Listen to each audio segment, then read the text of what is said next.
I acknowledge the Ngunnawal and Ngambri peoples who are traditional custodians of the Canberra area and pay respect to the elders, past and present of all Australia's Indigenous peoples. Almighty God, we humbly beseech thee to vouchsafe thy blessing upon this Parliament. Direct and prosper our deliberations to the advancement of thy glory and the true welfare of the people of Australia. Our Father, who art in heaven, hallowed be thy name. Thy kingdom come, thy will be done on earth as it is in heaven. Give us this day our daily bread, and forgive us our trespasses, as we forgive them that trespass against us. And lead us not into temptation, but deliver us from evil. For thine is the kingdom, and the power, and the glory, for ever and ever. Amen.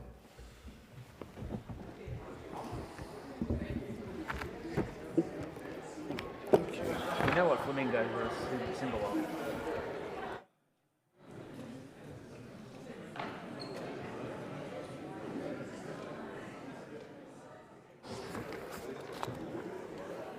Order, if members can leave the chamber quickly and quietly as possible.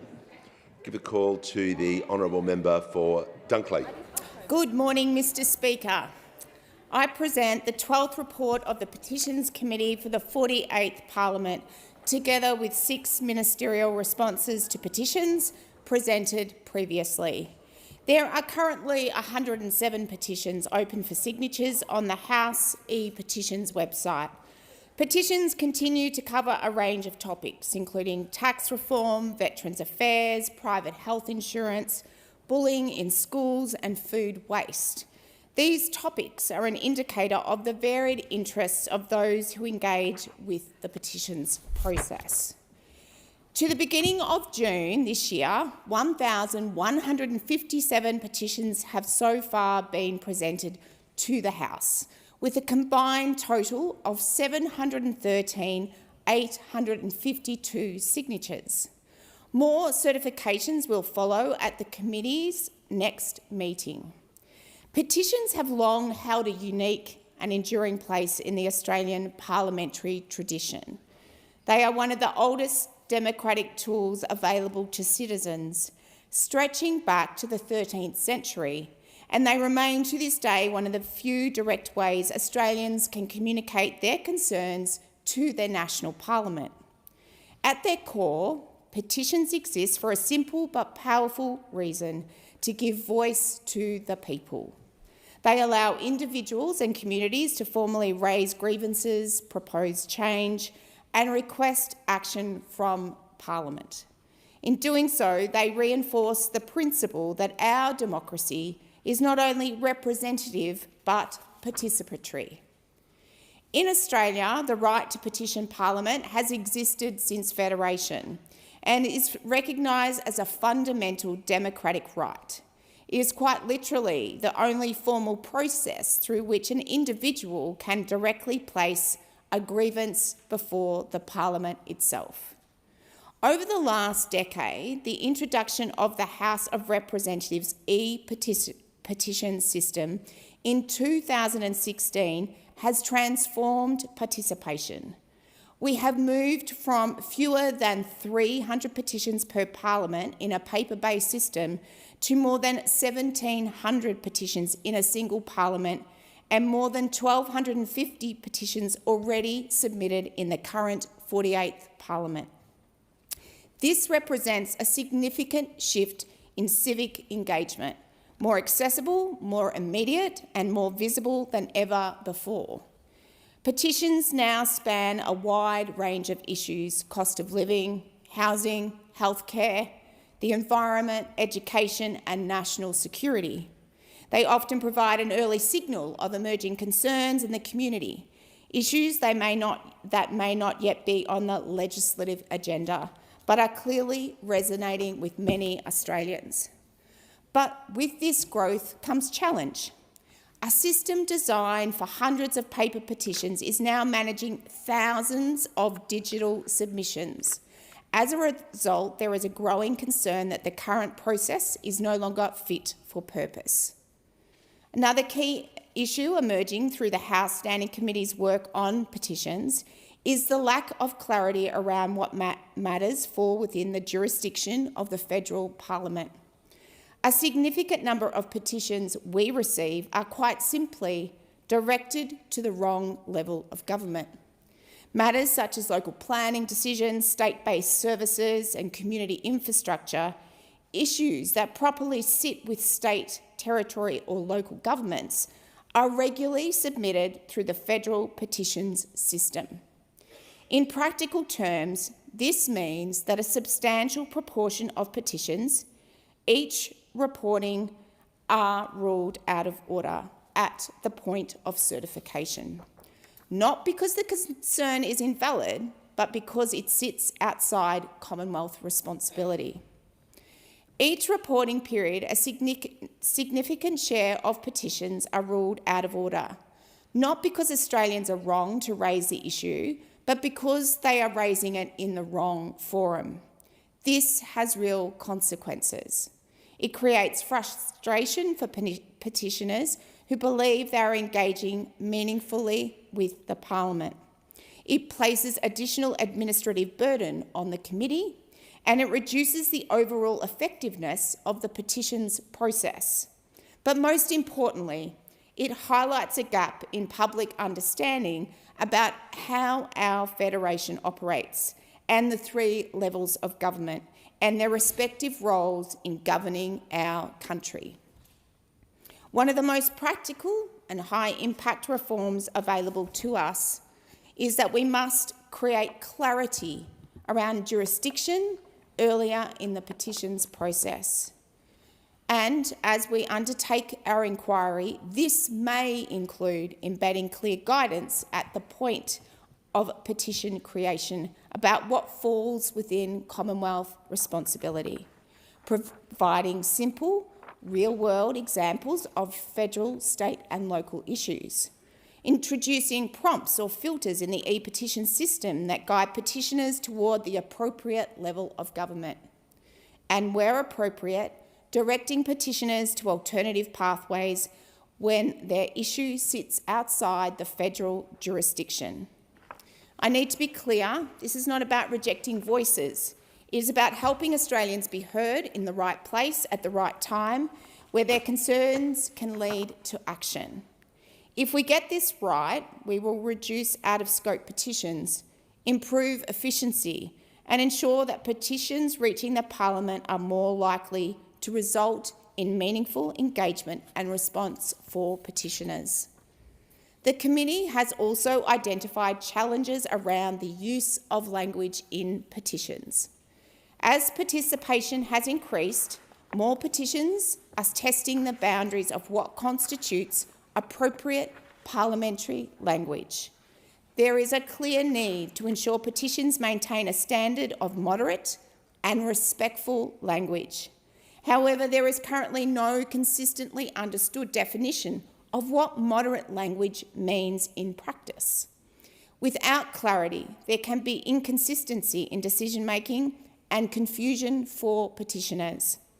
We must strike the right balance, protecting freedom of expression while ensuring petitions remain respectful, credible and suitable for the Parliament.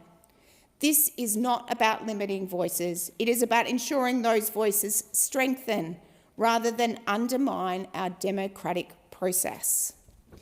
Technology has enabled unprecedented participation, but it also introduces new risks, particularly with the emergence of artificial intelligence.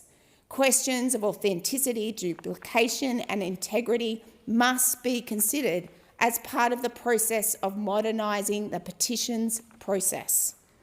In response to these challenges, the committee has undertaken an inquiry into the petitions process. We are examining the suitability of current rules, the impact of technology, and how to ensure the system remains accessible, credible and sustainable.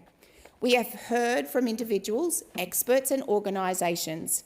The submissions received, as well as the evidence heard at the public hearing, have helped to provide the committee with a wealth of information to draw on. In the upcoming period, the committee will continue to examine the evidence in an effort to provide practical recommendations to support the continued accessibility, integrity and credibility of the petitions process. Thank you, Mr. Speaker. I look forward to updating the House further on the work of the House Petitions Committee. I call the clerk. Private members' business. Notice number 1. Public Governance, Performance and Accountability Amendment, Local Industry Preferences Bill 2026. Give the call to the honourable member for Fowler. Thank you, Speaker. I present the Public Governance, Performance and Accountability Amendment Bill 2026. Deputy Speaker. I'll wait for the clerk to give the title and then give the member the call.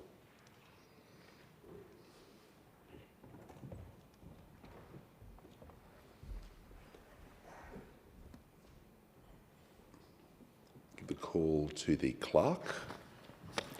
First reading, a bill for an act to amend the Public Governance, Performance and Accountability Act 2013 and for related purposes. Give the call to the member for Fowler. Thank you, Speaker. I move that this bill be now read a second time. Speaker, Australia was built in its factories, its workshops, its fabrication yards and its cutting rooms. The men and women who worked them did not just make things, they made this country. And I'm proud to present the Public Governance, Performance and Accountability Amendment, Local Industry Preference Bill 2026, because that industry is still here, still employing Australians and still worth fighting for.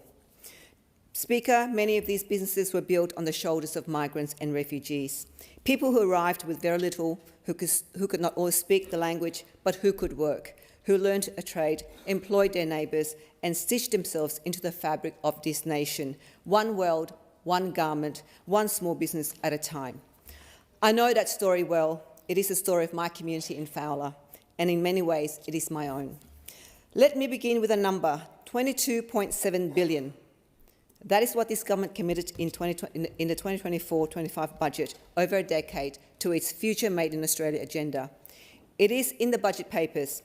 It is in the Treasurer's own press release. It is repeated in speech after speech in this very chamber. And yet, Speaker, not a single dollar of that $22.7 billion has been directed to the industries that should sit at the very heart of a future made in Australia. Our domestic manufacturers, the steel fabricators, the textile workers, the clothing and footwear makers. It has gone instead to green hydrogen, to critical minerals, to renewable energy technology.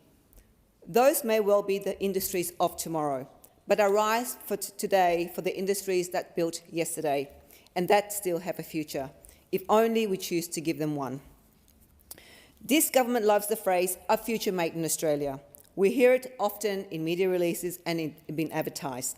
But a slogan is not a strategy. A headline is not a factory. So I ask the government the questions the people of Fowler ask me. Where is the money? Where are the projects? Where is the Australian steel manufacturers in this? Where is the Australian steel this future is supposedly built from? From where I stand and from where the small manufacturers of South West Sydney stand, this looks like another Labor slogan, another announcement dressed up as action. The party that once called itself the Party of the Workers now headlines Made in Australia, while the workshops that actually make things in Australia are left to close their doors.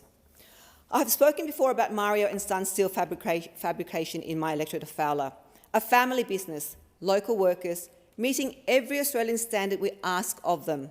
And their story is the story of our whole domestic steel industry. Fabricators priced out structurally by mass imports from countries whose labour laws are laxer, whose taxes are lighter, and whose environmental obligations are far lower than ours. Against that, our manufacturers cannot win on price alone. And right now, that is exactly what we ask them to do. And it is not just steel. The Australian Fashion Council has laid the numbers plainly before us. Australia imports around 1.4 billion units of clothing a year. 97% of what we wear is made offshore because it's cheaper and more affordable. Yet this sector still contributes $2.6 billion a year and supports more than 28,000 manufacturing jobs, 53% of them held by women. The Commonwealth itself has spent $790 million procuring textile clothing and footwear since 2022, with no consistent measure of how much was Australian-made. No requirement, no benchmark, no accountability. The so-called value for money test structurally shuts out the local maker who cannot offshore labour costs. We have built a system that sends Australian making offshore, and we call it good governance. Speaker, when this government recognises an industry as strategically vital, it acts. It has committed up to $2.3 billion to keep our 2 remaining oil refineries running to 2030, for fuel security, for sovereign resilience. So if I can ask, if a refinery is worth $2.3 billion because its closure threatens our security, what does it say when we let an entire manufacturing industry quietly collapse? What does it mean when Australia cannot clothe its own defence personnel without a supply chain that is 97% offshore? The Future Made in Australia Act already contains, in its economic resilience and security stream, the framework for exactly this intervention. Australian manufacturing meets that test. It always has. The only question is whether the government has the will to say so. And to anyone who calls this impractical, I think we can take a look at what the Minns government has done. They've just legislated a minimum 30% weighing in tenders for local content, local jobs and local businesses. If the state can do it, there's no principal reason why the Commonwealth cannot. And I would like to congratulate the state for taking this step. My bill provides the mechanism. It amends the Public Governance, Performance and Accountability Act 2013 to make supporting Australian industry and local jobs an objective of Commonwealth procurement. It requires domestic manufacturers to be considered ahead of non-domestic manufacturers for specific specified projects with at least 30% of the value goods made here, and limited transparent exemptions, because rules without flexibility are not sound policy. That 30% is a demand anchor. It lets manufacturers invest in their people and their capacity, knowing a fair slice of the Commonwealth's owned market is open to them. RMIT modelling of equivalent reform in textiles alone projects a $641 million economic uplift and more than 950 new skilled jobs over 5 years for our local manufacturing and our local people. Speaker, where there is a will, I believe there is a way. This government found a way for the oil refineries. This bill simply asks it to find a way for the people who built this country with their hands. Many of them migrants, many of them refugees, all of them Australian. If this government truly believes in a future made in Australia, then back it. Not with another slogan, but with a share of the work, a fair go at the tender, and the dignity of knowing that the country they helped build has not forgotten them. I commend this bill to the House. Is there motion second to give the call to the member for Clare? Thank you, Speaker. I second the motion, and I second the bill, and I commend the member for Fowler for bringing it to this House. The member for Fowler loves Australia, she loves her electorate, and she loves Aussie manufacturing. She just loves it.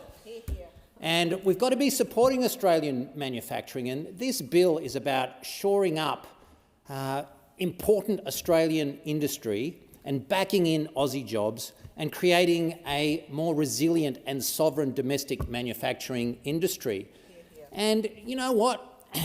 When the Commonwealth is going through its procurement processes for federal projects, why shouldn't we be backing in Australian manufacturing?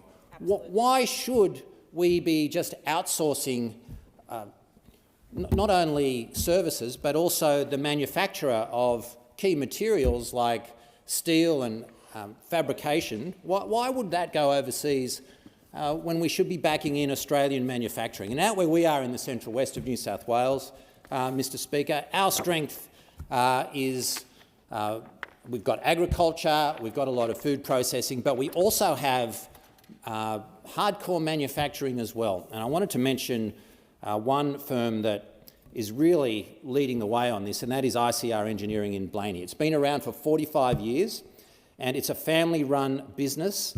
And ICR Engineering have done some big projects. They have held a contract with the state government, National Parks and Wildlife Service, to manufacture ute bodies for their fire service units. It was a trouble-free contract. They've built the Blaney the Central West Equestrian and Livestock Centre at Blaney, a great project, and many others. They employ 32 people against the odds when we see so many jobs and manufacturing jobs going offshore. Against the odds, we have firms like ICR Engineering actually achieving. And so we've got to back them in. And we can do it in Australia. We can do it in country Australia. And I'd just like to thank Ian Reeks and Roxanne Reeks, Justin Farden, Amy Reeks, Nick Reeks and Matthew Reeks for the wonderful work that they do and actually showing that we can still make things in Australia. And as to the future Made in Australia legislation that went through this House, one of the amendments that I tried to get through was to expand it to food processing and agriculture. I mean, out in the Central West, we make Chico rolls in Bathurst. We make Nutella in Lithgow. We make flour and canola oil at Manildra. We make pet food at Blaney and in Bathurst. And we're an agricultural food bowl, and we need to be supporting those things that we're good at. So let's get behind our manufacturers and our food processors and our primary producers. I back this bill to the hilt. The question is that this bill be read a second time. The time allotted for this debate has expired. The debate is adjourned and the resumption of the debate will be made an order of the day for the next sitting. Call the clerk. Private members' business, notice number 2, Higher Education Support Amendment, Fix HEX Bill 2026. The call to the honourable member for Kooyong. I present the Higher Education Support Amendment, Fix HEX Bill 2026 and the explanatory memorandum.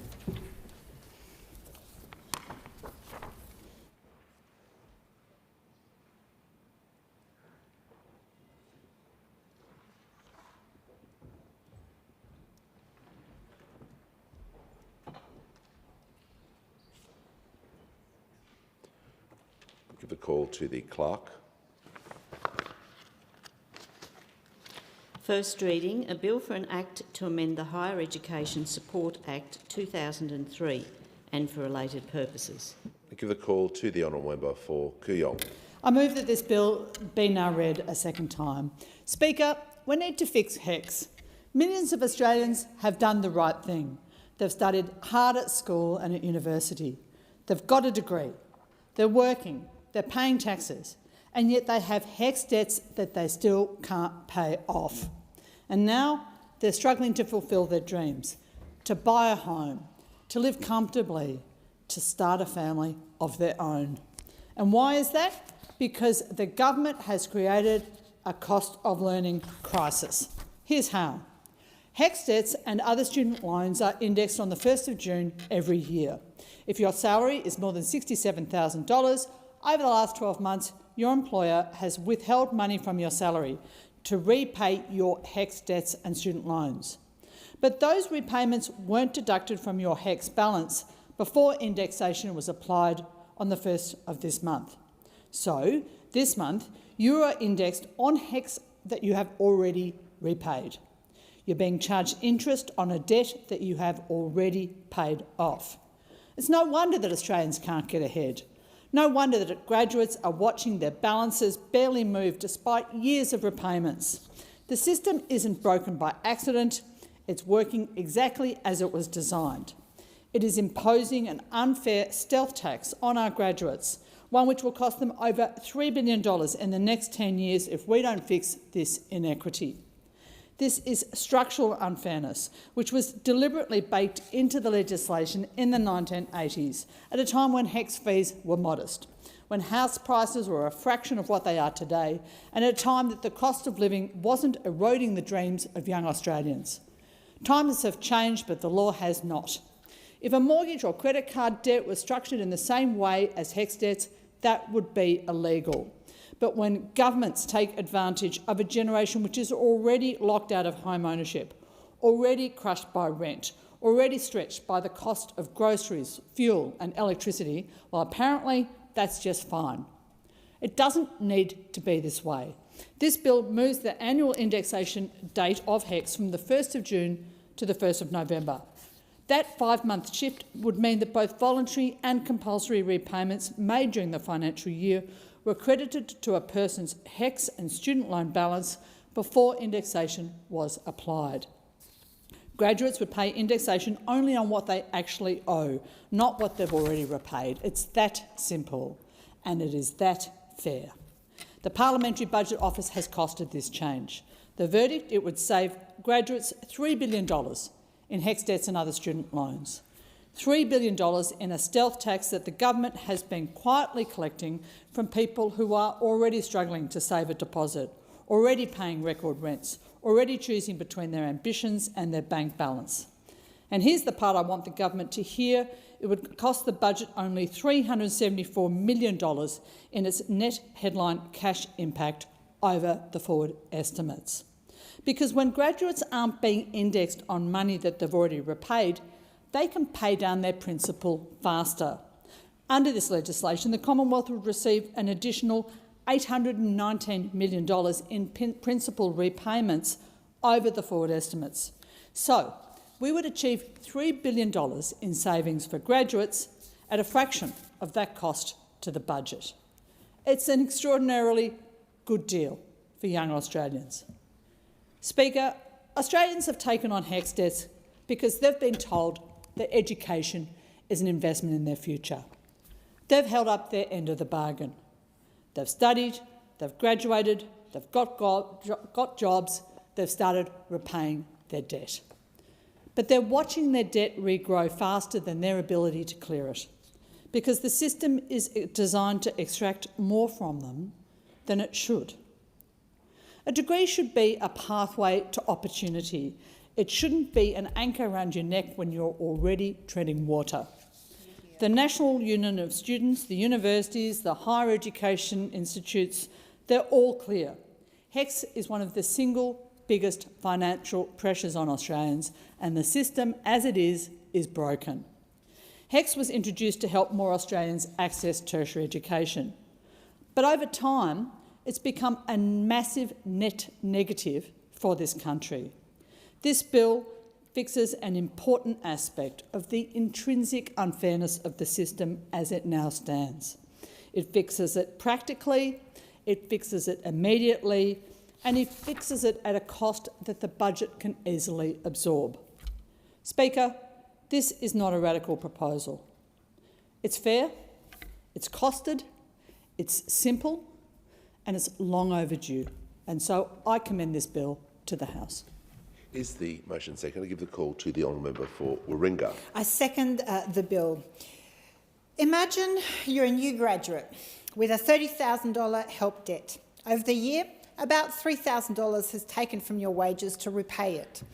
But when 1st of June comes around, the day that HECS is indexed under current law, that repayment of $3,000 has not been applied to your debt. So indexation is charged on the full $30,000, not the $27,000 that you actually owe. And meanwhile, that $3,000 that has been withheld from your wages is held by the ATO, but no interest is applied. And so that is the level of unfairness of the current system. At 3% of indexation, that $3,000 the graduates are then charged an extra $90 extra on the debt that their debt. Across the population of Australian students in the tertiary system, the Parliamentary Budget Office estimates that it will amount to about $3.2 billion over the decade of additional indexation paid. Now, I wonder why is it that governments of both Persuasion, Coalition and Labor have refused to do anything about it? This is ultimately a sneaky student tax, and the member for Kooyong's bill will fix this. Indexation is intended to keep the value of HECS debt in line with rising prices, but indexation, whilst not technically an interest, for someone with a HECS debt, it has a practical effect of essentially being an interest payment, and their debt goes up. And the problem is the system can increase their debt before counting the repayments already taken from their wages.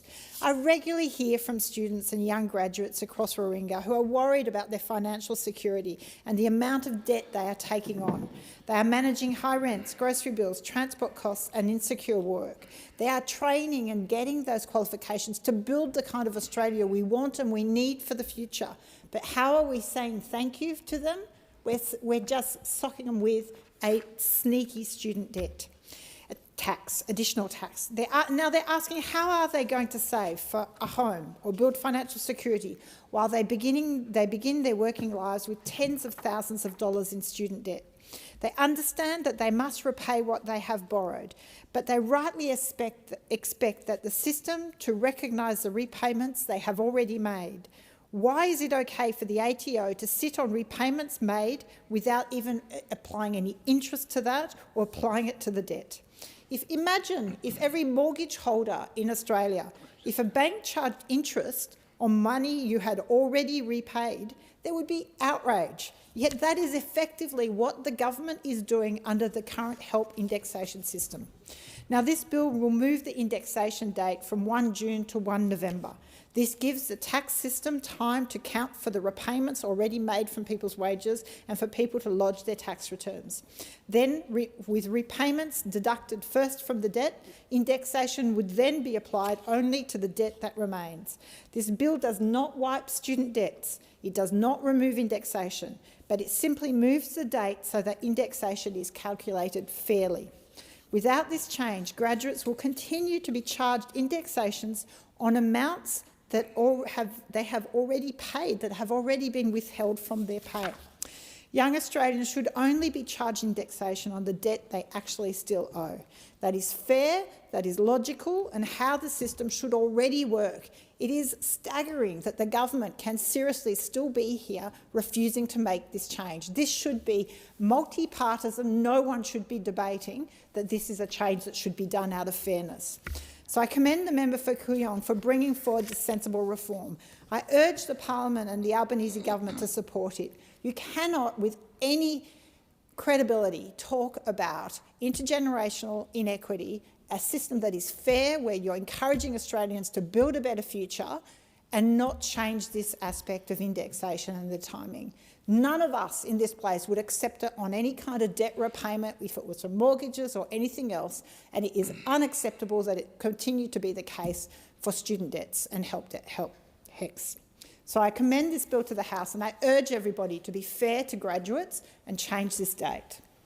I thank the honourable member for the contribution. The question is that the bill now be read a second time. The time allocated for the debate has expired and the debate is adjourned, and the resumption of the debate will be made in order of the day for the next sitting. The clerk. Just take it. Private members' business, notice number 3, for a motion relating to taxes. Give the call for the member to Cook. Thank you, Deputy Speaker. I move the motion relating to the taxes in the terms which it appears on the notice paper. Well, Deputy Speaker, the PM is very proud of his record achievements. He's very proud of his 94 seats, and to give him credit, he is not wasting it. He's using that 94-seat majority to do exactly what he believes. Because what he has done is he's taken this 94-seat majority and used it to usher in the highest taxing budget of all time. Income has never been taxed more as a percentage of GDP than the Albanese government now. The only time it will be taxed more than now is next year, and the only time more than next year is the year after that. And that is because of Labor's sneaky bracket creep tax. Every year they increase taxes on young Australians, on all hard-working Australians, working harder for longer. And why are they doing this? Because he is chairing the highest spending government of the last 40 years outside of the pandemic. Now, Australians are working harder than ever, but under this government they're being punished for it, because the more they're worked, the more they are taxed. And not just in absolute terms, in percentage terms. The more that you work, the more you've been taxed, and this younger generation will never be taxed more than they will this year by any government in Australia's history. Far more than me or any other member in this House. Young Australians watching this will be taxed more than any of us ever have been. And it's not just young Australians, it's families. Families are now paying more for groceries, more for electricity, more for insurance, more for rent and more on their mortgages. How much more are families being asked to take before it breaks them? Small businesses are being hit with higher costs, more red tape, and of course they have weaker confidence. Westpac handed down its lowest consumer sentiment results ever. That is where Australians' confidence are. They're shattered. They don't know what is going to happen to them, their families and this economy under this Labor government. Young Australians are openly wondering whether the dream of owning a home, building a wealth or starting a business is dropping out of their reach. And at this very moment, Australians are asking for relief. I had a constituent last week begging me, please, please, please force this government to take these changes to an election. Well, unfortunately, we've failed at that. And at this very moment, when people are begging for relief, this government is reaching into their pockets and taking more money out. This motion condemns a government that's used this sneaky and dishonest tactics to impose higher taxes on Australians. They've teamed up with those great economic architects, the Greens, to usher in this regressive socialist policies. We're calling out a tax agenda that is punishing aspiration. And we want to make it simple. We want to make taxes far more simple. But unfortunately, the only thing simple right now is the point that Australia will not grow stronger by taxing people harder. One of my constituents recently wrote to me and she said, I've been around long enough to see several Labor governments come and go, and the story is always the same. They spend like drunken sailors, and when the money runs out, they squeeze taxpayers under some pretense to try and balance the books. They break promises and blame everything and anyone apart from acknowledging their own incompetence in creating the financial mess the country is in. She went on to say, voters don't like being lied to or heavily taxed as a consequence of Labor's financial incompetence. This is an email I received in the last few weeks, and the frustration is not just being felt in Cook, but across the country. And you know who isn't getting a carve-out from these taxes? Young Australians saving for deposits with ETFs, young Australians buying crypto, or workers who are paying income tax. They can't afford the lobbyists that the tech companies and the others are shopping in and out of the Prime Minister's office to get their targets. Who is getting an exemption? Foreign investors, tech companies, Harry Triguboff and the new builders. Businesses using trusts, they're no longer getting exemptions either. Family businesses, these hard-working Australians are being left exposed while this government gives carve-outs for super funds, tech businesses and anyone who can afford a high-paid lobbyist. I thank the honourable member. Is the motion seconded? I second the motion, Deputy Speaker, and I reserve my right to speak. I thank the most honourable member, and the question is that the motion be agreed to, and with that I give the call to the most honourable member for Brisbane. Thank you, Deputy Speaker. I don't often agree with the member for Cook, but when he says that that our Prime Minister is proud of his record, he absolutely is, and it's because we value supporting everyday Australian workers, people who work hard as well as small businesses, the people who build and run our nation. We also happen to value making our tax system fairer so more Australians can realise the dream of owning their own home. We value supporting investment and innovation, and we value a strong and stable Medicare system, NDIS and the other social security services that are there for when people fall on hard times. That's why, since coming into office in 2022, our approach to taxation has been to ease the cost of living pressures while maintaining budget responsibility. Now, Deputy Speaker, let's look at our records, starting from 2022. One of the first things this Labor government did, one of our most significant tax decisions, involved the Stage 3 tax cuts. Now, originally legislated by the previous LNP government, the Stage 3 tax cuts heavily favoured high-income earners. We thought that this was the wrong priority. Labor's revised package ensured that every taxpayer still received a tax cut, but the larger proportion of the benefits went to low and medium income Australians, instead of concentrating the largest gains among the highest earners. For example, somebody on 70 to 80,000 now receives a larger tax deduction than they would have under the original LNP plan. High income earners still do benefit, but not to the same extent as previously proposed. This was a fairer distribution during a period of rising inflation, higher mortgage repayments and increasing household expenses. Beyond personal income tax, the government has also introduced measures designed to reduce multinational tax avoidance by increasing transparency and tightening rules around profit shifting. The objective is simple: ensuring large multinational companies pay taxes on profits earned in Australia rather than moving those profits offshore to lower tax jurisdictions. Another area of reform has been superannuation. First, we introduced the Listo to ensure working Australians earning under $45,000 do not pay more tax on their super contributions than they do in their take-home pay. We also announced changes to the super balances above $3 million, which are now taxed at a higher concessional rate than had currently applied. We've also provided $3.5 billion in targeted tax relief for small businesses to boost investment, improve cash flow and support growth, innovation and productivity. These changes vary from expanding the CGT concession to all 2.7 million active small businesses, to making the $20,000 instant tax asset write-off permanent, to progressing the new innovative business CGT concessions to support early-stage investors. Deputy Speaker, in this year's budget we have broadened our tax reform agenda. We did this because the tax system was broken and too many Australians were being squeezed out of the property market. Those opposite know this, but it was Labor who had the courage to do the right thing and to reform. Now, before I jump into these, I just wanted to highlight that Australians will see two new tax relief measures: the $250 working Australian tax offset and the new $1,000 standard tax deduction. These measures will help households managing ongoing costs of living pressures. But back to the major reforms. Tackling the moral failure of intergenerational wealth disparity and the emerging class structures where only inheritance rather than hard work makes home ownership possible was essential, and it was bold. Our government has changed negative gearing so that from 1 July next year, tax benefits for residential property investors will generally be limited to newly built homes.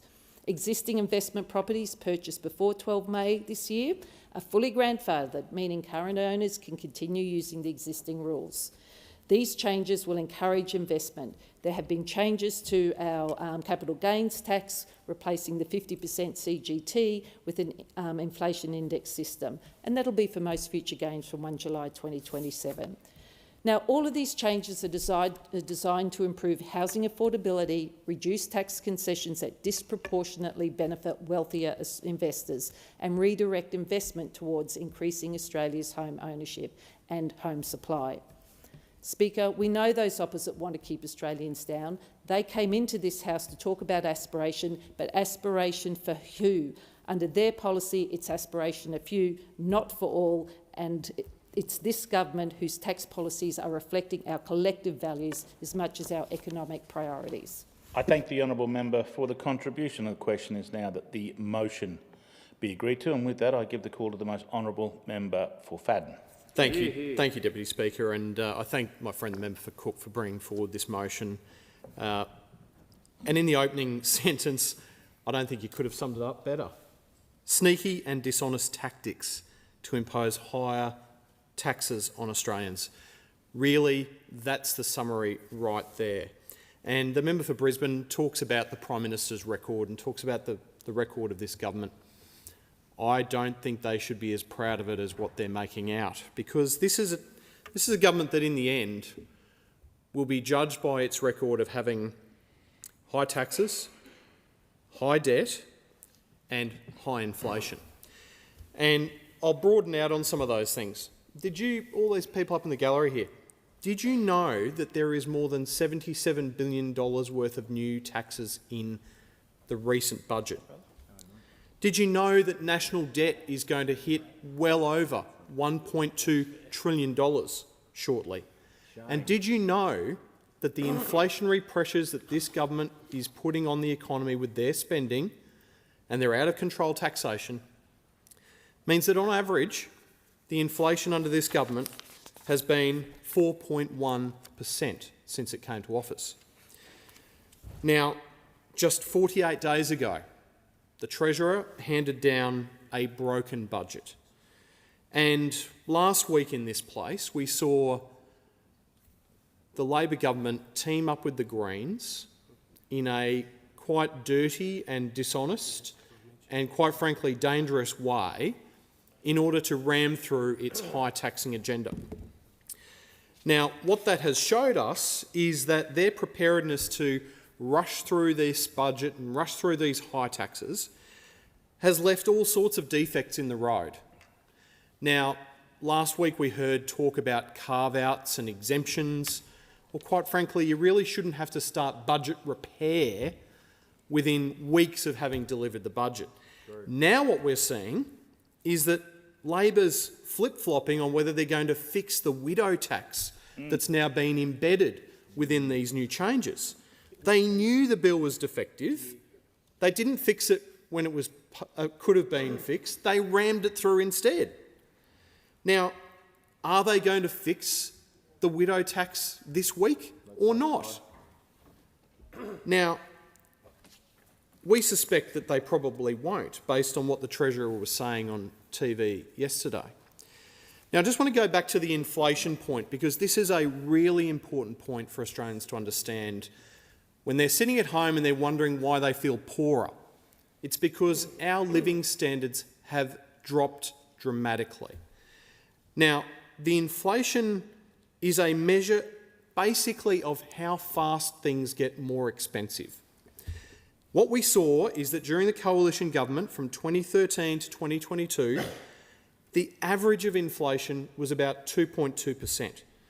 Now what we're seeing under this Labor government is that the average inflation for the last 4 years has been 4.1%.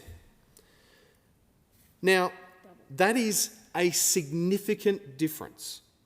It means that things are getting more expensive at twice the rate they were under a coalition government. And the Treasurer comes in and says that, well, you know, when we came in it was high. Well, guess what, mate? It stayed high. It stayed way too high. Where the Reserve Bank needs to see it is between 2 and 3%. And as I said, we're floating around 4.1 on average. Now, that is why when you go to the store and you wonder why a loaf of bread or a bottle of milk or a block of chocolate or the washing powder or the toilet paper all seems more expensive and like way more expensive now than it did not that long ago, it's inflation that is the reason. So the Reserve Bank has had no choice but to act. They've had to act to intervene because their mandate is to bring inflation down through the means of monetary policy and their interest rates. And that's why interest rates at the moment are 4.35%. And we've seen 15 increases in the RBA rate since Labor came to office. Now, what that means to each and every Australian that has a mortgage is that not only are they paying higher income tax under this Labor government than any other Australian in history, they've also got about $30,000 more on their mortgage thanks to this Treasurer and this incompetent Labor government. I thank the honourable member for his contribution, and the question is that the motion be agreed to. And with that, I give the call to the honourable member for Ford. Thank you, Deputy Speaker. I rise to speak against this motion today, and in doing so, I think I'd just like to hone in one of the key words in this motion, which is aspiration. And as much as I do try to see common ground across the Parliament, I feel as if there really is a misunderstanding there about what aspiration means. Because I don't know how when members of the three right-wing parties are out there talking in the community, talking to mums and dads that have basically given up on the aspiration of their kids ever owning their own home. I don't know how when they're, just like we do, talk to young people who have basically given up on the aspiration of ever owning their own home. I don't know how it is that they continue to support a motion, to support a system, I should say, which has effectively broken the spirit of the Australian people, that it effectively killed the Australian dream of ever owning your own home. And I don't know how it is that when they confront a mum and a dad or a young person who have given up on the aspiration of owning their own home, that they just throw their hands up in the air and say it's too hard to change. Well, I can assure you that the approach of this government is real change. That since the time that the Albanese Labor government got elected in 2022, we have been working for real and substantial change. And so it is with here, that we're not just going to throw our hands up in the air and say, I wish that we could do something about this, but we're only the government. And so it is that the tax policy that this budget I think has really done three things. It has levelled the playing field for first home buyers. It has given more tax cuts to Australian workers, but it has also provided some important and innovative policies to help Australian small business. And I've said on a number of occasions that since being an observer or a participant in politics, in reference to the decision to triple the Medicare rebate for people seeing a bulk billing doctor, that I've never seen, I've said this before, I've never seen a policy have such an immediate and positive impact as that decision to triple the rebate for bulk billing. Because one night in November last year, we basically fixed the bulk billing system. Still a lot of work to do. But one night in November last year, the number of bulk billing clinics in the electorate I represented, Ford, doubled overnight. One policy. I've never seen a policy as effective as that one. But I think we might have a bit of competition, because this policy has also had immediate and positive impacts.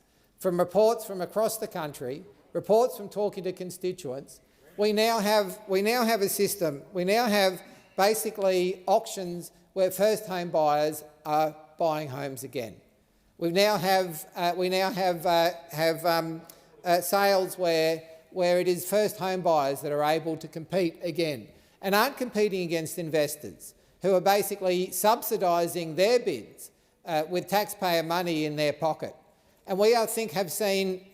So I think that the history of this government will show at least two policies. Not sure which one's going to be the most impactful yet, but two policies that have had immediate and positive impacts. And so it is with this policy to assist first home buyers. Fundamentally, this government is focused on fixing up the problems that we have been left with after 30 years of mainly coalition rule. That when you look at when the policy to introduce the current tax arrangements by John Howard 20 years ago, the multiple of income to house prices was somewhere 1 to 4. Today it's 1 to 8. It's even as high as 1 to 10.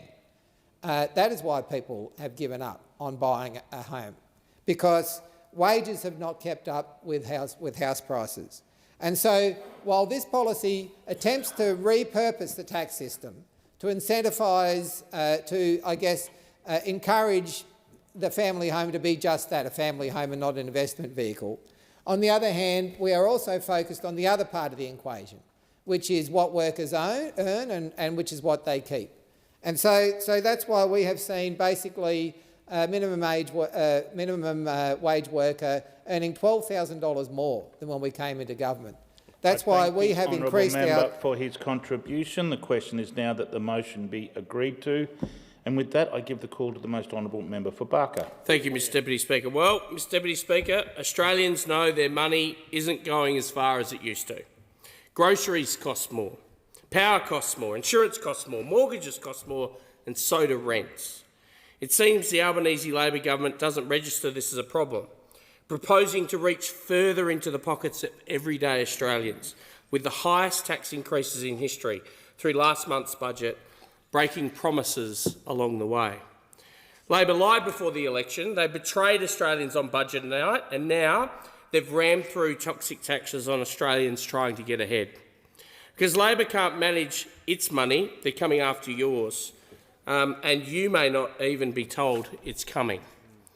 Through a rushed 2-day inquiry on the bill, a new tax was discovered, the widow's tax, where a change of ownership as a result of death or divorce might mean losing the grandfathered exemptions to capital gains and negative gearing. With the widow tax exposed, Labor had the chance to remove it when passing the bill last week. And you think they would have, but they didn't. They refused. They knew the bill was defective and they passed it anyway. Well, the Coalition stands ready to help them fix their mistake. Labor faces a simple test this week. If they're serious about fixing the widow tax, then they'll vote for our amendments. If, on the other hand, they vote no, Australians will know this has been just another Labor mistruth. I also urge the Prime Minister and the rest of the Labor government to get out into their communities and speak to small business owners, to families, to hard-working Australians. If they did, I know they would see just as how harmful their new taxes are and how much stress Australians are facing because of this tax agenda. I've been in non-stop contact with small business owners across Barker. On my regular street walks, at roundtables, the message is the same. Small business operators are wondering why they should work so hard to try to get ahead. The more they work, it would seem, the more they grow their business, the more this government punishes them with higher taxes, with more red tape, and of course contributing to higher costs. Mr Deputy Speaker, Australians shouldn't be punished for working hard. They shouldn't be punished for getting a pay rise. Labor's high tax agenda pushes Australians at every turn. Our plan will be for a freer, fairer system. It will back Australians to work hard, to take risks and to invest in their future. It will also force the government to respect Australian taxpayers' money. The Coalition will introduce a tax-back guarantee which will end inflation tax and stop Australians being taxed more simply because prices have gone up. The principle is simple. When your wage rises just to keep pace with inflation, you're no better off. But under the current tax system, you're actually worse off because you're forced into higher and higher tax brackets, paying higher and higher tax for no reason other than wages are trying to keep pace with inflation that's been let out of the bottle by those opposite. From 2028-29, the tax-free thresholds and the tax-free threshold and the $45,000 threshold will be lifted in line with inflation. This will fully protect around 85% of Australia's income earners. For a typical income earner, relief will be around $250 in year one, but that will grow to around $1,000 in year four. From 2031-32, the $135,000 and $190,000 thresholds will also be lifted in line with inflation. Taxpayers in those brackets will see tax relief in the 2031-32 year of around $1,250 and $1,600 respectively. The tax-back guarantee is a fair, simple and honest reform that will stop Australians being punished into higher tax brackets just because prices have gone up. Under those opposite, Mr Deputy Speaker, and their high taxing agenda, Australians are working harder, paying more and falling further behind. Under the Coalition, Australians will be rewarded. They'll keep more of what they earn and they'll get back to getting ahead. I thank the honourable member. The question is that the motion be agreed to, and with that I give the call to the most honourable member for Banks. Thank you, Deputy Speaker. It is a pleasure to join colleagues in responding to the motion put forward by the member for Cook. And to his credit, he has managed to cram every single Coalition talking point in. But it is important that we recognise the reality of the budget handed down by the Treasurer last month, not the Liberal scare campaigns. Deputy Speaker, this budget continues the government's record of structural, future-focused tax reform. These reforms reduce the tax burden for over 13 million workers with the Working Australian Tax Offset and the Instant Tax Deduction. Further, Deputy Speaker, we're raising the Medicare low-income threshold, so over 1 million Australians on lower incomes pay either significantly reduced Medicare levy or none at all. We're also making changes to the low-income superannuation tax offset so that low-income earners pay less tax and get more back in their super accounts. And of course, the countdown is on to the first of our top-up tax cuts. Just 2 more sleeps, Deputy Speaker, and every taxpayer will keep more of what they earn. We are better aligning the treatment of income from work and income from assets, reducing compliance costs by $500 million and ensuring that whole generations are no longer locked out of home ownership in this country. It is remarkable that despite the combined benefit for an average Australian earner being up to $2,816 as a result of these tax cuts, those opposite will still try and spin it that we have increased your income taxes. The government also continues to manage the budget and the economy responsibly. The budget is $45 billion stronger than it was at the mid-year update in December, and the savings we have found are allowing us to deliver real, practical, cost-of-living relief for Australians.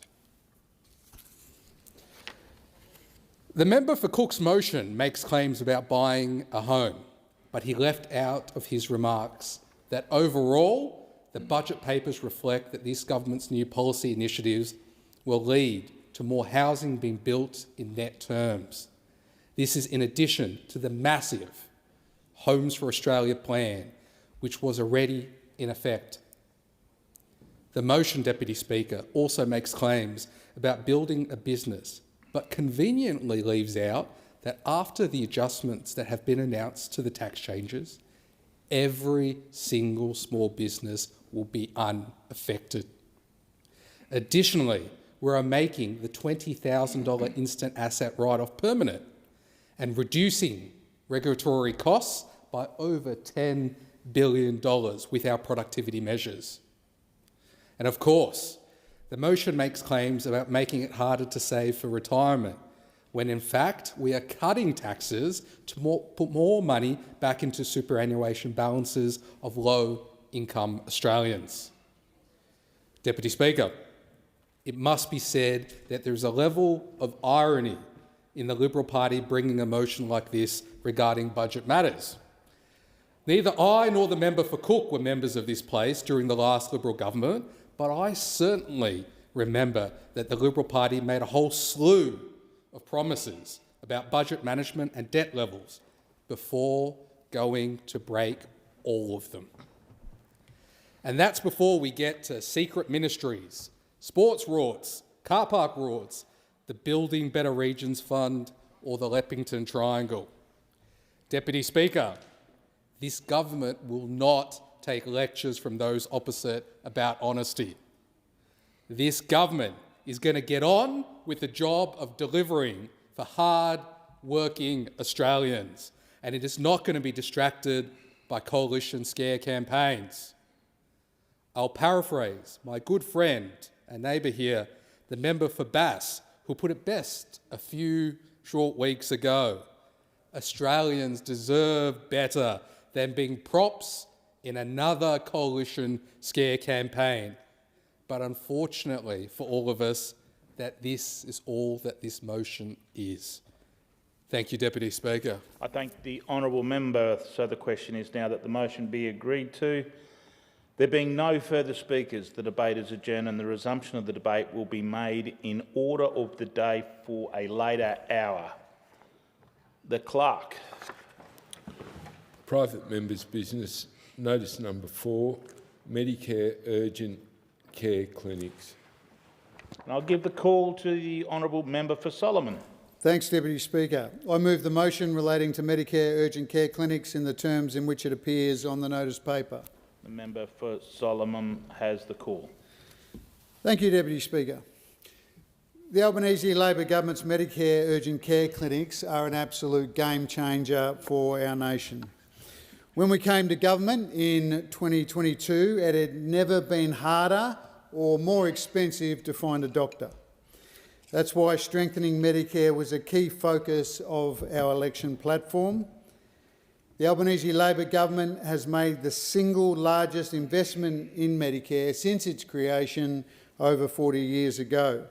And in the budget, we made Medicare urgent care clinics permanent, including long-term certainty for the NT's 8 clinics, including the new Darwin Clinic that opened last month on Osgood Drive in Eton. No appointments are required to get the urgent, non-emergency, bulk billed care that you need when you need it, with extended hours, 7 days a week, which is taking the pressure off Royal Darwin Hospital in the same way that the Palmerston Urgent Care Clinic is taking pressure off the Palmerston Regional Hospital and their ED. The first month of Darwin Medicare Urgent Care Clinic operations has generated additional urgent care capacity and additional patient activity, rather than simply shifting activity away from the Palmerston Medicare Urgent Care Clinic. Total urgent care activity has materially increased. Combined first month activity across both Darwin and Palmerston Urgent Care Clinics was over 2,400 presentations, more than double the previous month when it was only the Palmerston Urgent Care Clinic. Presentations continue to be predominantly acute illness, with acute injury remaining a substantial but a smaller component, including one of my constituents, a local from Darwin, who accidentally stood on a rusty nail and moved to the Darwin Urgent Care Clinic to get that injury cleaned out and to get a tetanus booster. Just one of the very satisfied customers that didn't have to go to the Royal Darwin Hospital ED. The catchment profile supports the strategic rationale for the 2 urgent care clinics in the electorate of Solomon. Palmerston continues to serve the people of Palmerston, Litchfield and the rural or northern Greater Darwin catchments, where the member for Lingyari represents, while the Darwin Urgent Care Clinic is establishing a Darwin-facing access point for urgent care. So it's the city suburbs and the northern suburbs of Darwin. The ED-related data supports the hospital avoidance intent of the urgent care clinic model. A higher than national proportion of patients at both Darwin and Palmerston Urgent Care Clinics reported that they would otherwise have gone to the local emergency department. The President of the AMA in the Northern Territory, Dr John Zorbas, will find this data interesting. He knows well the demands on the Royal Darwin Hospital and Palmerston Regional Hospital emergency departments, and the data also suggests that these urgent care clinics are attracting ED substitution presentations while still resolving most episodes safely within the urgent care clinic setting. Deputy Speaker, our historic $8.5 billion investment in Medicare is delivering more bulk billing and more doctors so that Australians can see a GP for free and get the care that they need when they need it. Since our investment in bulk billing kicked off on 1st of November 2025, practices in Darwin and Palmerston are now 25 practices in Darwin and Palmerston are now fully bulk billing. The NT had the biggest increase in bulk billing rates, up by 13.7% to a whopping 89.7%, to be the highest bulk billing jurisdiction in the country. Territorians are really taking advantage of the fact that under Labor they can now get access to bulk billing care when they need. And to put that in perspective, the national rate was 81.9%. Our bulk billing reforms are absolutely working. Thanks, Deputy Speaker. Thank the honourable member. Is the motion seconded? Is seconded. I thank the honourable member, and the question is now that the motion be agreed to, and I give the call to the most honourable member for McPherson. Thank you, Deputy Speaker. Deputy Speaker, this motion's about urgent care clinics. Now, I represent the Southern Gold Coast, seat of McPherson, which is one of the fastest growing parts of the world. And it's one of the fastest growing parts of Australia for sure, because we're seeing a lot of changes happening with migration within the country, and a lot of people are moving to McPherson for a number of reasons. But I will say this, McPherson doesn't have an urgent care clinic. So while the government is moving a motion here today about urgent care clinics, we don't have access to those urgent care clinics on the southern Gold Coast.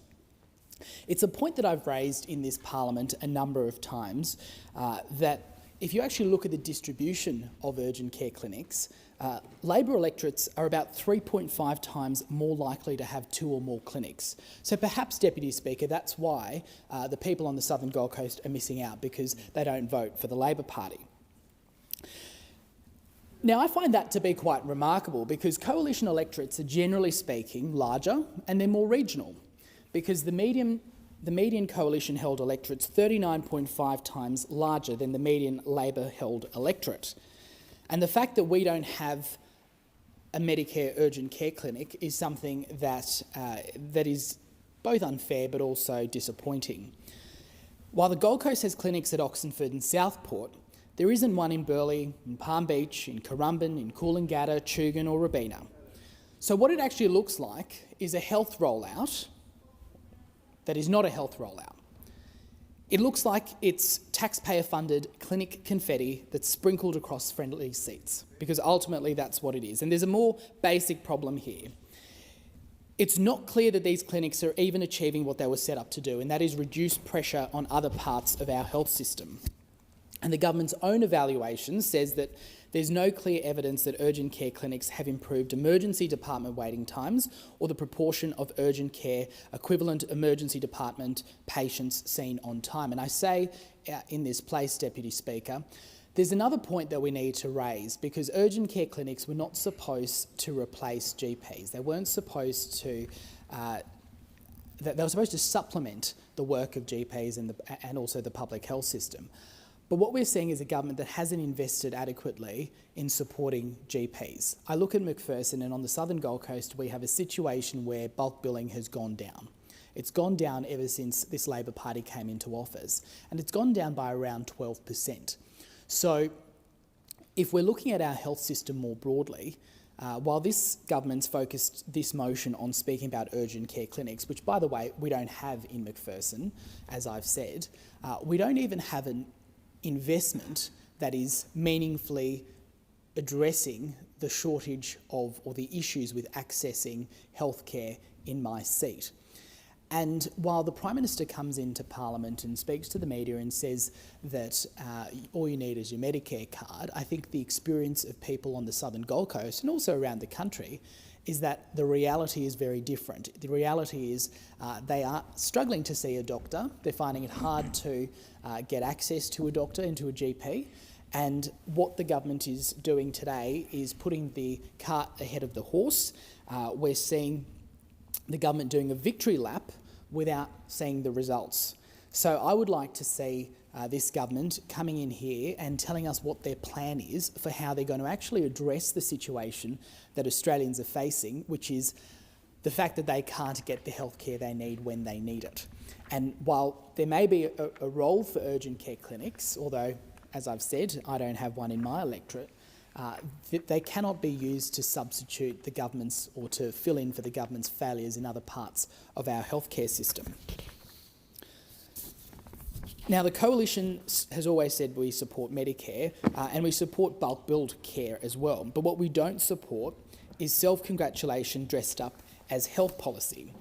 Because, Deputy Speaker, like I said, this looks less like a health rollout and more like taxpayer-funded clinic confetti sprinkled across friendly Labor seats. We support health infrastructure, not political infrastructure, because Australians need real access, real doctors and real accountability, not self-congratulation and pork barrelling. I thank the honourable member for the contribution. The question is now that the motion before the House be agreed to, and with that I give the call to the most honourable member for Bonner. Thank you, Deputy Speaker. Medicare is one of Labor's greatest achievements, and for more than 4 decades it's embodied a simple Australian principle. that when you need healthcare, the only card you should need is your Medicare card, not your credit card. Healthcare should never depend on your postcode or your bank balance, and it should be available to every Australian when they need it. That belief built Medicare, and it continues to drive every investment this Albanese Labor government is making to strengthen it. As a mum of 3, I know there is never a convenient time for a child to need urgent medical care. It usually happens after school on a Saturday afternoon or late in the evening when your regular GP has closed. If the child who falls off their bike and needs some stitches, or a broken wrist from weekend sport, or elderly parents who might have an infection that can't wait until next week. These situations are urgent, but they are not life-threatening emergencies. And for too long, Australians faced an impossible choice: wait days for a GP appointment or spend hours in an already busy emergency department. Labor recognised that gap in our health system, and we fixed it. We committed to delivering 137 Medicare urgent care clinics right across the country, and we have delivered every single one. Today, Australians can walk into one of these clinics 7 days a week with no appointment, receive high-quality urgent care, and walk out without paying a cent. That is better for patients, better for families, and better for our hospitals. The results speak for themselves. More than 3.2 million Australians have already received treatment through a Medicare urgent care clinic. 1 in 3 patients has been a child under the age of 15.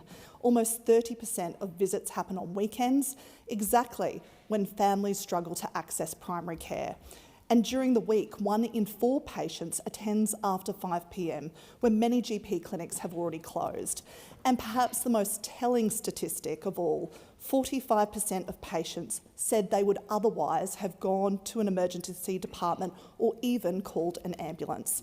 That means hundreds of thousands of Australians getting the right care in the right place while helping relieve pressure on our emergency departments.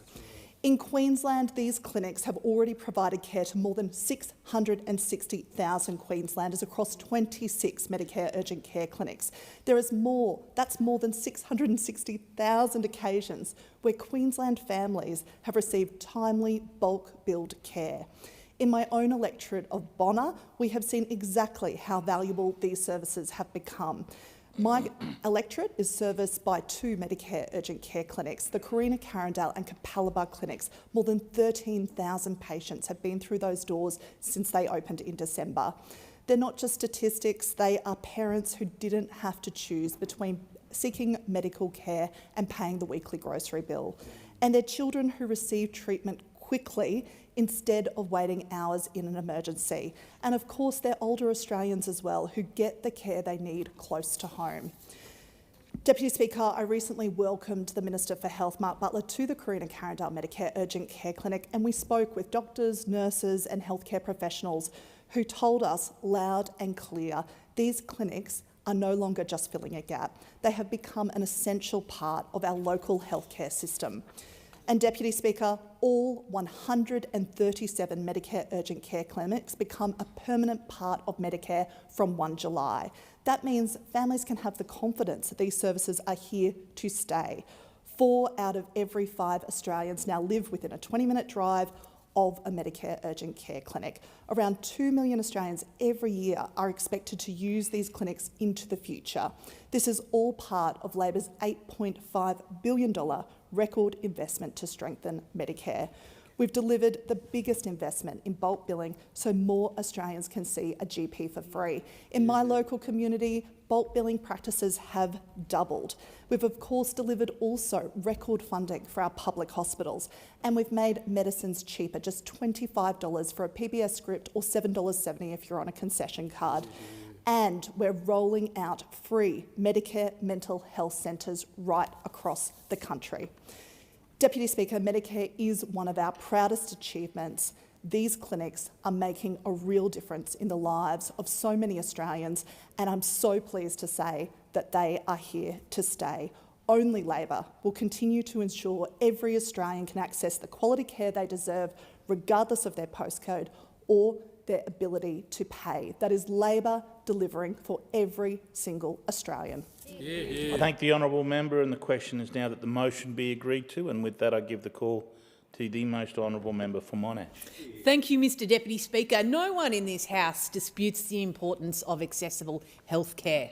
Every Australian deserves timely access to a doctor when they are sick or injured. But this motion asks us to pat the government on the back rather than ask whether these clinics are delivering the right outcomes in the right areas. That is where this government has got it wrong. The government boasts there are now 137 Medicare urgent care clinics across Australia. And it's interesting to note ABC analysis from March last year, before the last election, that showed 2/3 were in Labor seats and a quarter were in seats under a 5% margin. Mr Deputy Speaker, while this government counts ribbon cuttings, my constituents count kilometres. For many people in Monash, the nearest urgent care clinic is more than an hour's drive away. I recently heard from a constituent in Yannaki in South Gippsland who became unwell on a Sunday. She needed to see a doctor and obtain medication. This working mum could have presented to an emergency department but had no idea whether she would be waiting 1 hour or 10. My constituent had no certainty she could see her local GP the next day, where appointments are often booked weeks in advance. Her only realistic option was to drive all the way from South Gippsland to Warragul. That is not accessible health care.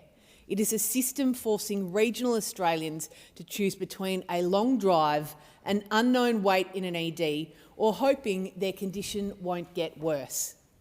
Paul from Inverloch has written to me about the ongoing struggle of getting a GP appointment in the Bass Coast area. He told me this is no longer just his problem, it affects the whole community.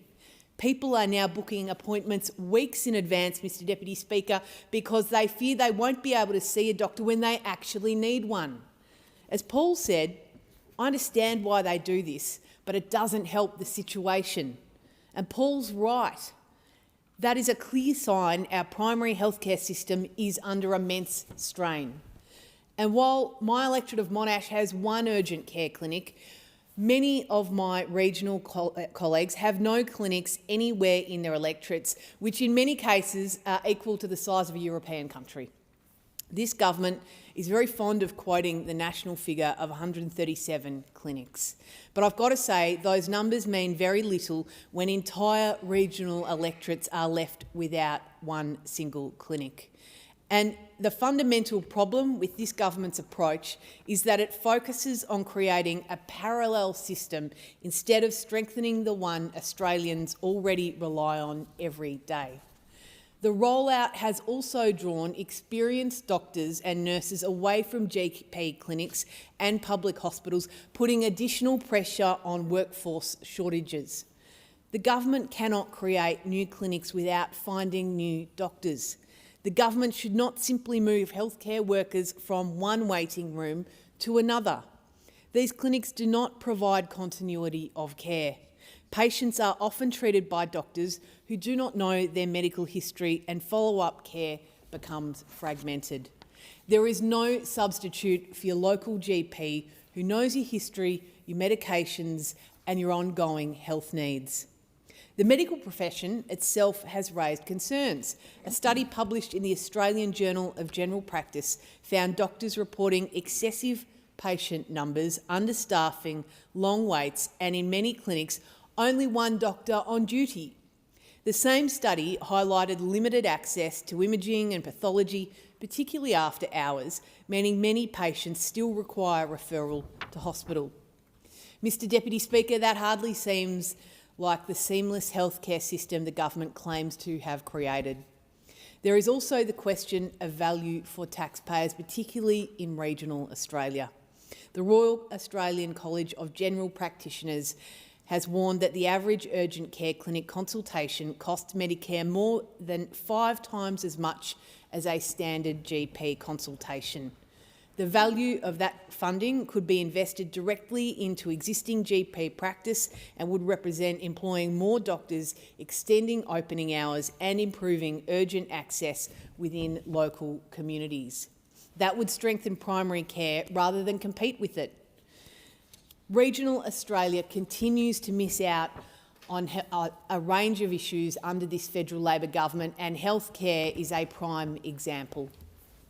I thank the honourable member for the contribution. The question is now that the motion be agreed to, and again I give the call to the honourable member for Banks. Thank you, Deputy Speaker. It is a pleasure to join colleagues on this side of the House in supporting the member for Solomon's motion.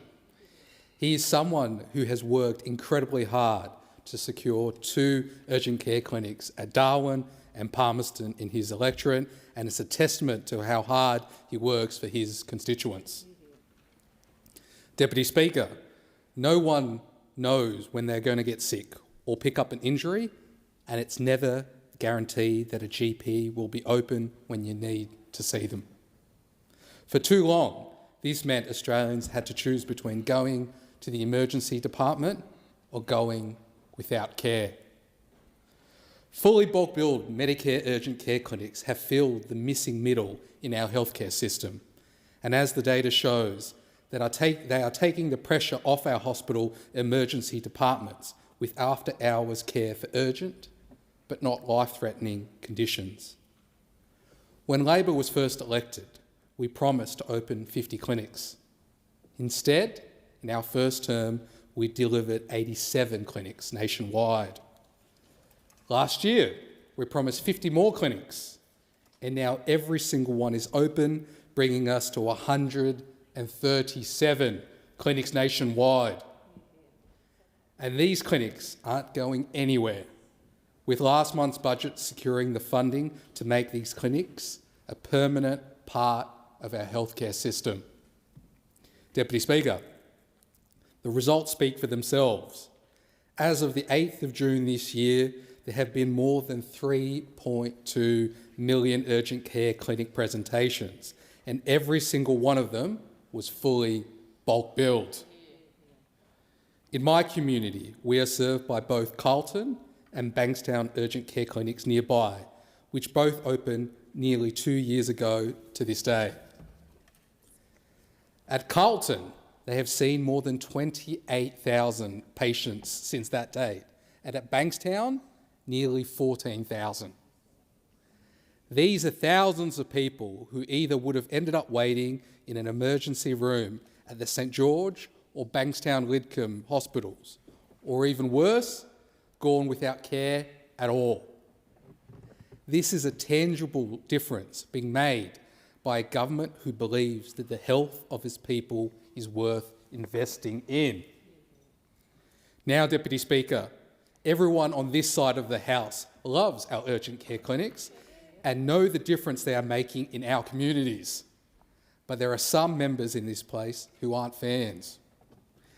Indeed, the Liberal Party opposed them when they were first announced by the Health Minister, and on various occasions they labelled them a disaster or a failure. In fact, the Leader of the Opposition went so far as to call them wasteful spending that would be axed if they won government last year. Then thank goodness Australia avoided that.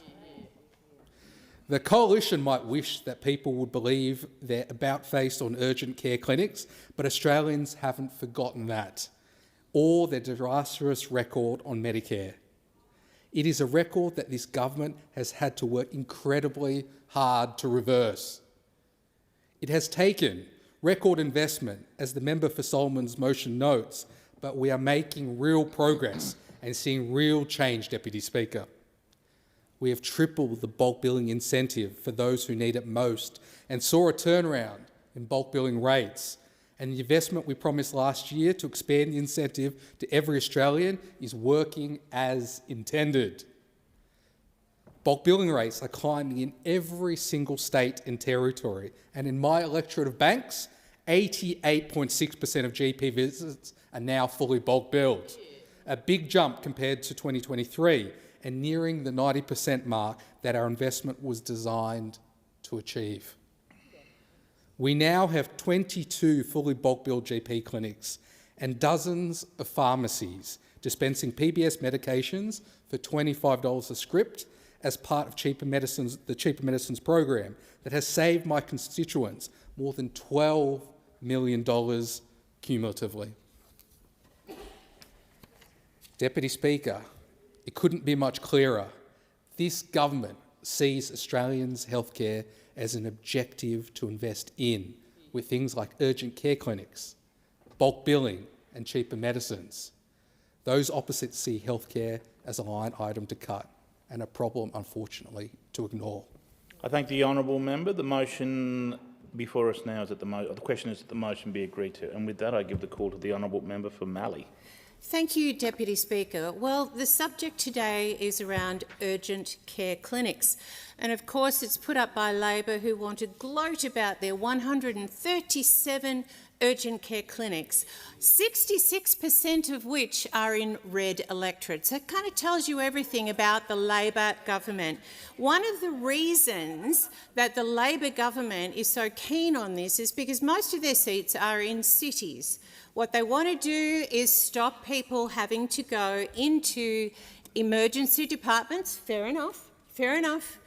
And the fact that when a person or a patient is sick and they go into an ED clinic, it costs the taxpayer $616 every visit. If they go into an urgent care clinic, then the dollar does reduce, and so I can understand why they're quite popular. It becomes $216 per visit for exactly the same condition. But get this, Deputy Speaker. Out in the regions where we don't have urgent care clinics, it is primary care, preventative care that stops those ED visits, stops those UCC visits, and the cost to the taxpayer for a level B consultation is $42.88. Now, I think, personally, that taxpayers around Australia would think, well, let us deliver quality health care that stops people having to go to hospital, and let's fund primary care adequately. Let us ensure that our primary care clinics out in the regions in particular are funded adequately, that there are systems in place that support GPs to work in regional and rural areas, that supports nurse practitioners to deliver services in regional areas, that supports allied healthcare workers to deliver services in regional areas. Because unlike our Labor counterparts across the aisle from me, we don't have those massive hospitals which cost a fortune to run, but we can deliver good quality primary care. So in my view of the world, UCCs are fundamentally a band-aid that do not solve the underlying issues where we have chronic care missing in action, people who have chronic diseases which are much higher in the regions than they are in metro, and where people are dying prematurely out in the regions rather than in metro. The equivalency is not there at all. This is a Labor government focused on metropolitan politics. This is a government that said, oh, we've done more, higher than we ever expected in terms of getting urgent care clinics up and running. What they did was they took over primary care clinics that had failed under state governments and added around 50 so that the number looks even better. Are they delivering those in places like Taree in the member for Lyne? No, they're not. Have they got any intention of putting UCCs out there? No, they absolutely do not. Well, frankly, in my view, as Shadow Minister for Regional Health, I would rather the government invested properly in regional health primary care clinics. It is essential. Then on top of what we are also missing out on in the regions are decent patient transfer assistance. We've just found out that the Victorian government have dropped the refund or the reimbursement for patients who have to travel to Melbourne 6 hours from Mildura, if you happen to be in Mildura, 6 hours on terrible roads, to 21 cents per kilometre. They pay their public servants 88 cents. I don't know, 4 times the amount that a patient can get back. They have now decided that airfares will not be reimbursed unless you are literally on a ventilator. I mean, my lord, who thought this was fair? Who thought this had equity? I can tell you right now, the Labor government under the Minister for Health has no respect for those who live in the regions. This is unconscionable conduct by this government and by the Victorian government. Your postcode should not determine your health status, but under this government, it absolutely does. The question is that the motion be agreed to. The member for Bullwinkle has the call. Thank you, Speaker. I rise today to speak in absolutely strong support of this motion and to celebrate a profound transformation in how Australians access healthcare. Speaker, before entering this place, I spent decades working on the front line of the regional centres that these people are claiming to represent. I know what happens in those regional centres. I know what happens in general practices and on busy hospital wards, including emergency departments, having worked for 4 decades in these very places. And Speaker, I also know what it's like when your child has a fever and you need urgent care, or your husband has an accident and you need urgent care right there and then on the weekend. Speaker, prior to urgent care clinics, people would wait days for a booked-out GP appointment, and we acknowledge that, and that's why we're doing the biggest investment into bulk billing that this country has seen. Or they could spend a long time in emergency departments, which are completely overwhelming. And the Albanese Labor government's Medicare urgent care clinics, under the leadership of Minister Butler, have changed that equation completely. They are a genuine game changer for families. We don't just talk about fixing the healthcare system, we have delivered. We promised 50 urgent care clinics in 2022, delivering 87, and now we've delivered another 50 just in this last year for a total of 137 urgent care clinics around the country. And the beauty of these clinics is that they're open 7 days a week with extended hours. You don't need an appointment or a referral, and most importantly, they're 100% bulk billed. When you walk in with your Medicare card, you get high-quality care from doctors and nurses, just like me. In fact, the North Street Medical Urgent Care Clinic is right next door to the clinic that I used to work in. So I assure you, it's very high standard. And Speaker, across Australia, there have been 3.2 million presentations already on the record. Now, this not only takes that pressure off the emergency departments, but also, having worked in general practice, when you have a long list of 15-minute appointments as the nurse, every doctor has their appointments, and an urgent case walks in, of course, everybody suffers because that urgent case needs to be attended to. So this is really filling a gap in the market where people with urgent conditions can be seen promptly, great high-quality care, and the GPs can get on with delivering primary health care, which we want them to. And Speaker, 29% of visits to the urgent care clinics take place on the weekends. 25% of weekday visits also happen at 5 p.m. or later. So that's just when the GPs are closing their doors. This is really filling a gap in the market. And crucially, nearly half, so 45% of all patients, reported that their local urgent care clinic, that if it wasn't open, that they would have headed to an emergency department or called an ambulance. Half of them, Speaker. So, of course, that is taking massive pressure off the major hospitals. Speaker, if we look at my home state of WA, we have 14 operating Medicare urgent care clinics and a number of private ones as well. And in those Medicare urgent care clinics, we have managed over 349,000 presentations. And in Bullwinkle of my electorate, for the people of the Perth Hills, my firm commitment for the Labor government to put a Medicare urgent care clinic right in the heart of Mundaring has been delivered.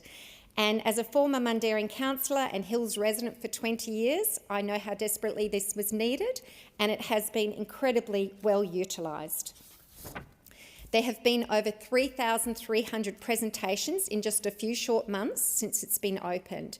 Families from the regional areas and from the Perth Hills don't have to travel all the way down the hill on the major highway to get their urgent care that they need. And it's because of successes like Mundaring that this year's budget took the next logical step, and we didn't just extend the funding, we have made urgent care clinics a permanent part of Medicare. Speaker, Labor established Medicare, and only a Labor government will protect and strengthen it. And every Australian deserves quality healthcare close to home, and the Mundaring urgent care clinics are living proof that we have delivered exactly that. I commend the motion to the House. The question is that the motion be agreed to. The member for Cook has the call. Gray, apologies. Thank you, Speaker. I rise to talk about the motion for Medicare urgent clinics in Australia. Let me start off by saying the level of pork barrelling by this government with urgent Medicare clinics is unbelievable. For anyone watching at home, just do some analysis of the amount of urgent Medicare clinics in Labor-held seats versus Coalition-held seats. And in fact, Speaker, it's built into the very own strategy of the urgent Medicare clinics. Their strategy is to deliver an urgent Medicare clinic to 80% of Australians within a 20-minute drive. So essentially what they're saying, if you're from a rural community or a remote community, good luck. Good luck to you. And it's even worse than that, Speaker. If you're in a remote community, you're paying 3 times to see a doctor. There will be a co-payment. There will be an increase in your council rates because the regional and rural and remote electorates councils that I represent, they have to give cash incentives to encourage GPs into their communities because the model that we have today does not support GPs in regional, rural and remote Australia and is completely unacceptable. Speaker, I'll be a bit more specific, and I rise to bring attention to the unfolding health crisis in my electorate of Grey. It is a crisis manufactured not by a lack of dedication from our local medical professionals, but by the sheer incompetence and the suffocating red tape of this government's bureaucratic machine. Right now on the Eyre Peninsula, a dedicated medical clinic is on the brink of being forced to reinstate patient co-payments. Now, why is this? Because of catastrophic ongoing failures within Services Australia's health professional online services system, better known as HPOS. For 6 months, the clinic has successfully operated as a bulk billing practice, providing an essential lifeline to a community doing it tough under the cost of living pressures. Yet, despite doing everything by the book, 3 vital GPs at this clinic have been repeatedly dropped off the Medicare registry due to system errors. It is completely unacceptable that a clinic is forced to register its hard-working doctors 3 separate times, only for the HPOS system to unceremoniously drop them without any warning whatsoever. The rigid lack of flexibility in the system means that a simple glitch completely cancels incentive payments. This has left these healthcare providers out of pocket for at least 3 months, entirely stripping them of the quarterly incentive payments they rely upon to keep the doors open. This glitch places an immense strain on a practice that is simply trying to do the right thing for the community. The government campaigns continually on their healthcare credentials, yet their own system and their appalling lack of communication are actively punishing our clinics. Our regional practices have seen absolute zero benefit after 6 months of bulk billing. Instead, they are being stonewalled. I am calling on the federal government today to intervene immediately. The minister must grant an extenuating circumstances payment to backdate the owed funds to this clinic. We also need an urgent overhaul of this time-consuming and cumbersome payment system. If the government does not step in and reinstate these owed funds, one of the few bulk billing clinics in our region will be forced to shift back to co-payments. That will be a devastating blow to a community that relies on this practice for affordable, accessible healthcare. Beyond these technical failures, I also call on the government and the primary healthcare network for consistently overlooking the Eyre Peninsula. Port Lincoln in particular has been totally ignored for essential funding like strengthening Medicare grants. Even worse, this community has been completely bypassed in the rollout of the Medicare urgent care clinics, as I said before. There seems to be a lot of favouritism in the allocation of funding, grants and new clinics under this government. Have a look for yourself. We see that Whyalla has recently received a new urgent Medicare clinic, and that's fantastic. And of course, I welcome that investment in the people of Whyalla. However, there is a glaring, undeniable need in Port Lincoln, yet this community was entirely overlooked. The question has to be asked: why did Whyalla get an urgent Medicare clinic when the need was just as high, if not higher, than Port Lincoln? Port Lincoln services a vast network of small, struggling towns that have absolutely no access to healthcare. The question is that the motion be agreed to. The member for Petrie has the call. Deputy Speaker, I rise in support of what's been put forward by the fantastic member for Solomon because it recognises something that's making a genuine difference in communities right across Australia, including my electorate of Petrie. When I put my hand up to stand as a Labor candidate for Petrie, I did so knowing that one of my key priorities will always be healthcare. I made the commitment to local families that I would fight for better healthcare close to home. People told me they were struggling to get in to see a GP. They were spending hours in the waiting room in the emergency department for conditions that weren't life-threatening, and they wanted more healthcare services in our growing community. Last December, we delivered on that promise when I opened the Medicare Urgent Care Clinic in Deception Bay. We can talk all we want in this parliament at how great these urgent care clinics are, and I will, but first I want to say that after knocking on thousands of doors, I know they're making a real difference in our community, even if that isn't always visible from within this parliament. I'm incredibly proud that this clinic is now providing free, bulk-billed urgent healthcare to local families 7 days a week, with no appointment required. It means that if your child needs stitches after falling from their bike, if you've fractured your wrist, if you've developed an infection that simply can't wait, you can get in to get the care you need close to home without worrying about an unexpected bill. And that's exactly what strengthening Medicare looks like. The Albanese Labor government has remained focused on our promise to Australians that when you go to the doctor, all you need is your Medicare card. Through the delivery of the Medicare urgent care clinics right across the country, we are making that promise a reality. There are now 137 Medicare urgent care clinics operating across Australia. More than 3.2 million Australians have already accessed free urgent care through them. These clinics are open when families need them most, including evenings and weekends. And almost half of all patients say they would otherwise have ended up in a hospital ED or have called an ambulance. Here in Queensland, the impact has been enormous. We now have 26 Medicare urgent care clinics across the state, and they've already seen more than 660,000 patient presentation. I'm particularly pleased by the response we've seen at the new Deception Bay Urgent Care Clinic. Since opening, the clinic has already cared for more than 6,100 patients. That's more than 6,100 occasions where someone in our community has been able to receive the urgent care without having to sit for hours in a hospital waiting room or worrying about whether they could afford the treatment. The Deception Bay Urgent Care Clinic has been a vital addition to our community, an area that's too often been overlooked when it comes to healthcare.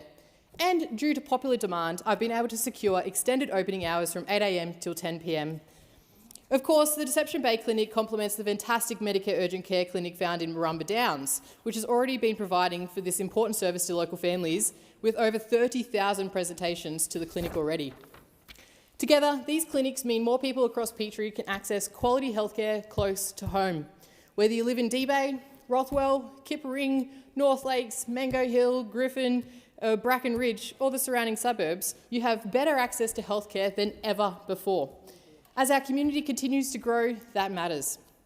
But beyond the numbers and the statistics are people. They're the parents who don't have to choose between waiting days to see a GP or spending their evening in the emergency department. They're the grandparents who can receive treatment quickly and get back home to recover. They're the shift workers who can walk into a clinic after work because it's open when they need it.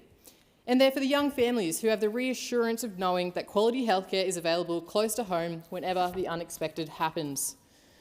Labor created Medicare, and Labor will always fight to strengthen Medicare. This government's record $8.5 billion investment into Medicare is delivering more bulk billing, more doctors and nurses, cheaper medicines and permanent urgent care clinics for communities like ours. For Petrie, this isn't just another government announcement, it's a promise made and it's a promise kept. Let me say that again. It's a promise made and it's a promise kept. I promised local families that I would fight for more healthcare services in our community, And the Medicare Urgent Care Clinic in Deception Bay is delivering on that promise every single day, and I'm so proud to support this motion. The time allotted for this debate has expired. The debate is adjourned and the resumption of the debate will be made an order of the day for the next sitting. The Clerk. Private members' business. Order of the day number 1. Sex Discrimination Amendment Sex-Based Rights Bill 2026. Resumption of debate on the second reading.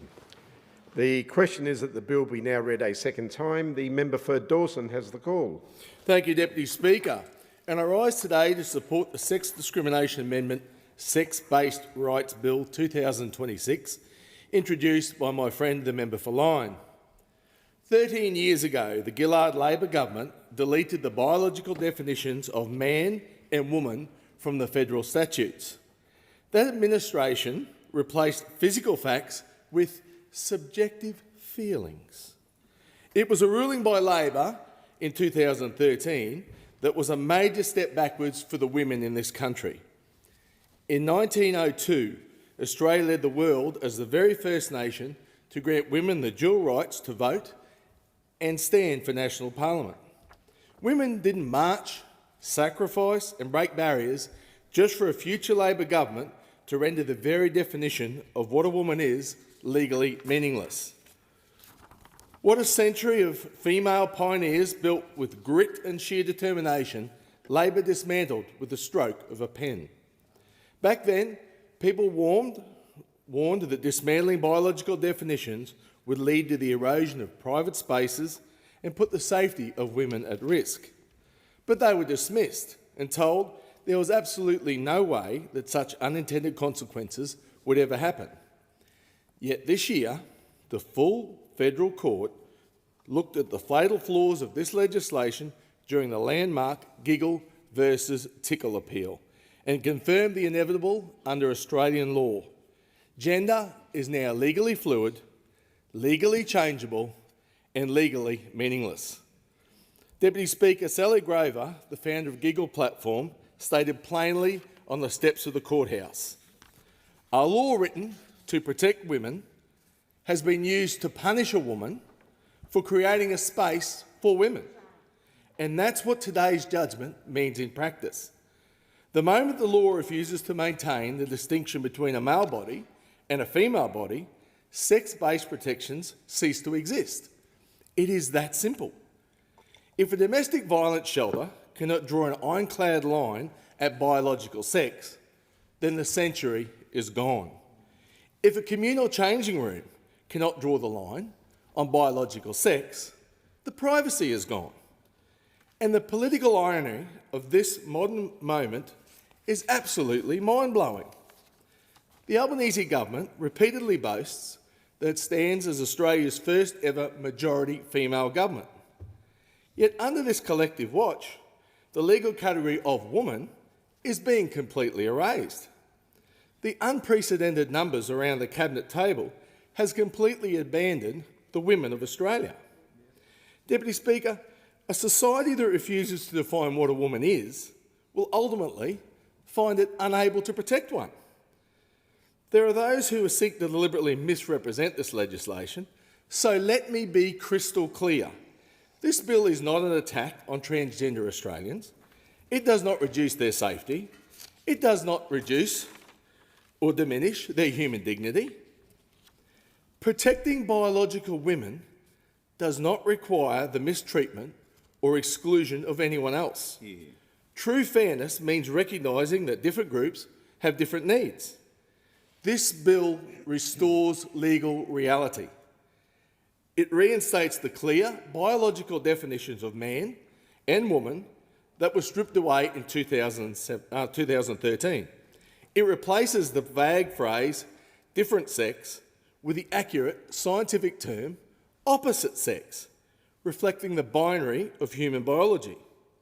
And importantly, this bill inserts a definitive new balancing clause establishing a statutory protection for women-only spaces, services and sports against frivolous lawsuits. The Coalition will not stand by and watch women's rights be systematically compromised on the altar of political correctness. The Australian people are fed up. They never voted to change the definition of man and woman. These protections were dismantled without the consent of the majority. When the definitions were altered, there was no referendum, there was no broad-based community consultation, and no mandate for the quiet majority of citizens who expect their laws to protect their reality. Let's common sense return to the statutes, let the law anchor itself in reality, let this chamber restore the rights and protections that the Australian women deserve. I commend the bill to the House. Expired. The question is that this bill be now read a second time. The member for Parkes has the call. Thank you, Deputy Speaker. I stand here today as a husband, as a father, as a grandfather to support the private member's bill brought by my colleague, the courageous member for Lyne, Alison Penfold. I was born a male and therefore I can never live what it means to be a female, and I will not pretend to do so. But I do know from those close to me and those I have known through my work and family, church and my representation of the people of the Parkes electorate that they do not yet have equality. We do not live in a world where women feel safe. Simple statistics show us why. 2 in 5 women in Australia have experienced violence since the age of 15. A woman is killed every 9 days by a current or former partner. In 2023-24, 6,751 women aged 15 or over needed hospitalisation due to family or domestic violence. This is why women need safe spaces.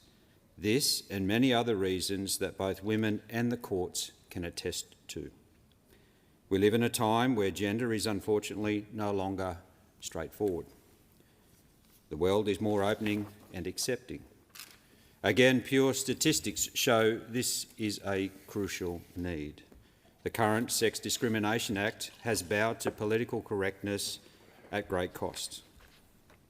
There is a way for all people, men, women and transgender people, to live in dignity and safety without jeopardising women's rights to privacy. Unfortunately, that way is not possible through the current Sex Discrimination Act. Recent legal matters have established that a man wearing lipstick, a man in a dress, a man who simply says he's a woman is a woman. This is a worrying, this is frightening precedent, and it is both hurtful and a threatening statement to all women. It clearly shows that women-only spaces cannot be assured, and it clearly shows the precedents, the protections for women's sports, women's health, women's privacy, services and safety cannot be assured. The current Sex Discrimination Act puts the risk of offence ahead of the women's rights. We should never have to apologise for being born a man or a woman. All Australians should be allowed the dignity to be proud of their biological sex. I applaud the member for Lyne for taking a stand, and I support her and the women who, throughout the course of our nation's history, have fought for women's rights. I support this bill that seeks amendments to a law that does not serve the people of this country.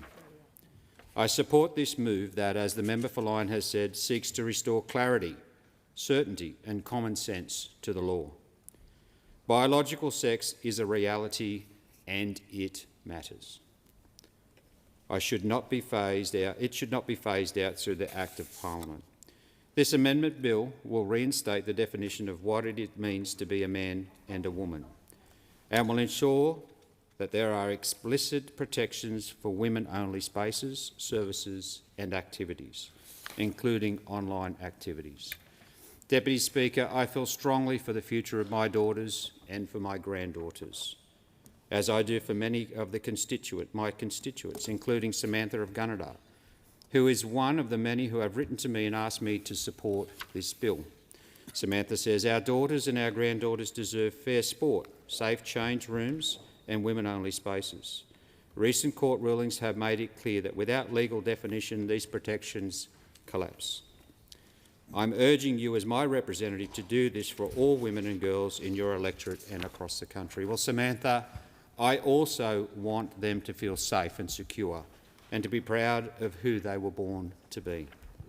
I want them to have the legal protections that help right the wrongs already entrenched by the current Sex Discrimination Act. This bill brings reality back to the situation and allows women to be women without apology, and I commend the bill. The time allotted for this debate has expired. The debate is adjourned and the resumption of the debate will be made in order of the day for the next sitting.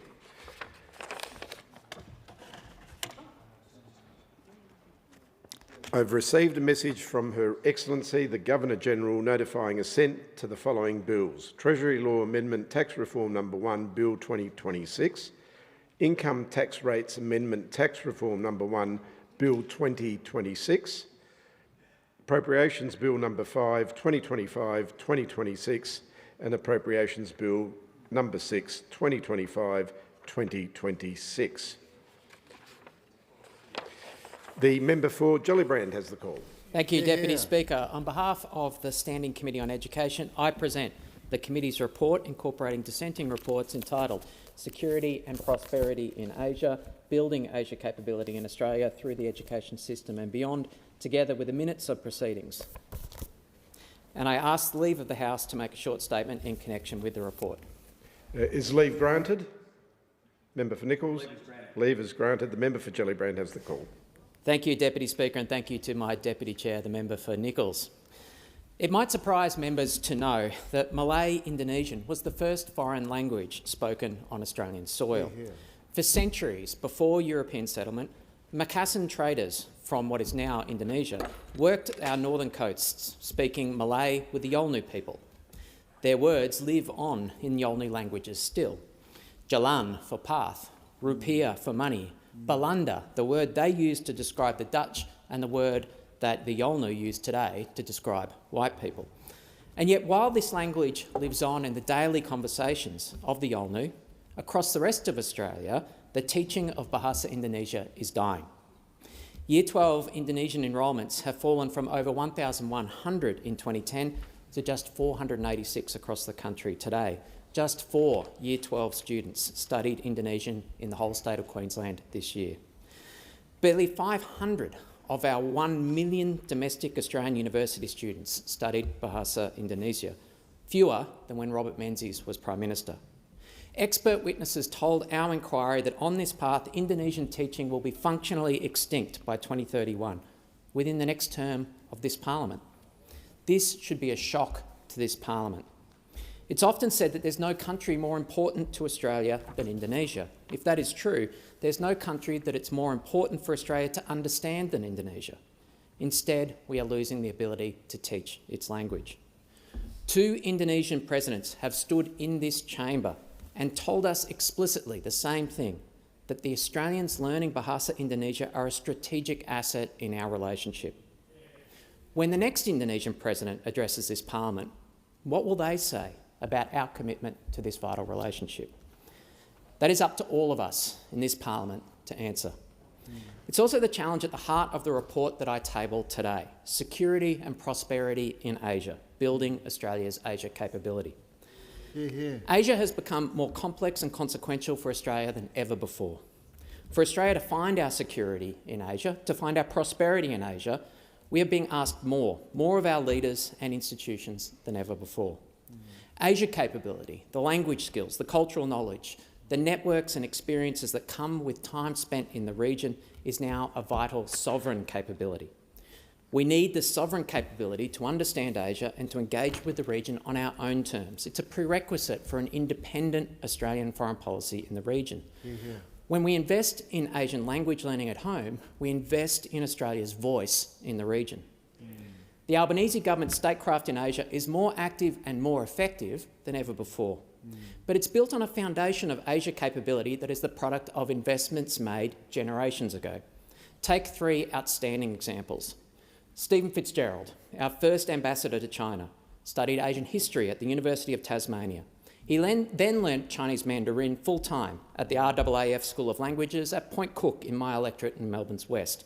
8 hours a day, 5 days a week for 48 weeks before he went to a language school at the University of Hong Kong. He later went on to do a PhD at the Australian National University, undertaking further research in Hong Kong.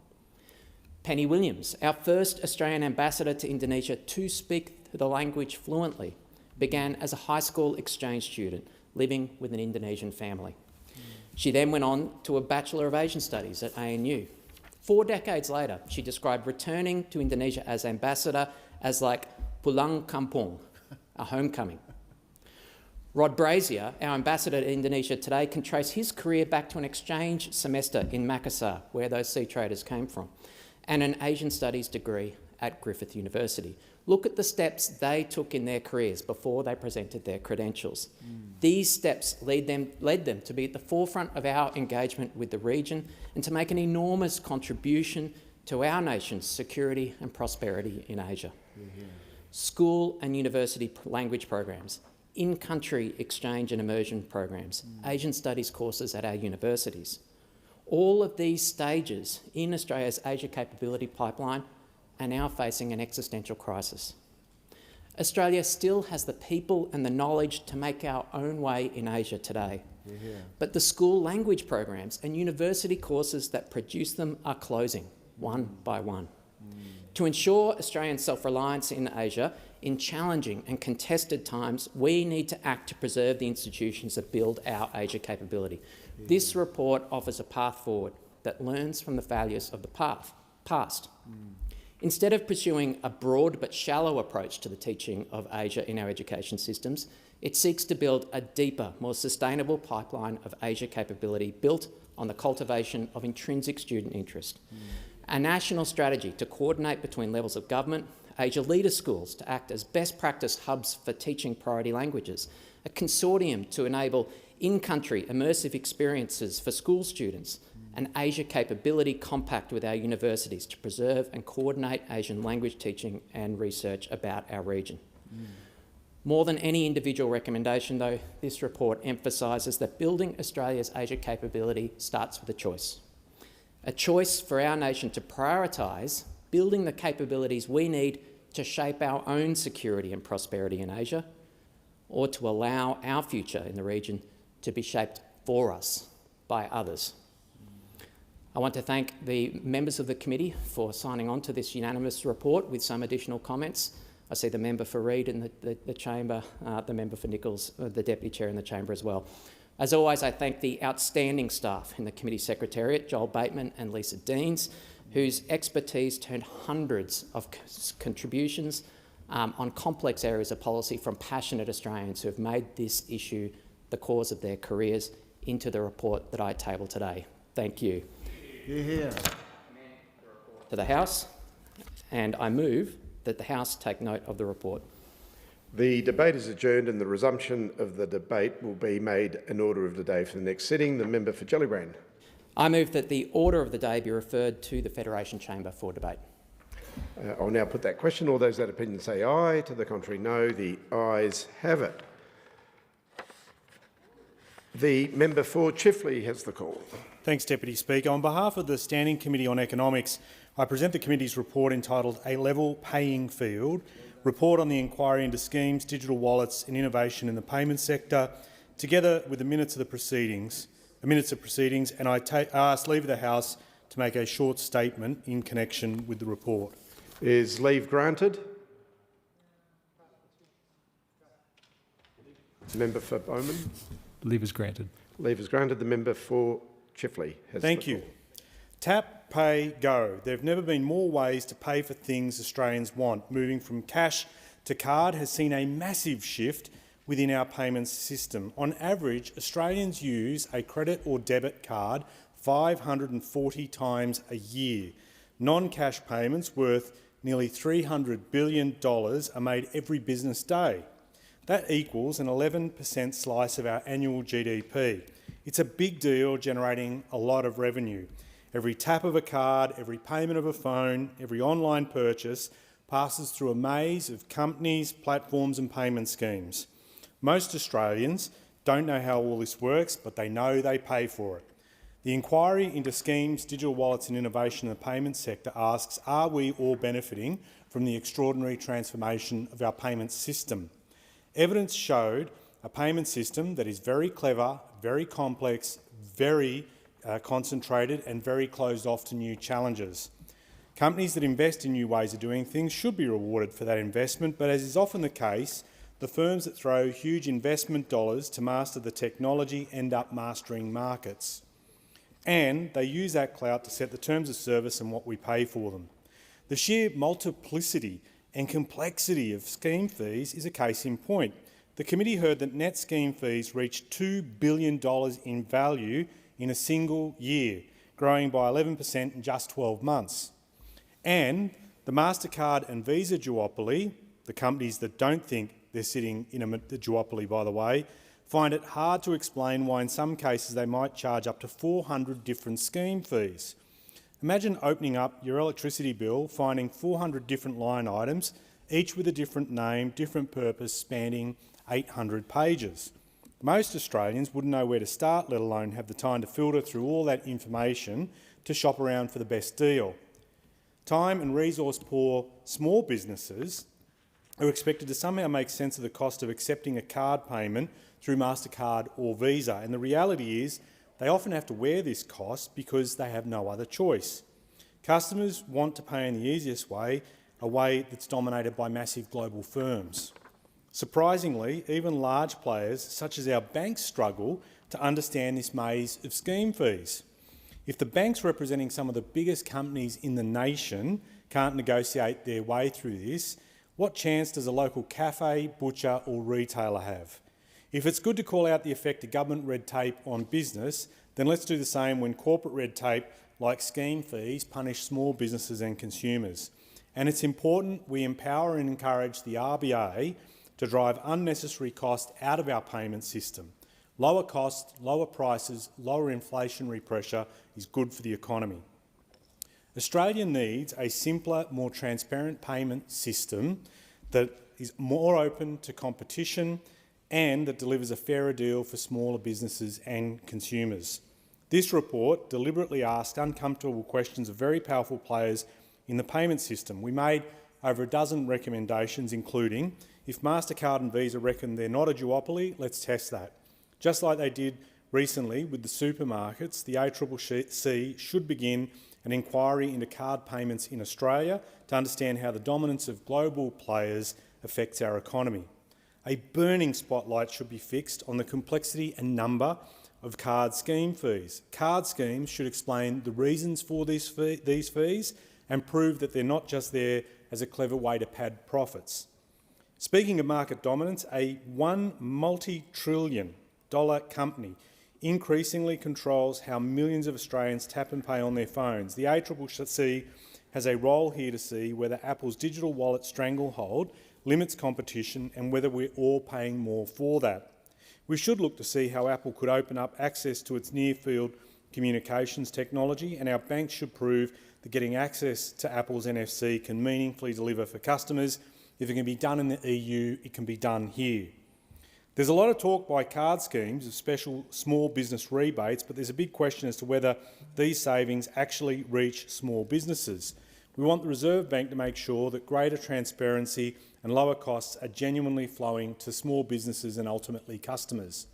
Finally, since competition has been shown to drive down fees and costs, we need to build the growth of clever Australian fintech firms to provide that competitive pressure, and we need to make it easier for those fintechs to access our payments infrastructure. I want to thank everyone who contributed to the inquiry, which occurred while the RBA was completing its review of merchant card payment costs and surcharging, and we want to thank the RBA for its important work in this space.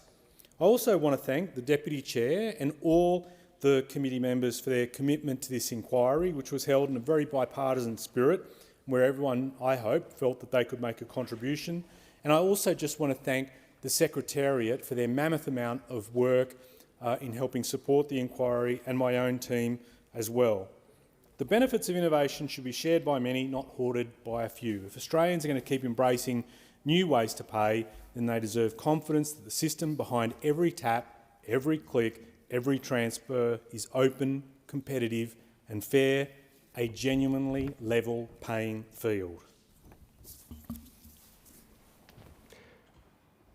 The member for Cook. Yes, seek leave to respond to the report. Is leave granted? The member for Cook has the call.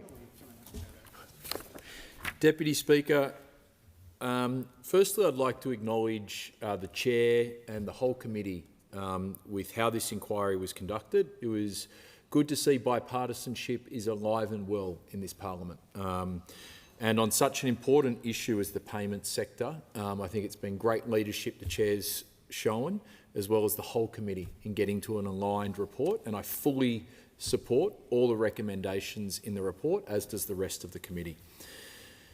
For most Australians, payments often are invisible. They're not transparent. We just tap a phone, we watch, we pay a bill, we order online. We expect it to be instant, safe and cheap. But behind that simple tap is a complex web, a system involving banks, card schemes, digital wallets, technology companies, fintechs, merchants, regulators, consumers, and a lot of concentration of market power. The question for this parliament is simple. Is this system delivering the best outcome for Australian consumers and Australian businesses? Australia has always been an early adopter and innovator of payments technology. We embraced tap and go, we embraced online banking, we embraced real-time payments, we embraced mobile wallets, and we have had some of the best fintechs in the world come from this country. Apple, Google and Samsung offer 3 of the main pass-through mobile wallets in Australia. The Reserve Bank reported that these 3 companies' share of all credit and debit transactions in Australia grew from 10% in March 2020 to over 45% by the end of 2025. That's in just 4 years.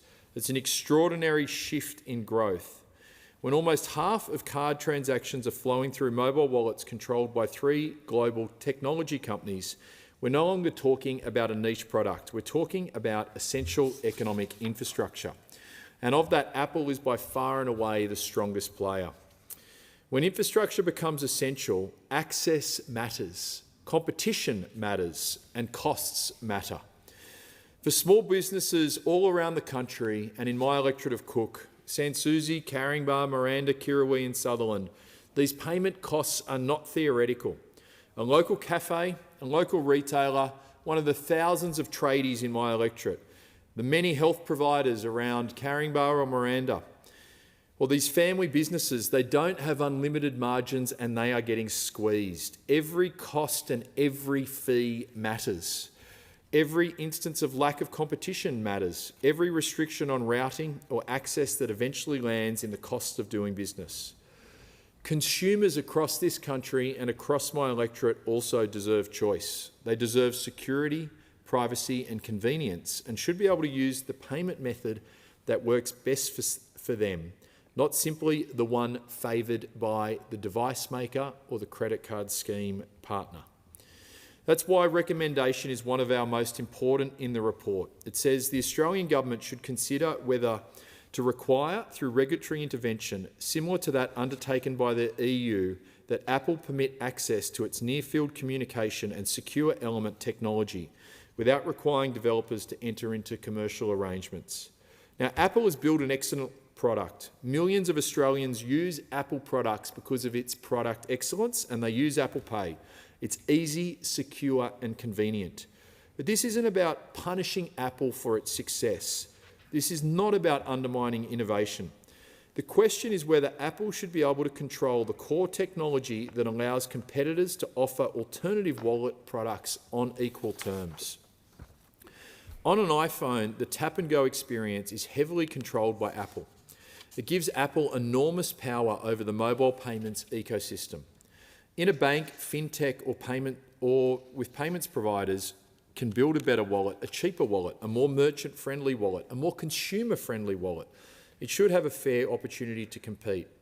The EU has already moved on this issue and has recognised that access to near-field communication technology is fundamental to competition in mobile payments. Australia should be exploring similar approaches. That's why we've called on the ACCC to conduct a broader review into Apple's market power in digital payments and recommend policy options that deliver greater competition and consumer benefit. The question is this: what is the market power? What are the barriers to entry? What are the fees and terms? What are the reforms that would deliver better outcomes for consumers and small businesses right across Australia? Secondly, any policy recommendation should be mapped against the real benefits for Australian small business and consumers. This debate should not be a fight between banks and big technology companies where everyone else is forgotten. The purpose of reform is not to give one group of large corporations more leverage over another. The purpose is to lower costs, provide more choice, better products, stronger privacy, stronger security and more innovation. Too often, small businesses sit at the end of the payments chain. They don't design the schemes, they don't set the fees, they don't control the wallet infrastructure. They simply pay the bill.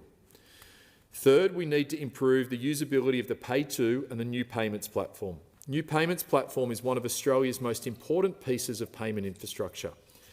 Pay2 has a potential to make account-to-account payments easier, faster and more transparent. But good infrastructure is not enough. The user experience needs to work and it needs to be improved. If Pay2 is confusing, inconsistent or hard to use, adoption will lag. That is why the Treasury or the RBA should establish and look at the Pay2 network and set user experience for the standards to Pay2. We need this to be user-friendly and the banks have to come to the party.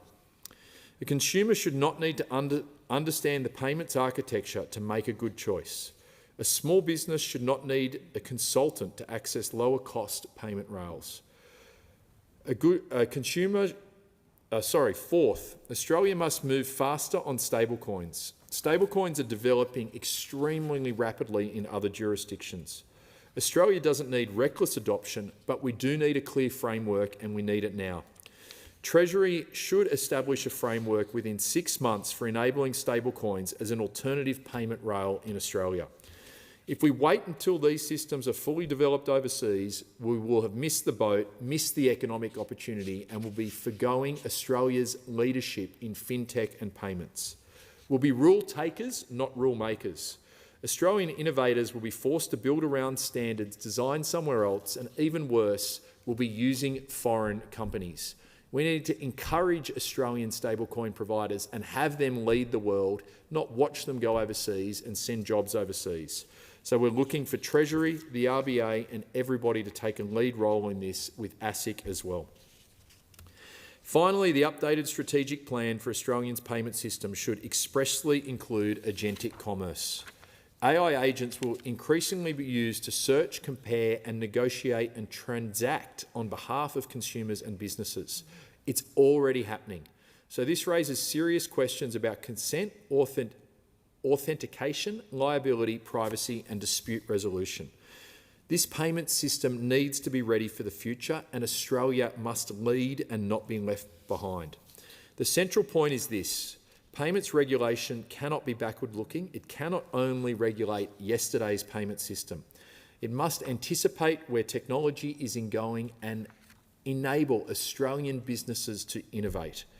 The future of payments should be open, competitive, secure and built around the interests of consumers and small businesses. If we can do that, I'm confident Australian payments companies will lead the world.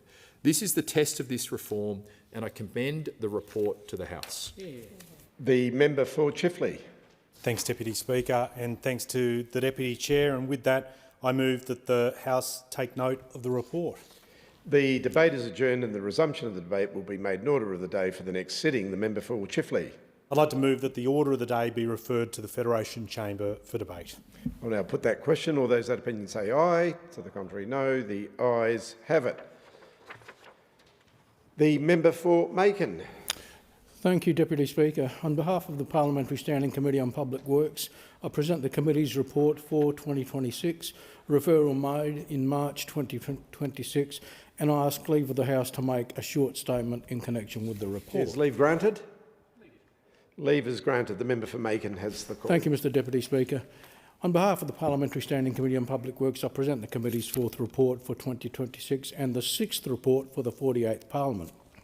This report considers the Australian Nuclear Science and Technology Organisation's decommissioning of the National Research Cyclotron Facility at Camperdown, New South Wales. The proposed work has an estimated cost of $17 million. In considering this proposed work, the committee received 3 submissions, held a public hearing and an in-camera hearing with the Australian Nuclear Science and Technology Organisation, and received a private briefing at the site inspection of the National Research Cyclotron facility. After considering the evidence provided to the committee is recommending that it is expedient for the proposed work to proceed. The committee acknowledges that due to technological advancements in the field of nuclear medicine, the National Research Cyclotron facility is no longer required for Australia's world-leading radioisotope research. The committee was able to speak with scientists who worked in this facility for over its 30-year operation to gain an understanding of how these advancements have given hospitals and medical facilities across the country the ability to develop their own capability so that they can continue providing exemplary care to the sickest in our community. The committee received representations that the facility could be repurposed for future training or educational use. Following inspection of the facility, the committee determined that this would not be a viable option due to its unique construction, radioactive contamination of structural elements, its aged condition, and the cost to recommission and maintain such a bespoke facility. Instead, public value would be better realised following controlled and safe demolition of the facility to return the site to the local health district. As a final remark, I note that the site is located in Sydney's most densely populated local health district, with medical institutions, local businesses and residences all packed tightly together in this precinct alongside the facility. Demolition of the facility will therefore require some changes to the way people move through the area. This proposed work brings to the fore the importance of stakeholder consultation to ensure that any public works do not cause undue interference or disruption to the community. The committee encourages the Australian Nuclear Science and Technology Organisation to continue its regular and meaningful engagement with these stakeholders as the work progresses.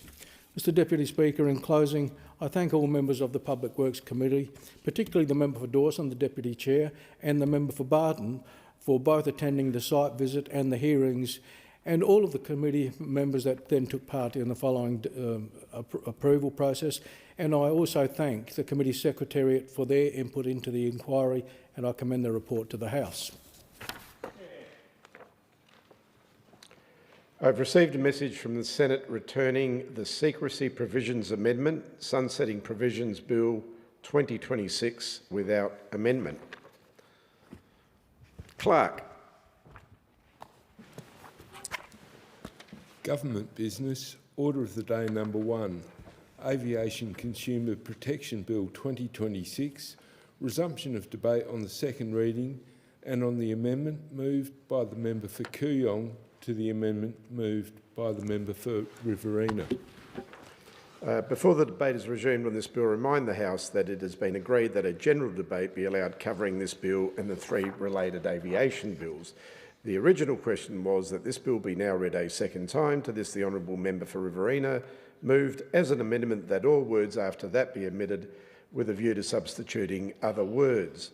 The honourable member for Kooyong has moved as an amendment to that amendment that all words after notes that be omitted with a view to substituting other words. The question is that the amendment moved by the honourable member for Kooyong to the amendment moved by the honourable member for Riverina be agreed to. The member for Sturt has the call. Thank you, Deputy Speaker. I rise today to speak on the Aviation Consumer Protection Bill, Aviation Consumer Protection Levy Bill, the Aviation Consumer Protection Levy Collection Bill, and the Aviation Consumer Protection Consequential Amendments and Transitional Provisions Bill. Deputy Speaker, I am a lover of aviation. My interest started in 1992 when I was 10 and travelling from Adelaide to Hobart for a swimming carnival. It was my first time on a plane, and I'll never forget, and I can sometimes still feel the raw power of the 737 aircraft as it taxied and took off into the sky. It was an incredible feeling, and from that moment I was completely hooked. Of course, at that time I didn't realise how critical aviation and aerospace is to this country, to jobs, to productivity, to connectivity, to national security and to healthcare. All I cared about when I was 10 was the little headphones and tiny packets of nuts that you receive as a snack. But decades on, Deputy Speaker, I still get a kick every time I go to an airport board a plane and take off into the sky. For a short stint, I worked for Boeing Defence Australia, a great company doing incredible things in the defence industry, and in working there became familiar in particular with the Boeing E-7A Wedgetail, the P-8A Poseidon, which is maintained at Ed Parks in my home state of South Australia, and of course with the MQ-28 Ghostbat, an uncrewed collaborative combat aircraft that was the first military aircraft to be designed, manufactured and flown in Australia in over 50 years, and which was manufactured by Boeing using manufacturing innovations in robotic drill and fill, which has helped them create efficiencies by significantly reduced assembly costs. Prior to being elected to federal parliament, I was also very privileged to be a volunteer director on the board of the wonderful organisation that is the Royal Flying Doctor Service in South Australia and the Northern Territory, where I was chair of the Board Aviation Safety Committee. Through this role, I developed an understanding of not only the Pilatus PC-12 and PC-24 beautiful planes, but of the incredible value and contribution pilots and lamies make to that organisation, which is actually very complex. When people see an RFDS red-bellied plane in the sky, it is inspiring and reassuring, but it takes an awful lot to get the plane up there. The RFDS is a regional and metropolitan airline combined with a primary, preventative and aeromedical health service, combined with a business development organisation, combined with a commercial enterprise, combined with an education and training provider, combined with being a fundraising organisation, because it is in fact a not-for-profit, and conducting its business over a geographical reach that covers the entire country, including its most remote corners, and contributing to the aviation industry in a very unique and important way. So all of that led me to Parliamentary Friends of Aviation, which I'm co-chair. This is formed by the Australian Airports Association, Airlines for Australia and New Zealand, the Regional Aviation Association of Australia and the Board of Airline Representatives of Australia. And this group supports and promotes aviation policy and priorities. Together, these organisations represent more than 340 airports, 13 domestic airlines and over 40 international airlines, moving more than 100 million passengers each year in Australian airspace. Last financial year, these millions of domestic passengers travelled on aircraft ranging from jetliners to turboprops, landing at major airports and regional airstrips alike. Australia's airports are a vital part of Australia's economic and social fabric, providing connection across Australia and beyond, and given our geography, airports provide the starting point, sometimes the only practical means of travel for many journeys. In financial year 2025, our global gateways recorded an all-time high of just over 43 million international passengers. This was a 9.6% increase on the previous year. And these numbers underscore the role of the aviation sector as the backbone of global connectivity, enabling movement, opportunity and growth across Australia and out into the world. And in December last year, in my home state of South Australia, I was really thrilled to be at the Adelaide Airport to witness and celebrate the landing of the first United Airlines flight direct to Adelaide from San Francisco, a beautiful Boeing 7879 Dreamliner, which will operate on a seasonal basis. And even better, the first officer on that inaugural flight was an Adelaide-born and bred lady.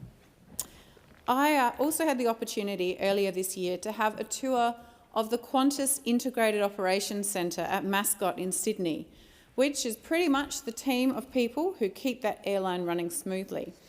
At the IOC, the team, which includes engineers, meteorologists and customer service personnel, monitors hundreds of live flights and collaborates with pilots to find the safest, most efficient routes. The team uses AI to map countless flight paths, rerouting planes and altering schedules to account for severe weather events.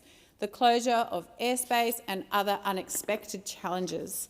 It also uses AI to optimise fuel usage and minimise delays. Adelaide is home to the Qantas Product Innovation Centre, which is designed to accelerate the delivery of intuitive, world-leading digital experiences for the millions of customers who travel on that particular airline each year. It's currently staffed by a small team, but the centre is projected to be home to more than 420 highly skilled technological roles over the next 3 years, bringing investment and critical innovation capability to South Australia. We also see innovation in the aviation industry with Virgin Australia's investment in open AI capabilities that are changing the way their customers plan and book travel, and of course a different type of innovation with their Pets in Cabin initiative. Aviation, Deputy Speaker, is one of Australia's most powerful economic engines, contributing around 5% of national GDP each year, and, as is demonstrated by the IOC and Product Innovation Centre, it's a major employer for Australian workers. Last financial year, 1.2 million tonnes of air cargo moved through Australian airports, much of it high-value goods requiring safe, reliable transport networks to keep supply chains flowing. While air freight represents less than 1% of total trade volume, it represents over 20% of Australia's total trade value. Now, by 2030, Australian air passenger movements are expected to grow another 30% from current levels. And with the Brisbane 2032 Olympic and Paralympic Games on the horizon, now is the time for us to prepare for this, because that total is expected to climb even higher. So there's a role for government in this industry, Deputy Speaker. The role for government in aviation is to facilitate an open, market-based aviation sector where Australians enjoy access to more services on a fair footing, at better prices and with an impeccable air safety and security record. And in Australia, ours remains world-leading. Facilitating competition and sustainable growth in the commercial market while regulating the sector to ensure appropriate safety, security, workforce, consumer and environmental outcomes is the name of the game for the government in supporting this critical industry. The government's vision for aviation, as expressed in the 2024 Aviation White Paper, is for an aviation sector that is safe, secure, competitive, productive, sustainable and fair, employing Australian workers on fair pay and secure conditions, and providing Australian consumers with affordable, reliable and accessible services now and beyond. In establishing the Aviation Consumer Protection Framework, this suite of bills, is a part of realising that vision. The Aviation Consumer Protection Framework will comprise a number of important elements: an impartial aviation consumer ombudsperson that will provide a fair, accessible and independent external dispute resolution service that can assist with resolving individual customer complaints in relation to the supply of airline and airport services, and then the Aviation Consumer Protections Charter, which will set out the minimum standards that aviation consumers can expect from airlines and airports, and this will be enforced by the Aviation Consumer Protection Authority. The Charter will create obligations for airlines and airports towards their consumers in the event of a flight disruption, delay or cancellation, and create minimum standards with respect to booking information and assistance, communicating with consumers and complaint handling. Importantly, the Aviation Consumer Protection Bill will also facilitate the reporting and publication of reasons for flight delays, of reasons for cancellations and reasons for disruption to consumers. This will help to educate consumers and help them understand the factors that lead to delays, disruptions or cancellations, including whether they were within or outside the relevant airline's control. This reporting will also provide learnings for industry hopefully identifying steps that industry can take to minimise delay, disruption and cancellation factors. So it will also be important in understanding whether an entity's response to a delay, disruption or cancellation event was satisfactory, which in turn will help to manage consumer expectations going forward. When the aviation consumer marketplace is fair and transparent, with clear and easily understood obligations for industry and clear expectations for consumers, including clear methods for resolving complaints, then the industry can become more productive because less time will be spent repeatedly working out what these minimum performance requirements might be. Industry time can then be devoted to more productive and sustainable work, such as strategies for decarbonisation, which is challenging for the aviation industry just by virtue of its nature. It can also be devoted to strategies for developing models for sustainable aviation fuel, which is being supported by the federal government through the Cleaner Fuels Program, which commits $1.1 billion over the next decade to help bridge the price gap between regular jet fuel and sustainable alternatives. Onshore production hopefully expected to start around 2029. Sustainable aviation fuel is a priority sector under the federal government's Future Made in Australia agenda, and rightly so, because it can significantly reduce carbon emissions compared to regular jet fuel. The current costs of sustainable aviation fuel presents challenges, but if these can be overcome with targeted investment and strategic supply-side and demand-side models, it will mean secure, homegrown fuel that is vital to the aviation industry and vital to the people of Australia. And I give a particular shout-out to the innovative Australian company Hammer Energy, that's H-A-M-R, Hammer Energy, which under the leadership of CEO David Stribley is making a significant investment in a low-carbon liquid fuel refinery at Gilman in my home state of South Australia. This investment means more jobs, more opportunity for decarbonisation and more fuel security for the people of Australia. Investment and action to build a domestic low-carbon liquid fuels industry like Hammer Energy is pursuing both reduces reliance on imported fuels and strengthens Australia's fuel security. It will also elevate our role in the global low-carbon liquid fuel supply chain, the whole life cycle, from the sourcing of feedstock, so readily available here in Australia, through refining and production, through to the end-user distribution, as well as helping to meet global decarbonisation goals in the aviation sector, which is so critical to our country's economy.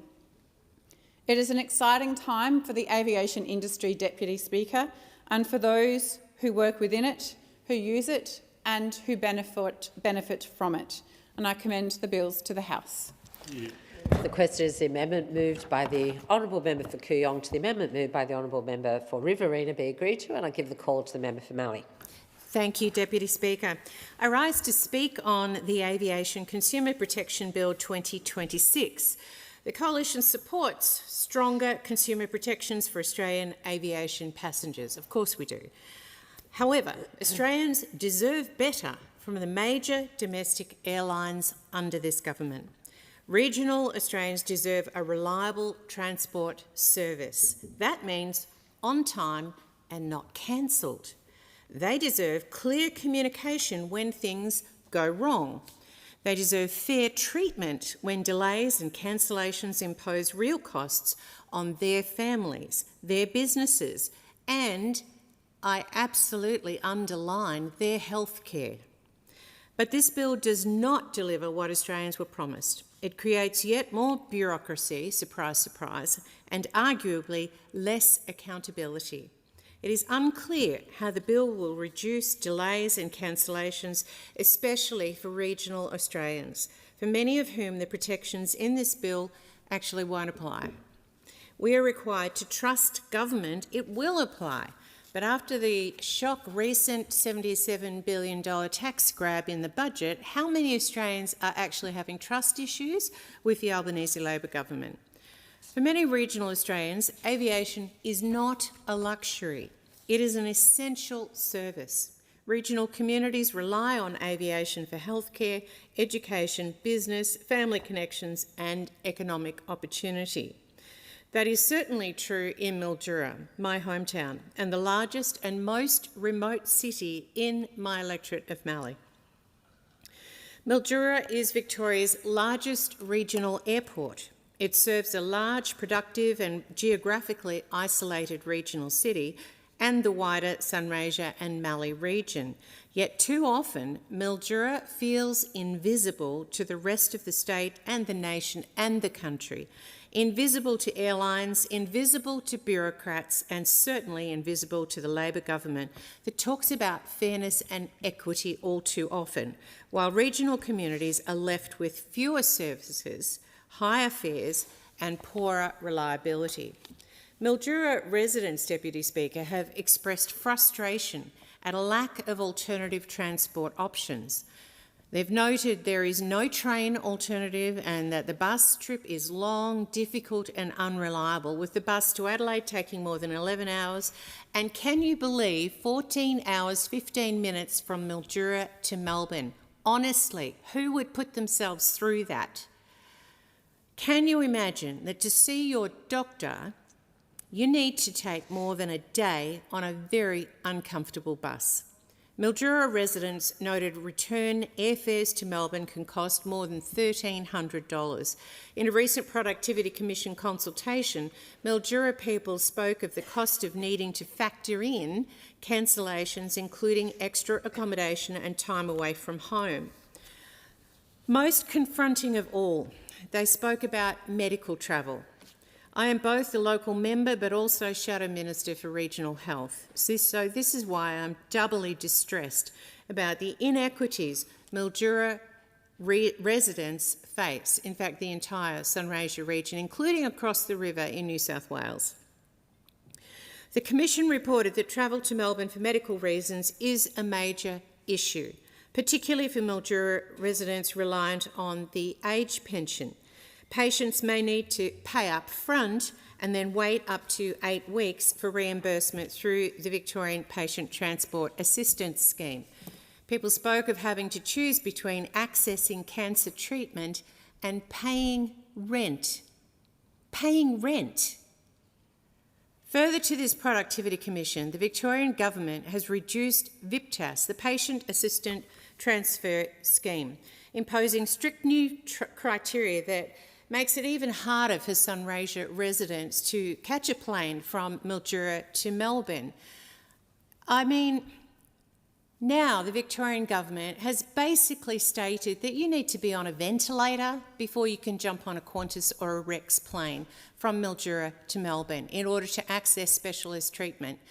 Then you've got the alternative problem where we have specialists who FIFO in and out of Mildura, thank you to the Victorian Government's absolutely hopeless management of health, and they get stuck in Melbourne, like I frequently get stuck in Melbourne, because there's fog in Mildura.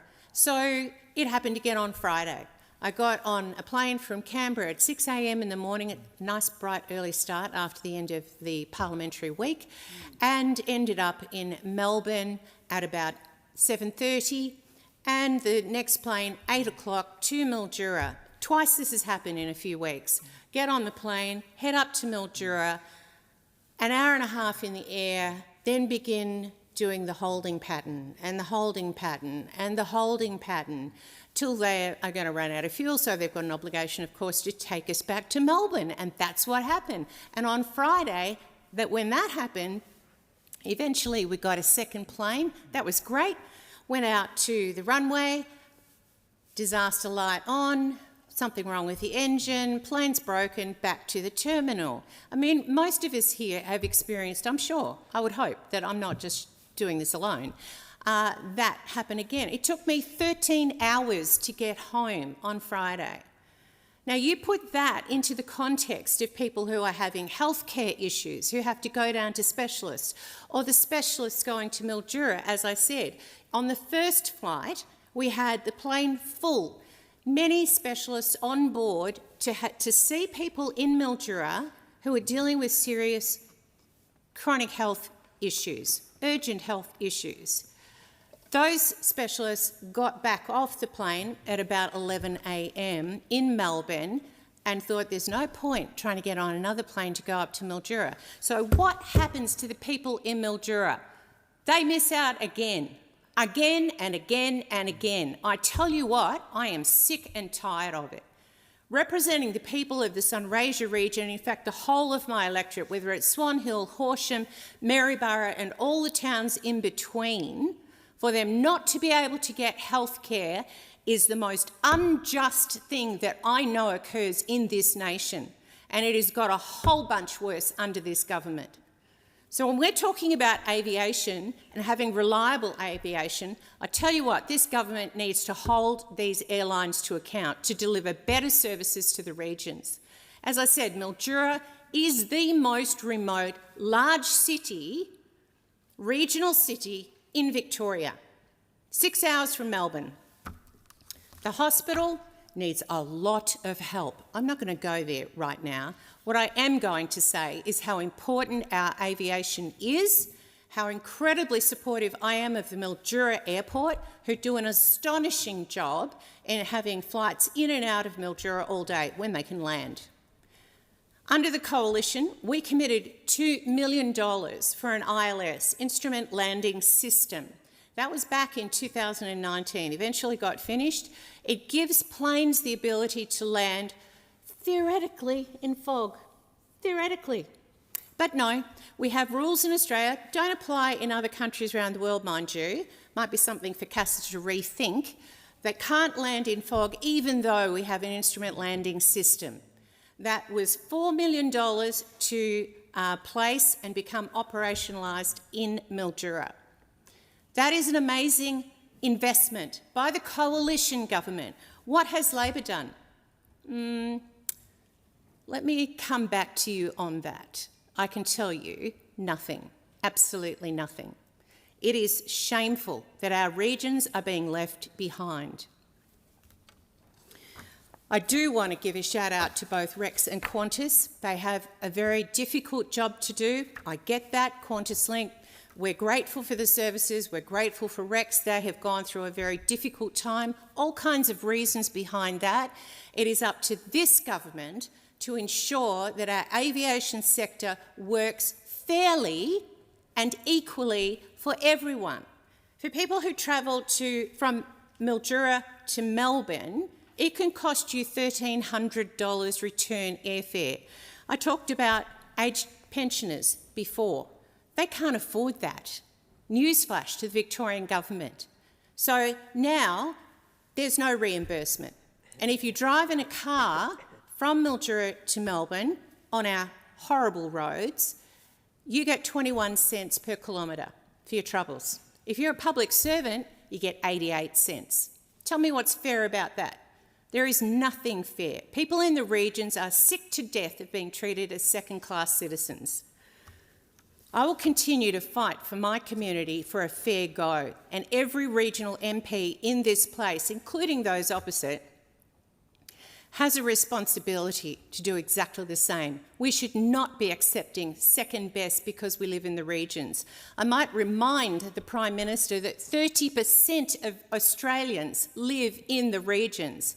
They do a hard day's work out in the fields, out providing services, whether it's healthcare services, whether it's aged care, whether it's every other business, small businesses, trying to make a go of it. It is tough out there, I can assure you, and this government should be doing more to support them. And I give the call to the member for Brisbane. Thank you, Deputy Speaker.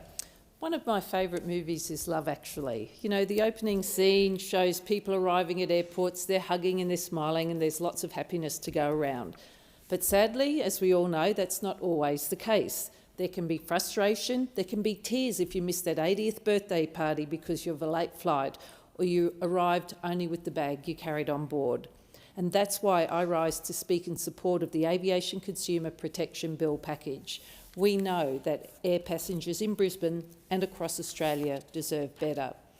Now, I'm pretty sure it's safe to say that almost everyone in this chamber has been on a plane. Whether it's a holiday, a business trip, a family emergency, Australians are flying. In fact, in 24-25, 60 million passengers flew within Australia, and 43 million passengers flew in and out of Australia. That's a lot of people. And amongst them are people, as I'm sure we all know, who have landed without their luggage. Sometimes it's returned late, sometimes it's not returned at all. They've had their flight cancelled or their flight delayed. Deputy Speaker, aviation clearly connects Brisbane to Australia and to the rest of the world. It's the bridge that connects Brisbane to the regions. It's critical to our social connection. It's critical to our economic growth and development. It sends Queensland produce and exports to other parts of the world, other parts of our great country. Now, we live in a vast continent and we often do have to travel long distances just because of that, to see family and friends. And I think Australians probably rely on aviation perhaps a little more than many other people around the globe. The recent events in the Middle East shows how Australian travellers in times of global crisis can experience disruption and uncertainty. And these periods also show us how important it is to protect Australians when they're flying. Deputy Speaker, I've heard many stories of young people and families in Brisbane having their flights cancelled or delayed or bags mishandled, feeling helpless to assert their rights. In fact, many families actually don't, and people don't even know their rights and they don't know where to turn. It's a common story that consumers in these situations often have to spend hours on the phone resolving complaints and cancellations, and they do it themselves. It's very frustrating, and that's due to the current voluntary industry arrangements. We saw earlier in this year at Easter time national disruptions and reports of passengers experiencing long delays, struggling to reach customer support and waiting long lines in airports. Simple trips like these to connect with loved ones and friends across Australia really should not result in a major ordeal for the passengers. That's why this legislation is so important. Knowledge of consumer rights actually is quite low. 79% of Australians report they know either nothing or just a little bit about their consumer rights when travelling by air. We also know that many disabled Australians encounter problems with wheelchair handling and delays, which is simply unacceptable. The current system of airlines policing themselves just hasn't worked. People with disabilities, medical conditions or injuries experience barriers that are less, and they are less satisfied with their air travel. A recent study showed that around a quarter of travellers surveyed identified as having a disability, a medical condition or injury. 2 out of 5 Australians with a disability, medical condition or injury do not know how to access services available to them. That's almost 40%. We know there is a gap between Australian passenger rights and those in other developed countries, and it really just doesn't make sense that Australians would have weaker consumer legal rights on the same flight under EU or Canadian law. Deputy Speaker, in our first term, the Albanese Labor government released the Aviation White Paper, passed new laws to boost competition at Sydney Airport and released draft passenger charter of rights and reinstated the ACCC monitoring of the airlines that the LNP had planned to end. The ACCC monitoring airlines as part of the Aviation White Paper reforms has served an important function. We see that global uncertainty in the aviation industry may lead to unreasonable and excessive price increases for Australian travellers, whether it be COVID or now with the recent global conflicts. During periods of heightened instability, unreasonable price rises for consumers needs to be monitored. This scrutiny of airline conduct is important to identify and respond to any potential anti-competitive behaviour and to protect consumers. Under the proposed laws, the Albanese government is undertaking historic reforms to the aviation sector. This legislation is designed to better protect Australian passengers so that they are treated fairly by the major airlines and airports, big corporations. This bill package will hold the aviation industry to account for delivering better outcomes for consumers and will improve consumer protection in the aviation sector. We are delivering Australian-first aviation consumer protections that will clarify airline obligations and the minimum level of assistance required when a scheduled flight is disrupted. This legislation will establish the Independent Aviation Consumer Ombudsperson to assist with resolving independent consumer complaints and provide a fair and independent external dispute resolution process. It allows for the creation of the Aviation Consumer Protections Charter, which will set the minimum standards and provide systemic monitoring, compliance and enforcement of those standards by the Aviation Consumer Protection Authority. They will also enable the authorisation of an external dispute resolution scheme to provide aviation-specific complaint handling services, and importantly establish the Aircraft Noise Ombudsman as a function within the department. This will ensure that the ANO, as it's referred to, is independent of Air Services Australia and the Department of the Defence. The ANO will review the management of aircraft noise complaints by Air Services Australia and the Department of Defence. The new consumer protection framework will reshape the way consumers interact with the industry, providing the protections they need when things go wrong. But it will still support an affordable and competitive aviation sector, which is really important. This framework will set consumer standards for services by airports, by airlines, and assist customers in resolving complaints, including those related to delays, cancellation and baggage. In developing these reforms, Deputy Speaker, the government has undertaken extensive consultation with the aviation industry, with consumer groups and the public, and this legislation strikes the right balance between providing meaningful protection for passengers while maintaining a competitive and sustainable aviation sector. These reforms will reshape the way consumers interact with the aviation industry, providing better booking information and clarity with the protections they need when things go wrong, again while supporting a sustainable and competitive industry. The Charter will create obligations for airlines and airports towards consumers in the event of a flight disruption, delay or cancellation. It will also contain minimum standards in relation to booking information and, again, importantly, assistance and communicating with consumers about complaints handling. Opaqueness can often be a very large source of frustration. The Charter provides a level of flexibility for aspects of the framework to be updated as the aviation consumer protection framework evolves as the needs of our community evolve. And providing flexibility in this way will ensure that the framework can evolve and adapt in response to changes across the industry, across our community, while still maintaining a focus on governance and continuing to have appropriate minimum standards for consumer protection. To support greater transparency and accountability, the Aviation Consumer Protection Bill will facilitate the reporting and publication of reasons for flight delays, of flight cancellations and disruptions, and will be to the Department and consumers respectively. This will assist the regulator and the Ombudsperson to determine whether or not a disruption, delay or cancellation was within or outside the relevant entity's control. Both the Ombudsperson and the regulator will also have an advocacy role, ensuring consumer concerns are heard and actioned by conducting inquiries, advising government and promoting best practices. The Ombudsperson and the regulator will provide consumer-focused education and best practice advice to consumers, to the industry and, importantly, to government on complaints handling. These package of bills establish the Aviation Consumer Protection Authority. It's a regulatory function that will sit in the department to administer and enforce the Charter. The ACPA, it's called, is necessary to keep airlines and airports accountable for the Charter requirements. Sometimes that's something that the stakeholders told the government they wanted the framework to do. And the Ombudsperson scheme will work to resolve eligible complaints. The regulator will focus on investigating and responding to systemic and serious breaches of the Charter. As I mentioned earlier, this package also establishes the Aviation Consumer Ombuds scheme. It's an impartial external dispute resolution body to help resolve eligible complaints by aviation consumers who have been unable to resolve their dispute with the airline or the airport directly. It will ensure that the complaint resolution process is impartial, procedurally fair and transparent, and that a solution is provided in an efficient and effective manner.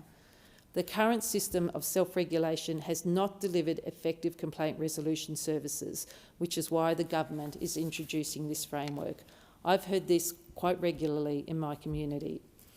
In addition to its complaint handling function, the ACO would also provide education and guidance, promote some best practices, and this could actually include releasing reports and other factual materials that can contribute to the development of our regulatory framework and policies, and they can refer conduct to other bodies as appropriate.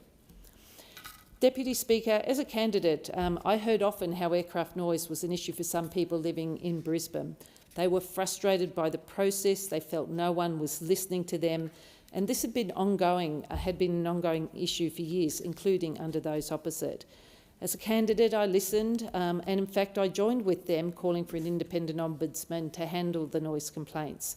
It really is hard for a local community, mums, dads, small shop owners, people who are busy, to stand up against big airline companies, to stand up against big airports, and to feel that they will be listened to, especially when the reviewer is one of the entities in question. This government responded after extensive consultation. The legislation establishes the aircraft noise ombudsperson to conduct investigative reviews into how Air Services Australia and the Department of Defence handle aircraft noise complaints, the community consultation processes regarding changes affecting aircraft noise, and how aircraft noise information is presented and distributed. And the ANO will be established in the department and will be independent of Air Services Australia and independent of the Department of Defence. And this is a commitment consistent with the commitment made in the Aviation White Paper to separate the function from the entities it reviews. The ANO may also publish independent reports and make recommendations to the government for policy or regulatory change. Deputy Speaker, the events over the last few months have shown how in times of global crisis these can impact us domestically. The conflict in the Middle East has led to flight and fuel disruptions and broader uncertainty for travellers here and abroad. We've seen passengers who are unsure what to do next, what to do when things go wrong, and what resources are available to them if their flights are in fact cancelled or delayed. And living on this vast continent, we often have to travel long distances to see families and friends. Our goods have to travel long distances to get to where they need to be. This can be the case whether it would be within Australia or somewhere else around the world. Australian travellers should have the same consumer protections as travellers in other developed countries. That's why the Albanese government is delivering on our commitment to hold the aviation industry accountable for delivering better outcomes for consumers. Deputy Speaker, this bill will improve outcomes for consumers and ensure the aviation sector is accountable for the services they offer. And this bill is focused on aviation consumers. However, it will also support a competitive and sustainable aviation sector that's critical to our economic growth and development. As we look ahead, we have the Brisbane 2032 Olympics on the horizon. We're expecting millions more arriving from overseas through our skies or travel within the country.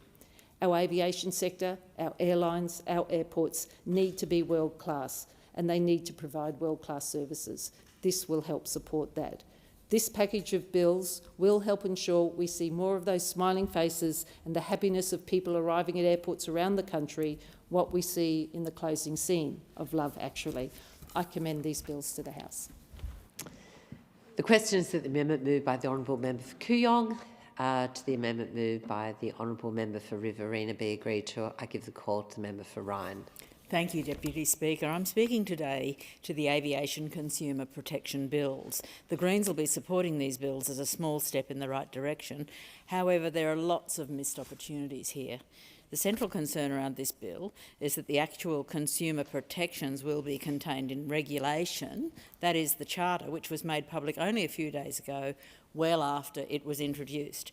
However, the department has advised that it will not include monetary compensation for delayed flights and cancellations. This is going to leave Australian consumers with significantly less protection than in the EU and in other jurisdictions. The government's reasoning for this is that the concentrated aviation market in Australia would not be able to absorb the extra costs associated with compensation. But frankly, I just don't buy this. Qantas made almost $1.5 billion in profit in the first half of this financial year. Virgin also made a tidy $500 million in the same period. They can afford to compensate for delays that are within their control. It's true that the EU scheme is quite generous, starting at €250 for a 3-hour delay. In many cases, that's going to be significantly more than the cost of the flight itself. But if there's real concern about the cost of compensation being passed on or causing operational issues, it doesn't have to be as much as the EU scheme. You could meet somewhere in the middle. That's why I just don't buy the government's line. They haven't even tried to make this work. Additionally, our aviation market is the way it is because of government policy, including the privatisation of Qantas in the 90s. The government has themselves to blame for this. Ultimately, people's time is valuable. Most Australians don't have enough of it, and our aviation consumer protection framework should reflect that. That is not unreasonable. Instead, the government has simply taken the airline's word for it. They're prioritising the profits of Qantas and Virgin over providing real consumer protections for Australians just trying to get where they need to go. As for regional airlines, I'm obviously sympathetic to not wanting to impose extra costs on regional airlines, providing essential services, regional airlines that are already struggling to stay afloat and compete against the majors. But this bill really already exempts regional airports. There's no reason you couldn't exempt regional airlines as needed. On a slightly more positive note, this bill does move the Aircraft Noise Ombudsman, that's the ANO, from the purview of Air Services Australia to the department, which is a small step towards more independence, though, in my view, not independent enough. Previously, the ANO was essentially overseeing the work of Air Services Australia, its own boss. That doesn't make a lot of sense. It's still overseeing the work of the department under this new arrangement. It's just not quite as direct. The real independence of the ANO is important because all over Australia, aircraft noise is a real issue that people are experiencing, and they're by and large being ignored by the authorities around this really serious problem. Just a few weeks ago, the Brisbane Airport Draft Master Plan was approved by the Minister. This is a plan that will see a massive increase in air traffic over Brisbane and therefore a massive increase in noise. But where were the noise projections? They weren't even there. No, we only have a noise mapping for current volumes of traffic. But the Minister approved it anyway. You can't even do noisy construction work at night. You can't have a huge noisy party in residential areas at 2 a.m. without the police knocking on your door. You can't mow your lawn at night. But flying an A380 a couple of thousand feet above your home, no worries. The Minister has signed off on those overnight flights that disrupt people's sleep, continuing with no restrictions. And in fact, it is international flights, those that use the larger, noisier planes, that are getting the biggest increase under the master plan. So if that's going to happen, and the government seems to have no desire to curb these flights that consistently disrupt people's sleep, then we need a truly independent ANO. One that isn't worried about the department looking over their shoulder or making the government look bad. So, with all of those concerns, I move the amendment as circulated in my name, that all words after "the" be omitted with a view to substituting the following words. Bill, as presented to the House, gives consumers no guaranteed compensation for flight delays and cancellations within the airline's control. B, the movement of the Aircraft Noise Ombudsman from Air Services Australia to the Department of Infrastructure, Transport, Regional Development, Communications, Sport and the Arts does not make the Aircraft Noise Ombudsman truly independent. And C, ministerial approval of the Brisbane Airport 2026 Master Plan was given, despite not containing any forward noise forecasting and leaving Brisbane residents in the dark about the effects of airport growth on noise. And 2, calls on the government to A, guarantee real consumer protections, including in the form of financial compensation for flight delays and cancellations, B, make the Aircraft Noise Ombudsman truly independent, and C, take meaningful steps to address aircraft noise in Brisbane, including considering a night curfew. Thank you. Is the amendment seconded? I second the amendment and reserve my right to speak. So the question was that this bill be now read a second time, and to this the honourable member for Riverina moved as an amendment that all words after that be omitted with views to substituting other words. The honourable member for Kooyong has moved as an amendment to that amendment that all words after notes that be omitted with a view to substituting other words. The honourable member for Ryan has now moved a further amendment. The question now is that the amendment moved by the honourable member for Ryan be agreed to. And I give the call to the member for Adelaide. Thank you, Deputy Speaker. And Deputy Speaker, I welcome this bill, and I welcome it because it's a long time coming. Being a member of Parliament that's represented always the western suburbs in Adelaide, where the airport has its home, 6 kilometres from the CBD of Adelaide. And previously it was in my electorate. When the boundaries changed, it's now right on the boundary. So anything to do with aviation complaints, airport noise, aircraft noise, the Adelaide Airport curfew, my office is constantly inundated, and rightly so, because there's not many airports around the world that have the luxury of being 6 kilometres from the CBD, and that gives Adelaide Airport a uniqueness which is a benefit, but also at the same time they need, and they do, work very closely with the community in and around the suburbs of the Adelaide Airport where people have aircraft flying over their houses continuously. I'm not saying it's the only place in Australia, there's other places as well. I know in the Prime Minister's electorate and in other electorates around the country we face the same issues. So as someone who has fought very hard for consumer protectionism, for aircraft noise abatement and for a curfew, this bill is very pleasurable to me, Deputy Speaker. And when you look at the history of government departments in Australia, whether it be the Commonwealth Bank, Taxation Department, a whole range of other departments, telecommunications, when all these services were privatised, there was also an independent body to be able to take complaints and make sure that the consumers had a fair hearing and a fair go, instead of, as previously, where they were investigated by the department, which was government-run. All these places, including airports, have been privatised, especially the major airports in capital cities. So it's important to have an independent body that would look into complaints and ensure that people's concerns are heard independently, with no bias, and that outcomes that basically assist both the consumers, the people that are affected by airports, and the airports all get a hearing. Deputy Speaker, Australia's history with aircraft has been long. It's one of the first nations that took up aircraft flying, and that's because of our vast geography. When you look at Australia, from one end to the other could take you up to 5 hours from one shoreline to the other. And we're reliant on aircraft. We're reliant on aeroplane travel. So it's very important that we have a robust industry, an industry that thrives, but also at the same time that people who use the industry are protected, and it is part of our essential services. No longer are the days where you would get on an aeroplane just to go for a holiday once every so often. We're reliant on it for our work, for meetings, for a whole range of things.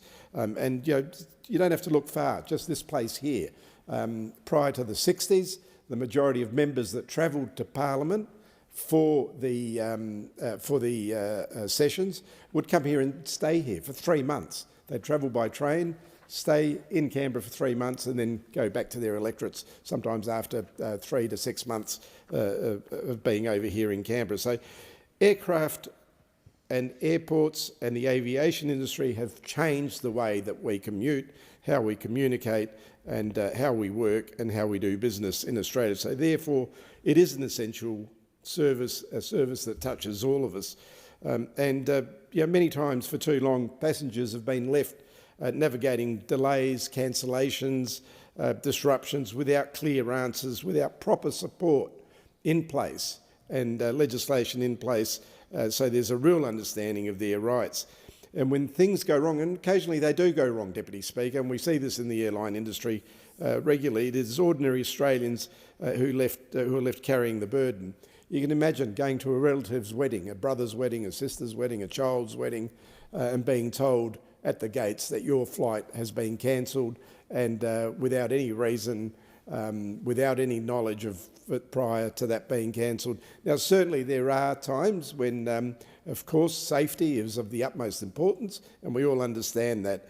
But far too often we do get cancellations, and the reality is that sometimes we never find out why those cancellations and delays have taken place. In any other industry where you're paying up front for a particular product, you expect to receive that product the way it was advertised, the way it was packaged for you, and to provide the services that you've paid for. And I think the airline industries are one of the last bastions where this doesn't take place. You can book your airfares, you can book your travel months before, turn up at a particular airport and be told that the flight's been cancelled or that there is a long delay, which then brings in a chain reaction for your other commitments. That could be business, it could be family reunions, weddings, important moments. Therefore, this bill will go a long way in consumer protection and ensuring that there are responsibilities on the aviation industry and airports to act in a particular way. Deputy Speaker, apart from being a huge geographic country, we're also a very multicultural country, regardless of what others say occasionally from time to time. We know that Australia is very multicultural. Therefore, we have people that have come from all over the world that are reliant on aircraft to take them overseas once every so often, not a holiday, not for pleasure, but to reconnect with family, for funerals, and for a whole range of other things. So that makes it even more important. We've got this massive geographic space that we have to cover, plus as well a lot of international travel that is done, and not just for the sake of going on vacation, for many other things that are very important to people. So therefore, ensuring that we have a good, reliable industry is very important. And as I said, it's about families trying to get home, it's about workers travelling for their livelihoods, it's about people attending weddings, funerals and life-defining moments, Deputy Speaker. And when that journey is disrupted, that impact is not just logistical, it is emotional, it is financial, and it can be deeply distressing. Yet, as I said, too often we see Australians are left in the dark, unsure of what they're entitled to, unsure of where to turn, and unsure whether the system is working for them at all. And that's why this bill before the House is so important, because it represents the most significant reform to aviation consumer protection in Australia's history. And it moves us beyond a system that's too often relied on industry-managed complaints processes, and I spoke a bit about that earlier, which have not always delivering the outcomes Australians expect or deserve. And instead, this bill introduces a stronger and a more transparent framework, one that holds airlines and airports to account and puts consumers at the centre of the system. And at the heart of this reform is the creation of the Aviation Consumer Protection Charter, a charter that will set clear, enforceable, minimum standards for how passengers are treated from airlines, from airports and across accessibility services. So this is about establishing a baseline of fairness, a baseline that ensures Australians know what they are entitled to and what they can expect when they travel. But, Deputy Speaker, standards alone are not enough. They must be backed by enforcement. And that's why the establishment of the Aviation Consumer Protection Authority is so critical. An authority that will not simply observe, but monitor, enforce and ensure compliance across the system. Because without accountability, standards mean very, very little. And just as importantly, the bill recognises that when disputes arise, Australians deserve an independent voice. And that's why it is establishing the External Dispute Resolution Scheme, an Aviation Consumer Ombudsman. It's something certainly that gives people the confidence that they'll be heard independently by someone who is not on a particular side and will come up with the best outcome possible. And as I said, a body that is independent, accessible and focused on providing fair aviation-specific complaint handling, not left to navigate systems on your own, and you're not left to navigate or negotiate with the industry on a very, very unequal footing, but given a clear pathway to have your concerns heard and resolved. Deputy Speaker, these reforms also acknowledge the broader impact aviation has on communities. Through the establishment of an aircraft noise ombudsman, there will be clearer, more independent oversight of noise complaints, ensuring communities affected by aviation operations are no longer left without a voice, because aviation does not exist in isolation.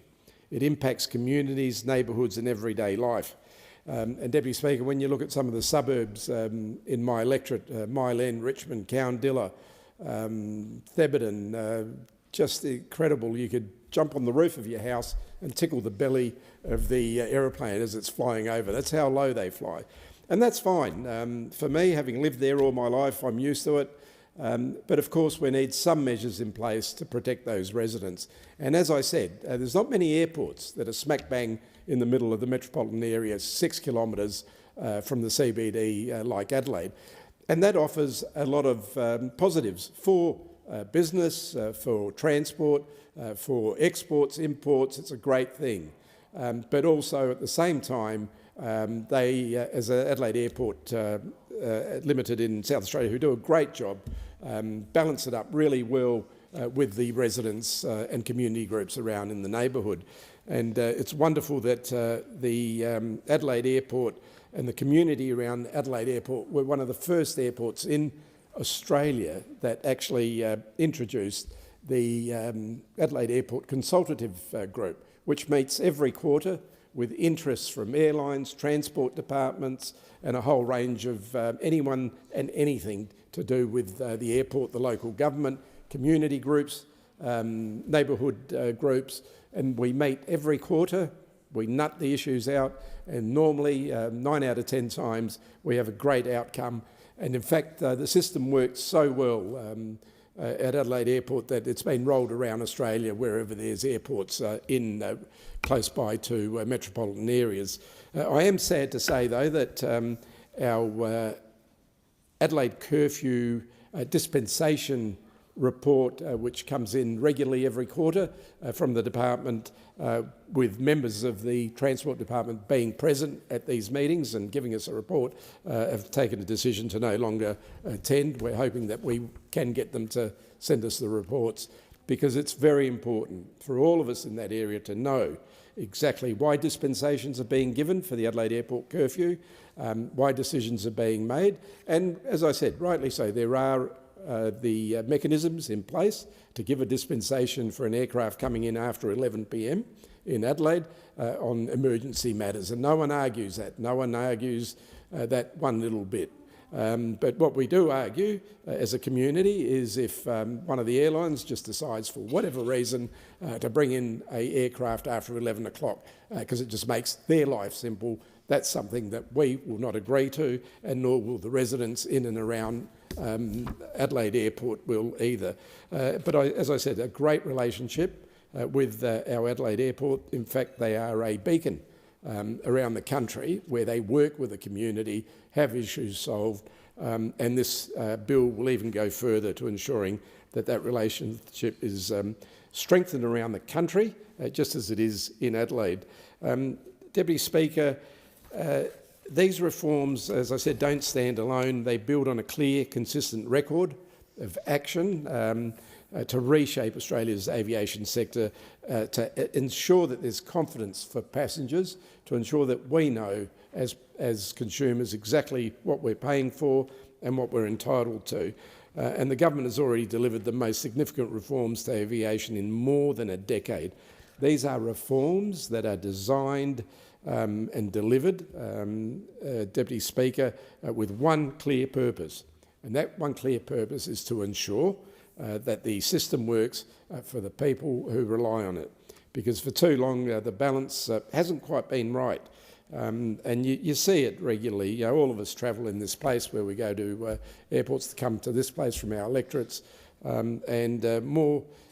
too often there's been a delay. And as I said, I understand the emergency stuff. I get the aircrafts perhaps not being fit. That's 100%. But when they've just been changed for whatever reason, I think that should be investigated, because you're paying for a product.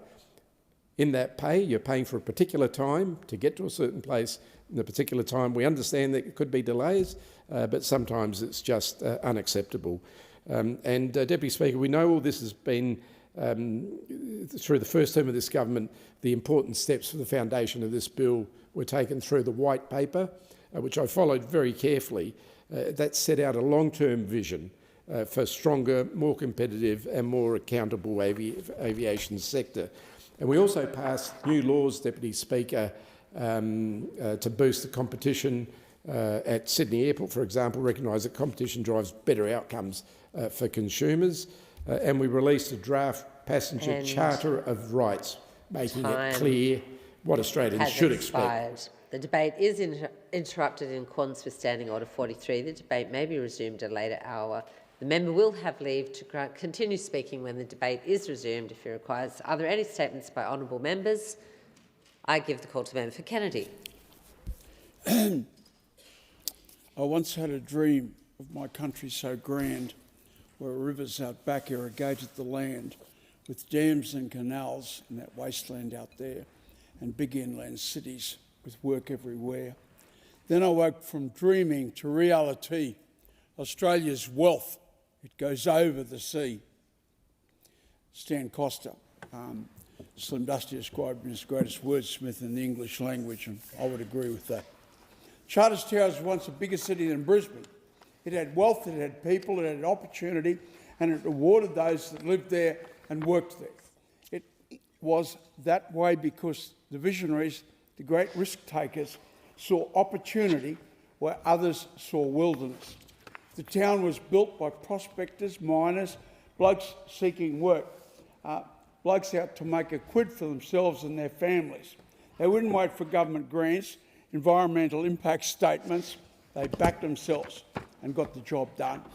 We can build Australia, we can advance Australia fair through irrigation, the bridging scheme in Western Australia, the Bradfield scheme in Queensland, the Clarence River diversion in New South Wales, opening up the Galilee coalfields and fast-tracking copper stream will bring billions and billions of dollars of wealth into the Australian community. The Bridle Track Tunnel, some $6,000 million is prospected, opening up the Chillagoe Mineral Province, which is described as the most diverse mineral province on earth, Madam Speaker. Now, why are all these things on hold? Time has expired. I give the call to member for Bean. Thanks, Deputy Speaker. Today marks Tibet Lobby Day, a day to recognise the rights of the people of Tibet to freedom of expression and practice of faith and culture. Deputy Speaker, I've had the extraordinary privilege to have met the Dalai Lama and share our commitment to foster collective values of compassion, forgiveness, the oneness of humanity and respect for diverse traditions. The Dalai Lama has long been a beacon for peace and harmony across the world. This year marks the 91st birthday of His Holiness. It is crucial that we recognise the sole authority over the reincarnation of the 14th Dalai Lama lies with the Dalai Lama's Garden Podrang Trust, and that no government or body has authority to interfere in this matter. Deputy Speaker, I wish to acknowledge and thank Kundalini Tatsak Rinpoche for his presence here in Parliament today. Deputy Speaker, the people of Tibet have had to endure repressive policies, attempts to eradicate their distinct cultural and religious identity and practice. I wish to express my solidarity with not just the Tibetan community in my electorate, but globally as they seek the rights and freedom that so many of us take for granted. Member for Kooyong. Deputy Speaker, this weekend I had the privilege of attending the Rotary International District 9800 changeover in Melbourne. District 9800 encompasses 64 clubs from Melbourne to Echuca. It was an honour to hear from outgoing District Governor Peter Shepherd and his wonderful deputy Michael Lupino. 3 awardees exemplified Rotary at its best. Robert McGuirk led the effort against trachoma. In 2016, Australia was the only developed nation in which trachoma remained endemic in Indigenous communities. This April, the WHO confirmed that Australia has now eliminated trachoma as a public health problem. It's a remarkable achievement. Chris Wong brought together clubs in Melbourne, Sydney, Wellington and Auckland to deliver an immunisation and cold chain project across 9 Pacific nations in partnership with the WHO. And over a period of 17 years, Kevin Love mentored more than 250 senior officers within the Victoria Police. These achievements sit alongside Rotary's ongoing contribution to the global near eradication of polio. In Kooyong, Rotary supports young people through scholarships, backs community projects and creates lasting positive change. I recommend Rotary membership to anyone looking to make a genuine difference and encourage all levels of government to partner with Rotary to help build stronger, more resilient communities. Member for Bonner.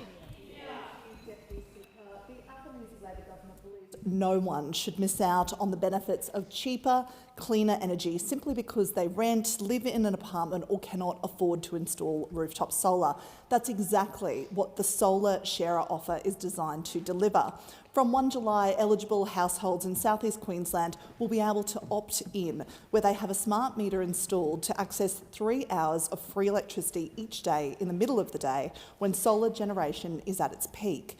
This is a simple idea with a powerful purpose. When Australia is producing abundant solar, households should be able to use it. And importantly, it's not just about lower bills. It helps ease the pressure on the grid by shifting energy use away from evening peak.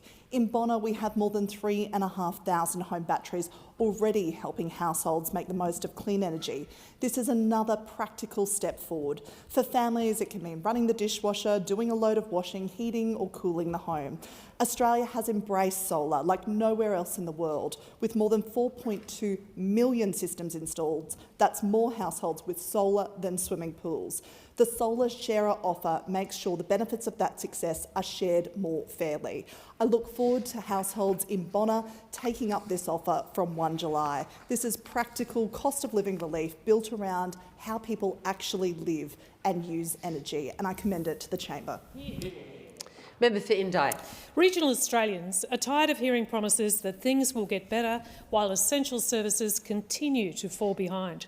Because while the Commonwealth commits hundreds of millions to build and upgrade major city hospitals, like, for example, the $120 million contribution to the new Rouse Hill Hospital in Western Sydney, regional health services are being pushed to breaking point.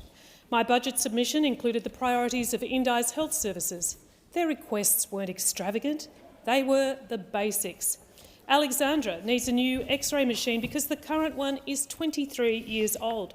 Mansfield and Alexandra need expanded dialysis services. Bright needs upgraded palliative care spaces. Corryong Health's hot water system has reached the end of its life. In Yea, the nursing home roof is in such poor condition there were fears that it would not withstand ember protection during a bushfire. Now, these are wonderful health services with dedicated and talented teams caring for their communities with ageing infrastructure and impossible budgets. They deserve better, and so do the people who rely on them. That's why I've proposed a $2 billion Building Regional and Rural Hospitals Fund, a fully costed plan to help regional hospitals like Albury-Wodonga Health, like Bright Hospital and Mansfield Hospital replace ageing infrastructure and plan for the future. Regional Australians aren't asking for special treatment, just the same access to healthcare as everyone else. Member for Gorton. Deputy Speaker, I'm a proud member of the Transport Workers Union, and I'm proud that this Albanese Labor government has worked hand in hand with transport workers and the TWU to deliver real change. Across the aviation industry, these reforms are already making a difference, but airline workers know there is still more work to do. For years, outsourcing, insecure work and a race to the bottom on wages and conditions have undermined what should be a world-class aviation industry. That is why I am so proud to support the TWU's Safe and Secure Skies campaign. This campaign recognises that a safe aviation industry depends on secure jobs, a skilled workforce and fair standards across the entire supply chain. Many airport workers live in my electorate in the western suburbs of Melbourne. I recently met with airline workers at Melbourne Airport and delegates from the TWU with Sam Lynch and our fantastic Minister for Workplace Relations. These workers are baggage handlers, ground crew and cabin crew like Ben from Virgin Australia, who are fighting hard for better pay and conditions.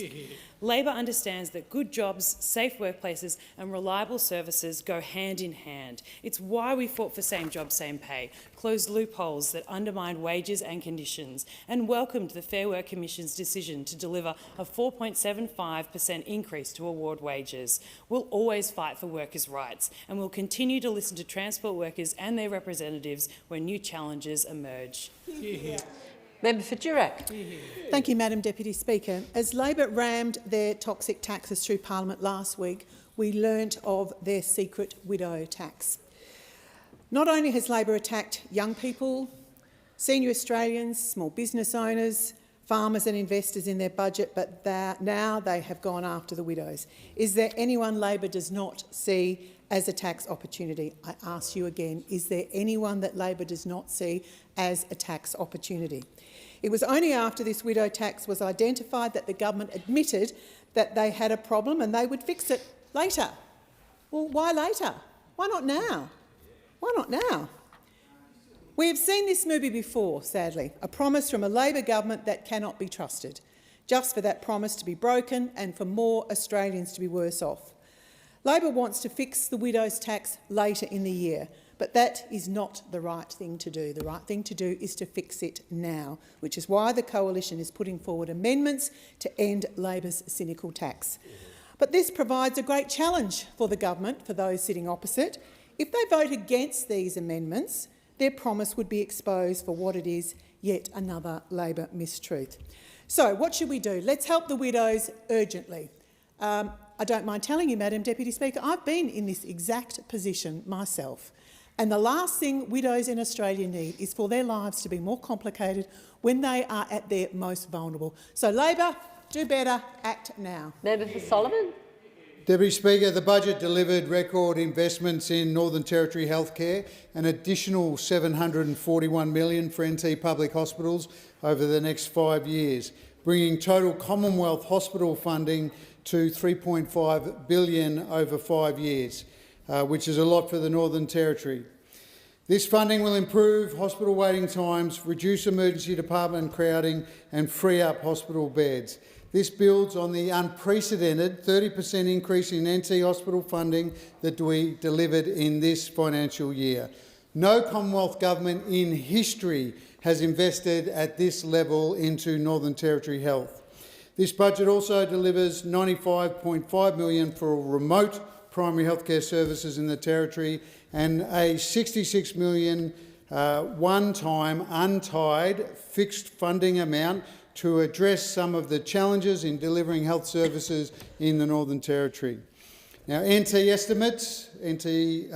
estimates have confirmed that the CLP-NT government is timing their health policy to the election cycle, as their CLP Health Minister Edgington said himself.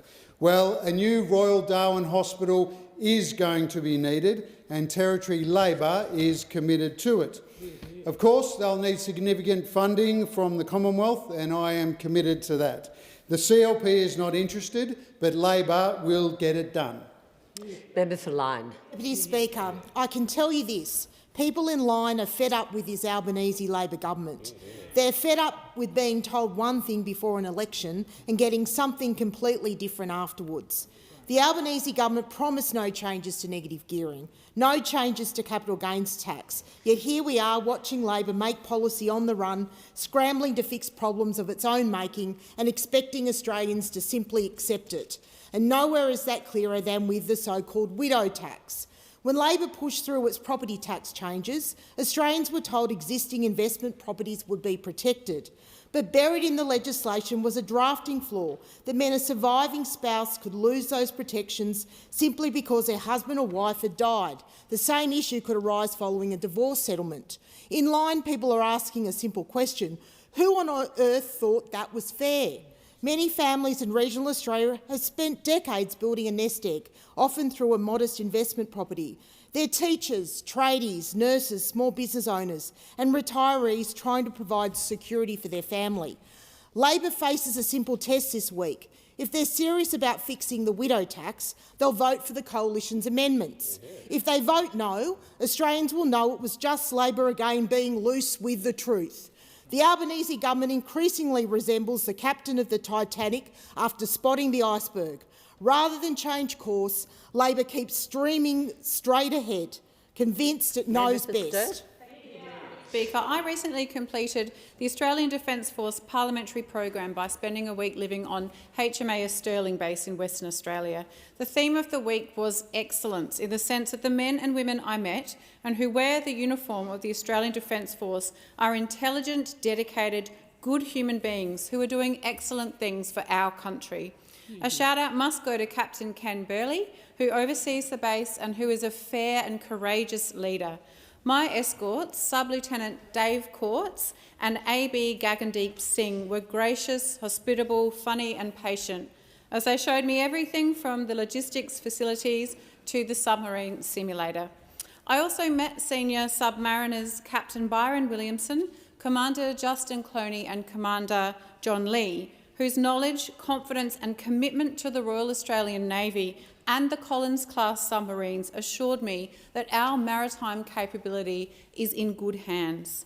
Other incredible personnel I met include Lieutenant Commander Amy Brawns, Commanding Officer of the recently commissioned Arafura OPV HMAS Air, and her Executive Officer, Lieutenant Jacques de Villiers.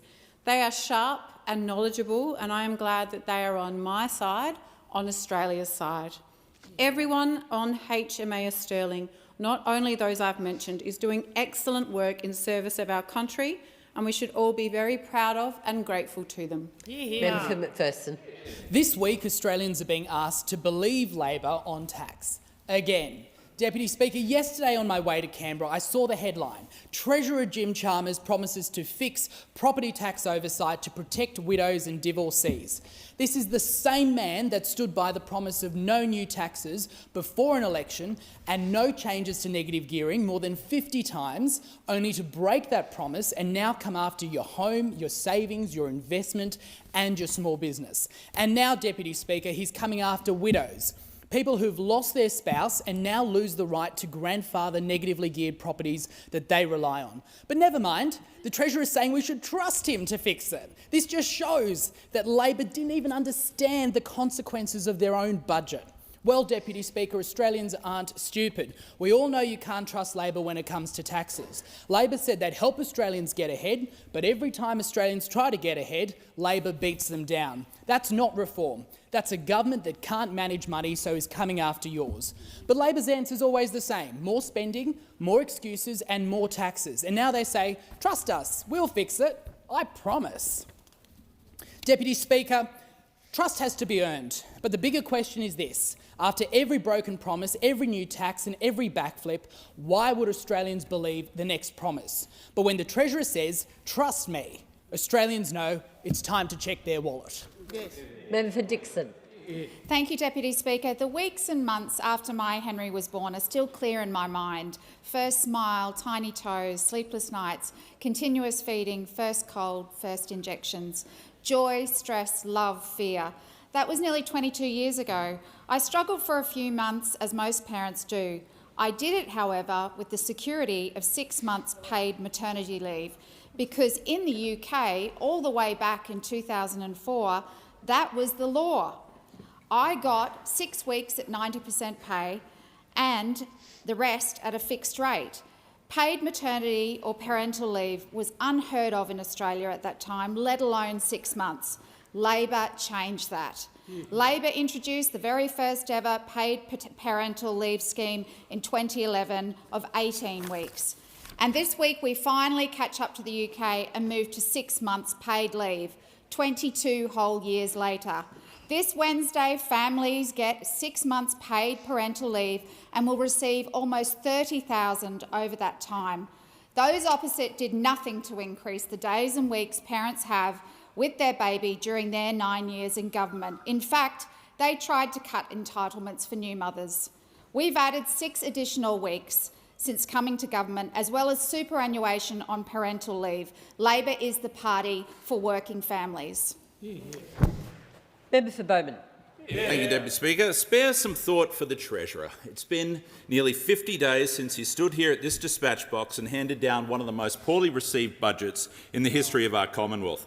And over the subsequent few weeks, he's really been put through the ringer. He's faced an unprecedented backlash from small business to his CGT tax grab. He's drawn the ire of millions of Australians who rely on the private health insurance rebate, including $23,000 from my electorate of Bowman. He's been forced into numerous humiliating backflips while wanting all those on the backbench to back him up every step of the way. He's even admitted that the grandfathered tax arrangements would vanish for a surviving spouse or divorcee taking over a joint property. Last week he promised to fix this. This week, now he won't commit to doing so. Mr. Speaker, Madam Speaker, this Treasurer has that most unfortunate of political traits. He's got the reverse Midas touch. Everything he touches turns bad. I thought the reverse Midas touch was a skill that was unique to the Minister for Climate Change and Energy. But it seems that it is a whole-of-government initiative now. I'm sure the member for Parramatta would agree that this Treasurer has a lot of work to do. And if he's serious about fixing this horrendous widow tax that they have allowed to creep into their budget, all I can say is encouraging them to work with the coalition to get this done as soon as possible. Member for Holt. Thank you, Deputy Speaker. From July 1, the Albanese Labor government will extend government-funded paid parental leave to 6 months. This means a lot to me. My little boy, Ilya, turned 1 this month, and I still remember those first few weeks after Dandenong Hospital. The night feeds, the recovery, the appointments, the washing that never ended, and the panic at 3 a.m. wondering whether I am doing the right thing. As a mum, I know those first months are not just time off work. They are the weeks when your baby learns your voice, when your body is still healing, when partners learn how to share the load, and when your whole family is trying to find its new rhythm. That is what 6 months mean. Time to bond, time to recover, time to care without being forced back before you are ready. And for the first time, superannuation is being paid on paid parental leave, because raising a child should not cost parents, overwhelmingly women, their security in retirement. In Holt, one of the youngest and fastest growing electorates in the country, this will make a real difference, because in those first months, every bit of help matters. Member for Forrest. Thanks, Deputy Speaker, and today is brought to you by the numbers 50, 97, 275 and 385. Because who promised to bring power bills down by $275 but this Prime Minister? How many times was that promise made? 97 times by this Prime Minister. Instead, power prices have surged under their net zero fantasy. And who was it that promised that he wouldn't touch negative gearing and capital gains tax for residential property? This Prime Minister. How many times did he promise that? 50 times in his own words. And yet how did they pass it through this parliament? With their help from their mates, the Greens, of course. But hang on, who promised 385 times that he wouldn't govern in coalition with the Greens? This Prime Minister. He's become quite fond of quoting others in here, so I'll quote him. Watching this Prime Minister try to navigate his way through Parliament this week reminded me of a Malcolm Tucker quote. This is like a clown running across a minefield because the fleas are jumping off this dog of a government. Well, they've certainly got fleas now, Deputy Speaker, because they laid with the dogs in the Senate. Another pearler in the Prime Minister's own words. The Prime Minister has the consistency of mercury, dense, shiny, slippery, toxic and will change shape. A Prime Minister who has no regard for what he himself said yesterday should be given no regard for what he says today. And so it is with their promises on the widow tax. Member for Brisbane.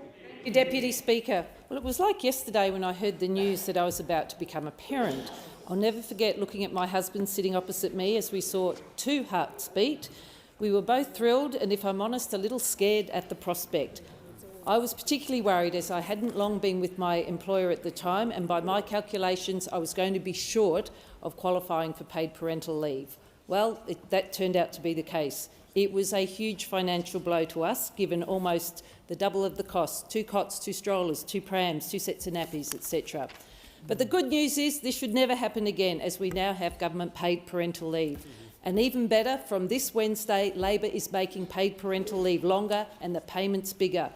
Paid parental leave is going up to 26 weeks, and with the minimum wage, parents will get approximately $200 a day.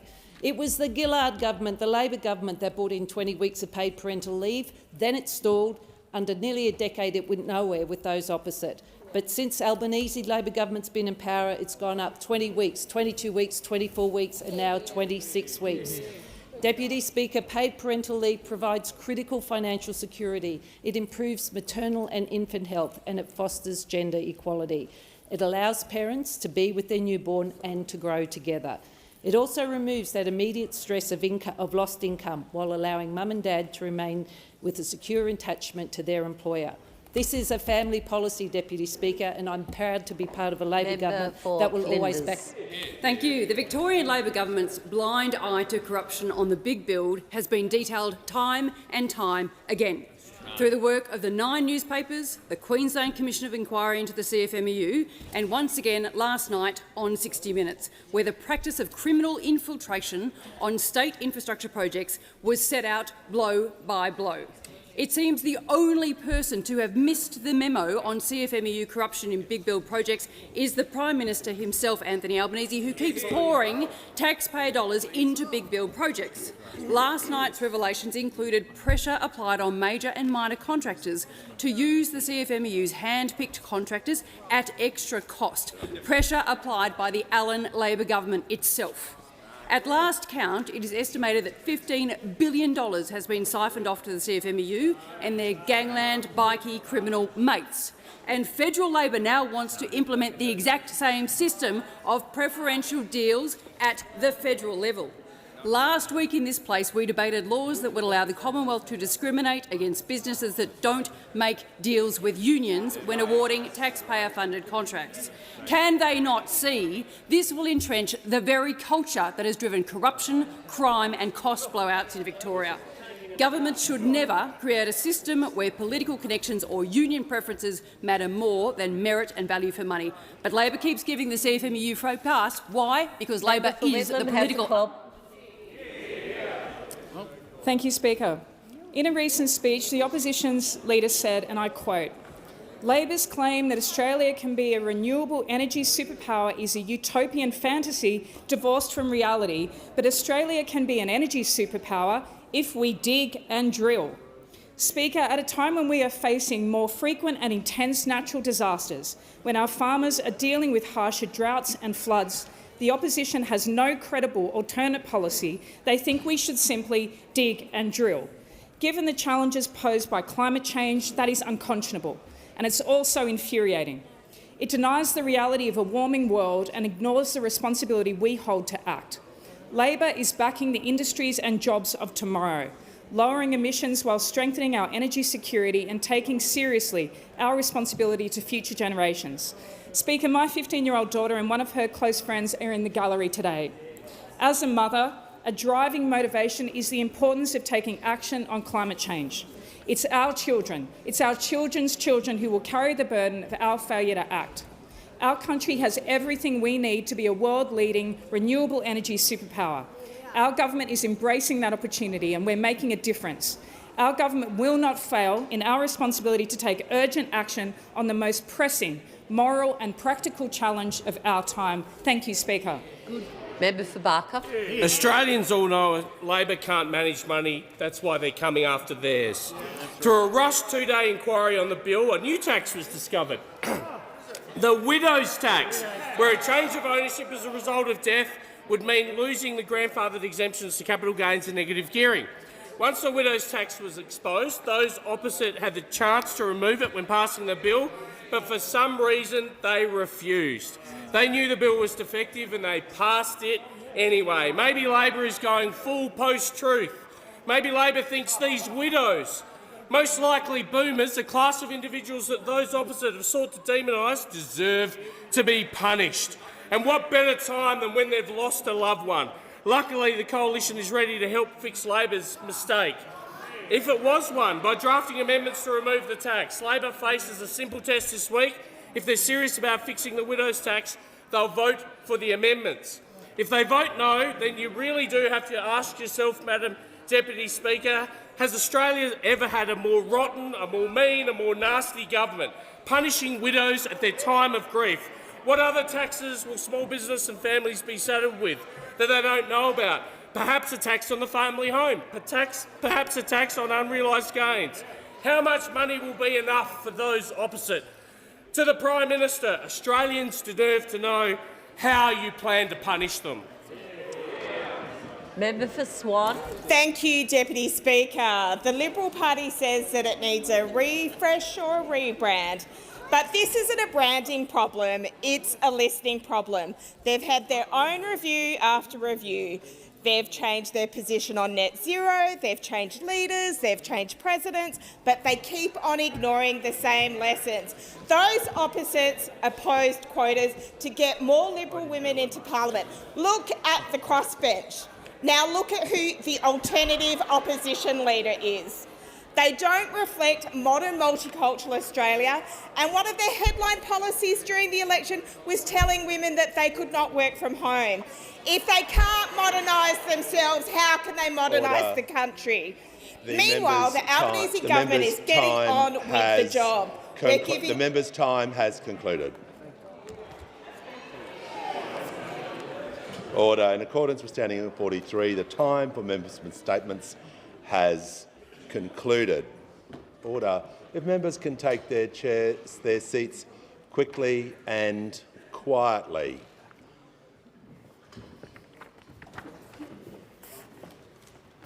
And I give the call on indulgence to the Prime Minister. Thank you very much, Mr Speaker. Well, on behalf of the Parliament, can I welcome Prime Minister Napat and his delegation to Australia.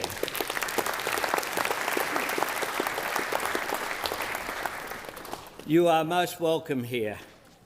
Australia and Vanuatu are, of course, both members of the Pacific family. The bonds between our peoples and our nations have been built and sustained over generations. And today, together, we have agreed to strengthen those bonds by signing the Nakamal Agreement, an agreement between equal partners and one built on close friendship. Together, we are strengthening our shared trust, deepening our mutual respect and investing in our collective prosperity. Nakamal will help our two nations build a more prosperous, stable and secure region. Another important step furthering our shared vision for the Blue Pacific, where peace and security in the region is the shared responsibility of the region, because Australia is a proud member of the Pacific family. And the agreement with Vanuatu today builds on our engagement as a reliable and respectful partner. Later at the beginning of next week, or on the weekend, I'll travel to Fiji and the Solomon Islands as well, deepening those relationships, working together across the board. The Pacific is our shared home, and together with Vanuatu, we're working together to the benefit of all our peoples. This agreement will assist with economic development. It will assist on the shared values that we have in tackling climate change, an existential threat to many of the islands in the Pacific. Our shared vision of security in the region as well. And in the one-on-one meeting that we had today, as well as the meeting with our respective ministers, there was a common view and consensus across the board about how important this agreement is to securing a more resilient, sovereign and connected region where we will act together to grow our shared prosperity. I look forward to hosting, along with Jody, Prime Minister Naphat and his wife and ministers this evening at the Lodge in an informal gathering that will be important. Important because at the end of the day you've got to develop these relationships in our respective national interests. And I think right across the board this is an agreement that will be welcomed. And I thank you, Prime Minister Naphat, for your leadership in making sure that this has been delivered. Indulgence. The Honourable the Leader of the Opposition. Thank you, Mr Speaker. Prime Minister Naphat, on behalf of the Coalition and the Federal Opposition, I warmly welcome you and your delegation to our Parliament. And I congratulate you on the Nakamal agreement that has been signed between our two countries today, as we just heard from the Prime Minister. Of course, this agreement is the latest phase of a partnership that has been growing stronger over many years and successive governments.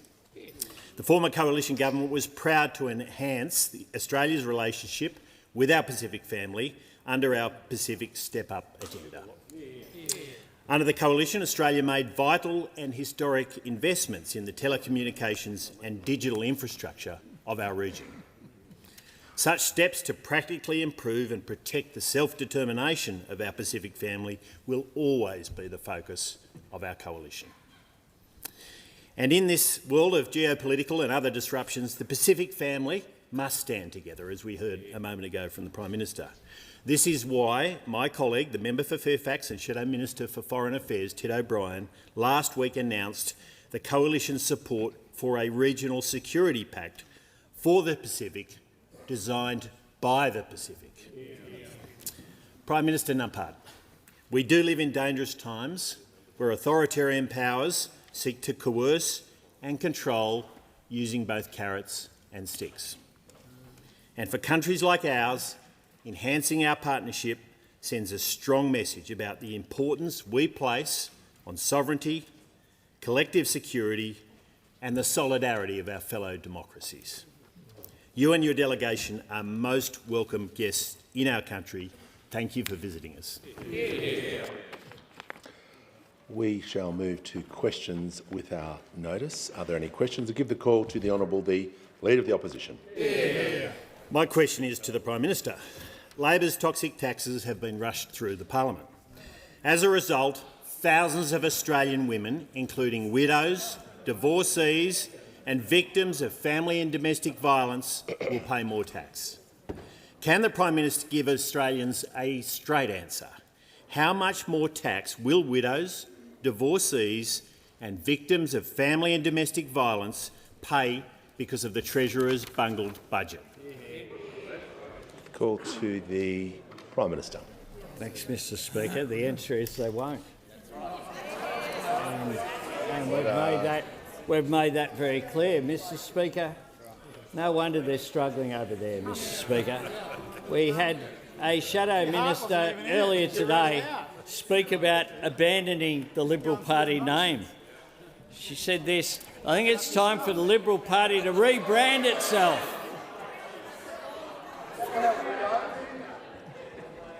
Order. Members on my right. Order. We'll hear from the Manager of Opposition Business. Speaker, it goes to relevance. Now, the Prime Minister might have addressed in part some of the question, but it doesn't then give him licence to then go and talk about anything else that he wants to.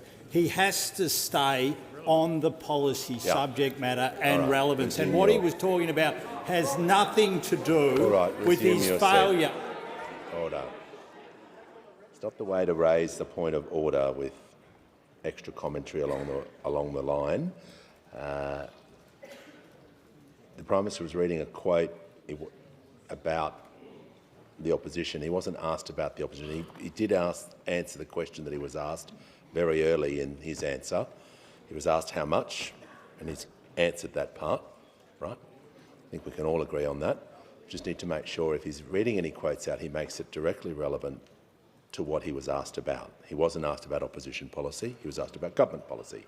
But he can compare and contrast. We've just got to make sure he's being directly relevant, and I'll listen carefully to his answer. Mr Speaker, I am comparing and contrasting a government that's determined to make a difference to people, that's introduced tax reform, something that was called for a long period of time, by people inside and outside of this parliament. And it stands in stark contrast with the character reference given by his own shadow minister, who said this: some people think that we're stuck in the past and our policies need to resonate with Australia of today and the future. So I think it'd be a really good time for us to revisit our values, what we stand for and the way we project ourselves. She went on to say, we need to get some experts in. I just was inspired by Sky News. That's the problem. Order, the Treasurer. That's not the solution. The Minister for Social Services. Order. Mr Speaker, the member for we have a Liberal Party that isn't Liberal, a National Party that isn't national, and a One Nation Party that wants to divide the nation. We'll move to the next question. Give the call to the Chief Government Whip. I thank you, Speaker. My question is to the Minister for Pacific Island Affairs. How is the Albanese Labor government building relationships that help deliver a safe, peaceful and prosperous Pacific and support regional and national security? Call to the Minister for Defence Industry and the Minister for Pacific Island Affairs. I thank the member for her question and her advocacy for the Pacific. Speaker, Australia turns up in the Pacific. We listen and we act on Pacific priorities. As the PM said, as a proud member of the Pacific family, we support the collective security and prosperity of the entire region. We do this because our security and prosperity depends upon a safe and stable region. And Speaker, today marks an important moment in our relationship with Vanuatu. Nakamal is Australia's first comprehensive bilateral agreement with Vanuatu ever. I note that Nakamal is a traditional Vanuatu meeting place where communities come together. And it is so with great pleasure that we welcome Prime Minister Napat and members of your Cabinet to Canberra, where this name of this city comes from the Ngunnawal word for meeting place. Nakamal began with a request from Vanuatu, and both countries have taken the time to ensure it delivers for both parties. Today's agreement confirms that Australia is Vanuatu's largest and most significant economic, security and development partner. Building on Vanuatu's strong participation in the PALM scheme, Nakamal will support skills development in Vanuatu by establishing a traineeship program with Australian recognised qualifications. We'll also support Vanuatu's participation in the digital economy, all designed to focus on Vanuatu's development priorities. It recognises the existential threat posed by climate change in the Pacific and will support access to on-grid and off-grid energy for Vanuatu communities. Australia and Vanuatu share close cultural connections between our Melanesian, South Sea Islander and First Nations communities, and the Nakamal Agreement honours these ties and includes actions to strengthen them, especially for those affected by the historical practice of blackbirding. As is right for good friends, in the event of a natural disaster, Australia through this treaty commits to supporting Vanuatu with humanitarian assistance. Importantly, Mr Speaker, this is an agreement that respects the sovereignty of both Vanuatu and Australia. It recognises that Pacific security is a shared responsibility of Pacific Island Forum members. Nakamal formalises in a treaty Vanuatu's sovereign decision to not permit its territory to be used for any foreign military base or infrastructure, and that Vanuatu's critical infrastructure will remain free from militarisation and foreign interference. Speaker, there's no doubt that the safety and security of our region depends on the strength of our relationships. At its heart, Nakamal is about respect, trust and understanding. It strengthens and formalises our partnership as we walk forward together as two sovereign nations. To Prime Minister Napat and your ministers, and through them to the people of Vanuatu, I say thank you too much. Australia more Vanuatu, Oli, Bumbai, friends forever. Australia and Vanuatu will forever be friends.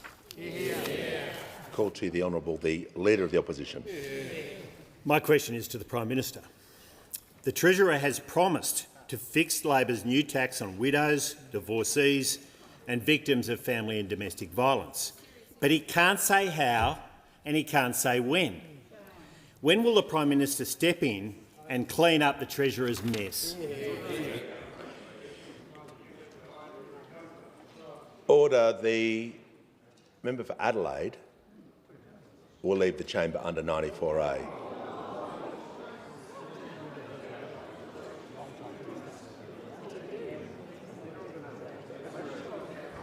It's the same rules to everyone. The Leader of the Opposition is entitled to be heard in silence. He won't be interrupted. Prime Minister has the call. Well, it's pretty bold of the Leader of the Opposition to speak about cleaning up messes when his shadow ministers are out there saying that the Liberal Party should be dissolved and start again, which is effectively what they're saying. When it comes to taxes, when his Deputy Leader is out there doing interviews speaking about egregious tax cuts.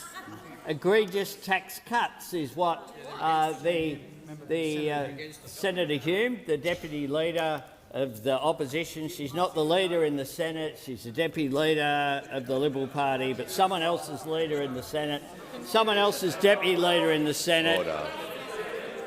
It's just a schmozzle, Mr Speaker. It's a schmozzle, Mr Speaker. The member for Lyne, the Leader of the Opposition, on his point of order.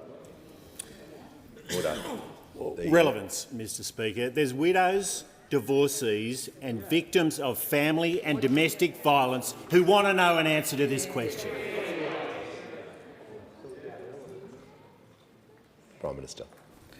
I gave an answer to the first question, Mr Speaker, which is that none of those people will be impacted. Member for Casey. None of them. And what we see from the Leader of the Opposition in the House of Representatives is that they are such a mess, and they talk about cleaning up. Whereas the Liberal Party can't decide whether they are in favour of tax cuts or against them, because they voted against the tax cuts in the Parliament last week. They then said they were for them, and then this morning they've said they're egregious. I suggest that the Leader of the Opposition get his own act together, and we see from the glum faces behind. And the worse he goes, the more he chirps, Mr Speaker. The worse he goes, the more he chirps. I've made it very clear that no one will be negatively impacted. The people who they speak about in this very clearly will make that very clear. The fact is they don't even know if their party should be continued in the next week. Call to order. The Minister for Northern Australia. Give the call to the honourable member for Banks. Thank you, Mr Speaker. My question is to the Prime Minister. How is the Albanese Labor government strengthening Australia's world-leading social media ban, protecting children from online harm and ensuring social media companies act on their social responsibility? Call to the Prime Minister. I thank the member for Banks for his question, and indeed he, like I think all members of this House, agree that social media companies have a social responsibility, a responsibility to back parents and protect young people from harm. And that's why we legislated our world-leading social media ban for under-16s. And I pay tribute to the former Leader of the Opposition, Peter Dutton, for the support that was given, across the board for this change, as well as to the crossbenchers. This is world-leading legislation. It has led to 20 countries following Australia's lead and implementing legislation right across the board. This is about children having a childhood that isn't spent glued to a device with all the danger that that can represent. And this is change that's been supported by members of this parliament, but not led by it. It's been led initially by brave parents who'd taken what was personal tragedies of losing a son or a daughter and channelled that energy with courage and with vigilance into making sure the other parents didn't have to go through what they had gone through. Today we're joined in the gallery by Wayne and Mia. Wayne and Mia, parents who've seen firsthand the impact, and I pay tribute to Wayne and Mia who are with us here today. They are part of, as well, organisations like Let Them Be Kids in 36 Months that have done an enormous difference. They know the difference that this can make. Social media companies are not doing enough to comply with the law, and that's why this afternoon the Minister will introduce new legislation that doubles down on our reforms and strengthens our action. We'll give the eSafety Commissioner expanded powers of enforcement to make sure that social media companies are complying with the ban. And we'll double the fines for social media companies that aren't doing enough to keep children off their platforms. This is about doing the right thing for parents and for Australian children. And it will give the eSafety Commissioner more power to be successful in legal actions which need to be taken if these companies simply won't comply. It's about strengthening a reform that's important not only for young people today, but for the well-being of future generations.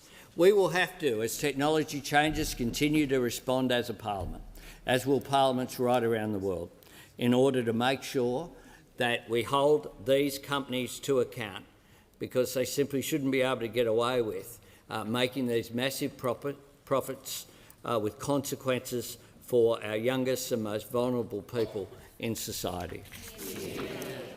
Before I call the next question, I'll just do some acknowledgements. I'm pleased to inform the House that present in the gallery today are winners of the 2026 House of Representatives Yarning Competition, which is an exciting opportunity for Aboriginal and Torres Strait Islander high school students across Australia to share their unique stories and experiences through creative mediums such as visual art, written words, photography, video or audio. Today, we had the pleasure of meeting this year's winners and congratulating them. Jade Sutton, the Year 7-8 winner from the electorate of Hinkler, Charlotte Liplin, the Year 9 winner from the electorate of Cunningham, and Lila Jenkins, the Year 11-12 winner from New England. Congratulations to you all and welcome to Question Time. I'm also pleased to inform the House that present at the gallery today is the Honourable Lance McCallum, State Member for Bundamba in the Queensland Parliament. And also we're welcoming an old friend of the Parliament, the member for Leichhardt, the former member for Leichhardt, the Honourable Warren Ench, joining us today. And the mayors from the Western Downs Regional Council, Councillor Andrew Smith, and the Deputy Mayor, Councillor Kylie Bourne, as guests of the member for Maranoa. Welcome to Parliament. Give the call to the Honourable Member for Kennedy.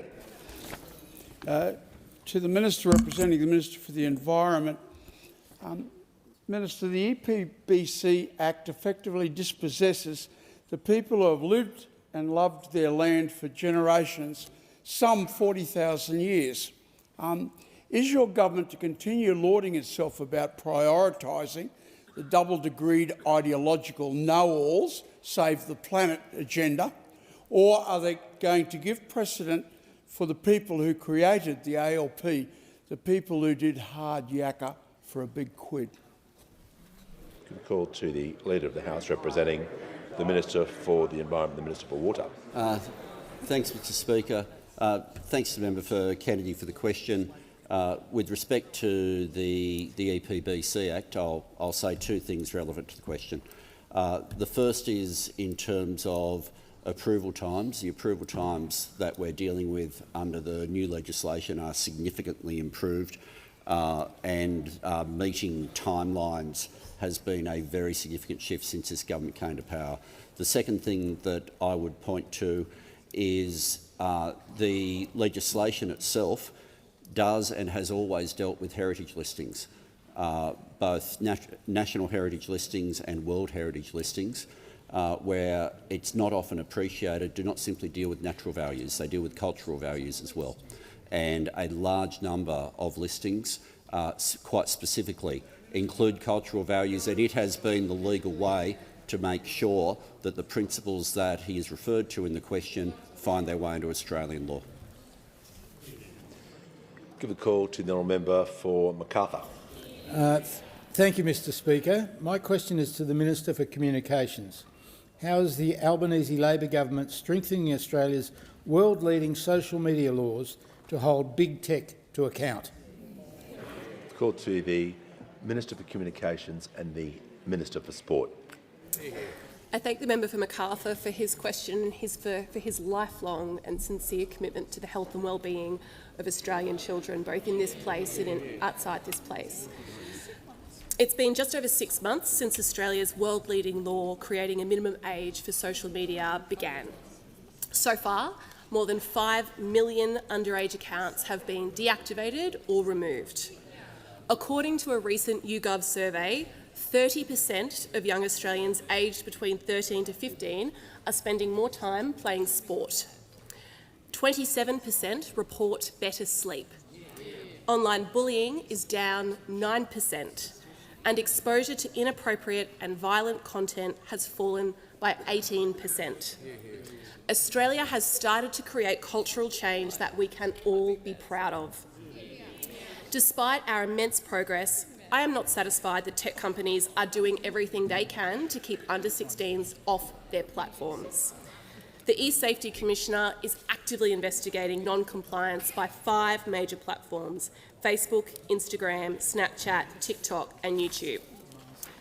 The Commissioner has found these companies are adopting a range of dirty tricks to undermine Australia's law that is straight out of the big tech playbook. It is clear, and not just to the government, but to parents, kids and teachers around the country, that social media companies are deliberately failing to comply with the law. It is clear to Mia Bannister and to Wayne Holsworth, who are in the chamber with us today, and they know all too well the harm that social media can have on young people. As Emma Mason said, we need to show the social media giants that we are serious about their compliance with Australian law and their access to our children under 16. Today, Australia is sending a message to these companies. If you want to do business in Australia, you will obey Australian laws, and if you don't, you will face the consequences. Today, the Albanese government will introduce a bill that gives e-safety more tools in their belt to take on these billion-dollar social media companies. We are doubling the maximum penalty from $49.5 million to $99 million. And we will strengthen the e-safety's information gathering powers so they can get the evidence they need to hold these companies to account. I call on all members of Parliament to come together to support the urgent passage of this bill so that e-safety can hold social media platforms to account as soon as possible. Delaying or blocking passage means delaying or blocking accountability. Let's come together, let's get this bill passed for Mia, Emma and Wayne and the millions of parents who are relying on us. I will finish with a quote from Wayne, whose son died by suicide after he was sexually extorted online. This isn't a political football. This is about saving lives. Give the call to the honourable member for Moncrieff. Thank you, Speaker. My question is to the Minister for Housing. As a result of Labor's betrayal of trust on housing taxes, auction clearance rates are plummeting across the country. With demand collapsing in the housing market, is this Labor policy working as it was designed? Call to the Minister for Housing, the Minister for Homelessness and the Minister for Cities. Thank you so much, Speaker, and I appreciate that question from the member opposite. She asked about the legislation that passed the Parliament on Thursday, Speaker, legislation that delivered every single one of Australia's 13 million workers with a tax cut and legislation, Speaker, that for the first time puts first home buyers in our country on a level playing field with investors. Now, Speaker, why has the government taken this action? Because we see the pain that the housing crisis is causing Australians. And instead of ignoring their problems like those opposite chose to do in the 9 years that they were in government, we are delivering real change for Australians, Speaker. Now, Speaker, with regard to the impact on house prices, I think the Parliament is very well versed on this one. In the medium term, the advice from Treasury is that house prices in Australia will continue to rise, but a little bit more slowly than they otherwise would have. There's a lot that goes on into house prices, Speaker, and interest rates being the dominant factor.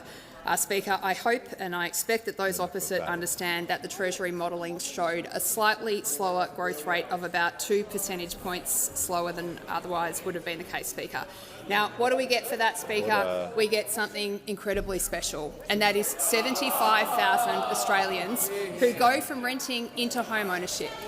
And, Speaker, once again, I'm hearing the guffaws and I'm hearing the rabble opposite me try to piece together something useful and intelligent to say about housing policy that no doubt they will fail to do again.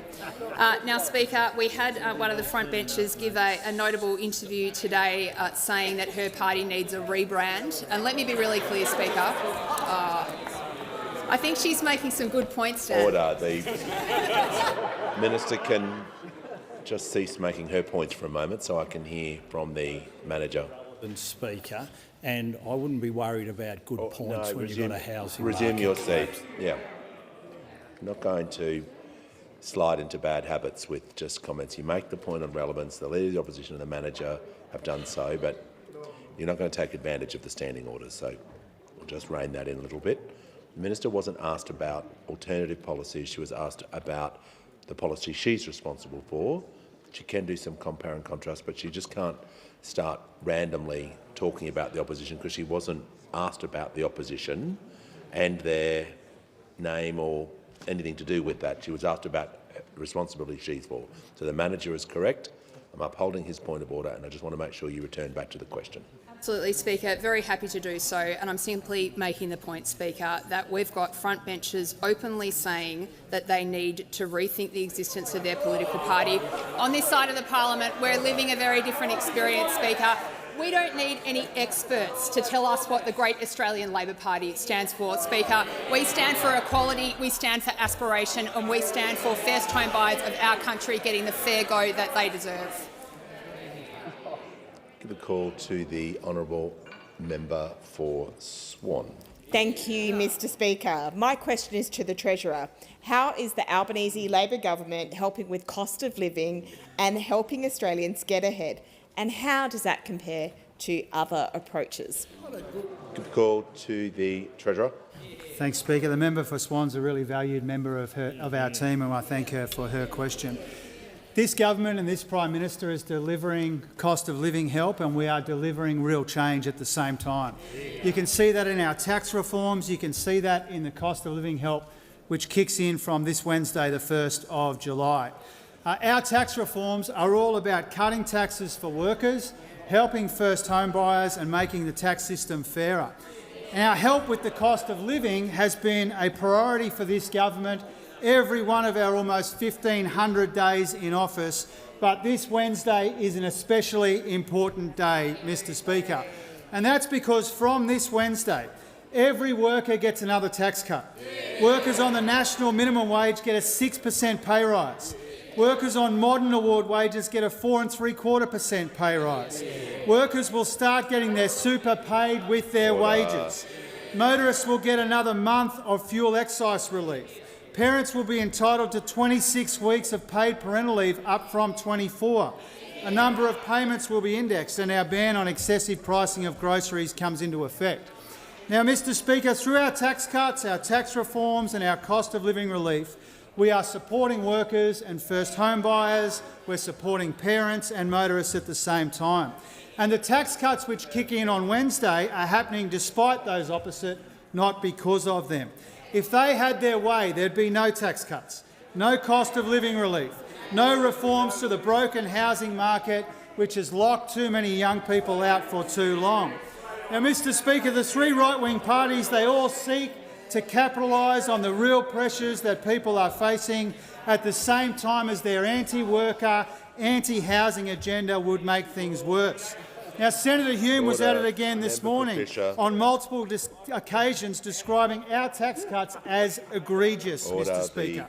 First they opposed them, then they voted against them, then they said they'd repeal them, and now they think tax cuts for workers are egregious, Mr Speaker. Now, whether it's Senator Hume or the member for Hume, they are doing to the Liberal Party this term what they did to their economic credibility last term, Mr Speaker.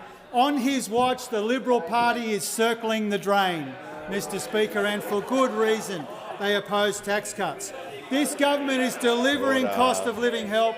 We are delivering real change, and the extra cost of living assistance that kicks in from this Wednesday is a really important demonstration of that. Call to the member for Flinders. Thank you. My question is to the Minister for Housing. Last week, the Minister admitted the value of an Australian home could collapse by up to 20% because of Labor's toxic taxes on housing. Does the Minister know how many first home buyers now owe more money than their home is actually worth? Call to the Minister for Housing, the Minister for Homelessness and the Minister for Cities. Speaker, the premise of the question is factually and utterly incorrect. Order. Typical. Order. Order. Get order. Members on my left will cease interjecting. Order. When the House comes to order, we'll hear from the honourable member for Melbourne. Thank you, Speaker. My question is to the Minister for Workplace Relations. How is the Albanese government delivering a better deal for working Australians? Call to the Minister for Employment and the Minister for Workplace Relations. Thank you, Speaker. I'd like to thank the member for Melbourne for her question, but also for her absolute day-to-day commitment to see working Australians earn more and keep more of what they earn. It's this Labor government that is committed to deliver real change for working Australians. And this includes our commitment to get wages moving for working Australians. And one of the ways we're achieving this is advocating year on year for wage increases for minimum award wages. And I'm really pleased to inform the House that from this Wednesday, award wage workers will see a 4.75% increase. And the minimum wage workers will receive a 6% wage increase. This means for the first time the average weekly national minimum wage is more than $1,000 a week. These pay increases represent a real wage rise for nearly 3 million Australian workers. And it means that from Wednesday, award-reliant workers like Monica, a community support worker from Victoria, will receive more cost of living help.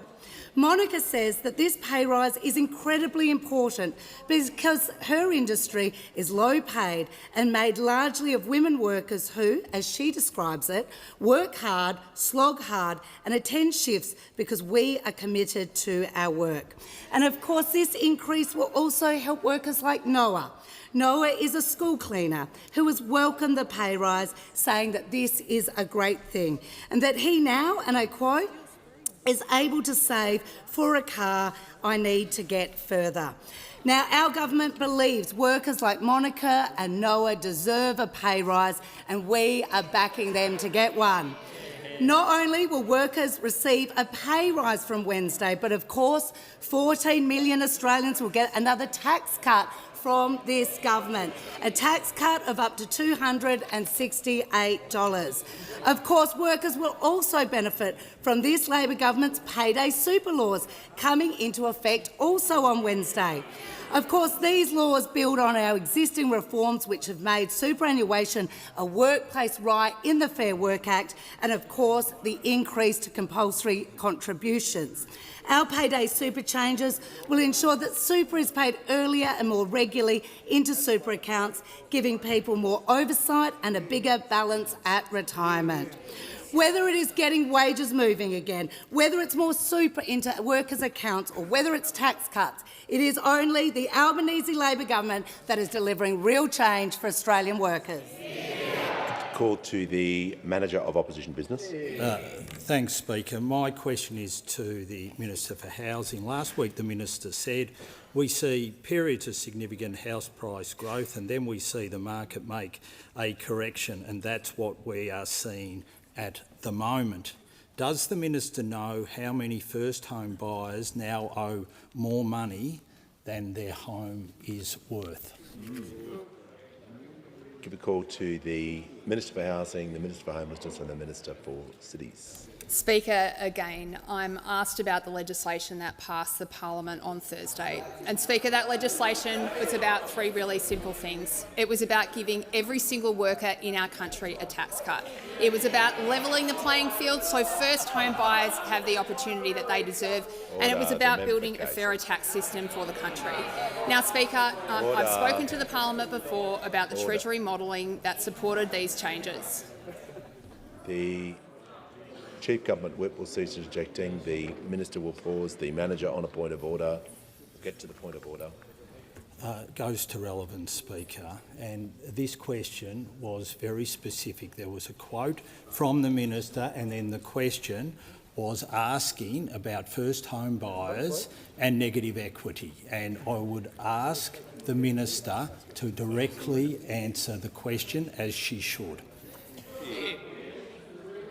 Oh, the member for Macarthur will leave the chamber under 94A. Sure, what's going up the back there today with everyone just...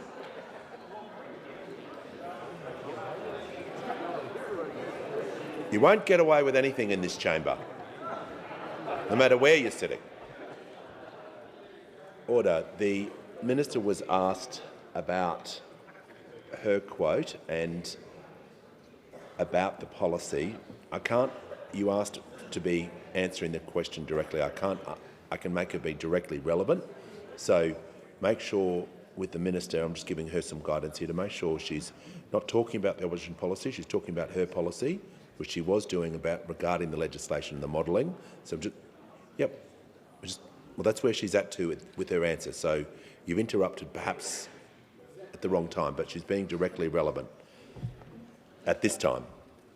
Interrupted at the wrong time, Speaker, because I was being directly relevant to the question. I'm talking about the Treasury modelling that supported the tax changes in the budget that show that over time house prices in Australia will continue to increase just a little bit more slowly than they otherwise would have, Speaker. We're talking about 2 percentage points difference. Order.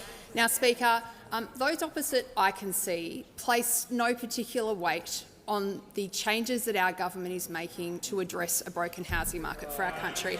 In fact, day after day, you've already taken your point of order. You shouldn't have wasted it earlier. Order. Speaker? Order. The Minister doesn't need to give commentary about what's happening in the chamber. I can take care of that. It's fine. Order. The Minister is defying your ruling. There is no way that the opposition is in any way relevant to this question about negative equity.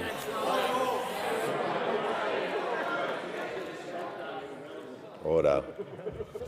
Look, if the Minister can conclude her answer, it's probably going to assist the House or be directly relevant.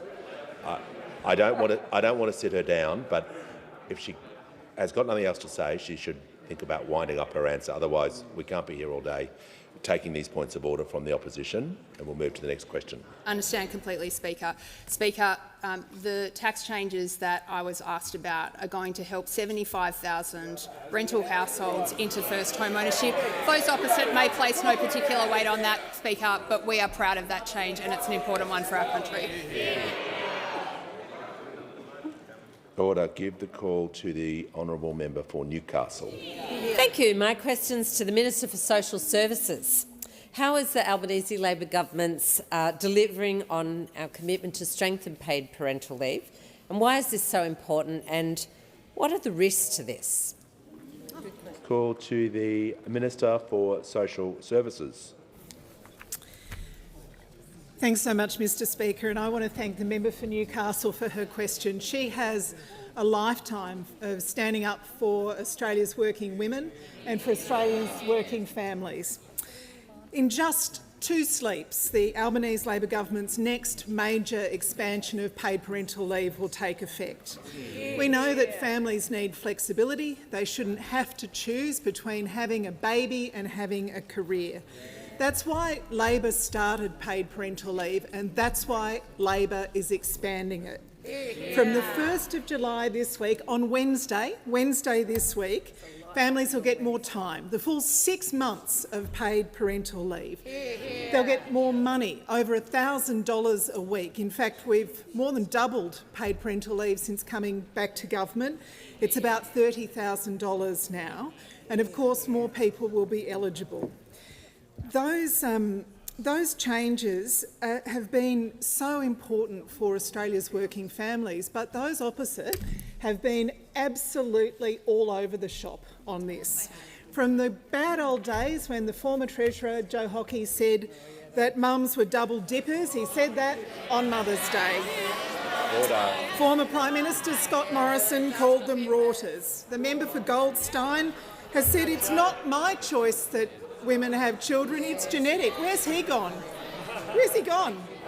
The member for Goldstein should know he's got 1,400 parents who've benefited just last year from paid parental leave in his electorate. Order, the member for and now Hinkler. we've got Senator Hanson and One Nation wanting to strip away workers' rights, and again all over the place on whether they support paid parental leave from 2017 onwards, saying things like women only get themselves pregnant for the money. And you would think, say, Senator Hanson, 50,000 parents in Queensland benefited last year from paid parental leave.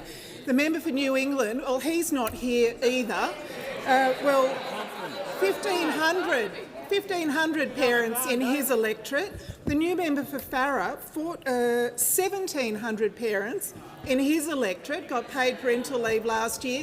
Does One Nation support paid parental leave?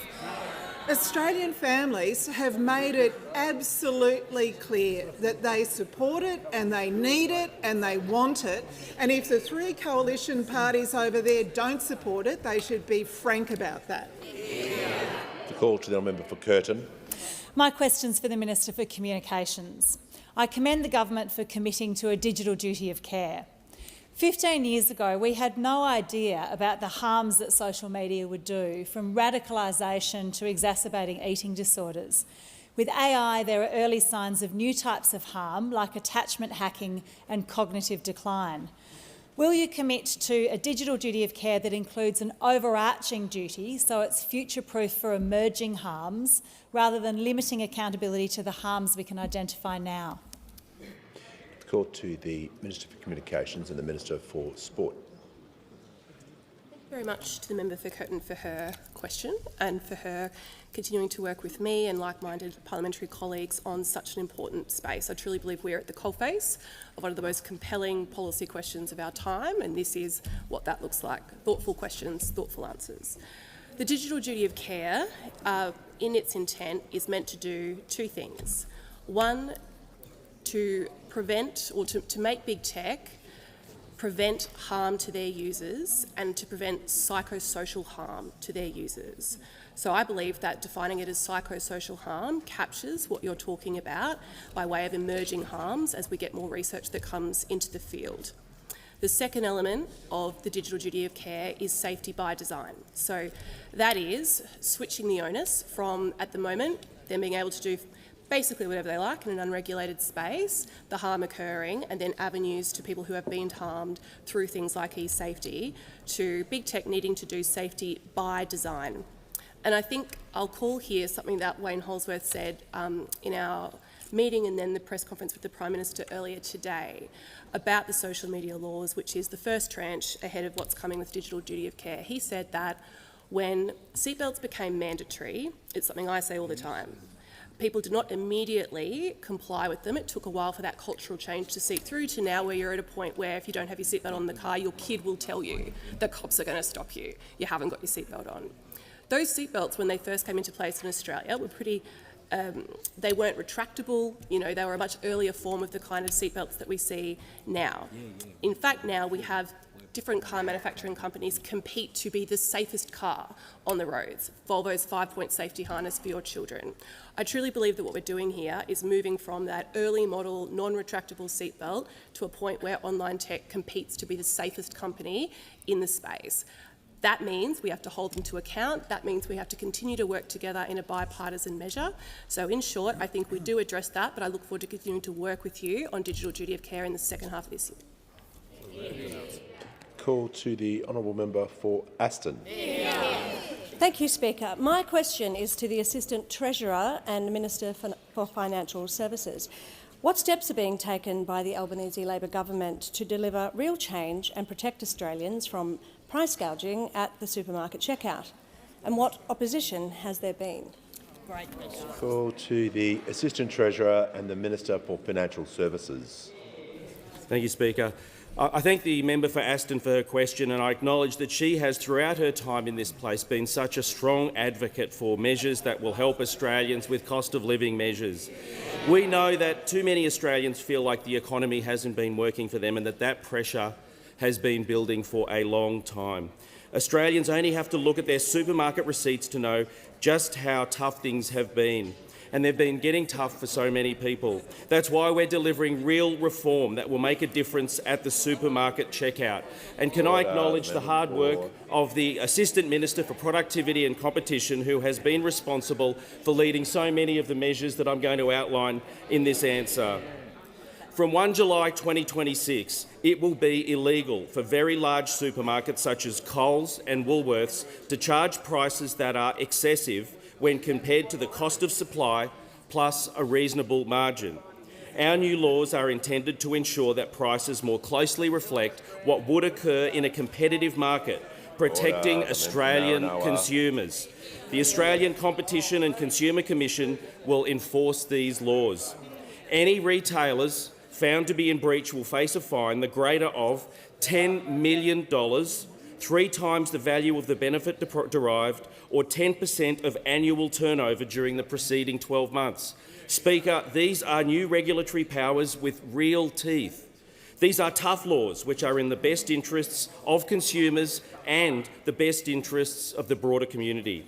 These are part of the Albanese government's broader agenda to boost competition and protect Australian consumers at the checkout, including strengthening the unit pricing code, including measures to tackle shrinkflation, implementing the ACCC's recommendations to improve transparency in relation to prices, price trends, promotions and loyalty programs in the sector, providing the ACCC with over $30 million to address harmful or misleading conduct in the supermarket and retail sectors, launching the Supporting Fresh Produce Suppliers Food and Grocery Code Education Program, which provides $2 million in grants to help fresh produce suppliers gain the skills they need to stand up to the big supermarkets, and making the Food and Grocery Code mandatory with multi-million-dollar penalties for serious breaches, something which hadn't happened under a decade of those opposite. It's something those opposite actually opposed. The opposition on these issues and so many other issues is the party of the status quo, the party standing in the way of good reform, as we saw yet again last week.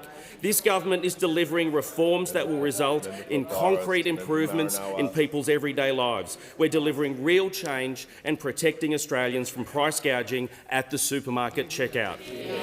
Call to the honourable member for Mallee.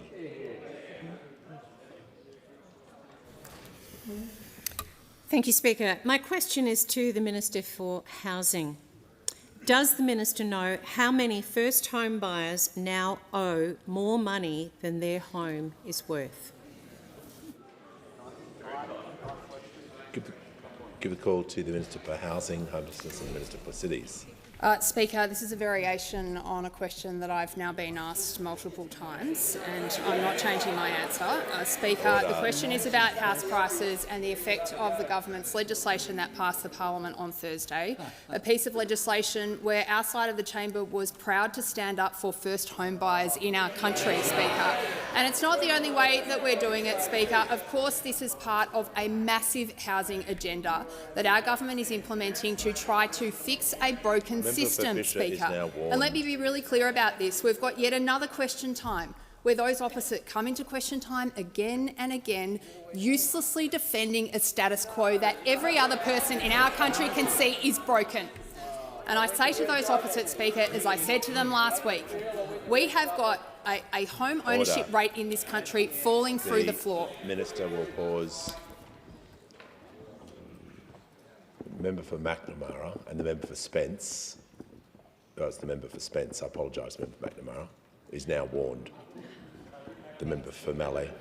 On relevance, the question was extremely tight. How many first home buyers now owe more money than their home is worth? Order. The Leader of the House. To the point of order, Mr Speaker, it has always been the case in a question like that that if you are relevant to the topic area, which is the situation of first home buyers, it's in order. Yeah, and I can appreciate the member for Mallee and other members may wish want a number or figure, and we've had this many times before. The member for Dawson and the Minister for Social Services, I can't compel the minister to give an ad. You're just going to have to resume your seat for a moment. Yeah, just while we deal with the point of order. Okay, well, I'm in mid-sentence, so listen and then go after that, no problem. But I can't detain the House too much longer because I can't compel the minister to give a fact or figure. I can compel her to be directly relevant about the policy topic she was asked, but I'll hear from the manager on a further point of order. Thanks, Speaker. And it's just a point that you've made previously, which I think is a very good one. The minister was asked a specific question. She's not entitled to then start talking about broad portfolio issues. She will need to keep her answer efficient to the question. That's you, Speaker, on the 27th of March 2024. Very wise words. Very wise words. And as she was, and once again, maybe a mistiming, she was on her feet talking about the policy, so she wasn't being wide-ranging. So yes, while those words are absolutely correct and very wise, in this case, it doesn't apply because she's talking about, it was a good try. We'll continue on to make sure the minister just is not talking about the opposition, but a narrow area of policy that she was asked about.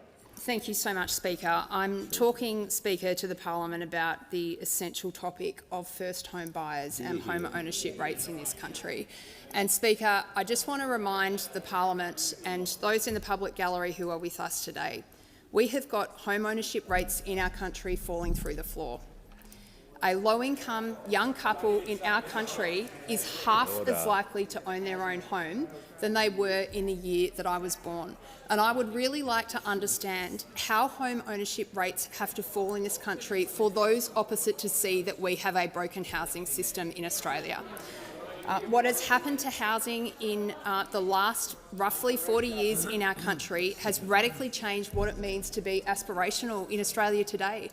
Speaker, we've got poll after poll telling us that the majority of Australia's young people believe they will never be able to own their own home in our country. This used to be, Speaker, the party of home ownership. Now they're talking about having to get experts in to tell them what they believe in. Now, Speaker, I just finished by... Order.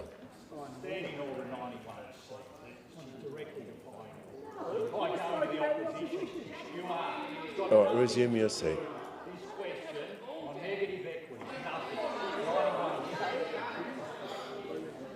Yeah, we're just going to get the minister to wrap up her answer. She says she's concluding. If she strays into opposition policy, I'll set her down immediately. Thank you so much, Speaker. I appreciate that. I'm making the point to the parliament that someone here has to stand up for first home buyers, and that's exactly what Labor did on Thursday. Give a call to the honourable member for McNamara. Thank you very much, Speaker. My question is to the Minister for Health. How is the Albanese Labor government making medicines cheaper for all Australians, and how are new medicines being listed on the PBS changing lives? Call to the Minister for Health, the Minister for Ageing, the Minister for Disability and the National Disability Insurance Scheme. Thank you, Speaker, and to the member for McNamara for his question, but also for being such a huge supporter of our policies to make medicines cheaper and cheaper. And like everyone on this side, Mr Speaker, the member is so fiercely proud of that great Labor legacy, the PBS, which for 80 years has given Australians access to the world's best medicines at affordable prices. And that mission of Ben Chifley's remains as fresh today as it was 80 years ago, Mr Speaker. Now, not every brand launched in the 1940s is able to keep its freshness, Mr Speaker. Some start to seem a little bit stale, and even sometimes their greatest supporters suggest there's the need for a wholesale rebranding exercise for some of those brands, Mr Speaker. But I can assure the House we won't be rebranding the PBS because it continues to deliver for Australians month in, month out, unlike some of those other brands launched in the 1940s. And, Mr Speaker, since we came to government 5 years ago, or almost 5 years ago, we have launched more than 460 new medicines on the PBS. And this Wednesday, on the 1st of July, we'll list another 10, Mr Speaker, in a blockbuster month, listing new life-changing medicines for a whole range of conditions, including lung cancer, breast cancer, bile duct cancer, lymphoma, growth hormone deficiency, anaphylaxis, a whole bunch of others, type 1 diabetes, and importantly, Mr Speaker, as well, severe asthma. Now, asthma impacts about 1 in 10 Australians, Mr Speaker, and 1 in 10 of those, as many as 1 in 10 of those, have a severe form of the condition. Around 100 people every day on average are hospitalised because of asthma, and while deaths have halved since the late 1980s, we still have about 500 Australians losing their lives to the condition every single year, one of the highest death rates in the world, Mr Speaker. But the PBS listing on Wednesday of Telspi is going to make a huge difference to all of that, a huge difference to patients like 22-year-old Chloe Thompson, for whom every breath is a battle, Mr Speaker. She says living with severe asthma means waking up multiple times in the night struggling to breathe, and she's one of many thousands whose asthma simply can't be controlled by inhalers alone. Their lungs constantly inflamed, putting them at risk of repeated attacks.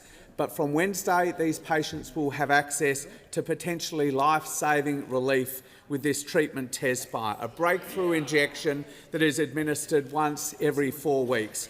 And without the PBS listing, they'd be paying as much as $1,600 every time they had an injection. Now they'll just pay PBS prices, delivering real change to Chloe's life and building a healthier Australia, Mr Speaker.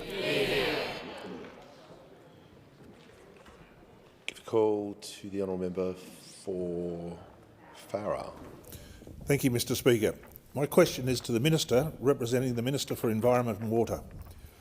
As the local member representing the vast majority of the southern Murray-Darling Basin, I ask that this government request the Commonwealth Environmental Water Holder to urgently assess if the current Environmental 2026 objectives through the additional water buybacks has been met, and, if so, I further ask that all surplus water be immediately returned to the temporary market to allow farmers to finish and plant the nation's food crops this 2026 spring. Give the call to the Leader of the House and the Minister representing the Minister for Water. Thanks very much, Mr Speaker. A couple of things with respect to the interests of the agricultural interests in the electorate of Farrer. First of all, the Commonwealth Environmental Water Holder provides an annual report in terms of the objectives being met, and added to that we have the review of the Murray-Darling Basin Plan happening at the moment.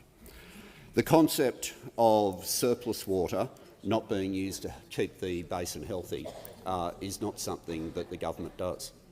The water that is there is to make sure that we still have a living river system, because there are no jobs on a dead river. There are no jobs on a dead river. And that's the reason, the whole reason we had to have water reform, which was started with the Water Act under the Howard government, I might remind people. The whole reason we had to have that reform was because when the rivers were dying, the jobs and the towns were going too.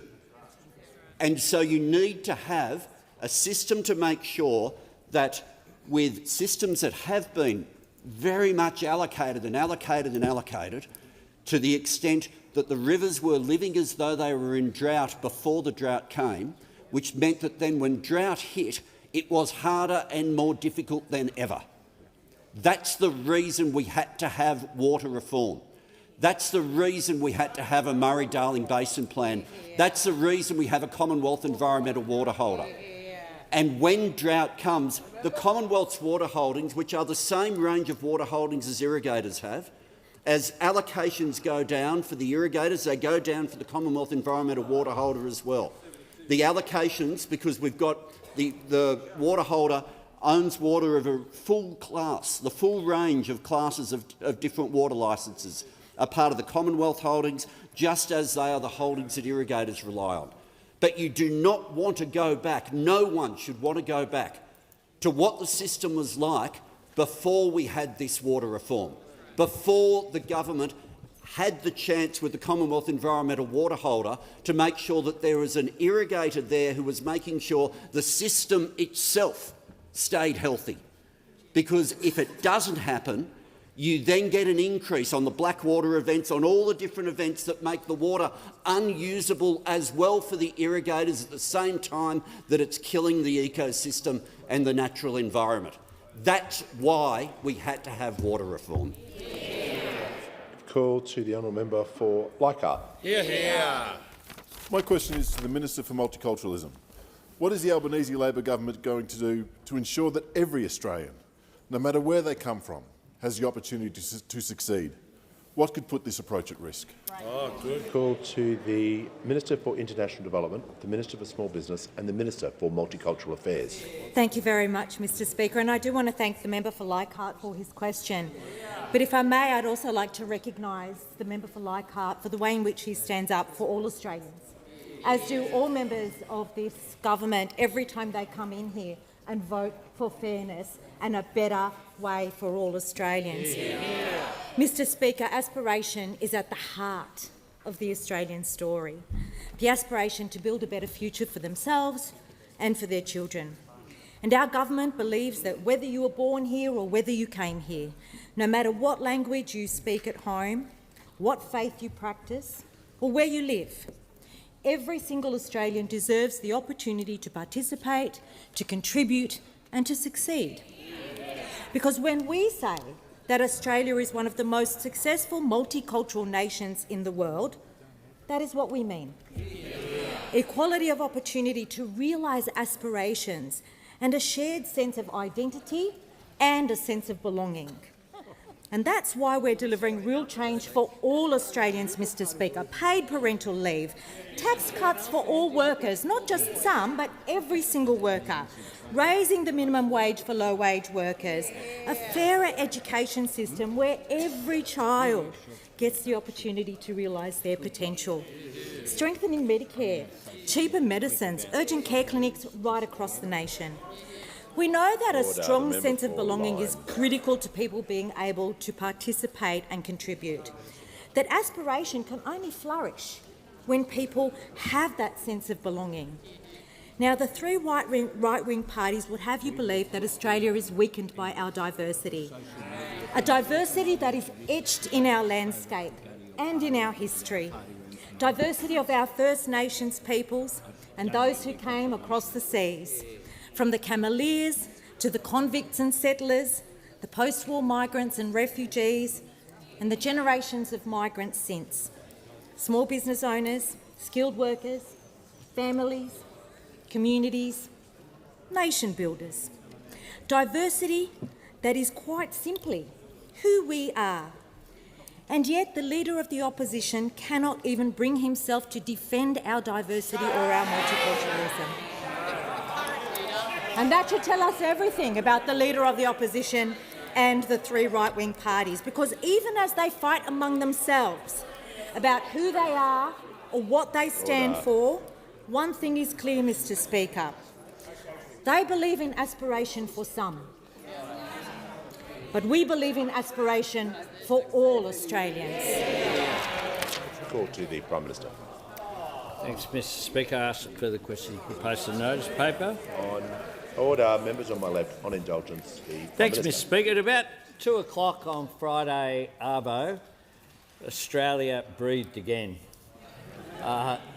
That second half, where our country had stopped for the Socceroos, where we just hoped that they hung on, including that last-minute save from Patrick Beach, that meant that at that time there was a cheer throughout our country.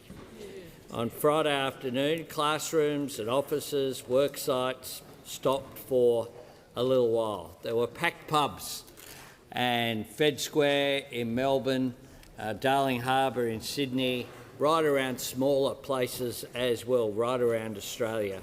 We're all glued to SBS.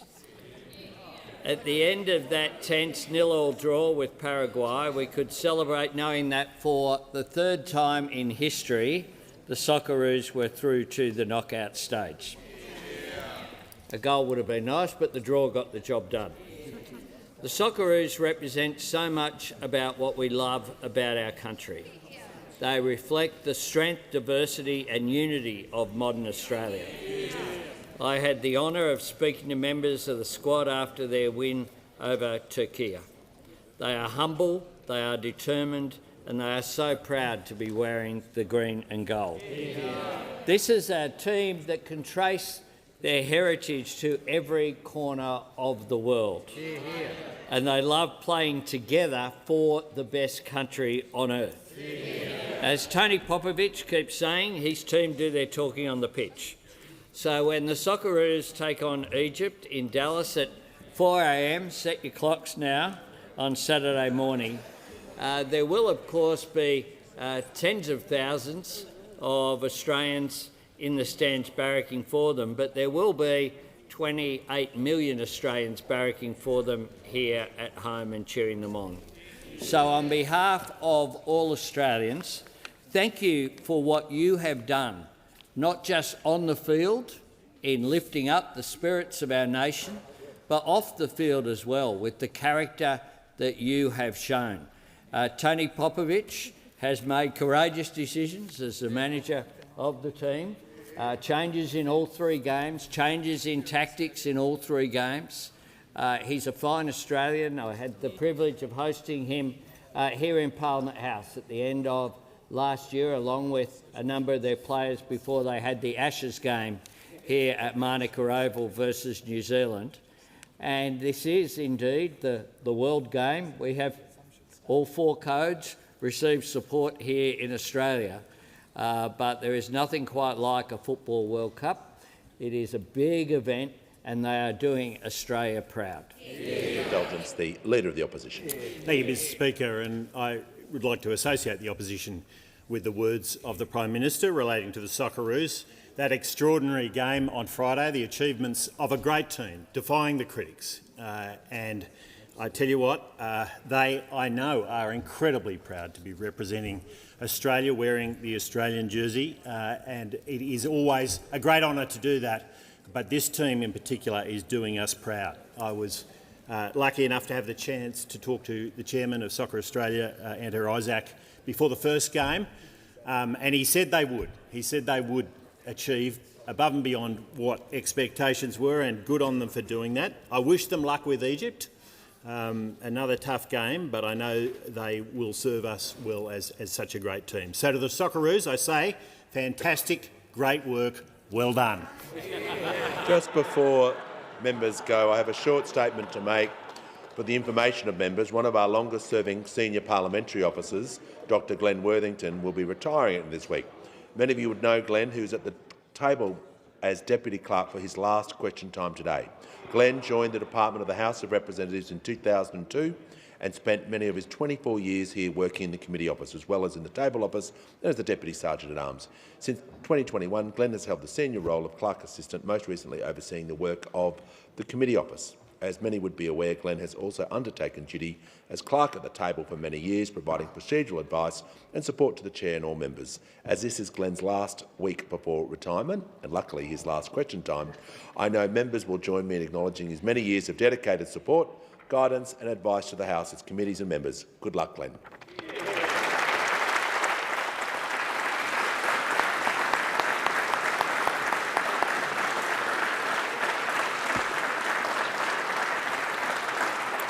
I present the following Auditor-General's audit reports for 25-26. Number 43, Performance Audit, Artificial Intelligence used in IP Australia, and number 44, Performance Audit, Delivery of the Urban Rivers and Catchments Program, Department of Climate Change, Energy, Environment and Water. The Leader of the House with papers. Speaker, these documents are tabled in accordance with the list circulated to honourable members earlier today. Full details of the documents will be recorded in the votes and proceedings.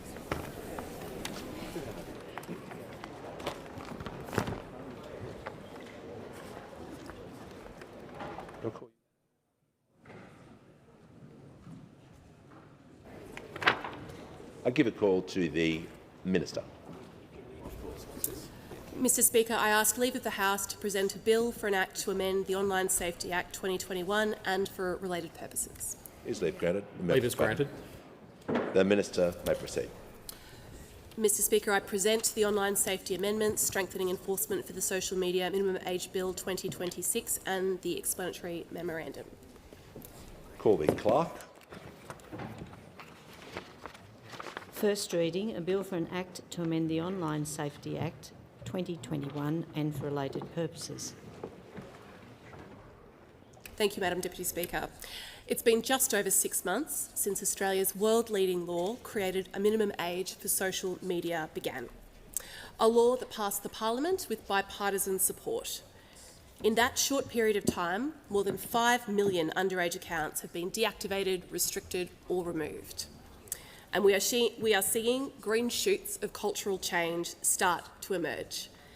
According to a recent YouGov survey, 30% of young Australians aged between 13 to 15 are spending more time playing sport. 27% report better sleep. Online bullying is down 9%, and exposure to inappropriate and violent content has fallen by 18%. Inspired by Australia's leadership, more than 20 countries have created or committed to creating their own legislation to delay access to social media. Indonesia, Malaysia, France, Brazil, Norway, the United Kingdom, Gabon, the United Arab Emirates, Turkey, Denmark, Portugal, Spain, Slovenia, Greece, Germany, Poland, Finland, the European Union, Belgium, Mexico, Austria, Italy, India, Kazakhstan and Japan. And big tech companies are beginning to compete on online safety, with Apple introducing new parental controls in part inspired by Australia's action. Australia has created a global movement of which we can all be proud. Despite our immense progress, I am not satisfied that tech companies are doing everything they can to keep under-16s off their platforms. The eSafety Commissioner is actively investigating non-compliance by 5 major platforms: Facebook, Instagram, Snapchat, TikTok and YouTube. The Commissioner has found these companies adopting a number of dirty tricks to undermine Australia's law that are straight out of the big tech playbook. It is clear, not just to government, but parents, kids and teachers around the country, that social media companies are deliberately failing to comply with our laws. Today, Australia is sending a message to those companies. We see what you're doing. We are not here to play games. If you want to do business in Australia, you will comply with Australian laws. Yeah. And if you don't, you will face the consequences. This bill responds to these challenges by strengthening the enforcement framework underpinning the social media minimum age requirements. Social media companies are among the richest and most influential companies in the world. We know they have the capability and the resources to comply with our laws. Today, we are giving eSafety more tools in their belt to take on these billion-dollar social media companies and hold them to account. The bill increases the maximum civil penalty for non-compliance with the law from 30,000 to 60,000 penalty units, bringing the maximum penalty up to $99 million. This aligns with recent amendments to the Competition and Consumer Act 2010 and reflects the scale and resources of multinational platforms operating in Australia. The bill also strengthens the eSafety Commissioner's ability to obtain the information needed to assess compliance. The amendments enable the Commissioner to issue notices requiring the provision of information and documents from any person where the Commissioner reasonably believes they hold material relevant to compliance within the minimum age framework. These changes will provide the Commissioner with more detailed evidence on what platforms are doing or not doing to comply with the social media minimum age. They will also allow the Commissioner to verify what platforms are doing against what they say they are doing. We are also doubling the penalties for failure to comply with information gathering notices from the Safety Commissioner. Today we are also sending a message to Australian parents. Parents like Tanya, who wrote to me overnight with the subject line, "Social media ban, keep going." Tanya said, "I am a parent of a 12-year-old that started high school this year. I am writing to express my thanks to the government for implementing the social media ban and to urge it to keep going. There have been many critics and those eager to point out any failings to date, but not immediately achieving the desired success rate is not a reason to give up. My daughter reports many of her friends still access social media, and this is a source of frustration for her. So I support further strengthening of laws to force tech companies to act to reduce the number of kids still receiving access. Please keep up the good work. Lots of parents are counting on it. Tanya, the Albanese government is on your side, and we will keep fighting for you and your daughter. And to the parents who have been with us all along the way, Mia, Emma and Wayne, your courage gives us strength. I call on all members of the Parliament to join us in supporting the urgent passage of this bill so that eSafety holds social media platforms to account as soon as possible. Delaying or blocking passage means delaying or blocking accountability. I thank the House. I'll just ask the Minister to move formally that this bill be now read a second time. And with that, I move that the bill now be read a second time. The debate must now be adjourned. Deputy Speaker, I move that debate be adjourned.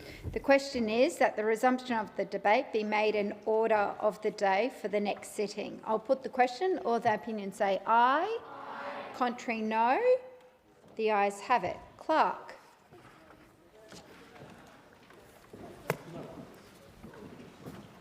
Government business. Order of the day number 1. Aviation Consumer Protection Bill 2026. Resumption of debate on second reading and on the amendment moved by the member for Kooyong to the amendment moved by the member for Riverina.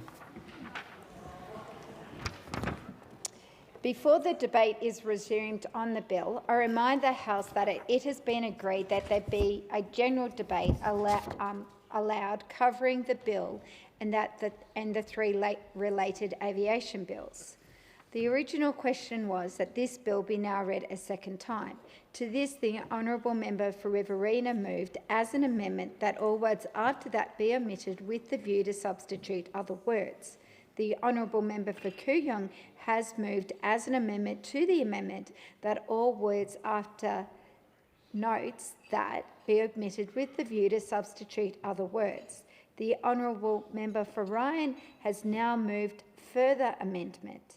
The question now is that the amendment moved by the honourable member for Ryan be agreed to, and I give the call to the member for Ford. Thank you, Deputy Speaker, and I rise to support the Aviation Consumer Protection Bill 2026 and these measures. I definitely want to start by saying that that the Minister for Infrastructure and Transport has really done quite a remarkable job over the last few years dealing with what are some of the biggest challenges in the Australian economy, which is our aviation industry. And of course, aviation sits well and truly within one of those essential services that I think we see a lot of the challenges exist because they have been, I think, another unintended consequence of what I like to talk about in this place every opportunity I get, which is that privatisation, economic rationalism and unfettered free trade have seen an essential service like our aviation industry really face challenges over and above what you would otherwise expect. And I think that at the heart of this, there is actually an argument for long-term Labor governments, because Labor governments are the ones who are prepared to take the reforms. And while it was the Hawke-Keating government that privatised Qantas, it was also, I think, an approach by Keating in 1995 where he talked about, I guess, ameliorating some of those unintended consequences of that agenda. And so I just was as part of preparation for that speech, today's speech, I was going through some things that Keating had said about that when he was talking about, at the time it was a policy called Working Nation, which was really about rebalancing that role of government at the centre of the economy. And Keating said this: "If I've learnt one big thing in the past decade, it is that reform never stops. You're never entirely out of the woods. There is always one more thing, or two, or three, or even four things. You never really get to the last chapter. You might sometimes imagine that you're approaching it, and then when you get over the next hill, you'll see the words, 'the end emblazoned in a clear blue sky,' but it doesn't happen. Sometimes it does boil down to simple endurance. The modern economic contest is a long-distance race, a very long-distance race. It is like the modern marathon. It gets faster and faster, but unlike the marathon, it has no finish line. I wish I could say all the reform was over and that we don't need to change anymore, but we do. We need the culture of continuous initiative." And he went on to say, in reference to the economic policies of the Hawke and Keating governments, he said, "As Australia policy has been right through the 80s, a working nation was different to the orthodox model of economic liberalisation, the model adopted in a number of other countries and by our opponents. It took the view that we could be competitive and still look after those on the margins. We could compete with the best in the region and the world and yet maintain our egalitarian values and preserve our social cohesion." And unfortunately, 1 year after giving that speech, the Keating government was defeated at the 1996 election. And we weren't given the opportunity as a Labor Party to continue our great project of reform, but reform in a way that always keeps at the heart of it that we are about lifting the living standards of working class Australians. And so it is that with aviation policy, that measures in here continue that work. And I would just sort of say a couple of other things in terms of what the Albanese government has done with aviation policy and how we tackle this idea of privatisation and economic rationalism, because I think the example of Rex stands in stark contrast to coalition governments just throw their hands up in the air and say that it's all too hard. That the measures that the Albanese government not only took but also signalled that they were prepared to take, including state acquisition of Rex, has stabilised that company now so that it is able to continue to play a role in the economic development of our regions, but also in the social development of our regions, as it continues to keep people and business connected by maintaining that regional airline.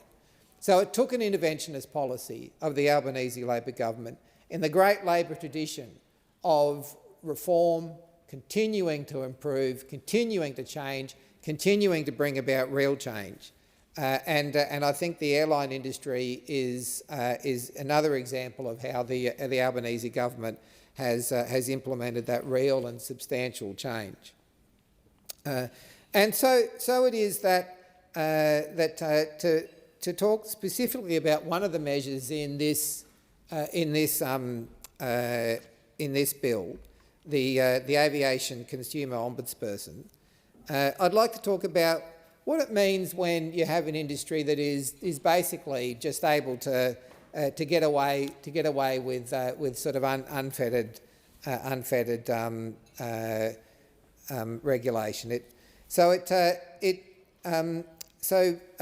of my way of working in the electorate is I text people in a particular area saying that I'm going to be door knocking on a certain day, and if anybody would like me to come around to make an appointment. So So one day I got an answer from Bruce Docker in Shayla Park, who asked me to come around and meet him at his place, and I did.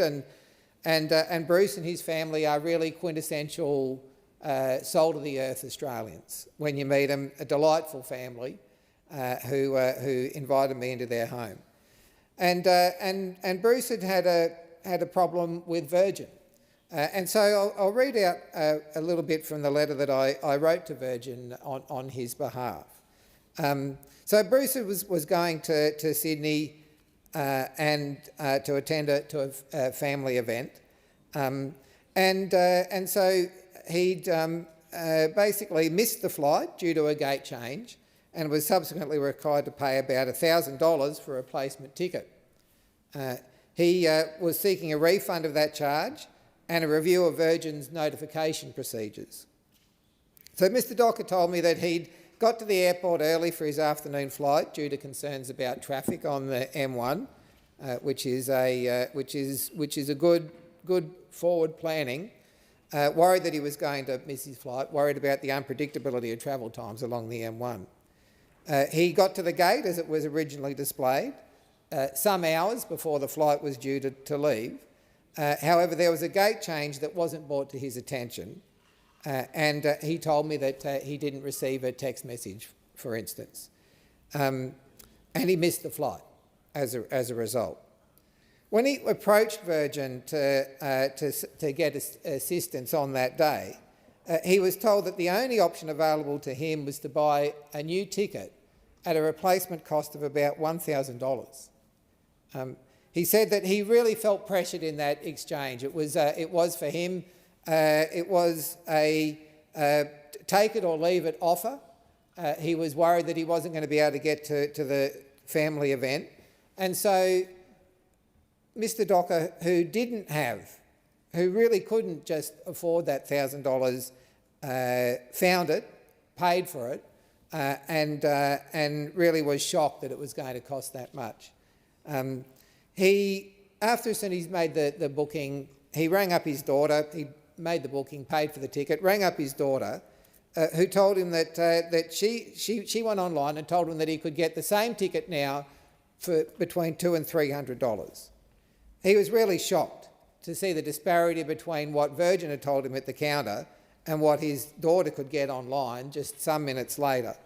But even though he really, is careful with his money, and it was a hit to him, he paid it, and Virgin at the time decided they were not going to give him that refund. So he said that he'd been waiting at the gate. They hadn't, in fact, Virgin had gone to the trouble of taking his checked baggage off the flight, but they couldn't go to the trouble of either sending him a text or giving him or announcing his name over the PA to say that he was required at that he was needed aboard. So they took the checked baggage, all the trouble of taking the checked baggage off the flight, but couldn't alert him otherwise, and they just put up a brick wall and were not prepared to refund the $1,000. Now there are so many things in there which should concern us all, but from a process point of view, one of the most concerning things is that he basically had to wait for a federal MP to say that they were going to be in the area, to make an appointment, to go through his story, for the federal MP to make that representation to Virgin, to even get heard. And after a couple of months of back and forth and us pushing Virgin, they finally agreed to at least refund $150, which was the original ticket from Brisbane to Sydney.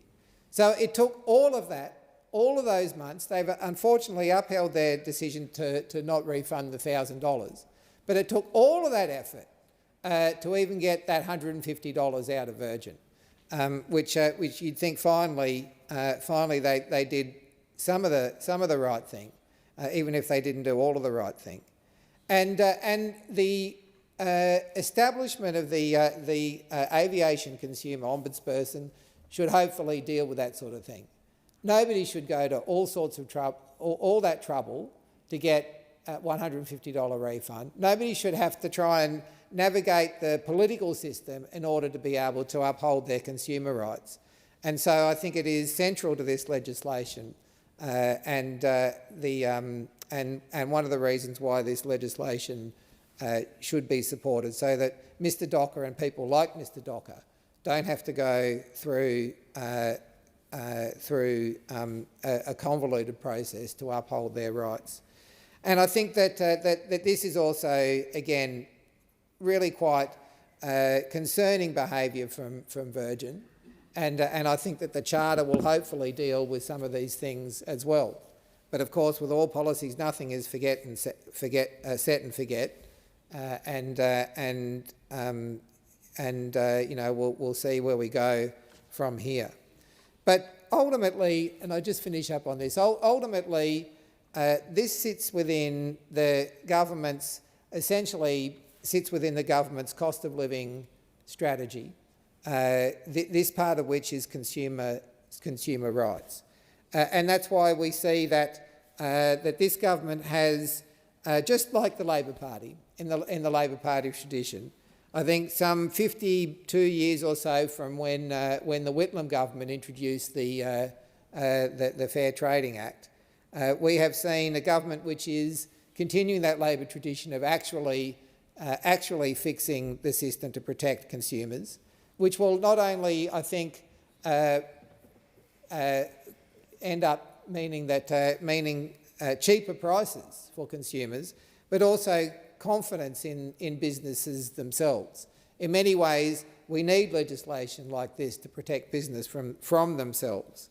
And so that's why this sits another arm of our approach to consumer protection, such as increasing funding for the Australian Competition and Consumer Commission by more than $30 million, outlawing unfair contract terms, strengthening unit pricing codes, making the Food and Grocery Code of Conduct mandatory, outlawing non-compete clauses in workplace contracts, and as of Wednesday, prohibiting price gouging at supermarkets. This really sits, I think, part of the Labor project, which is, as I say, to provide cost of living relief to consumers and to provide confidence in businesses as well. I think that this legislation is measured. It is achievable. It is not, I think, going to some of the extremes that people would like to see. This is about protecting, making sure that our aviation industry operates well in quite a difficult market in Australia, and so I commend the bill to the House. The question is that the amendment be agreed to, and I give the call to the member for Bradfield. Thank you, Deputy Speaker. I rise today to speak on the Aviation Consumer Protection and Associated Bills, a package designed to address well-documented failures in how airline passengers are treated and protected, and to ensure complaints from communities impacted by aircraft noise, such as Bradfield, are properly managed. For too long, Australia's aviation market has had weak, fragmented and poorly enforced consumer protections, leaving passengers with unclear rights, limited resources and inconsistent service quality. These bills set out to change that through the establishment of an aviation consumer protection framework that seeks to bring existing passenger rights sitting variously across individual airline terms and conditions, general consumer law and voluntary industry standards together into statutory enforceable obligations.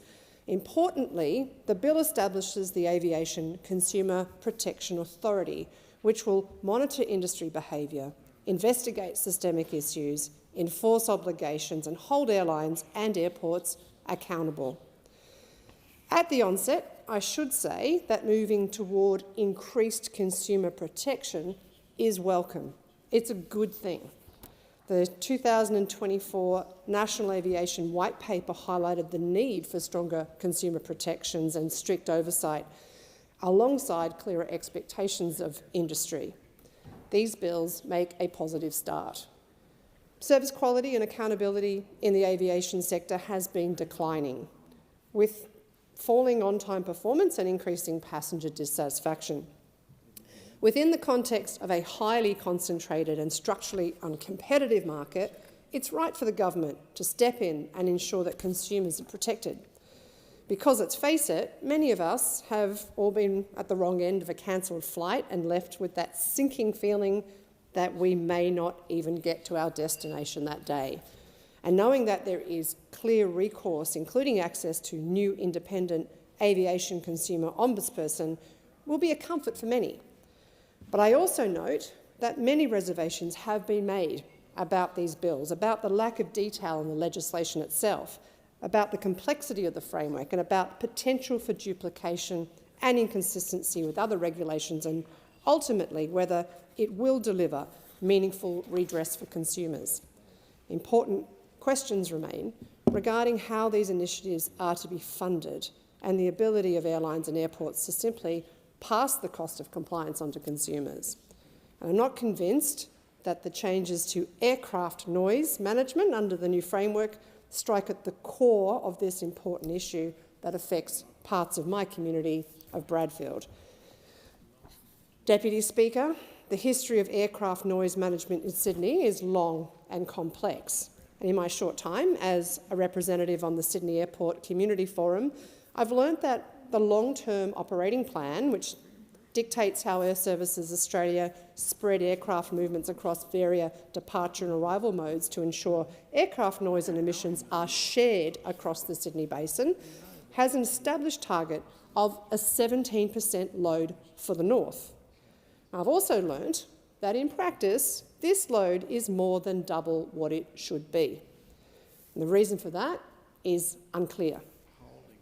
Whether Air Services Australia is either incapable of or unwilling to implement the long-term operating plan in a way that it was originally conceived, despite this plan being subject to a ministerial direction.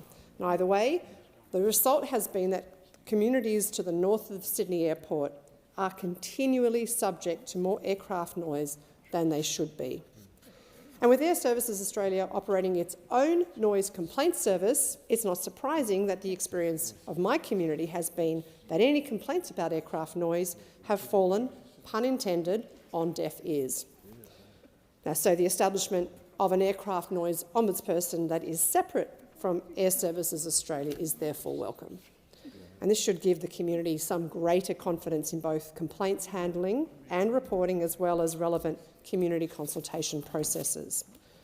However, while acknowledging that the scope of the ombudsperson includes review of the agency's management of aircraft noise, it is apparent that the role is primarily concerned with how complaints are handled and the presentation of aircraft noise information, rather than actually addressing the cause of the problem. It would make perfect sense for the aircraft noise ombudsperson's remit to include a specific responsibility for ensuring that Air Services compliance to its obligation to minimise the impact of aircraft noise on the community through stricter adherence to the long-term operating plan. Because what's the point of having a world-class complaints handling process that does not actually address the cause of the complaint? Because for communities like mine, Deputy Speaker, mine in Bradfield, aircraft noise is a daily reality, particularly for the communities in South Turramurra, in West Pymble. They are impacted by this every single day. This package is an important and overdue step towards stronger aviation consumer protections. It creates real pressure and opportunity for the Department and Air Services Australia to work more closely together to deliver better outcomes. It's just unfortunate that this set of bills, with so many positives, leaves unanswered questions about whether it will deliver reduced and a fairer share of aircraft noise for the people of Bradfield. The question is that the amendment be agreed to, and I give the call to the Member for Spence. Thank you, Speaker. Living in Australia means understanding distance. Not the distance between suburbs or neighbouring towns, but the enormous distance that shape our entire nation. From Perth to Sydney, Darwin to Adelaide, from regional communities to major cities, from remote towns to specialist healthcare, education and economic opportunity, aviation is what keeps this country connected. For millions of Australians, boarding a plane is not some occasional luxury. It is part of daily life. Workers fly interstate to keep industries operating. Regional families rely on aviation, like the Royal Flying Doctor Service, to access medical appointments and specialist care. Businesses depend on reliable air travel to grow investment and create jobs. Tourism operators depend on flights arriving safely and on time to keep local economies alive. Families separated by thousands of kilometres rely on aviation to stay connected to the people they love. That is the reality of living in Australia. And because aviation matters so much to this country, Australians deserve an aviation system that treats people fairly. Passengers deserve transparency when flights are delayed. Families deserve support when cancellations occur. Travellers deserve assurance that when something goes wrong, somebody is accountable. Too many Australians have lost that confidence in recent years. It's often been a running joke, wishing friends good luck to even get off the ground, depending on which airlines they booked. People have sat stranded in terminals for hours without updates. Parents have missed weddings, funerals and milestones, family moments because flights were cancelled with little explanation. Travellers have spent days trying to chase refunds or basic assistance for disruptions. And many Australians feel like the system has been tilted too far away from the consumer for far too long. That is why the reforms before the House today are so important. The Albanese government is delivering the most significant reforms to the aviation sector in more than a decade. These reforms are about restoring balance, restoring accountability and bringing back confidence for the travelling public. Speaker, as discussed already, aviation plays a critical role in Australia's economy and national life. Regional connectivity depends on it, trade depends on it, tourism depends on it. The movement of workers, students and families depend on it. And because aviation is such an essential part of modern Australia, Australians rightly expect high standards from airlines and airports. However, for years, passengers have often been left navigating confusing complaint systems with little clarity around their rights. People have felt powerless, with complaints processes dragging on in a seemingly endless fashion. And the current system, where airlines are largely left to police themselves, has simply not delivered the standards Australians deserve. The Australian government recognised that change was needed. That is why, during our first term, we began laying the groundwork for reform. We released the Aviation White Paper. We introduced reforms to improve competition at Sydney Airport. We reinstated ACCC monitoring of airlines after those opposite planned to remove it. And we released the draft Aviation Consumer Charter of Rights. But identifying the problem was only the first step. Australians expected more than acknowledgement. They expected action to strengthen protections, improve accountability and restore confidence in the aviation system. And that is exactly what this government is now delivering. These Australian-first aviation consumer protections will establish clearer standards across the aviation sector and provide stronger protections for travellers. Importantly, they will clarify airline obligations and outline the minimum assistance consumers should receive when scheduled flights are disrupted. That matters enormously, because Australians should not need to argue for basic support after their travel plans collapse, nor should they be left wondering what their rights are after a cancellation or major delay. One of the most important reforms in this package is the creation of the Independent Aviation Consumer Ombudsman. It is a major shift away from the old system, where too many Australians felt like complaints disappeared into a maze of automated responses, long wait times and endless frustration. For the first time, Australians will have access to an independent external dispute resolution process specifically designed to assist with aviation complaints. Too many Australians have felt completely powerless when something goes wrong with their flight. Passengers are shuffled between online chatbots, customer service hotlines and automated emails with little clarity about who is responsible for resolving their issue. Families dealing with cancelled flights have often spent days chasing refunds, accommodation support or even basic information about when they'll be able to get home. Travellers should not have to spend hours sitting on hold, repeating the same story to different staff members or navigating complicated complaint systems simply to access support after a disruption. That frustration builds over time, and when people lose faith with complaints that complaints will be handled fairly or efficiently, trust in the entire aviation system begins to erode.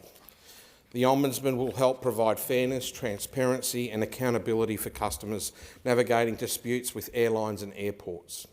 And importantly, it will operate independently, and that independence matters. Australians deserve confidence that complaints are being reviewed fairly and objectively, not simply handled internally behind closed doors. Speaker, these reforms also pave the way for the Aviation Consumer Protections Charter. The Charter will establish clear minimum standards for how aviation consumers should be treated. For too long, many Australians have struggled to understand exactly what rights they have when flights are delayed or cancelled.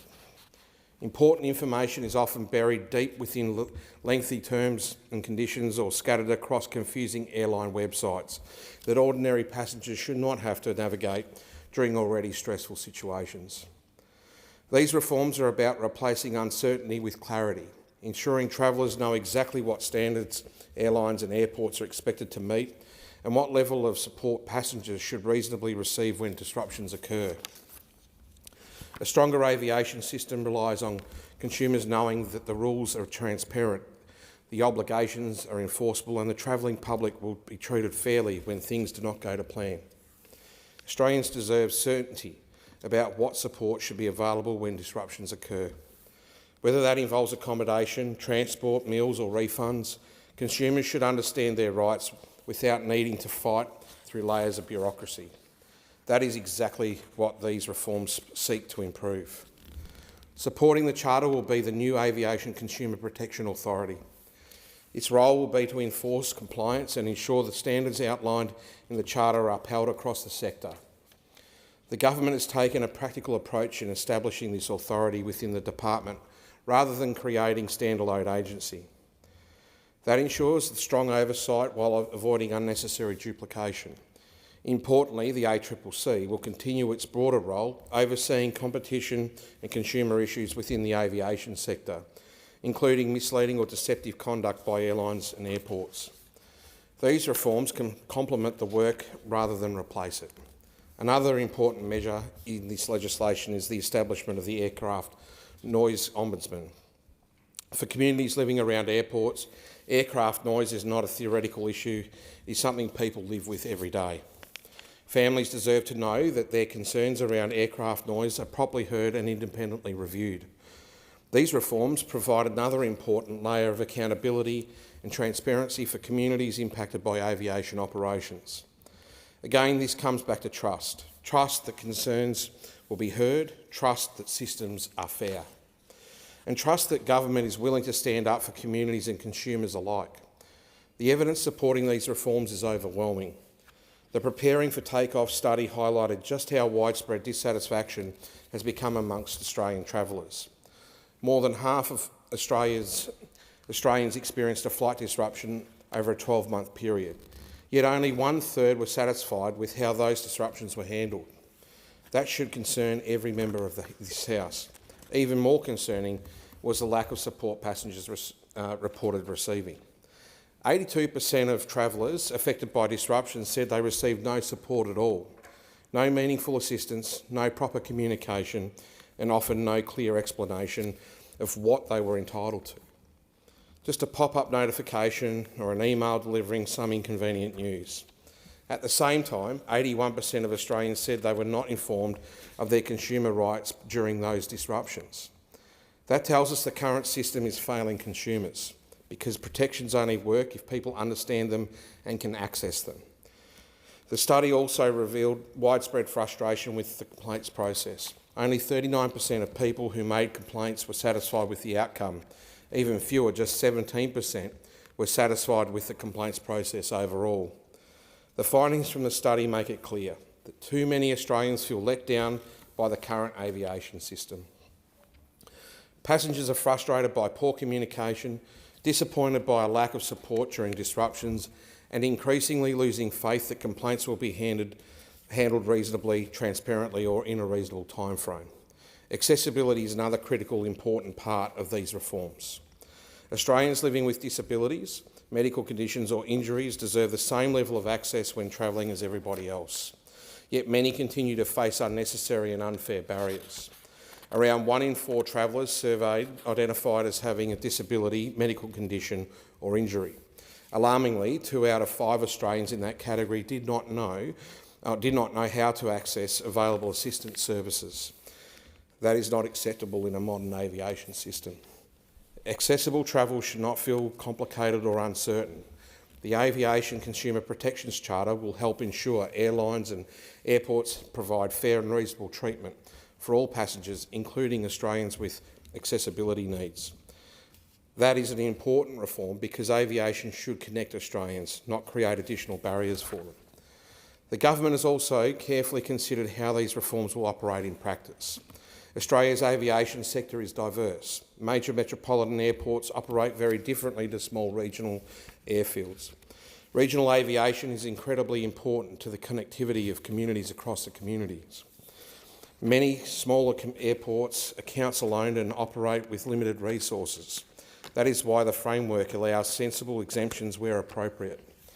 Under subordinate legislation, the government intends to exempt airports handling fewer than 1 million passengers annually from the framework.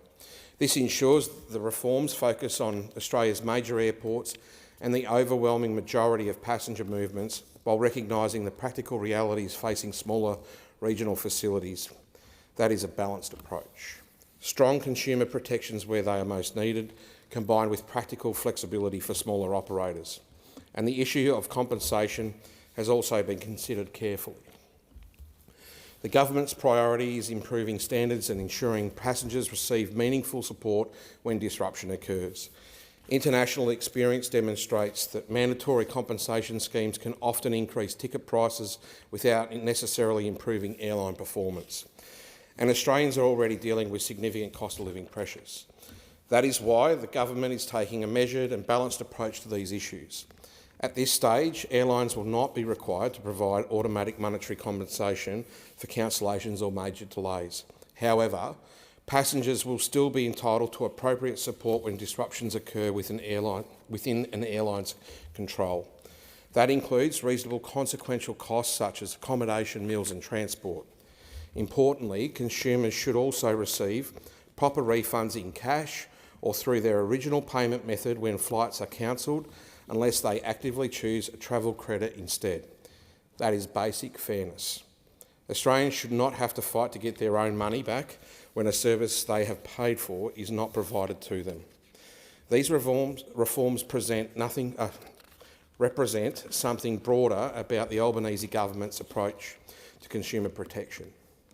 We believe markets function best when consumers are treated fairly. We believe transparency matters. We believe accountability matters. And we believe Australians deserve to know that large corporations will be held to appropriate standards. Those principles apply to the economy and they apply to aviation, because aviation is too important to Australia to allow confidence in the industry to continue deteriorating. Families rely on aviation, regional communities rely on aviation, industries rely on aviation, our economy relies on aviation. And Australians deserve a system that recognises the importance of that responsibility. These reforms are practical and are focused on improving outcomes for the travelling public. No reform will eliminate every delay or cancellation. Unexpected events will always occur in aviation. But Australians deserve to know that when disruptions happen, they will be treated fairly, communicated with properly and supported appropriately. That is what these reforms seek to achieve: a stronger aviation system, a fairer framework for consumers and a more accountable industry for Australians right across the country, no matter where they live. Thank you. The question is that the amendment be agreed to, and I give the call to the member for Menzies. Thank you, Deputy Speaker.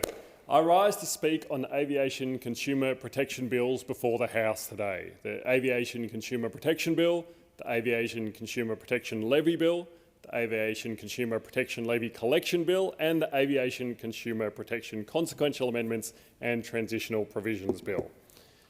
These bills matter because air travel is no longer a luxury for many Australians. It is part of everyday life. These bills matter because, Deputy Speaker, the aviation industry holds a special place in my heart. My dad has worked in the aviation industry for almost his entire working life. He migrated to Australia from Singapore, which is where he got his qualification. He was conscripted into the Air Force and learned his trade there, studied in London and then came to Australia in his mid-20s. Where he became qualified as a LAME, a licensed aircraft maintenance engineer. He worked first for Ansett and then for Virgin Australia. He started work, as I said, in his mid-20s in Australia. He's now in his mid-70s, and he theoretically retired this year, and that means that last week he only took 4 casual shifts because he can't help himself, Deputy Speaker. Now, families in my electorate of Menzies, like my dad, like my wife, travel to see loved ones across Australia and across the world.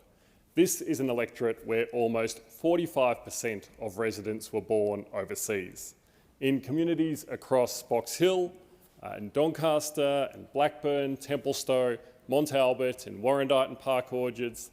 International travel is not an occasional luxury. It is how families stay connected across generations and continents. People travel to visit parents and grandparents overseas. Workers travel to keep businesses and industries running. Students travel for university placements, study opportunities and new careers. And in an electorate as culturally diverse as Menzies, where the largest overseas-born communities include people with heritage from China and Malaysia, India and Hong Kong, Iran and Italy and Greece, aviation is deeply connected to family, culture and community life. That means that when the aviation system fails, the consequences are very real for people. Families lose money, workers miss shifts, businesses lose incomes, parents are stranded with children at the airport, people miss weddings and graduations and time with loved ones that many will never get back. Australians understand, of course, that the weather can upset plans, and they understand that aircraft can be subject to technical faults, that this can cause delays, and that safety must always come first. What everyday Australians don't understand is why so much of the burden of these foreseeable issues has had to fall on them. When flights are cancelled without clear communication, when refunds take months, when people spend hours on hold trying to speak to someone to resolve their issues, when they're stranded in an unfamiliar city and need to reach into their own pockets, when responsibility gets pushed from one place to another. People expect accountability and they expect a reasonable level of service and support, and that is why these bills matter. Over the last several years, Australians have seen significant disruption across the aviation sector. Delayed flights, cancelled services, lost baggage, reduced regional reliability and poor customer communication. And while many airline workers have done their absolute best under pressure, too many consumers have felt powerless when things go wrong. Most people are not asking for any special treatment, they just want basic fairness. If a flight is cancelled, they want timely information. If they are entitled to compensation or support, they want to know how to access it. If they lodge a complaint, they want someone independent to hear it. That is not unreasonable. It is a minimum standard people expect when they pay for a service. And yet for too long, many Australians have felt that they have nowhere to turn. That has been especially difficult for regional communities. We're a big country and we often face the tyranny of distance, and so we are perhaps more reliant on airlines than many other countries. In many parts of Australia, aviation links are essential for work, tourism, business and family life. Delays and cancellations do not just create inconvenience, they create financial and emotional stress that flows through entire households. For someone travelling for specialist medical treatment, for example, a cancelled flight is not just a matter of frustration, it can be a matter of life and death. For a small business owner, missing a client meeting interstate, it is not just annoying, it has real impacts on their bottom line. For parents travelling with young children after hours in an airport terminal, it's pretty exhausting to be stranded with some young kids who have nowhere to sleep but on the floor or on the chairs. And these experiences add up. And over time, public confidence is damaged. One of the biggest frustrations people have with the aviation sector is the feeling that ordinary consumers are expected to carry all the risk. When things run smoothly, airlines operate commercially and profitably. But when things go wrong, too many passengers are left navigating a confusing complaints process with limited transparency and limited recourse. People often do not know who to contact, what rights they have, how long a complaint should take, or whether anyone independent is overseeing the process. That imbalance really matters, because aviation is not an ordinary market in many parts of the country.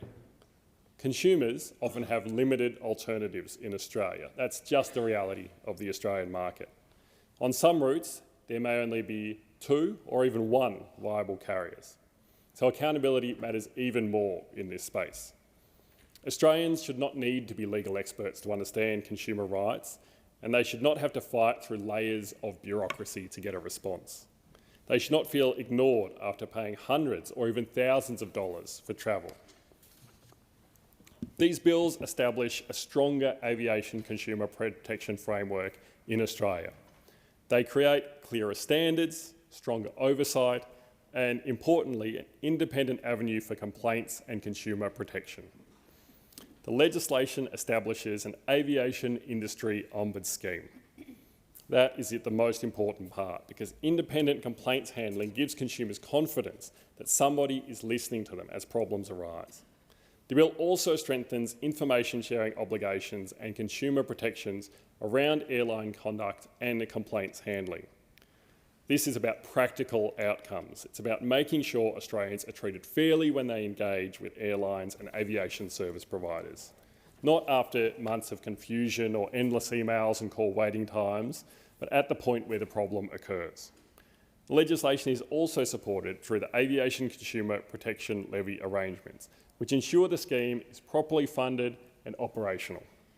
And that principle is important too. Strong consumer protection systems cannot exist on paper alone. They need resources, oversight and enforcement capacity. Good consumer protection is not anti-business. In fact, strong consumer protections support confidence in the markets. People are more likely to engage with industries they trust, and trust matters enormously in aviation.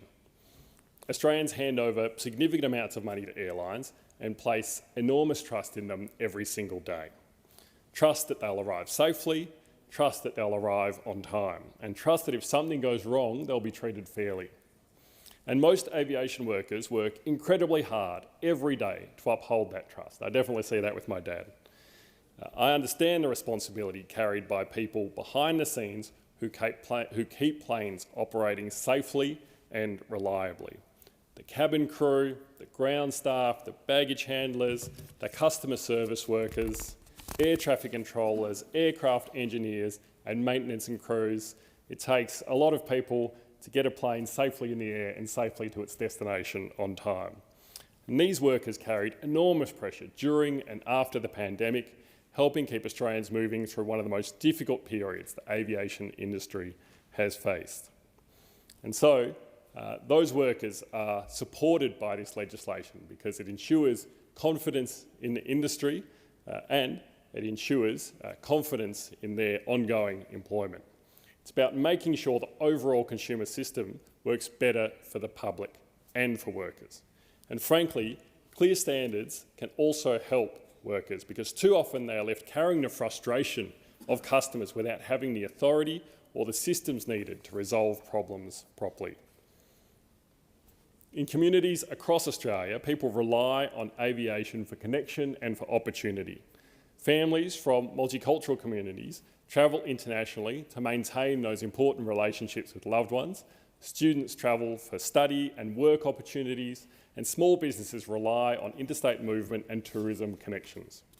When flights are unreliable or consumer protections are weak, those impacts ripple outwards, and regional Australia feels this even more sharply. A cancelled regional flight can mean missing medical treatment, it can mean losing a day's work, it can mean being stranded away from home for hours. And that's why stronger consumer protections matter nationally.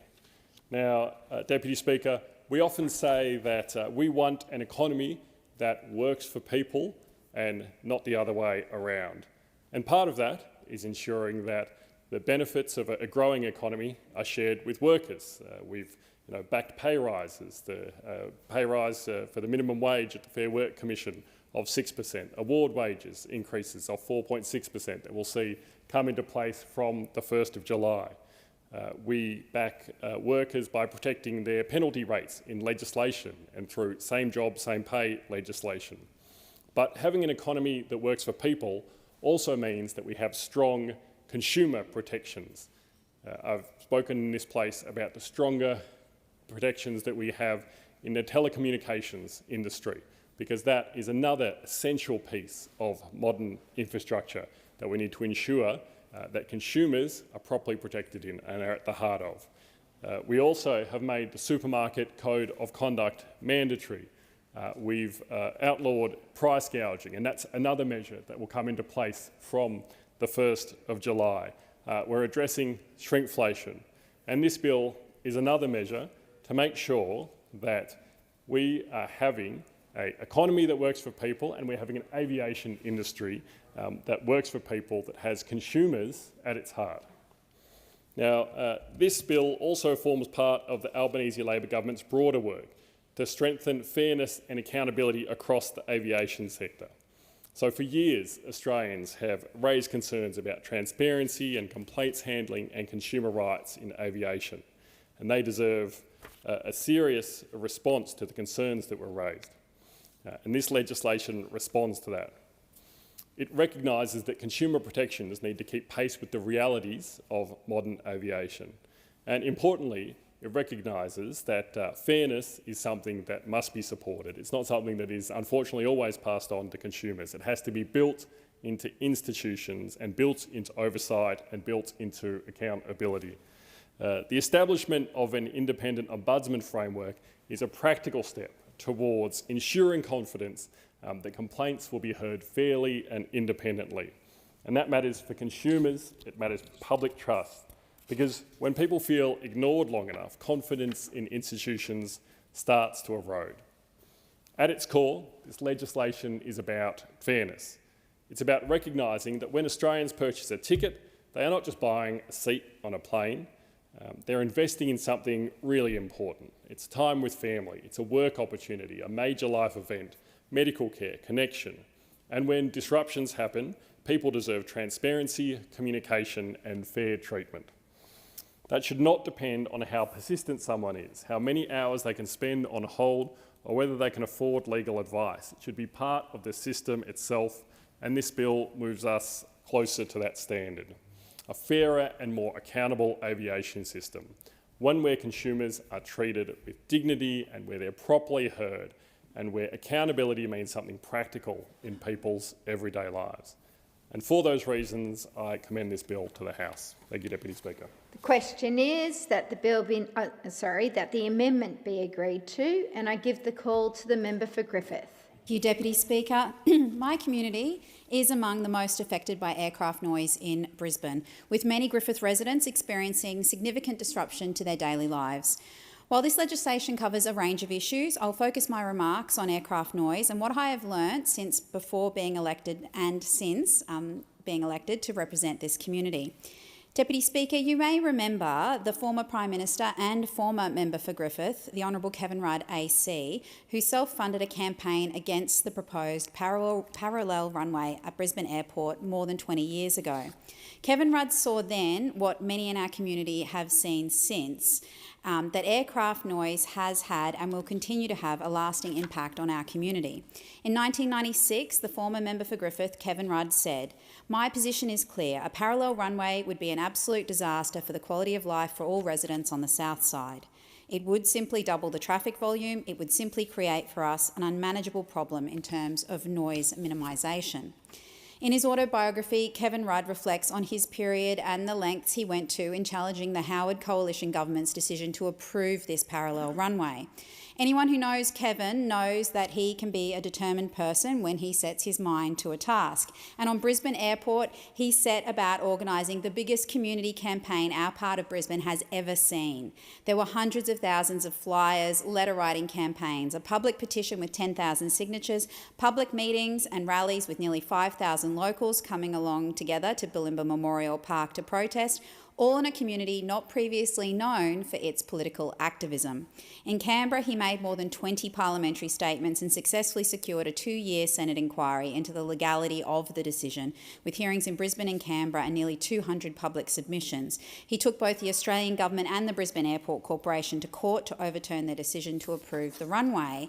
But frustratingly, Deputy Speaker, without sufficient consultation, Brisbane Airport's new parallel runway was approved by the Howard government in 2007. Fast forward 13 years, the new parallel runway opened on the 12th of July 2020. Aircraft noise generated from the new flight paths following the opening of the new parallel runway has significantly impacted some residents and raised concerns about future operations and resultant noise as our population and number of flight movements grow. It's an issue I'm very aware of, Deputy Speaker. I've lived in Hawthorn, in Cannon Hill and now in Norman Park, and I have close family in Bulimba, all under the flight paths. Indeed, the 9 p.m. Emirates departure shakes the tin roof of our Queenslander home each night. Deputy Speaker, I've been a member of the Brisbane Flight Path Community Alliance, the BFPCA online community, since 2020. BFPCA's goal is to demand best practice design principles be applied to minimise noise pollution and adverse health impacts from Brisbane Airport's flight paths on Brisbane residents and businesses. And in the almost 15,000 doors I knocked in the lead up to the last election and all the ones that I have knocked since, I've heard firsthand about the impact flight noise has on people's children, their work, their sleep and their enjoyment of their outdoor spaces. When door knocking in 2020 for State Member for Bulimba Di Farmer, I remember I met one lady who had just moved to Brisbane from Sydney. She and her husband had bought their beautiful home sight unseen during COVID and had not been informed at all that their property would be so heavily impacted by aircraft noise. This lady now found her sleep interrupted, her work, which she tried to do from home, almost impossible. She told me how much her mental health was impacted and she was now having to take medication to sleep and to stabilise her mood. Deputy Speaker, I will never forget how this woman cried on her front doorstep about the aircraft noise. I knew in being elected the member for Griffith in 2025, I must ensure the voices of residents were heard and considered in decisions about Brisbane Airport, and to listen, learn and advocate for practical action on aircraft noise. And from when I was first endorsed as a candidate, I have made sure that I have been in regular contact with the Brisbane Airport Corporation, the Minister and her office and our local representatives of the Brisbane Airport Community Airspace Advisory Board. It has been very important to me that I continue to increase my knowledge of this complex issue so I can continue to advocate strongly for our community's interests. Deputy Speaker, there is little doubt that the aviation industry directly and indirectly underpins many jobs and livelihoods critical for Brisbane and Queensland's trade and tourism. 2025 was the busiest year on record, with 25 million passenger movements at the Brisbane Airport, an increase of 10.7% for international and 3.2% for domestic flights on the previous year.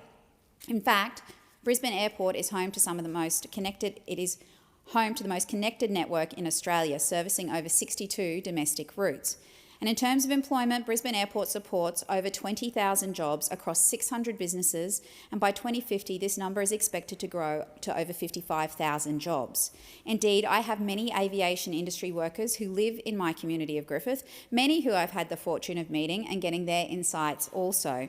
But the strength of the aviation sector cannot come at the expense of communities being left unheard. A strong aviation sector and a fair deal for residents should not be seen as competing goals. We should be able to hold both together.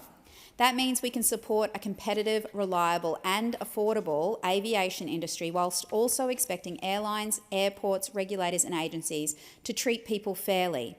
This bill, the Aviation Consumer Protection Bill, is part of that broader task.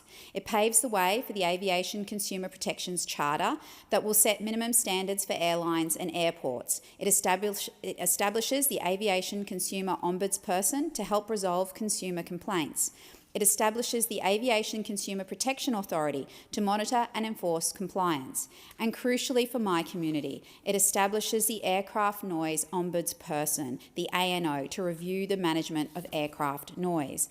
Deputy Speaker, the Aircraft Noise Ombudsperson cannot undo past decisions. It will not move a runway, stop every aircraft flying over a home, or provide a simple solution to a complex problem. My community understands that. After countless conversations with residents, it's clear they are looking for understanding, accountability, transparency, a fair hearing and fair outcomes. This bill moves the Aircraft Noise Ombudsperson from Air Services Australia to the Department of Infrastructure, Transport, Regional Development, Communication, Sports and the Arts, providing greater independence where Air Services' own actions may be under review. The Ombudsperson will independently review aircraft noise complaints, examine how Air Services Australia and the Department of Defence manage those complaints, assess community consultation processes and the provision of aircraft noise information, and publish reports and recommendations for policy or regulatory change. For communities like mine, this is about trust, and to be frank, Deputy Speaker, there is some distance that needs to be travelled on that front.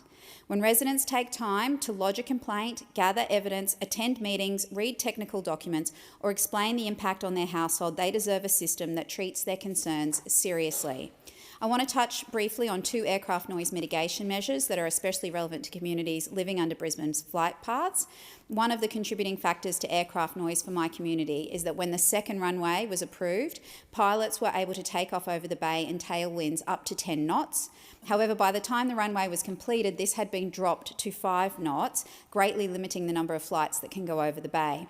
An 18-month tailwind trial commenced on the 1st of December last year at Brisbane Airport, a trial that I have been advocating for since my endorsement as a candidate. Within safety parameters supported by CASA, this trial allows pilots to request a tailwind departure from air traffic control during overnight hours between 10 p.m. and 6 a.m. Given we are now more than 6 months into this trial, many locals have commented to me about how low the number of requests from pilots for tailwind departures is. Many of us held a lot of hope for this trial to provide our community with some much-needed respite overnight. I recently caught up with representatives from Brisbane Airport to find out why the pilot requests had been so low. They said between prevailing wind directions and when combined with recent wet weather conditions, participation in the trial to date has been relatively low and in line with our expectations. They explained during the upcoming winter months, prevailing winds are more commonly from the south, meaning aircraft would ordinarily depart over the city. In these conditions, and when operationally appropriate, they advise there is greater scope for pilots to request a tailwind departure. They said, for these reasons, we anticipate an increase in participation in the trial during the winter period. My community was hopeful this trial would have a positive impact and provide some much-needed relief, and I can assure you, Deputy Speaker, my community of Griffith will be watching.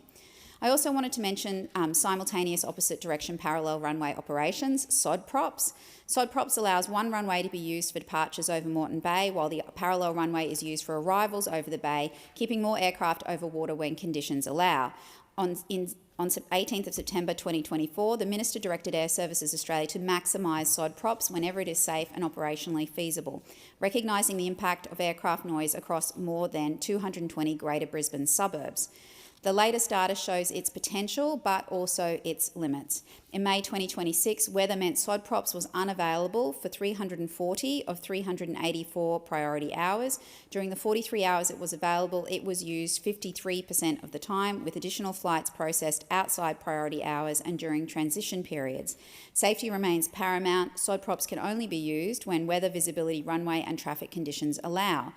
I will continue to monitor the operations data and implementation of the ministerial direction to ensure SODPROPS is being used to its fullest extent whenever conditions allow, and to assess whether it is delivering meaningful noise relief for our community. Deputy Speaker, the difficulty with aircraft noise policy is that small gains can be overwhelmed if overall flight movements continue to rise. That is why my community is right to look closely at the practical effect of each measure.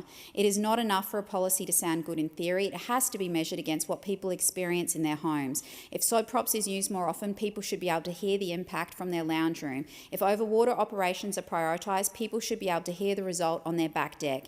If a change is described as noise sharing, people should be able to understand who receives relief, who receives more noise, and whether the overall burden is actually reduced. I continue to support measures that provide genuine respite. I will also continue to be honest when the measure does not go far enough or does not deliver the relief that was anticipated. Deputy Speaker, I'd like to take this opportunity very quickly to pay my thanks to one of our community champions, David Diamond, Dee, for his work and fierce advocacy in our community on these issues.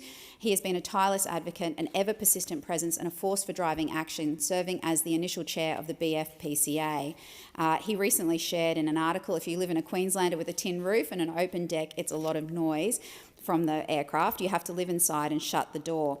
Most of our community is not against aviation, and I will never be, but we can have flights going overhead every 3 minutes without proper consultation and accurate flight path proposals and reporting. David's been a strong advocate in our community, and he recently stepped down from the AAB after many years, and I want to thank him for his service.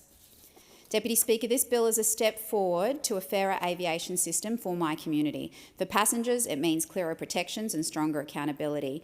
And for those of communities like mine who are impacted by aircraft noise, it means stronger and more independent pathway for review.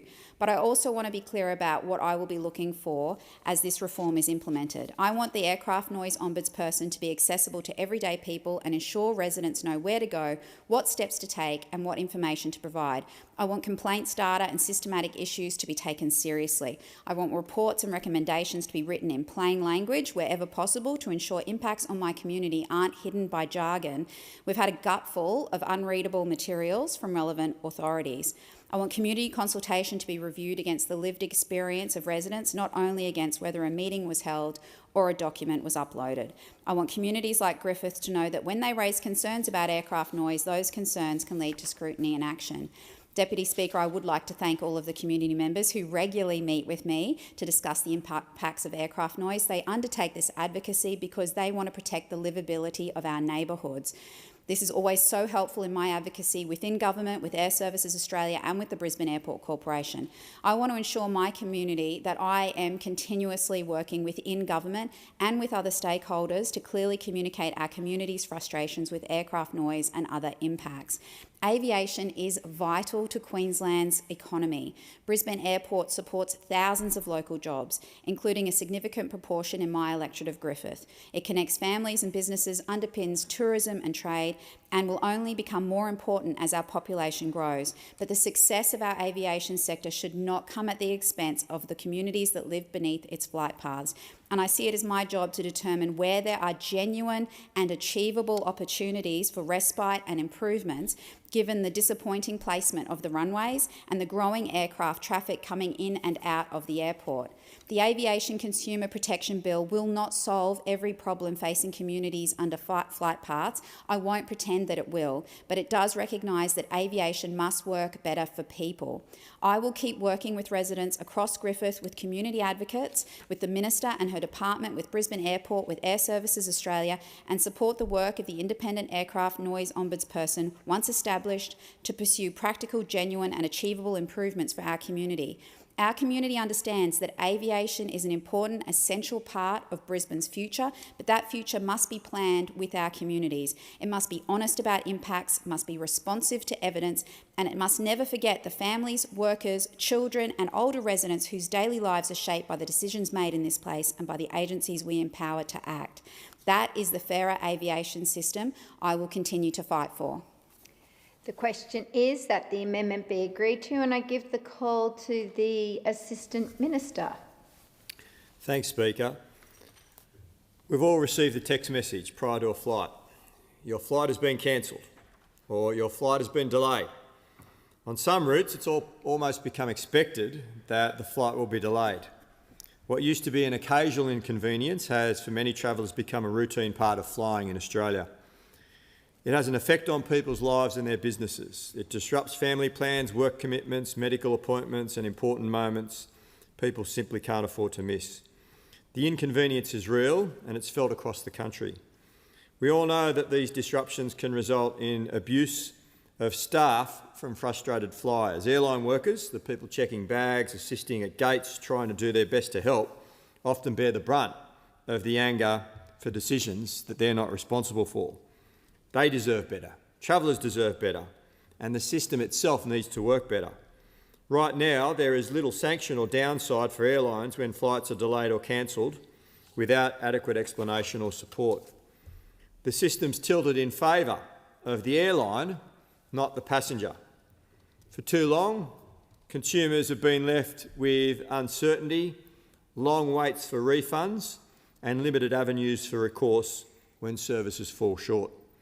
People feel powerless in situations where they should have a clear right and clear protections. Our government is rectifying this with new reforms designed to provide more balance and more rights for passengers. These reforms recognise that aviation is not just a commercial service, it's an essential part of how Australians live, work and stay connected. When flights are unreliable, when information is unclear or when passengers are left stranded, the impact is felt far beyond the airport terminal. The Aviation Consumer Protection Bill is about addressing these long-standing issues. It's about ensuring that consumers and passengers are treated fairly. It's about ensuring that airlines meet their obligations and ensuring that passengers have enforceable rights when things go wrong. It's about shifting the system from one where inconvenience is accepted as inevitable to one where accountability is expected and delivered. And it's about restoring confidence in an industry that millions of Australians rely on every day. The Albanese government is delivering an Australian-first aviation consumer protection package, and today we're introducing this package into the Parliament. These reforms are long overdue. For years, passengers have been left without clear rights, without timely remedies, and without a system that genuinely puts consumers first. The Aviation Consumer Protection Bill changes that. It reshapes the way travellers interact with the aviation industry. It provides the protections that they need when things go wrong, and it does so while supporting an affordable and competitive aviation sector. The new consumer protection framework will set clear consumer standards for services provided by airports and airlines. It will assist travellers to resolve complaints, including those related to flight delays, cancellations, baggage issues, accessibility services and other disruptions that have become far too common. The framework recognises that aviation is essential infrastructure. When flights are delayed or cancelled, the consequences ripple through people's lives. Passengers deserve certainty and fairness. In developing these reforms, the government's undertaken extensive consultation with the industry, consumer groups and the public. And we've listened carefully to travellers who feel powerless when things go wrong. We've listened to industry stakeholders who want a fair system and want consistent and sustainable rules. And we've listened to consumer advocates who for too long urged that Australia needs to take stronger protections. Our legislation strikes the right balance between meaningful protections for passengers and a competitive, sustainable aviation sector. And the recent events in the Middle East, Speaker, have demonstrated how a global crisis can impact us domestically. They led to flight disruptions and uncertainty for Australian travellers. We've seen passengers unsure of what to do next. We've seen passengers unsure of what recourse is available when flights are cancelled or delayed. This is why this legislation is so important. It ensures when global events disrupt travel, Australians have clear rights, they have clear information and clear avenues for assistance. The Aviation Consumer Protection Bill creates the legal foundation for the entire framework. It does four major things. It enables the creation of the Aviation Consumer Protections Charter. The Charter will set minimum standards for airline, airport and accessibility services. The Charter will be developed through regulation and ensures flexibility as the industry evolves. It provides for systemic monitoring, compliance and enforcement of those standards. This will be done by the Aviation Consumer Protection Authority. The ACPA will establish within the Department of Infrastructure Transport and communication, sports and the arts. The ACPA will investigate systemic issues. It will enforce the Charter and it will ensure airlines and airports meet their obligations. It enables the authorisation of external dispute resolution schemes. The scheme will be known as the Aviation Consumer Ombudsman. The ACO will be operated by an independent not-for-profit company, limited by guarantee.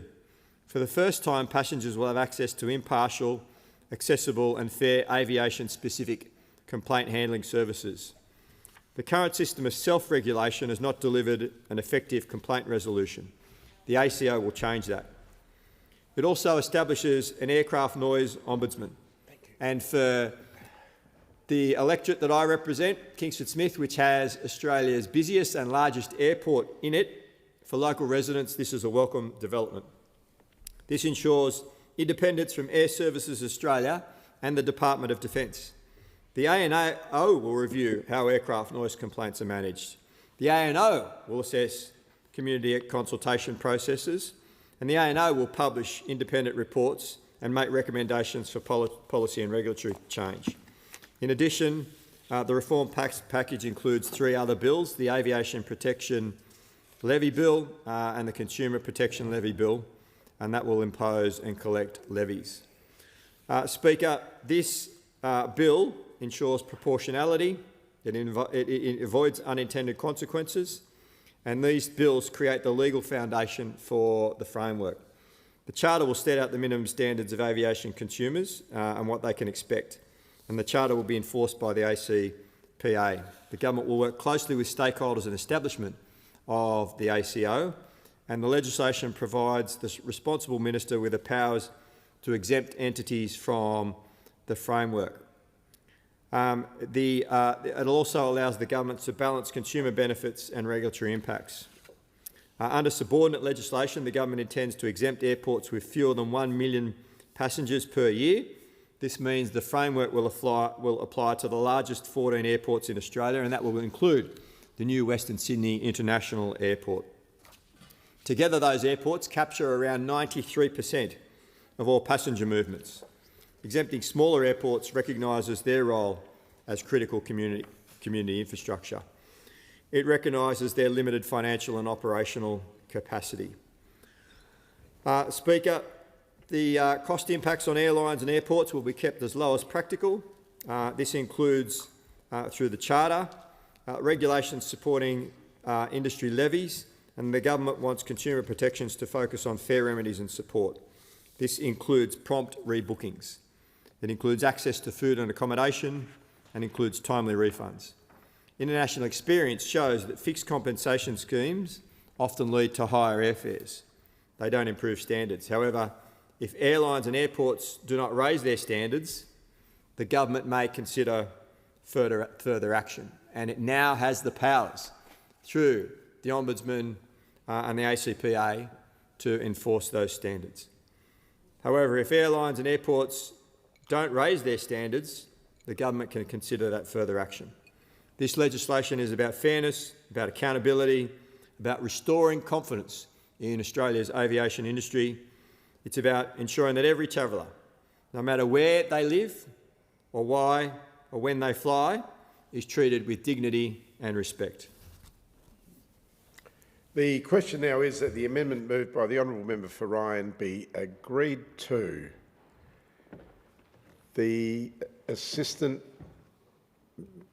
Minister, being no further, the Assistant Minister has the call. Thank you, Deputy Speaker. I rise to make a contribution on this bill. As a member who has a flight path over my own electorate in Lyons, I have representations from members of my community about concerns they have to do with noise, and the Aviation Safety Authority has been the place where they've taken those concerns. There's been consultation undertaken in Tasmania as recently as the last 6 months regarding the current flight path going into and out of the Hobart Airport, which has raised issue in my community, and some proposals for alternative flight paths that were consulted on with the community at the time. The Aviation Safety Authority has recently provided feedback to the community about how they intend to deal with the consultation that was undertaken, which is to make no changes to the flight path. Now, this has upset many members of my community who participated in good faith in the consultation, particularly in relation to noise and other concerns they had about the frequency of planes that were flying over them. I have only recently been made aware of these findings by the ASA. The legislation that we're debating today is about making sure that there are appropriate places for people to raise their complaints, and to do that in a way that is independent to how they're currently being dealt with through the ASA. My community will welcome this. They have participated in good faith in consultation that's been underway over a period of about 7 years now, Mr Deputy Speaker, and have felt at times that they've been listened to and other times like they haven't been properly heard. I will be communicating back to my community once this legislation is dealt with by this Parliament about the new ways they will be able to raise their concerns with the Ombudsperson, and for them to be able to have their legitimate worries about noise and other issues relating to pollution that they feel are warranted to be heard and at this point in time feel haven't been properly dealt with. Now, as an island state, Tasmania, of course, we rely very heavily on airports and other ports, both for passenger traffic but also for goods and services, goods, I should say, and some services coming into and out of our state. I'm very supportive of the essential provision of air services into and out of Tasmania, so I just want to make it very clear that when I raise these matters on behalf of my community, it is not because I'm making derogatory remarks about the importance of our air services. Indeed, they are essential given our island nature.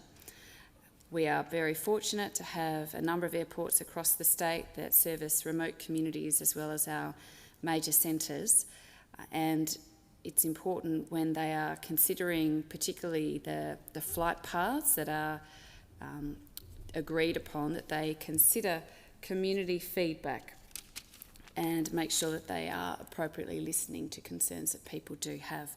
This legislation is about strengthening the way that community voices can be heard and make sure that their representations can appropriately be dealt with. So I congratulate the Minister for bringing this legislation forward, Mr Deputy Speaker. Thank you. The question now is that the amendment moved by the honourable member for Ryan be agreed to. The Chief Government Whip and member for Laylaw. Thank you, Deputy Speaker. I'd like to strongly support the Aviation Consumer Protection Bill 2026, a bill about something simple and important: fairness for Australian travellers. When Australians buy a plane ticket, they're not buying a maybe. They're not buying a gamble. They are not buying the right to be left waiting at a gate, stranded in an airport, chasing a refund, or wondering whether promised assistance will arrive. They're buying a service, and they deserve to be treated with respect when that service is disrupted. That is the simple principle at the heart of this bill. When things go wrong, passengers should not be left powerless, confused, or out of pocket. They should receive clear information, reasonable assistance, fair treatment, and access to proper complaints pathways. Aviation is not just about planes and airports, Deputy Speaker. It's about connection. It's about opportunity. It's about social cohesion. It keeps families connected, workers employed, businesses moving, and people present for weddings, funerals, medical appointments, and long-planned trips. Above all, this bill says that when Australians buy a ticket, they should not be buying uncertainty. They should be buying confidence. Now, we all understand that things can go wrong in aviation. Weather events happen. They did this week in Melbourne with some fog. Safety must always come first, and operational issues can arise. No responsible government can promise that every flight will leave on time, every time. What a responsible government can do, however, is make sure that when things do go wrong, passengers are treated fairly, receive clear information, understand their rights and options, and have access to an independent complaints process. The current system has not been good enough. We've heard Australians. Industry was given the opportunity to develop an effective complaint mechanism, but the 2024 Aviation White Paper concluded that the industry-led airline customer advocate had not delivered an effective or trusted complaint resolution mechanism. Too often, passengers are directed to online forms, long call queues, confusing terms and conditions, or travel credits they did not ask for. Too often, people are left to work out their rights when they are most stressed and least able to deal with the problem.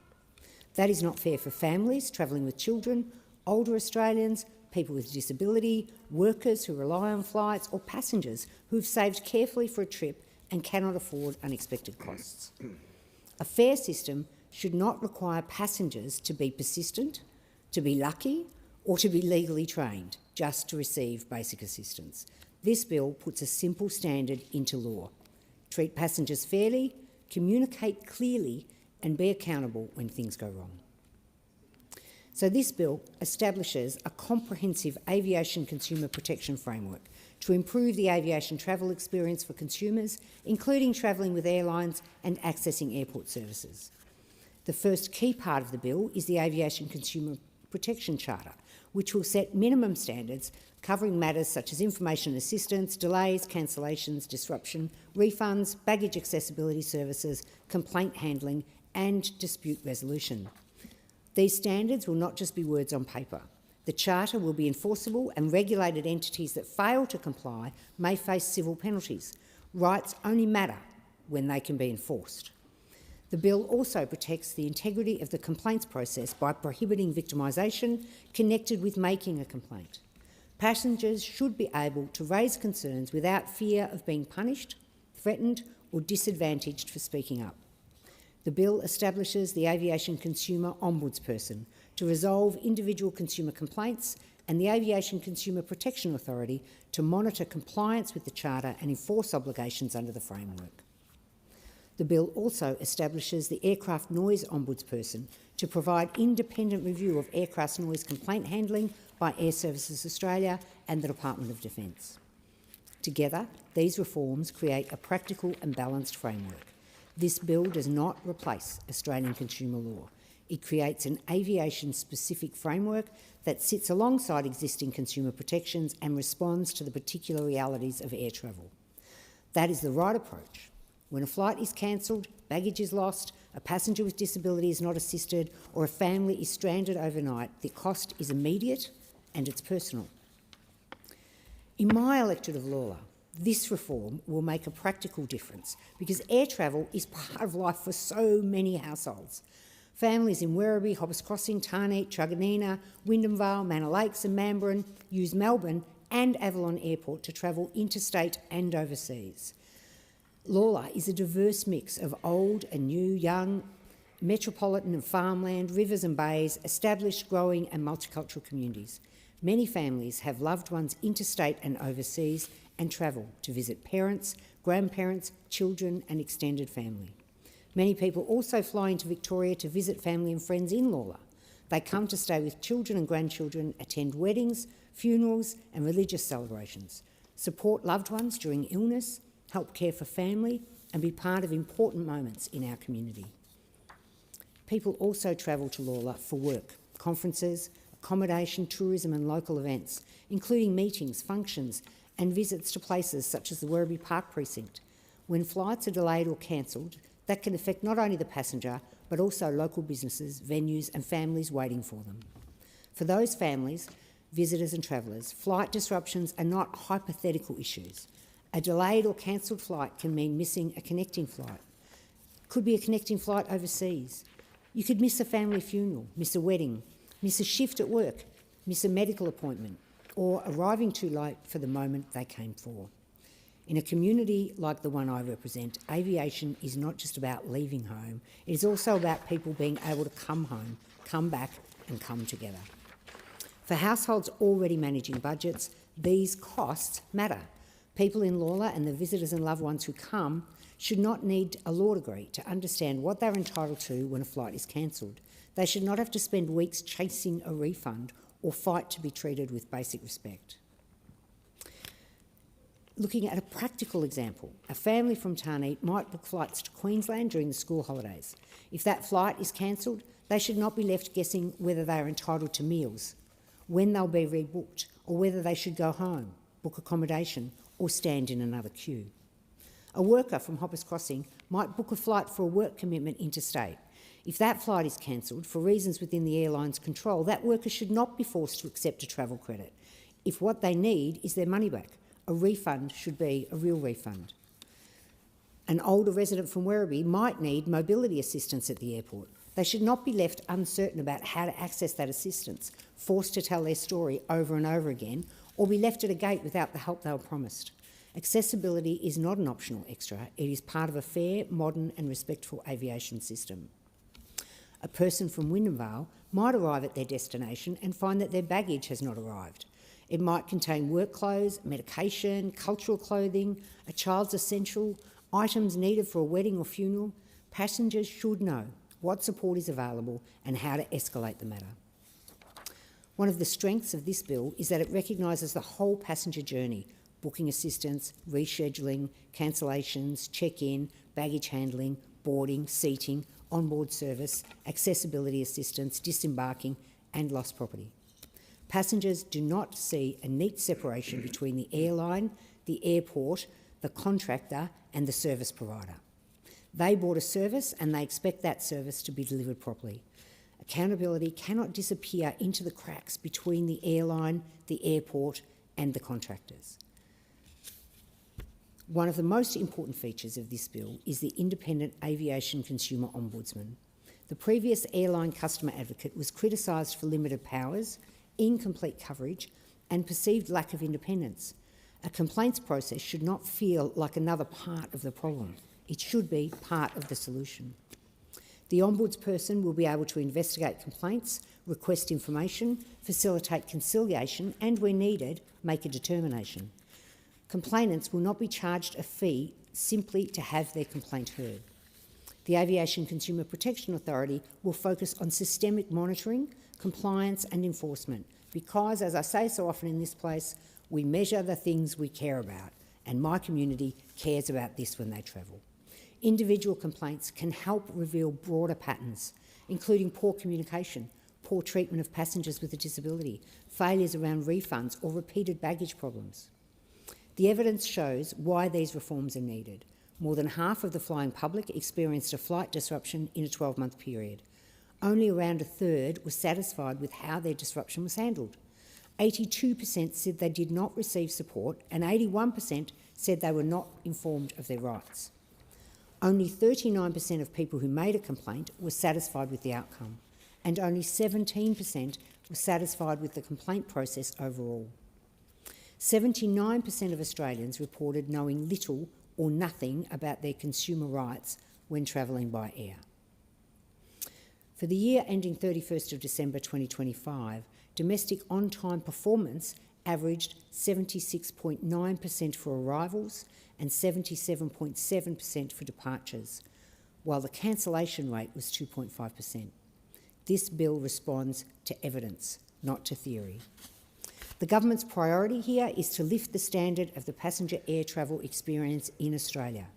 The issue of financial compensation has been considered, but there is a need to balance fast remedies for affected customers with avoiding options that add costs that flow through to the ticket price. At this stage, and consistent with the Aviation White Paper, airlines will not be required to provide monetary compensation for flight cancellations, significant delays or disruptions. However, passengers are not left with nothing. The proposed scheme seeks to ensure airlines cover reasonable consequential costs, including meals, transport and overnight accommodation where the service has not been provided. For a local family stranded overnight, that matters. A meal voucher matters, transport matters, accommodation matters, clear communication and a prompt refund matter because household budgets are already under pressure. The government intends, under subordinate legislation, to exempt airports receiving fewer than 1 million passengers per year. This would mean the framework applies to Australia's 14 largest airports and Western Sydney Airport, capturing 93% of passenger movements. This is targeted, practical reform. And I welcomed the establishment of the Aircraft Noise Ombudsperson, which will review the handling of aircraft noise complaints by Air Services Australia and the Department of Defence. Moving this function away from Air Services Australia also helps address concerns about perceived conflicts of interest. This bill builds on the work of the Albanese Labor government, builds on the work we've already done in aviation, including the White Paper, new laws to boost competition at Sydney Airport, the draft Passenger Charter of Rights, and reinstated ACCC monitoring of the airlines. Now we are delivering Australian-first aviation consumer protections. These protections will clarify airline obligations and the minimum level of assistance required when a scheduled flight is disrupted. Deputy Speaker, when Australians buy a plane ticket, they are not buying a maybe. They're not buying a gamble. They're not buying the right to be left waiting at the gate or stranded in an airport, chasing a refund or wondering whether promised assistance will arrive. They're buying a service, and they deserve to be treated with respect when that service is disrupted. That is what this bill delivers. It says passengers should not be left powerless. It says families should not be left stranded without answers. It says people with disability should not be left wondering whether assistance will arrive. It says complaints should not disappear into a corporate inbox with no clear outcome. Aviation is about movement, but this bill is about trust. It is about making sure the systems that move Australians across the country and around the world also treat Australians with fairness, dignity and respect. Aviation connects families, communities and economies, but connection has to come with accountability. Service must come with standards, and when those standards are not met, passengers must have rights, remedies and a real pathway to be heard. Above all, this bill says that when Australians buy a ticket, they should not be buying uncertainty, they should be buying confidence. This bill is about confidence, fairness and accountability in an aviation sector Australians rely on every day. So I want to give a shout out to all the people in my community who use our air services, which is many a day at both Avalon and Melbourne Airport, and of course many of my locals work at those airports as well. This bill is about making sure that Australians, when they're travelling, can feel confident in the services they have and feel confident that when things go wrong, they won't be left stranded at that airport gate. Thank you, Deputy Speaker. The question now is that the amendment moved by the honourable member for Ryan be agreed to. The Assistant Minister for Productivity, Competition, Charities and Treasury. Thank you, Deputy Speaker. Australia has an unusual aviation market. A population our size is thought by many experts to be able to support about 3 airlines. And we do have 3 airlines. Problem is 2 of them are owned by the same company, Qantas Group. That means that Qantas Group and Virgin have 98.5% of the market. The top 2 players having 98.5% of the market means that industries like banking and telecommunications look pretty competitive by comparison. This is one of the most concentrated industries in Australia. Most regional routes are monopolies. And as work carried out by the Competition Task Force in Treasury by Omar Majid in conjunction with Robert Brunegg at the Australian National University has shown, there is a strong relationship between the lack of competition and the prices that flyers pay. When one airline services a route, they find airfares average 39.6 cents a kilometre. When 2 airlines compete, the average fare drops to 28.2 cents per kilometre, with 3 competitors to 19.2 cents. So in other words, if you've got a route where there's 3 competitors, flyers are paying about half the price per kilometre that they pay over a monopoly route. And even the threat of competition, researchers have found, brings down lower prices. Australia's aviation history points to the same pattern. Before the Second World War, more than a dozen airlines operated in Australia, and our aviation volume at that period was among the highest in the world. But from the 50s to the 1980s, a duopoly prevailed and kept prices high. Only with the deregulation of aviation in the late 1980s did flying become affordable for many middle-class families and small business people. And it's still not competitive enough. Many residents of Darwin have noted that it is sometimes cheaper to fly from Darwin to Singapore, a longer international flight, than it is to fly the domestic flight from Darwin to Sydney. Where we see a high degree of market concentration, we often see problems for consumers. As the Assistant Minister responsible for competition, I'm keenly interested in the way in which our competition and consumer reforms interact. As a Canberra representative, I also have been keeping a keen eye on the cancellation rate of the Sydney to Canberra flights. For a period, that was the most cancelled route in Australia. The most recent data for May 2026, 5% of those flights were cancelled, making it the fourth most cancelled route in Australia. That's an improvement, but there is still a way to go. In December last year, according to data presented by the Transport Minister in her second reading speech, over a quarter of domestic flights were delayed on arrival and delayed on departure. And while there's been an improvement in on-time performance since the COVID pandemic, there is a need to better protect aviation consumers. This is hardly an isolated issue.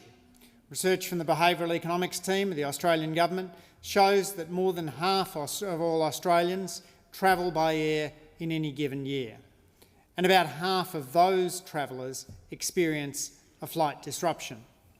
How do people feel when they experience a flight disruption? Well, only a third of those travellers were satisfied with how their disruptions were handled. And Australians with disabilities, medical conditions or injuries, who accounted for about a quarter of air passengers, report even lower levels of satisfaction as to how their disruptions are handled. So that's why the government is putting in place a more coherent aviation consumer protection framework, putting in place aviation consumer protections that clarify airline obligations and the minimum level of assistance required when a scheduled flight is disrupted. Our bill will establish the Independent Aviation Consumer Ombudsperson to assist in resolving complaints.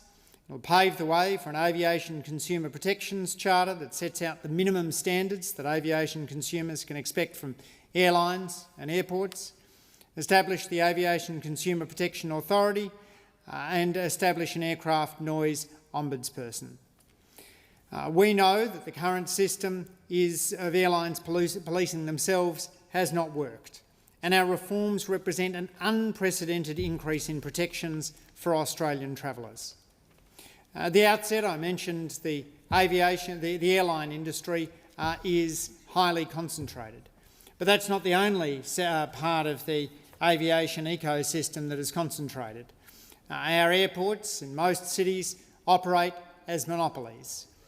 Where there is a second airport, such as the airport in Geelong, it provides relatively little competitive pressure to the major airport.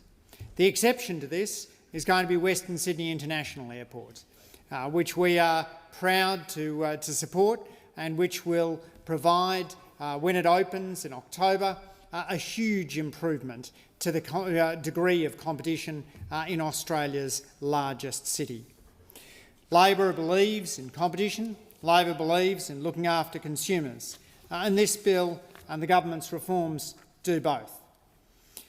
This bill is based on work carried out in the Aviation White Paper towards 2050, a series of 56 policies setting the direction for the aviation industry to give passengers a better deal and enhance competition, while ensuring the aviation sector maintains Australia's strong safety record. People who are nervous about flying can often be reminded that the most dangerous part of any trip is the drive to the airport, not the flight itself, thanks to the hard work that has been done by the aviation sector to maintain high safety standards. This work, drawing out of the White Paper, is supported by feedback from consumers, consumer advocacy groups and fair trading regulators, who've told us in recent years that the domestic airline industry has demonstrated poor customer service, decreasing service quality, and that the ACA, the Airline Consumer Advocate, the industry-led body, has been ineffective at resolving disputes. The experts have advised us that what we need to do is to put in consumer pathways that, unlike the current processes, are clear and do not vary in their effectiveness. By putting in place the Aviation Consumer Protections Charter, we will establish minimum standards that consumers can expect from airlines and airports, and they will be able to seek redress through the Aviation Consumer Ombudsperson if they are dissatisfied with the way in which an airline or an airport operator has managed their complaints. The Charter will create obligations for airlines and airports. It will support greater public transparency and accountability through facilitating the reporting and publication of reasons for flight delays, cancellations and disruption to the department and consumers respectively. That ensures that in instances in which unavoidable fog delays are causing problems, that consumers know that and can distinguish it from instances in which a plane is simply taken out of service in order to assist on another route, or two flights are combined in order to boost the revenue of the airline.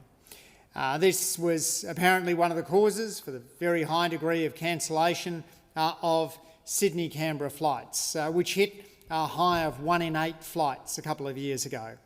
Apparently what was happening was that largely Qantas was choosing to use the planes flying Sydney to Canberra as fill-ins for regional flights out of Sydney where those planes experienced mechanical problems. Flyers between Sydney and Canberra shouldn't be put in the position of feeling that if you buy a ticket between Sydney and Canberra, you're buying an option for the airline to fly you in the event that enough other passengers also want to fly at that time. People deserve certainty, particularly when they're flying for important business meetings, for family commitments such as funerals, weddings or birthdays, or for other important personal reasons. The certainty of the flying public will be improved as a result of the reforms in this bill. This bill will put in place an ability for the Aircraft Noise Ombudsperson to carry out independent reviews of Air Services Australia and Defence's management of aircraft noise-related activities. It will improve outcomes for consumers and ensure the aviation sector is accountable for the services they offer and is focused on aviation consumers. This bill will apply to airports that receive more than 1 million passengers a year, meaning that it will apply to Australia's 14 largest airports and Western Sydney Airport, capturing 93% of passenger movements through Australian airports. That means that small airports, commonly council-owned or in regional, rural and remote Australia, are not subjected to the same degree of scrutiny as the large, more commercial airports. This will be important in terms of reducing the uncertainty that the flying public faces and improving the knowledge of rights, of people's rights that the flying public has. In a highly concentrated sector, it is appropriate that we put in place stronger consumer safeguards. Labor's consumer-focused reforms have indeed, in many cases, focused on highly concentrated sectors. On Saturday, I stood up in Dixon in front of Coles and Woolworths to remind people that on the 1st of July, Labor's supermarket price gouging laws come into effect. That applies to the biggest 2 supermarkets, which between them have 2/3 of the market. As they say in Spider-Man, with great power comes great responsibility, and in concentrated sectors, we do need to be holding those major players to account. Textbook economics since Adam Smith has taught us that monopolies and oligopolies have a propensity to raise prices beyond a reasonable profit margin plus the cost of supply. It teaches us that there is a risk to consumers where sectors are highly concentrated. That is why we have increased penalties for anti-competitive and anti-consumer conduct. From a maximum dollar figure of $10 million when we came into office, now to a maximum dollar figure of $100 million. It's why we're cracking down on shrinkflation through a review of the unit pricing code of conduct. It's why we've put in place the mandatory food and grocery code, which implements multi-million-dollar penalties on supermarkets who do the wrong thing by their suppliers, replacing the toothless voluntary code that existed under the former coalition government with now a food and grocery code that properly protects farmers. It's why we have been so passionate about national competition policy, now revamped by the Treasurer's leadership with a $900 million productivity fund, engaging with states and territories on those pro-competition reforms. These are reforms that in the 1990s saw a huge increase in productivity, delivering thousands of dollars into the household budgets of the typical Australian household. Labor's productivity-boosting competition reforms will do so again. And the modelling for Treasury suggests that the benefit to Australian consumers is extremely high. From the 1st of January 2027, Labor is scrapping non-compete clauses for 9 out of 10 workers, making it easier for a worker to move to a better job. For a government that's passionate about competition policy, a non-compete clause is like a red rag to a bull.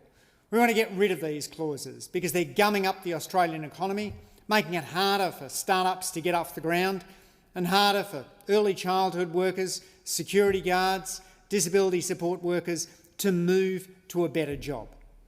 Labor's merger reforms, which kicked in from the 1st of January this year, were the biggest shake-up to our merger laws in some 50 years, recognising the value of careful merger scrutiny, but also the value to business of getting quick approvals for low-risk mergers. More attention on the high-risk mergers, less attention on the low-risk mergers. Allow them to go through in the interest of productivity and focus on the ones which are going to have the biggest competition risk.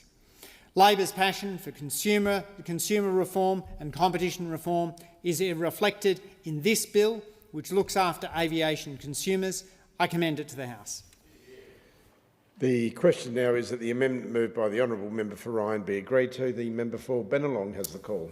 Thank you, Deputy Speaker. It's an honour to follow speaking after the Assistant Minister, someone who's so passionate about consumer protection, and I congratulate him and all the work he's done in advocating within government for stronger protections for consumers, not only here in this bill, but in all the ways in which he just told the House. He's a consumer champion. That's exactly right, Deputy Speaker. Look, what we saw, what we're seeing right now, Deputy Speaker, with the war in the Middle East, it has shown us how disruption and uncertainty to air travel has impacted travellers, family members, backpackers, people just flying abroad. But we've seen this uncertainty before. The impact that COVID had on the country's borders, the number of aeroplanes that were actually in the sky, and fuel supply chains. Those ramifications are still being felt today and, of course, are now being accentuated by conflict in the Middle East. And global uncertainty like this, Deputy Speaker, has an impact.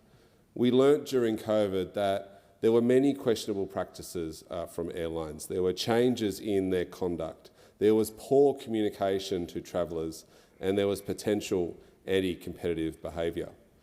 These experiences have shown us that it's hugely important that travellers have increased protections when they travel, but also a clear understanding of what they're entitled to. For over a decade under the previous coalition government, things stagnated, consumer protections waned, and too many people were ripped off. Deputy Speaker, it's staggering that over half of the flying public have experienced a flight disruption in a 12-month period, and only a third of those were satisfied with how it was handled. Some more stats from that same survey done by Beta, Deputy Speaker. 82% said they did not receive any support when they experienced an airline disruption. 81% also said that they were not informed of their rights as consumers when these disruptions occurred. And that's not to say that delays are always the fault of an airline. Like, obviously, they're quite common and they happen for a whole heap of reasons.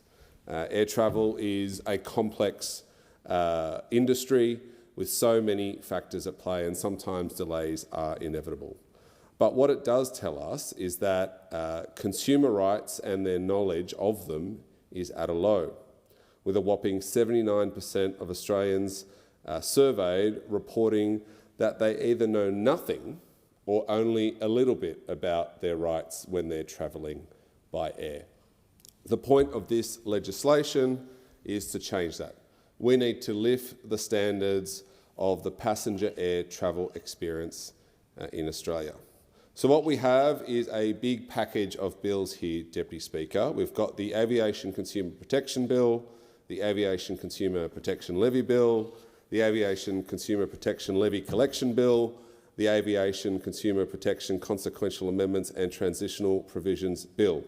There's quite a bit in there, Deputy Speaker, but it shows the complexity in our current system and outlines the level that this government are committed to giving all air travellers a fair go and provide transparency to them when travelling. Importantly, this package of bills will hold the aviation industry accountable.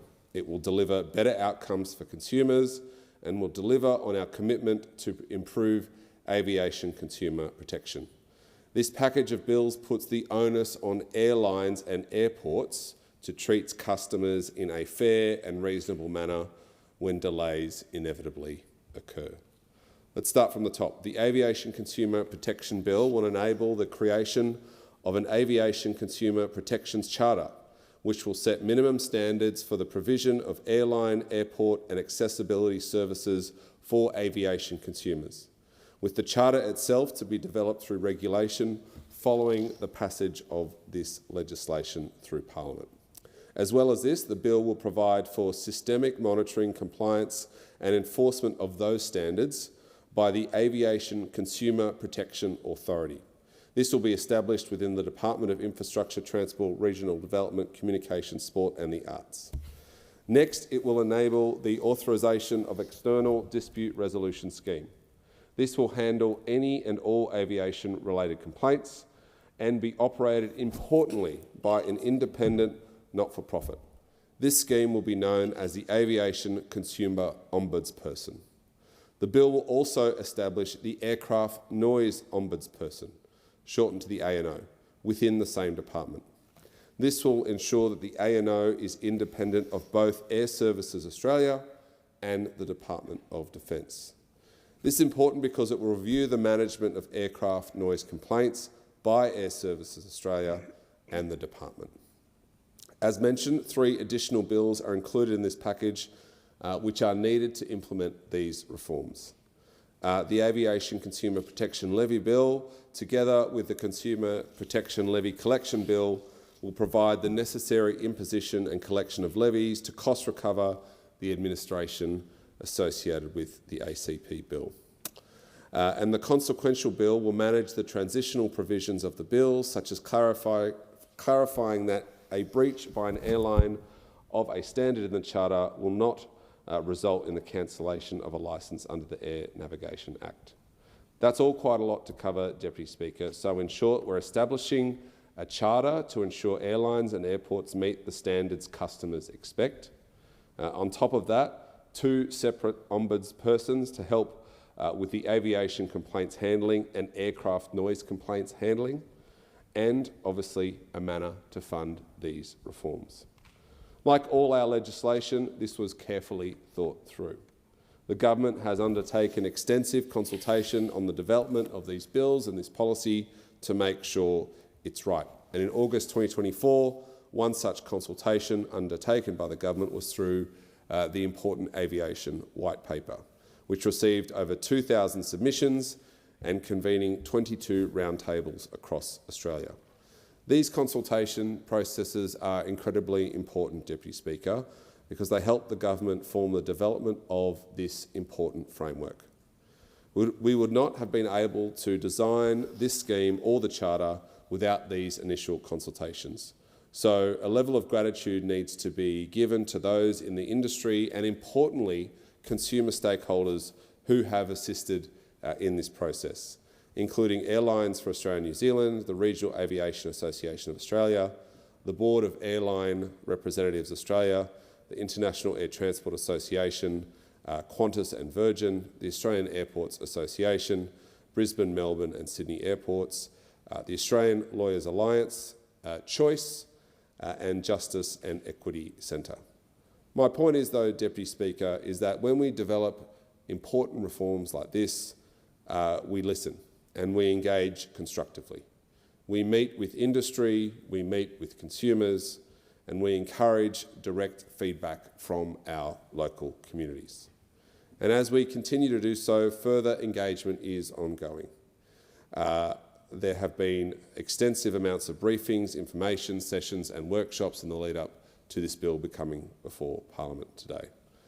I want to mention a constituent of mine in Bennelong, Delia Ford, who wrote to me in January this year, in particular about an episode she went through a few years ago, but also in regards to these important reforms.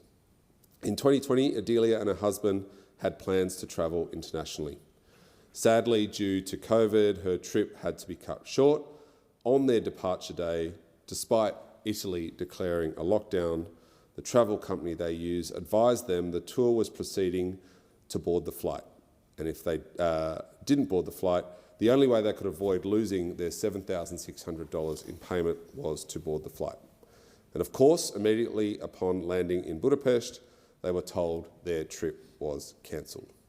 And because the booking company held the airline authority, they couldn't change their original return flights, so they opted to book their own flights home. I'd make the case that this was the right thing for them to do. It was an uncertain time and a once-in-a-generation pandemic had just started. However, following their cancellation and their new plans, they were entangled in a 5-year struggle to recover their money. The booking company refused a cash refund, instead offering only a partial refund that could only be used for international travel. Now, given they had no plans to travel, they ended up losing this credit themselves. Delia had sought remedy through organisations such as the New South Wales NCAT and the ACCC, but the solutions provided by these agencies weren't enough. It was clear that consumer laws needed to be changed. It's not fair for air travel customers to be trapped in a responsibility loop, with blame being deflected between airlines, hotels and booking companies. It's for stories like Adelia's that we are putting in these important reforms in place. They will hopefully reshape the way consumers interact with the aviation industry. They'll provide better booking information, clarify and provide clarity if things go wrong, and afford consumers more protections if that happens. These are the most significant reforms to the aviation sector in more than a decade. As mentioned, we released the Aviation White Paper, we passed new laws to boost competition at Sydney Airport, we released our draft Passenger Charter of Rights and reinstated ACCC monitoring of the airlines. Now we're delivering the Australian First Aviation Consumer Protections that will clarify airline obligations and the minimum level of assistance required when there is flight disruption. This framework strikes the right balance. We need to balance supporting air travellers and passengers with sensible standards while also ensuring that airlines are still operationally feasible. A strong and competitive aviation sector is fundamental to grow Australia's economy and support regional connectivity, which is why this balance between standards for passengers and the aviation industry operations is so important to get right. The current system of airlines policing themselves, has not worked as well as it should. These reforms represent a necessary increase in protections for Australian travellers. We'll continue to consult with airlines and airports of the development of any subordinate legislation and regulation and the final form of the Charter, Deputy Speaker, ensuring that they'll all be ready to implement these important standards. I commend this bill to the House.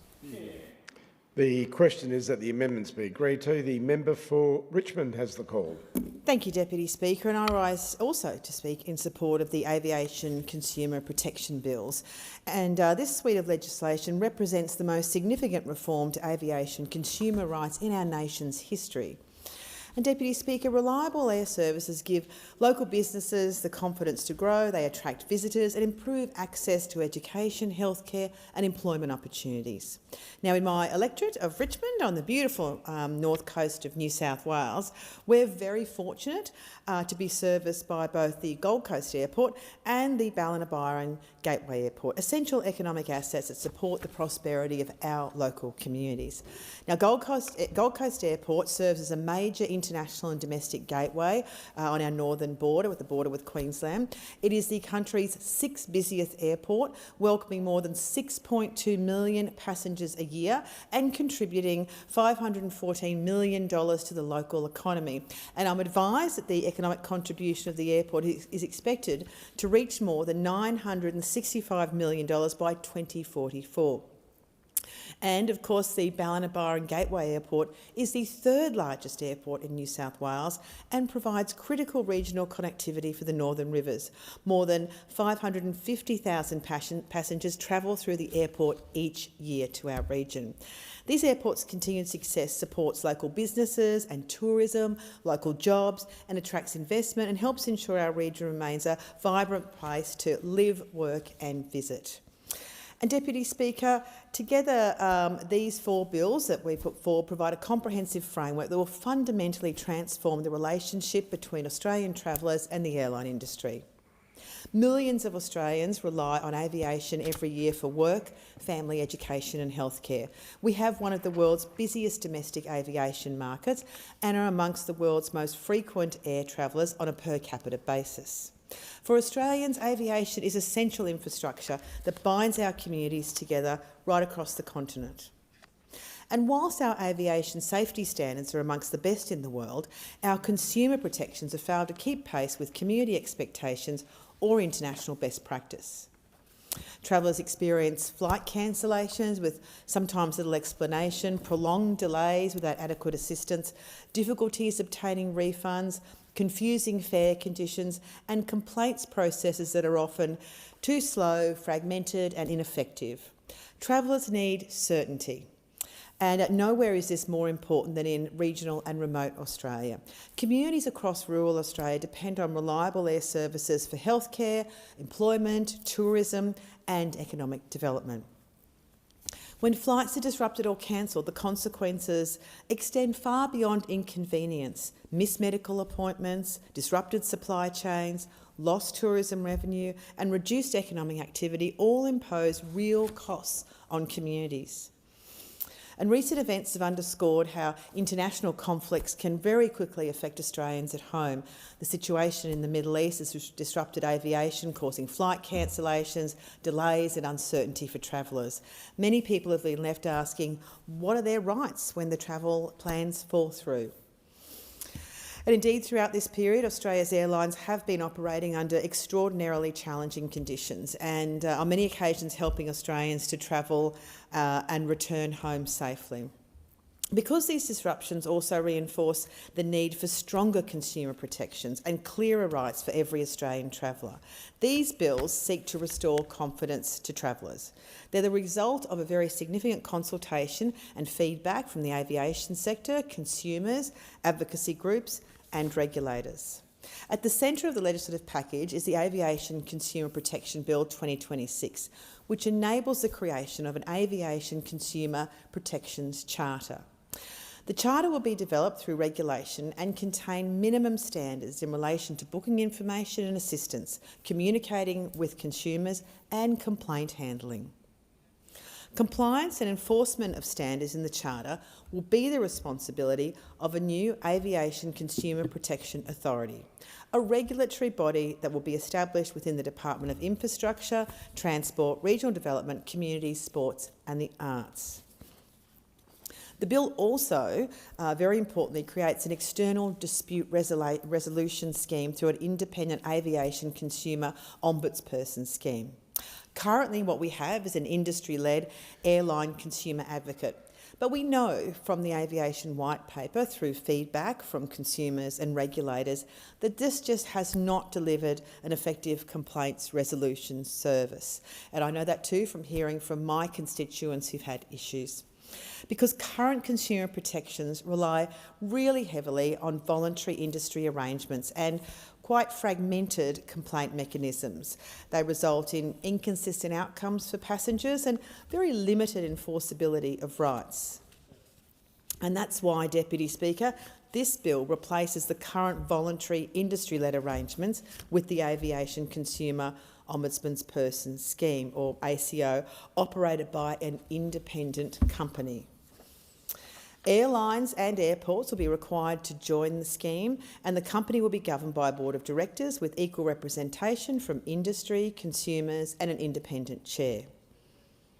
Where a traveller believes an airline or airport has failed to meet its obligations under the Aviation Consumer Rights Charter and they have not been able to resolve the matter directly, they'll be able to take that complaint to the ACO. And that's very important for consumers to be able to do that. And the ACO will have strong powers to investigate complaints, require information from airlines and airports, recommend remedies, and facilitate dispute resolution where appropriate. And indeed, Deputy Speaker, where necessary, the ACO will also be able to make binding determinations requiring an airline or airport to resolve a complaint in a specified way. And if judicial processes are necessary to enforce ACO determinations, it will be the responsibility of the regulator to carry out these enforcement activities. So this really is a huge change in terms of responding to consumer concerns. Separately, an aircraft noise ombudsman will be established as a function within the department and will review the management of aircraft noise complaints by Air Services Australia and the Department of Defence.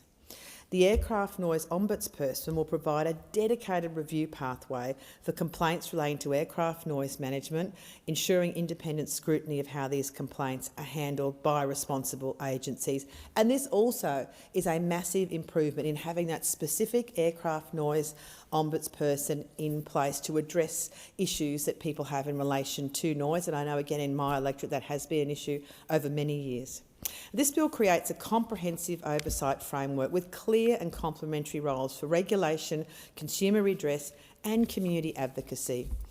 It combines a regulator within the department, an independent aviation consumer ombudsperson and an independent aircraft noise ombudsperson to strengthen accountability right across the aviation sector. Do not underestimate how big a change this is in terms of the regulation and particularly the protection of consumers when it comes to travel. The bill also introduces new transparency measures by requiring airlines to report the reasons for delays, cancellations and other disruptions, information that at the moment can often be quite difficult to acquire. This information will be provided to the department regulator and published for consumers, helping the regulator and the aviation consumer ombudsperson determine whether a disruption was within the airline's control and whether consumers are entitled to support under the Charter itself.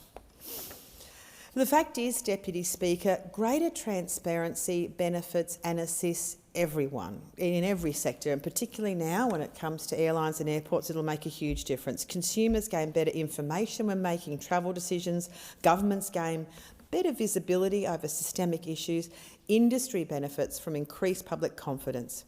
By strengthening accountability and improving consumer confidence, these reforms support not only passengers but also the long-term sustainability of Australia's aviation sector. Also, Deputy Speaker, as part of this suite of bills, the Levy Bill and Levy Collection Bill will enable the administration costs of the new consumer protection functions to be covered by the imposition and collection of levies from industry. The levy ensures that the costs of maintaining a fair and transparent aviation consumer protection framework are shared appropriately across the industry that benefits from increased consumer confidence. And as the Minister for Infrastructure, Transport, Regional Development and Local Government has explained, the government is mindful of the way the conflict in the Middle East has impacted the industry and will be cognisant of these realities in any cost recovery efforts. And also we have the Consequential Amendments and Transitional Provisions Bill, and it will manage the transitional provisions for the bills, including, importantly, clarifying that an airline that breaches a standard will not have their licence cancelled. And also it manages the transition of the Aircraft Noise Ombudsman from Air Services to the department. And again, don't underestimate what a huge move this is in terms of having that one particular place for noise complaints that people do have. As I said, this has been an issue in my electorate, and I do acknowledge we have had for many years very good community-based representatives in terms of listening to those complaints and being able to forward those on, and I acknowledge the people that have been involved with that for many years. And Deputy Speaker, in conclusion, these reforms also represent a shift in the regulation of consumer protections in aviation. It's a huge shift. Instead of fragmented complaint handling and voluntary compliance, we're establishing an integrated national framework based on enforceable rights, independent oversight and transparent system-wide reporting. And this aligns aviation consumer protections more closely with modern regulatory approaches used in other essential service sectors where baseline protections are available regardless of the provider of those services. And this legislative package has been designed carefully to balance consumer rights with commercial realities. And we have to balance both of those, the commercial realities of what the airlines and the airports face, and also the increased demand, rightly so, for consumer rights. And we look around the world and there are, of course, in places consumer rights when it comes to airlines. We've had to balance those to get the most effective outcome. These bills also establish really clear obligations whilst recognise the operational complexities faced by airlines, and it also promotes accountability without imposing disproportionate administrative burdens and creates certainty for both industry and consumers. And that's certainly, I think, what everyone was looking for, just having that certainty, just having that clarity. And as I said at the beginning, this is probably the most major reform when it comes to our aviation sector that we've seen in our nation. It will be of benefit to all travellers, and particularly those in regional and remote areas that need that certainty and that clarity. And Deputy Speaker, I certainly commend these bills to the House. The question is that the amendments be agreed to. The member for Macon has the call. Thank you, Mr Deputy Speaker. And, I speak on this legislation because it is of great interest to the people of Macon. Firstly, because within Macon we have the Parafield Airport located just north of Adelaide in the midst of suburbia, and which now, as a result of the aircraft that use that airport, has become a constant source of complaints from residents. And secondly, and just as importantly, as so many other speakers have already highlighted, because airport services by the two Australian major airlines have deteriorated over the years and are now also a frequent cause of community criticism and complaint.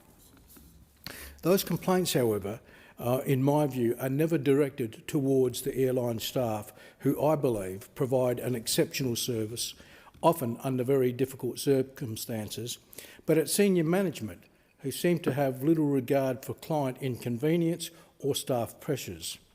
From late arrivals and departures, lost, delayed or damaged luggage, offshoring of aircraft maintenance, to price gouging, poor response to refund requests and reduced leg rooms on aircraft, the airlines have indeed become a constant source of grievance and even ridicule.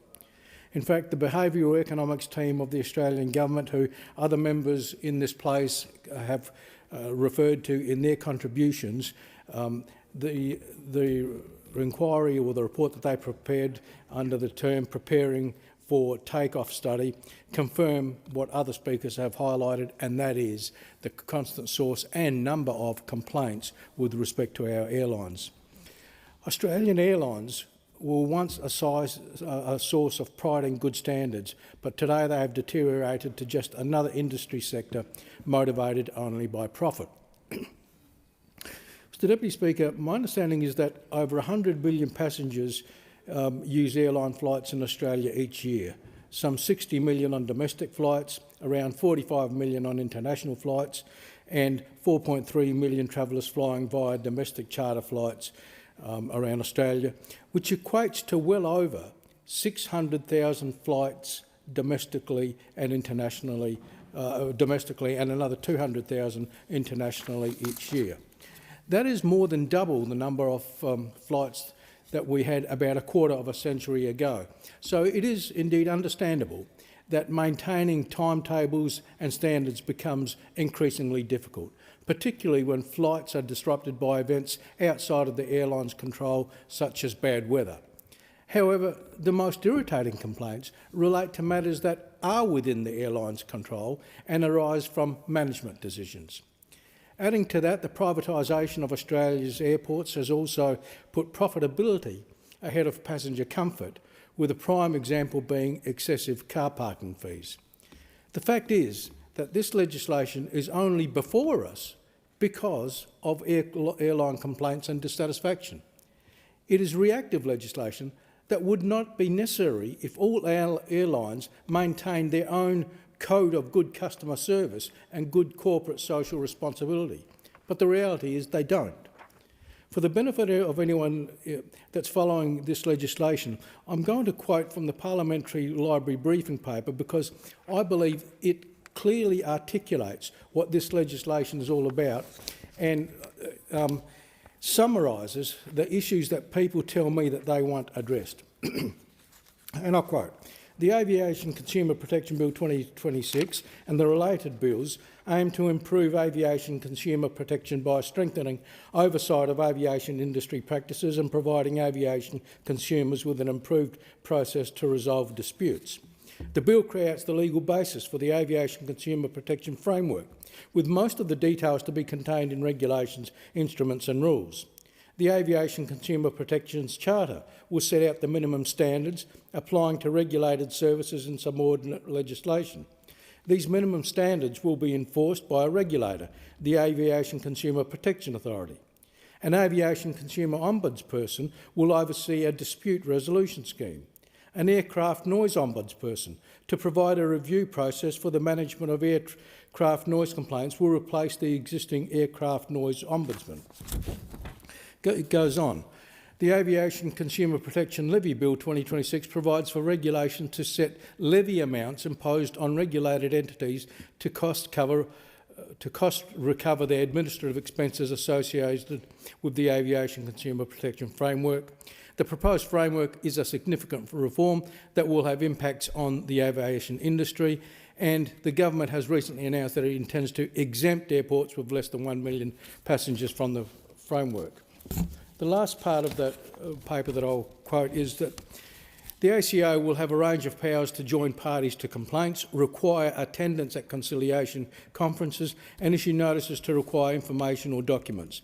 In determining a complaint, the ACO may affirm a scheme member's decision or conduct if satisfied it was fair and reasonable in all the circumstances. If not satisfied, the ACO may vary the decision, set aside the decision or specify an action for a scheme member to take or refrain from taking.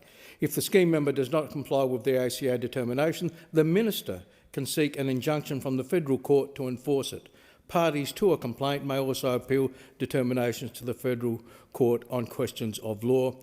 And with respect to the Aircraft Noise Ombudsman, Part 4 establishes an Aircraft Noise Ombudsperson with the Department to review Air Services Australia's or the Department of Defence's management of aircraft noise. And the very last part I want to quote from the briefing paper is this. The explanatory memorandum notes that while the Aviation Consumer Ombudsman will work to resolve individual eligible complaints, the the ACPA will be responsible for systemic oversight, compliance activities and enforcement action in relation to regulated entities. It will have a range of investigation and compliance powers that may be used to ensure that regulated entities are complying with the legislation, including the Charter and standards.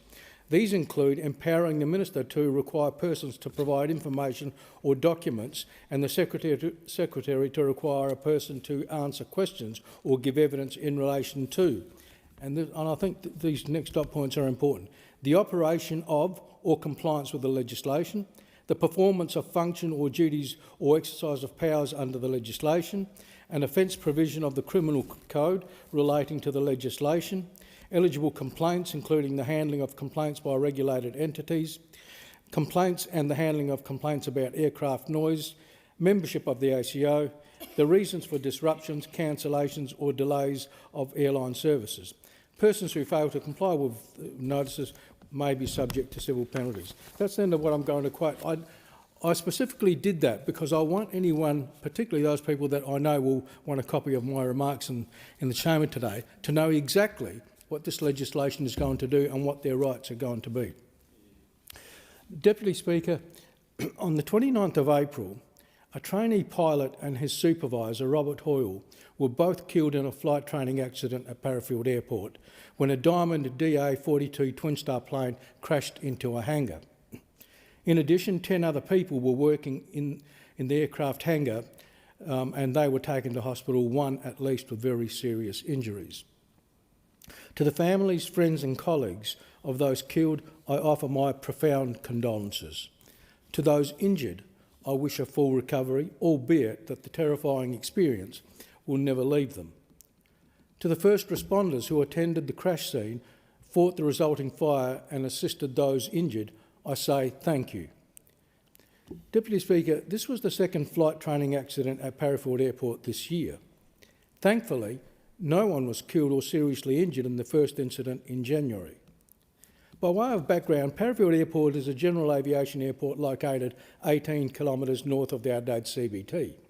It was established in 1927, at the time well away from suburbia.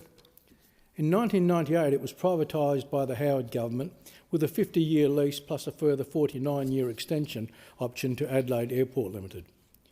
Occupying a 433-hectare site, much of which has been carved out and used for a variety of retail businesses, the airport today is surrounded by houses, predominantly. There is some light industry also in close proximity, and all of the retail facilities that have now become the dominant use of the land around the airport. In recent decades, the airport's aviation dominant use has in fact been flight training. And the airport now is a major international hosts now an international flight training school that has been based there for, in fact, close to the last 50 years. Over the years, the school has trained countless overseas students, many of whom live in on-site accommodation during their time here, and as such, the airport has been considered an economic driver for South Australia. However, in recent years, the flight training at Parafield, with at times incessant circuit training, have been the source of considerable complaint and angst from residents, particularly those whose homes are located under or in close proximity to the circular flight training paths. The aircraft noise has become a frequent source of complaint to my office and to the offices of state MPs whose electorates are within the flight path area. For new mothers and babies, for the sick and for shift workers in particular, the aircraft noise can be incredibly disruptive and affects their well-being. As a Commonwealth-owned entity, the airport has general exemption from state and local government laws, and past efforts to limit circuit training have been futile, as has been their fly-friendly policy, which quite frankly is something that they don't have to adhere to, even though I assume that they do their best to do so. For the wider community, the disruption to outdoor activities and community events can also be much more than just a minor irritant. However, the accident on the 29th of April and the earlier accident in January both highlight the inherent risks posed by the flight training at the airport. A response from the airport management will likely say that flight training accidents are far fewer than motor vehicle accidents, and that may well be true. But whilst it might be statistically true, even that view depends on how statistics are measured. And I suspect if you took a much more detailed analysis of the number of motor cars that are on the road in that area at any given day and the number of aircraft that are in the area, then maybe the stats wouldn't be so different. There's also a widely held community view that it was only a matter of time before the April accident occurred, and it is likely only a matter of time before we have another incident of some sort. The Australian Transport Safety Bureau is investigating the cause of the accident, and a preliminary report suggests a cracked gear actuator may have contributed to the accident. I look forward to finding out, in fact, when the final report comes out, what all the conditions were. But I ask this question: if it was not a trainee pilot, but a more experienced pilot, would that pilot have been able to still manage to successfully land the aircraft? I'll never know that. And Deputy Speaker, no amount of controls or stronger safety procedures will ever make any airport accident-proof. Parafield serves as a secondary general aviation airport to Adelaide, and it could continue to do so without the flight training school. There is a widely held view throughout the community that circuit training at Parafield has reached its use-by date, and a new circuit training location away from suburbia should be considered. However, whilst the airport continues to operate as a training airport,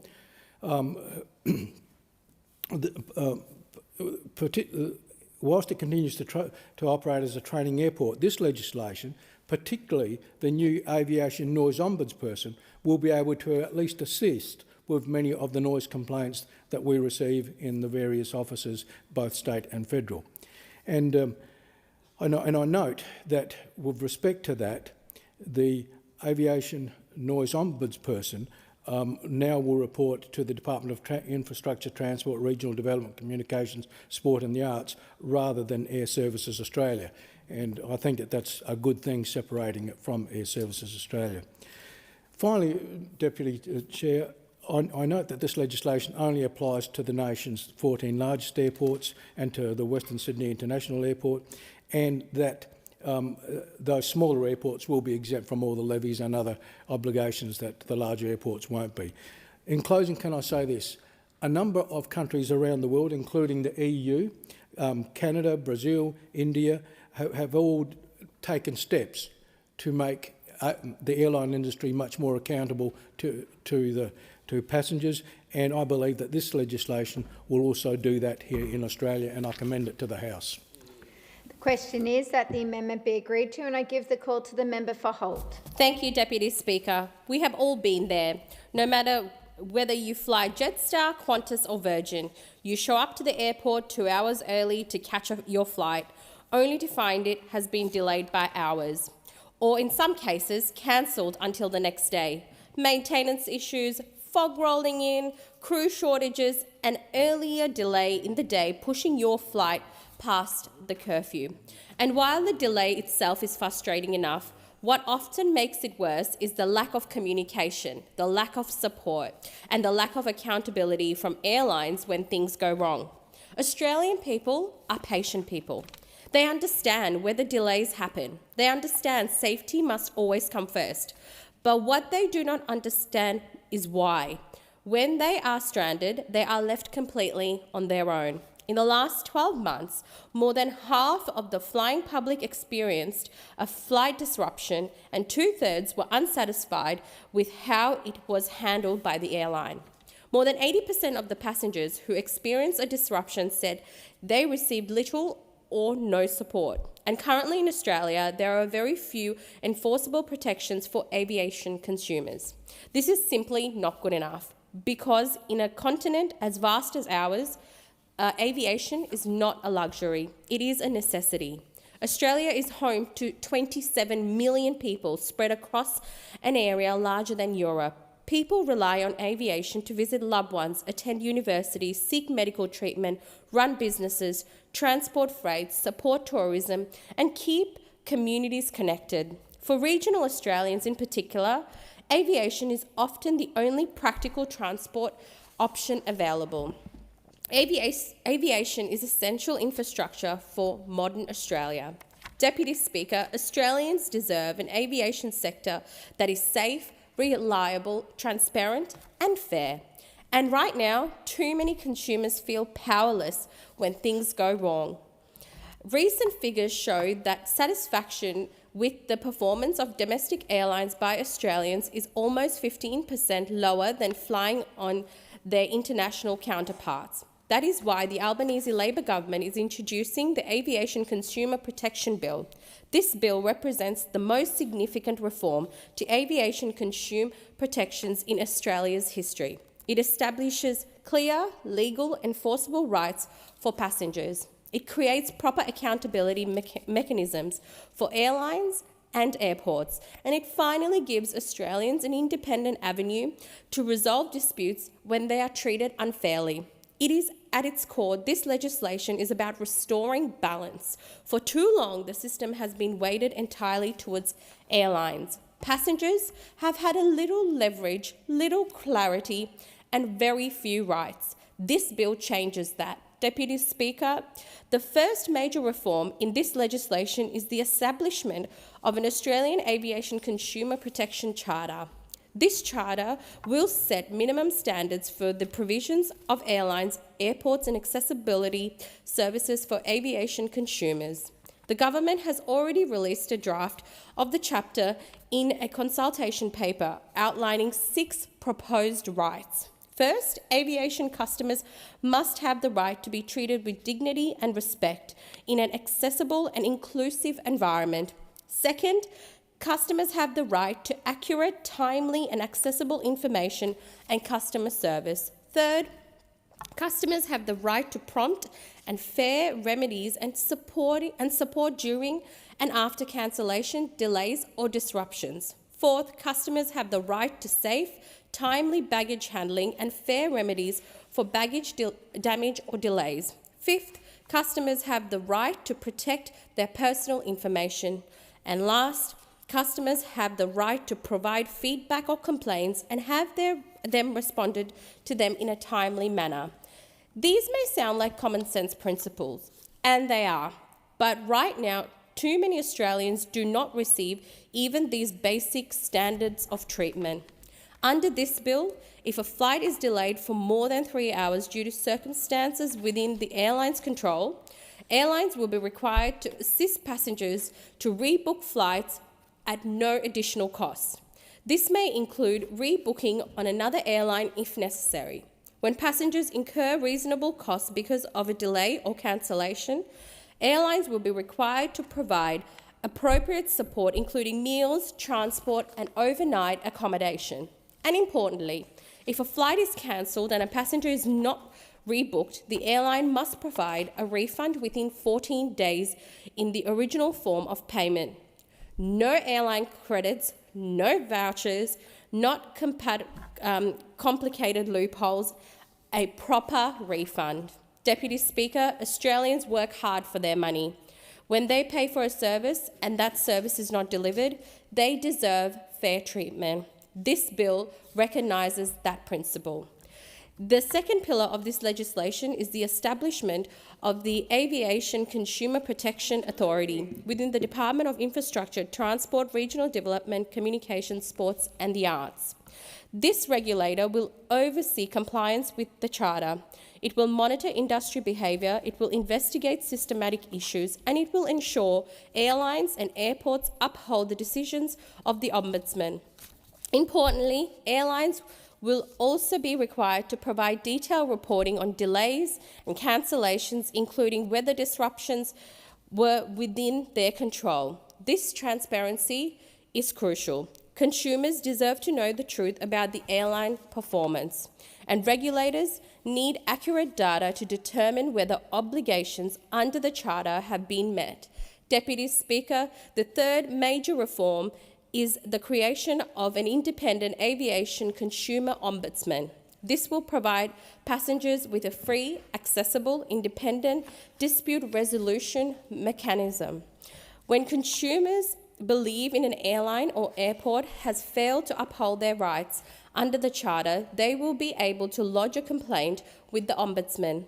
The Ombudsman will help resolve disputes quickly and fairly, without passengers needing to navigate expensive legal processes. This body will have equal representation from industry, consumer advocates, and an independent chair.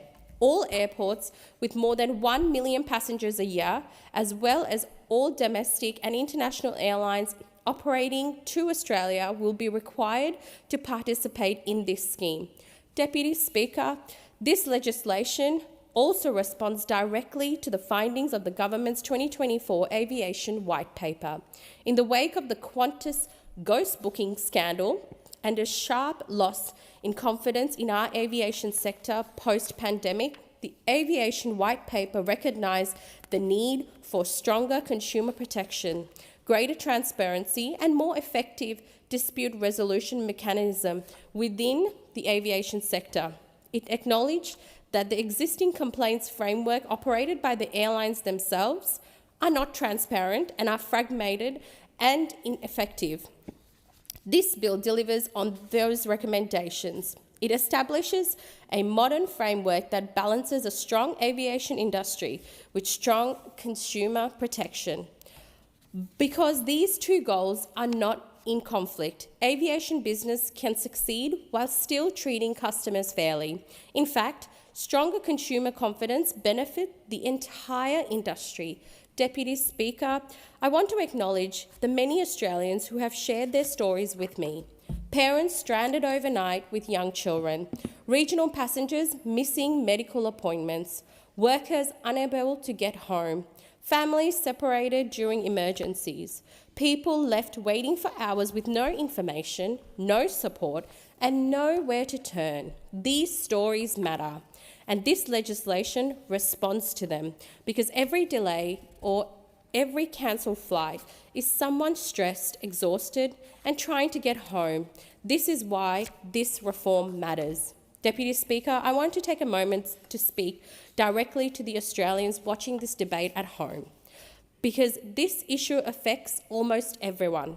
Maybe it was the flight you booked months in advance to finally take your kids on a holiday. Maybe it was travelling interstate to see your parents. Maybe it was getting home after working away for weeks. Maybe it was a funeral you nearly missed, or a wedding you never made it to. Australians understand that delays happen. We understand safety comes first.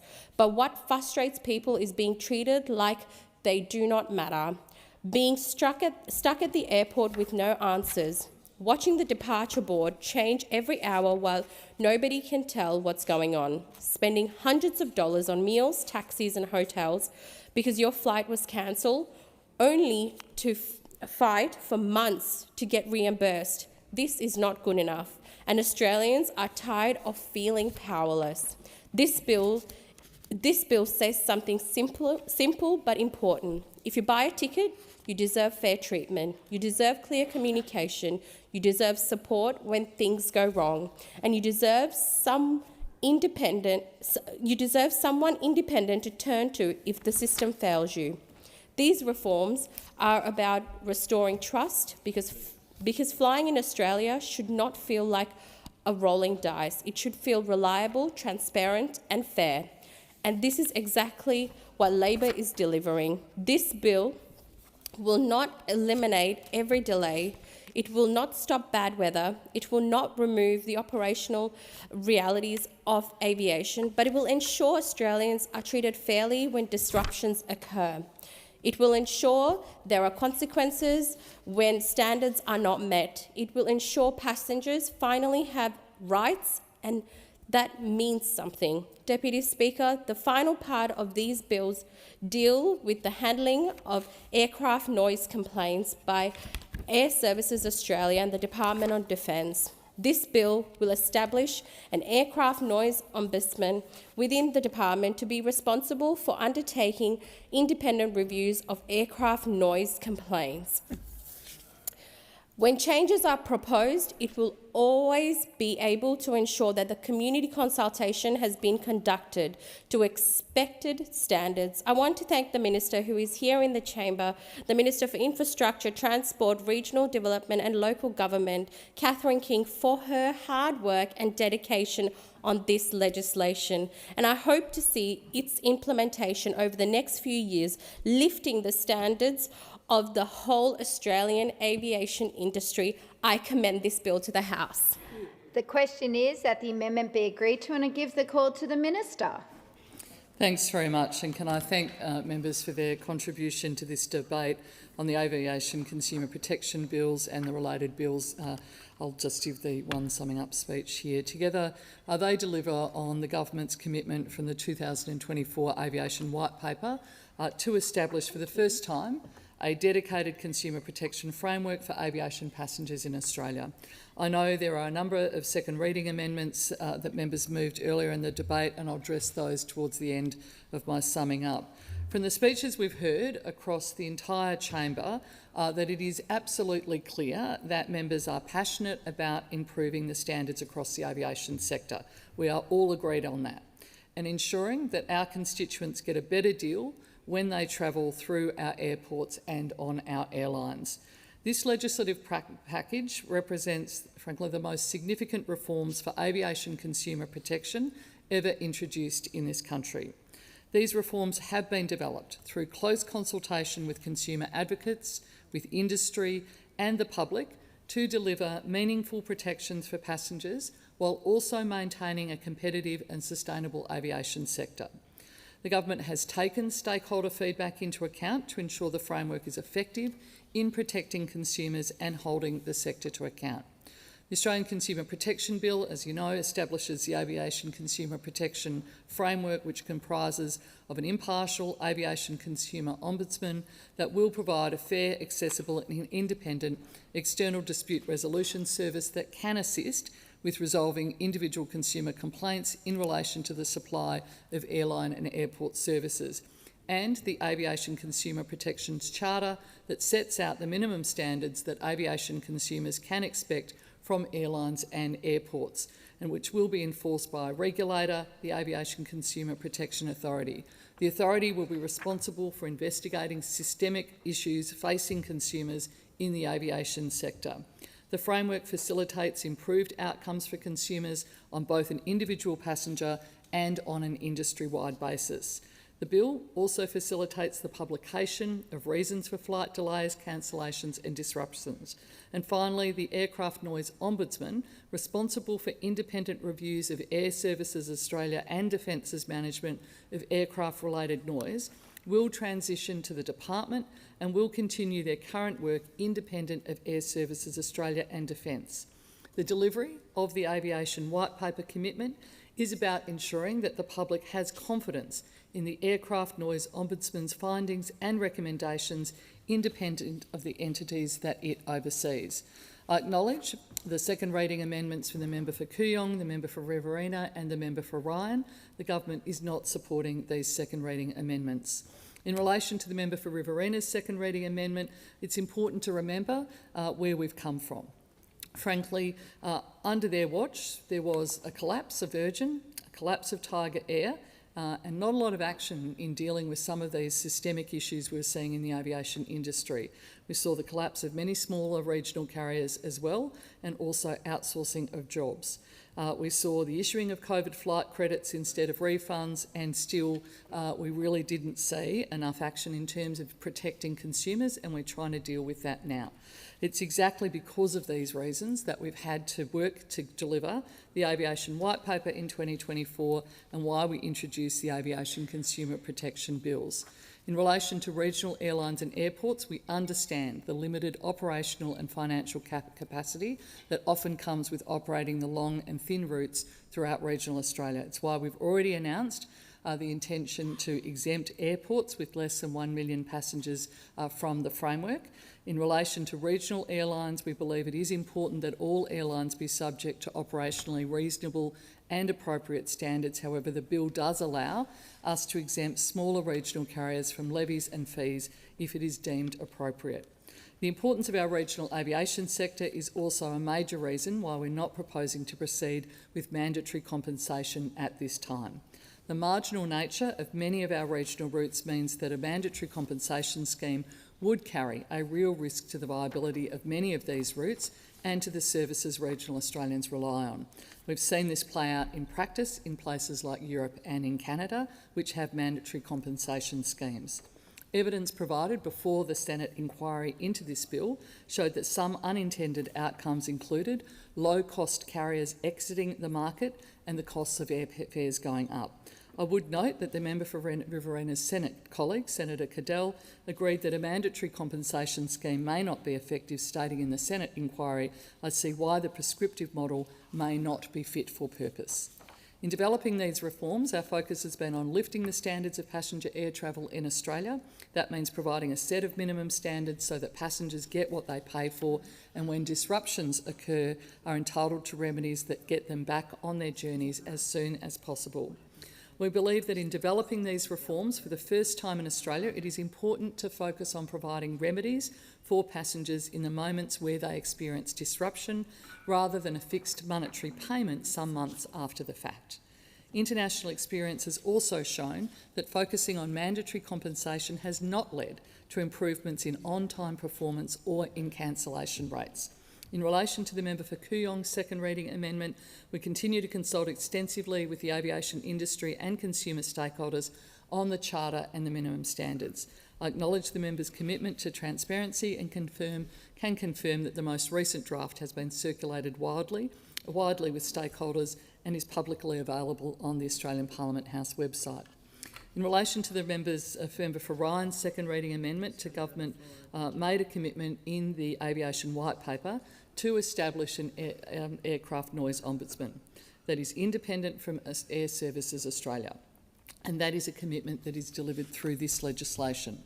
The Independent Aircraft Noise Ombudsman will have the power to conduct independent investigations into aircraft noise complaints handling, publish reports and make recommendations to government about the handling of noise complaints, community consultation processes and the presentation of noise-related information.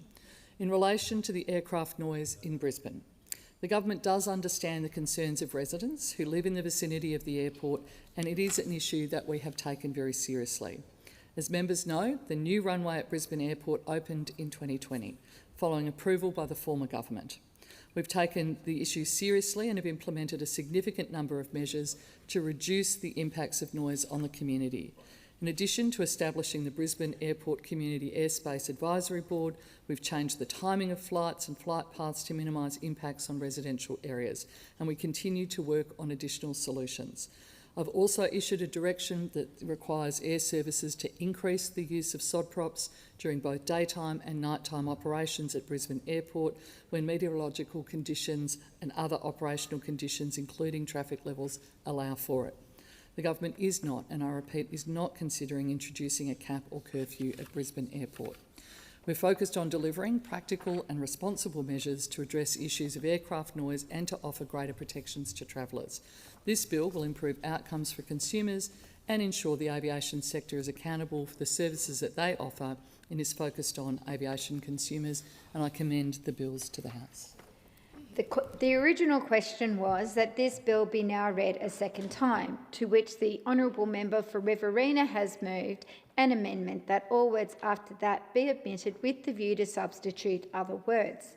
Subsequent amendments have been moved by honourable members. The immediate question is that the amendment moved by the honourable member for Ryan be agreed to. I will put the question. All of their opinions say aye. The contrary, no. The noes have it. Next question. The question now is that the amendment moved by the honourable member for Kooyong be agreed to. I will put the question. All of the opinions say aye. Contrary, no. Believe the noes have it. I'll move on to the next question. The question now is that the amendment moved by the honourable member for Riverina be agreed to. I'll put that question. All of the opinions say aye. Contrary, no. Believe the noes have it. Ayes have it. Division required. Division required. Ring the bells for 4 minutes.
Lock the doors.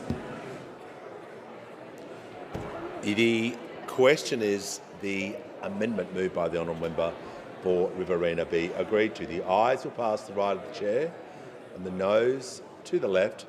I appoint the honourable members for Capricornia and Monash as tellers for the ayes, and the honourable members for Werriwa and Bean as tellers for the noes.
Order. The result of the division is ayes 47, noes 86. The matter was resolved in the negative.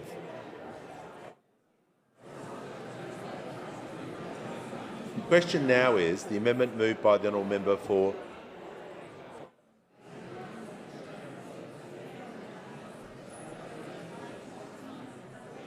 The question now is that this bill be now read a second time. I'll put the question. Those opinions say aye. Against no. I think the ayes have it, and I call the clerk.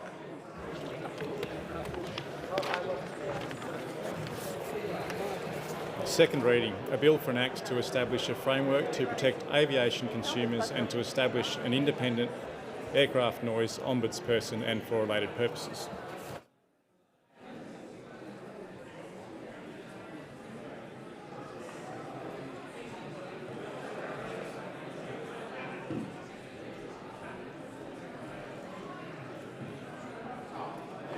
Is leave granted for the third reading to be moved immediately? Call the member for Baden. Leave is granted. Call the minister. Thank you. I move that this bill now be read a third time. I'll put the question. Those opinions say aye. Against no. I think the ayes have it. I call the clerk. Third reading, a bill for an act to establish a framework to protect aviation consumers and to establish an independent aircraft noise ombudsperson and for related purposes. So we'll go to this one. Call the clerk. Government business, order of the day number 2, Aviation Consumer Protection Consequential Amendments and Transitional Provisions Bill 2026, resumption of debate in the second reading. The question that this bill be now read a second time. I'll put the question. Those opinions say aye. Against no. I think the ayes have it. I call the clerk. Second reading, a bill for an act to deal with consequential and transitional matters arising from the enactment of the Aviation Consumer Protection Act 2026 and for related purposes. Is leave granted for the third reading to be moved immediately? Give the call to the member for Batten. Leave is granted. Leave has been granted. Call the minister. I move that this bill now be read a third time. I'll put the question. Those opinions say aye. Against no. I think the ayes have it. Call the clerk. Third reading, a bill for an act to deal with consequential and transitional matters arising from the enactment of the Aviation Consumer Protection Act 2026 and for related purposes. The question is this bill be read a second. I'll call the clerk, sorry. Government business, order of the day number 3, Aviation Consumer Protection Levy Bill 2026, resumption of debate on the second reading. The question is that this bill be read a second time. I'll put the question. Those opinions say aye. Against no. I think the ayes have it. I call the clerk. Second reading, a bill for an act to impose levy on regulated entities under the Aviation Consumer Protection Act 2026 and for related purposes. Is leave granted for third reading to be moved immediately? Give the call to the member for Batten. Leave is granted. Leave is granted. Call the minister. I move that this bill now be read a third time. I'll put the question. Those opinions say aye. Against no. I think the ayes have it, and I call the clerk. Third reading, a bill for an act to impose levy on regulated entities under the Aviation Consumer Protection Act 2026 and for related purposes. And I call the clerk. Government business, order of the day number 4, Aviation Consumer Protection Levy Collection Bill 2026, a resumption of debate on the second reading. The question is that this bill be now read a second time. I'll put the question. Those opinions say aye. Against no. I think the ayes have it. I call the clerk. Second reading, a bill for an act to provide for the collection of levy imposed on regulated entities under the Aviation Consumer Protection Act 2026 and for related purposes. Is leave granted for the third reading to be moved immediately? Give the call to member Batten. Leave is granted. I call the minister. I move that this bill now be read a third time. I'll put the question. Those opinions say aye. Against no. I think the ayes have it. I call the clerk. Third reading, a bill for an act to provide for the collection of levy imposed on regulated entities under the Aviation Consumer Protection Act 2026 and for related purposes. Yes.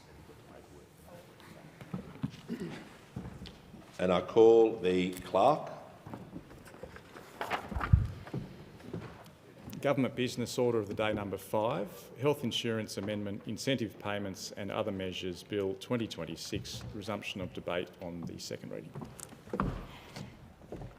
The question is that the bill be now read a second time, and I give the call to the member for Lindsay. Thank you, Madam Deputy Speaker. I rise to speak on the Health Insurance Amendment, Incentive Payments and Other Measures Bill 2026. The purpose of the bill is to establish a clear legislative framework for Commonwealth health incentive payment programs. These incentive payments include General Practice Aged Care Incentive, Bulk Billing Practice Incentive Program, Practice Incentives Program, Workforce Incentive Program.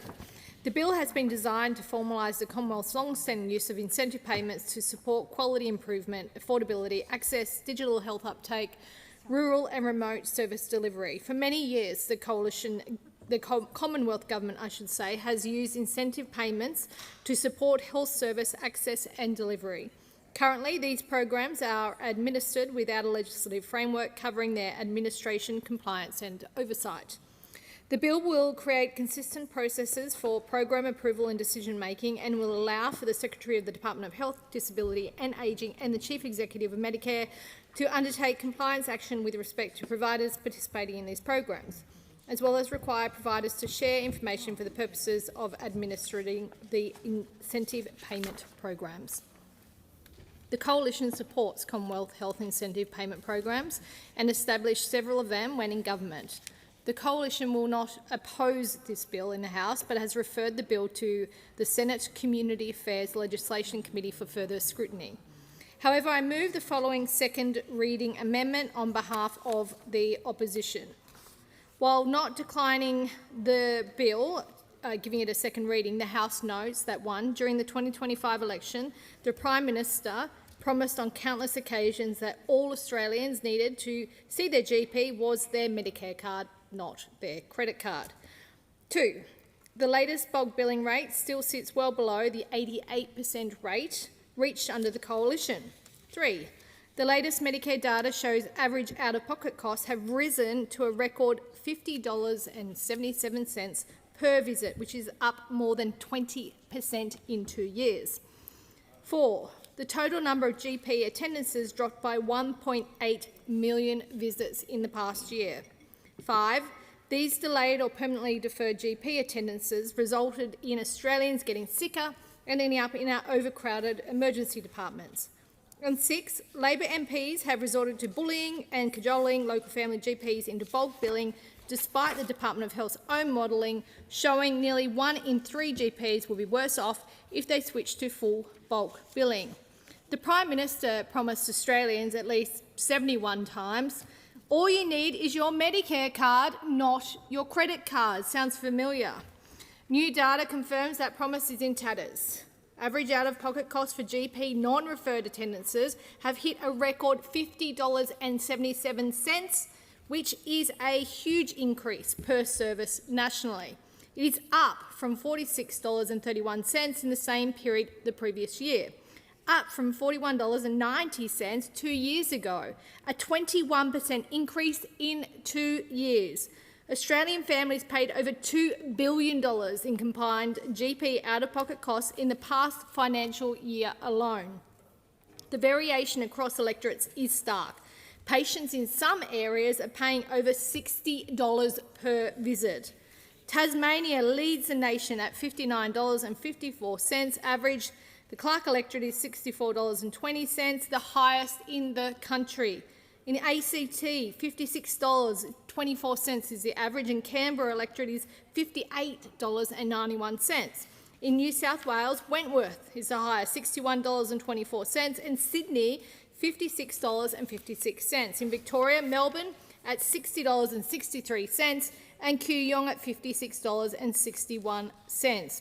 Bulk billing has collapsed under Labor. When the Coalition left office in May 2022, the bulk billing rate was at 88.5%, at an all-time record high. Under Labor, it has fallen as low as 77.9%, a drop of almost 11 percentage points. The Department of Health has admitted Labor will not meet its own targets until after the next election. The human cost is real. The latest Medicare statistics show the number of GP consultations fell by more than 1.8 million consultations compared to the same period last year. Many Australians simply cannot afford to go to the doctor. Desperate to cover for the PM's lies on free GP visits, Labor MPs have resorted to bullying and threatening family-run GP practices to bulk bill. Labor MPs are sending threatening letters to family GP clinics. That is a disgrace. Why are they doing that? These are small businesses which form the backbone of communities, not political pawns for the Albanese government to push around. GPs, like all small businesses around Australia, are already under significant strain from the rising cost of doing business, and the last thing they need is political intimidation from their government. Instead of sending heavy-handed letters to local doctors, the Albanese government should focus on fixing the crisis in the health system that they have created, from rising out-of-pocket costs to growing ED wait times. These letters are evidence of the Prime Minister's plan to drive out family doctors and hand the system to corporate interests running production line 6-minute medicine. The Coalition will continue to challenge Labor's mistruths around Medicare and will continue to hold them to account for their failings and lack of accountability. I thank the member for Lindsay. The question now is that the amendment... is the amendment seconded? I'll second the amendment and reserve my right to speak. Thanks. The question now is that the amendment be agreed to, and I call the member for Maribyrnong. Thank you, Deputy Speaker. Australia is in the midst of a green and gold frenzy. The Socceroos are through to the knockouts at the World Cup. Our women's cricket team is lighting up the T20 World Cup over in England, and the Wallabies kick off their Nations Championship campaign against Ireland at Alliance this weekend. Hopefully with a win. Yeah, that's right. But there's another bit of green and gold turning up around the country, and it's one I'm especially proud of. More and more medical clinics are putting Medicare bulk billing sticker on their door to show that they have switched to fully bulk billing. It's a simple thing, but it tells you that when you walk into that clinic, you'll be looked after. And when you walk back out, you won't be handed a bill you can't afford. In my community, I dropped into the Essendon Health Medical Centre on Kilo Road just the other week, Deputy Speaker, and there in the window was that green and gold sign. And just down the road from my office at the Moonee Ponds Super Clinic, I had the privilege of putting that sticker up myself. Every one of them is a bit of proof that Medicare is getting stronger and fairer, and that we're keeping our promise to make life just that bit easier for working people. Because in this country, the only card you should need to see your GP is your Medicare card. And with this bill, the Albanese Labor government is setting out to strengthen that little card even further. But, Deputy Speaker, it's worth pausing on what that card actually means to people. Medicare is one of the great expressions of who we are. It's the belief, held quietly but stubbornly, right across this country, that being able to see a doctor when you're sick shouldn't come down to what is in your bank account. That single mum in Avondale Heights, or a retired tradie in Essendon, or a migrant family in Flemington, all have the same right to care whatever they earn. But we've seen what happens when that promise gets chipped away. When bulk billing falls, families pay more. When the gap fee creeps up, so does the worry that comes with it. And when seeing a doctor starts costing money people don't have, too many of them put it off until something small and manageable turns into something far more serious. We know this because we've lived through it. For the best part of a decade, those opposite went after Medicare. And the truth is the Coalition has never really made its peace with it. They've only ever retreated when the backlash got too hard. When Medicare was first introduced, they campaigned to repeal it. Their Fight Back manifesto wanted to scrap bulk billing altogether, as though our health was just another item on the supermarket shelf.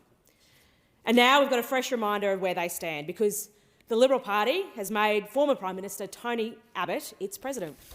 If you wanted one person to sum up the Coalition's attitude to Medicare, it'd be hard to go past Tony. As Health Minister and then as Prime Minister, he went at bulk billing with everything he had. People still remember the 2014 budget, the one that tried to put a $7 fee on every visit to the GP and then froze the Medicare rebate on top of it. That freeze ran for years, and it pushed more and more doctors out of bulk billing simply because the rebate was not keeping pace. They have only ever looked at Medicare and seen a bill the country can't afford, while we on this side look at it as something that the country can't do without.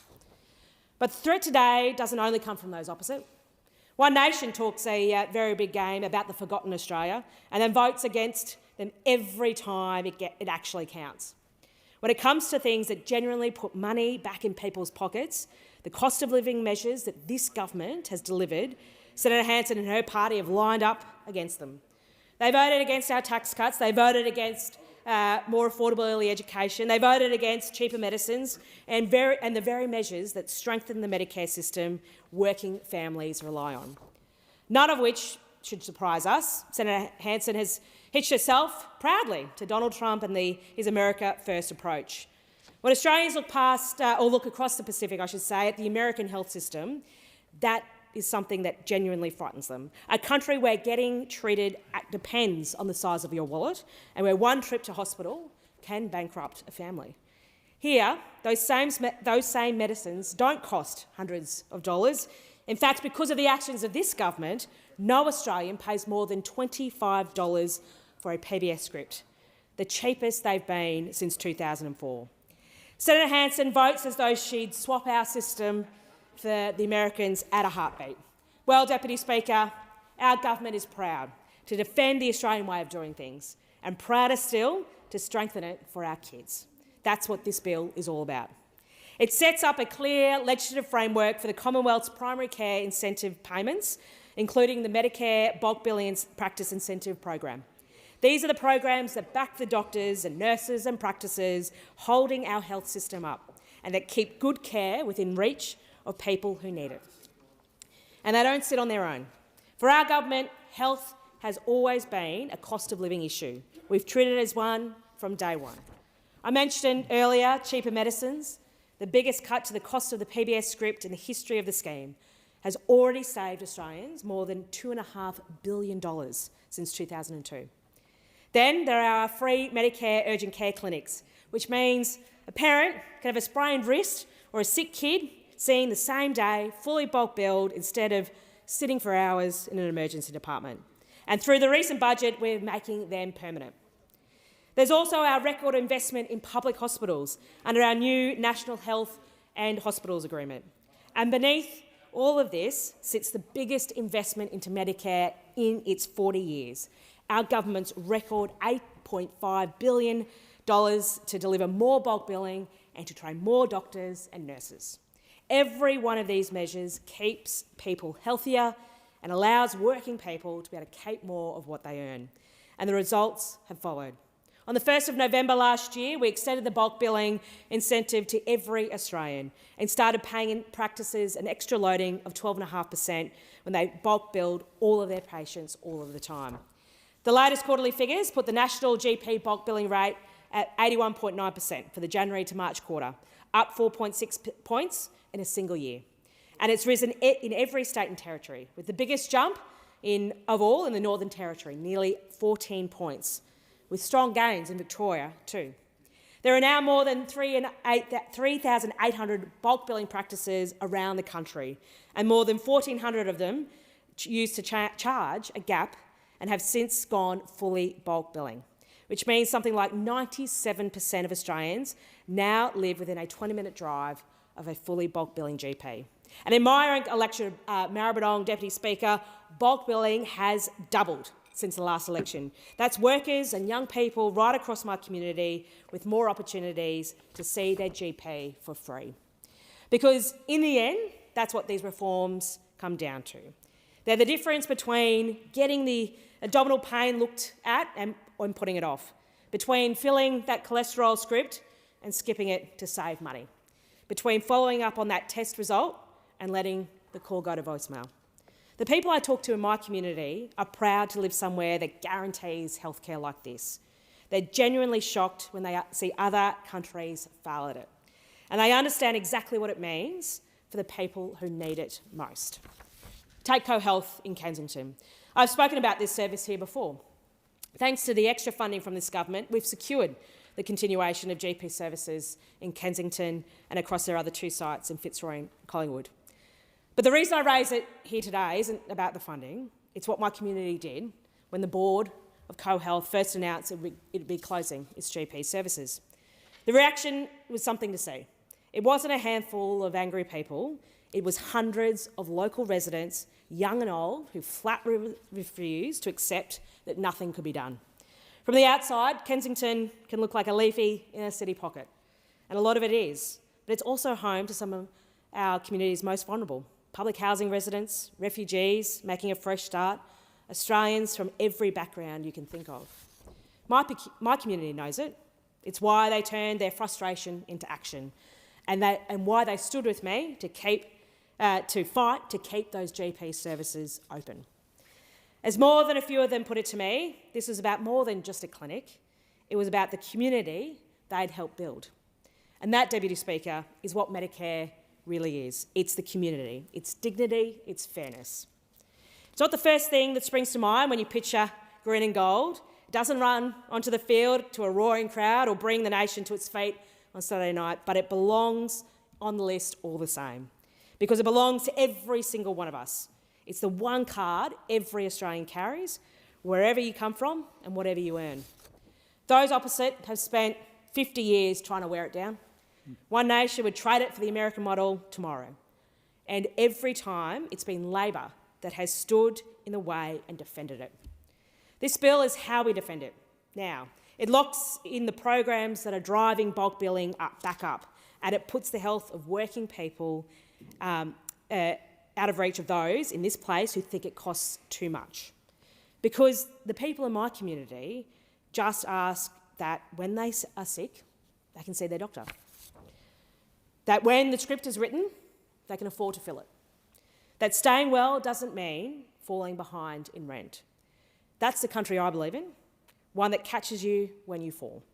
A country that looks after its people, whether your family's been here for generations or you're a brand new citizen here to build a new life. That's the Australia that generations before us built, and it's the Australia we get to strengthen today. So, Deputy Speaker, Labor will always protect Medicare and will always look to strengthen it. We'll keep that little green and gold card in the pocket of every Australian for generations to come, because it's more than a card. It's the best of who we are, and it's worth every cent. I commend the bill to the House. I thank the member for Maribyrnong. The question now is that the amendment be agreed to, and I call the Shadow Treasurer. Well, thank you, Deputy Speaker. And Deputy Speaker, of course, everybody in this parliament believes in Australians being able to have access to affordable, accessible healthcare. There's a truism of healthcare, like any other service though.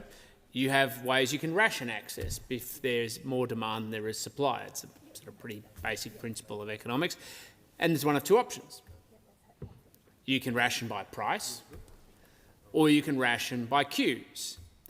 And so while I hear a lot of the Labor members on the other side of this chamber wax lyrical about their commitment and deep and abiding commitment to healthcare, and I respect the fact that they have a genuine and serious commitment to healthcare, they shouldn't ignore the fact that they've chosen a rationing for price for a rationing by queues.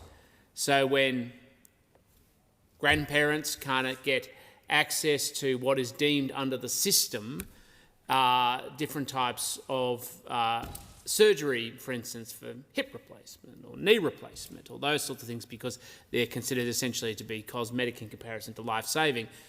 As a society, we've made a choice about the limitations of how much access to healthcare people can have, because we have to ration by either price or we have to ration by queues.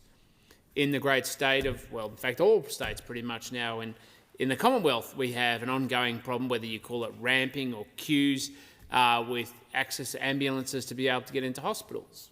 That's a literal demonstration of a queue that occurs.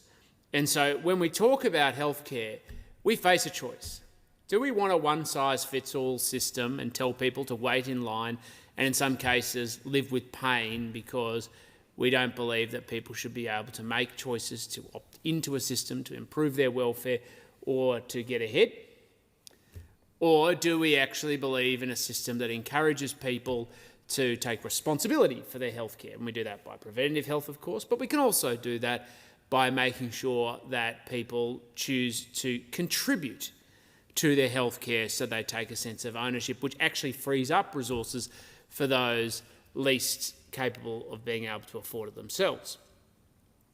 And that's, in one sense, the great divide that sits between at least the Labor members and some members on this side of the House, because there's a licorice all sort over there in the corner and I don't really know what they stand for.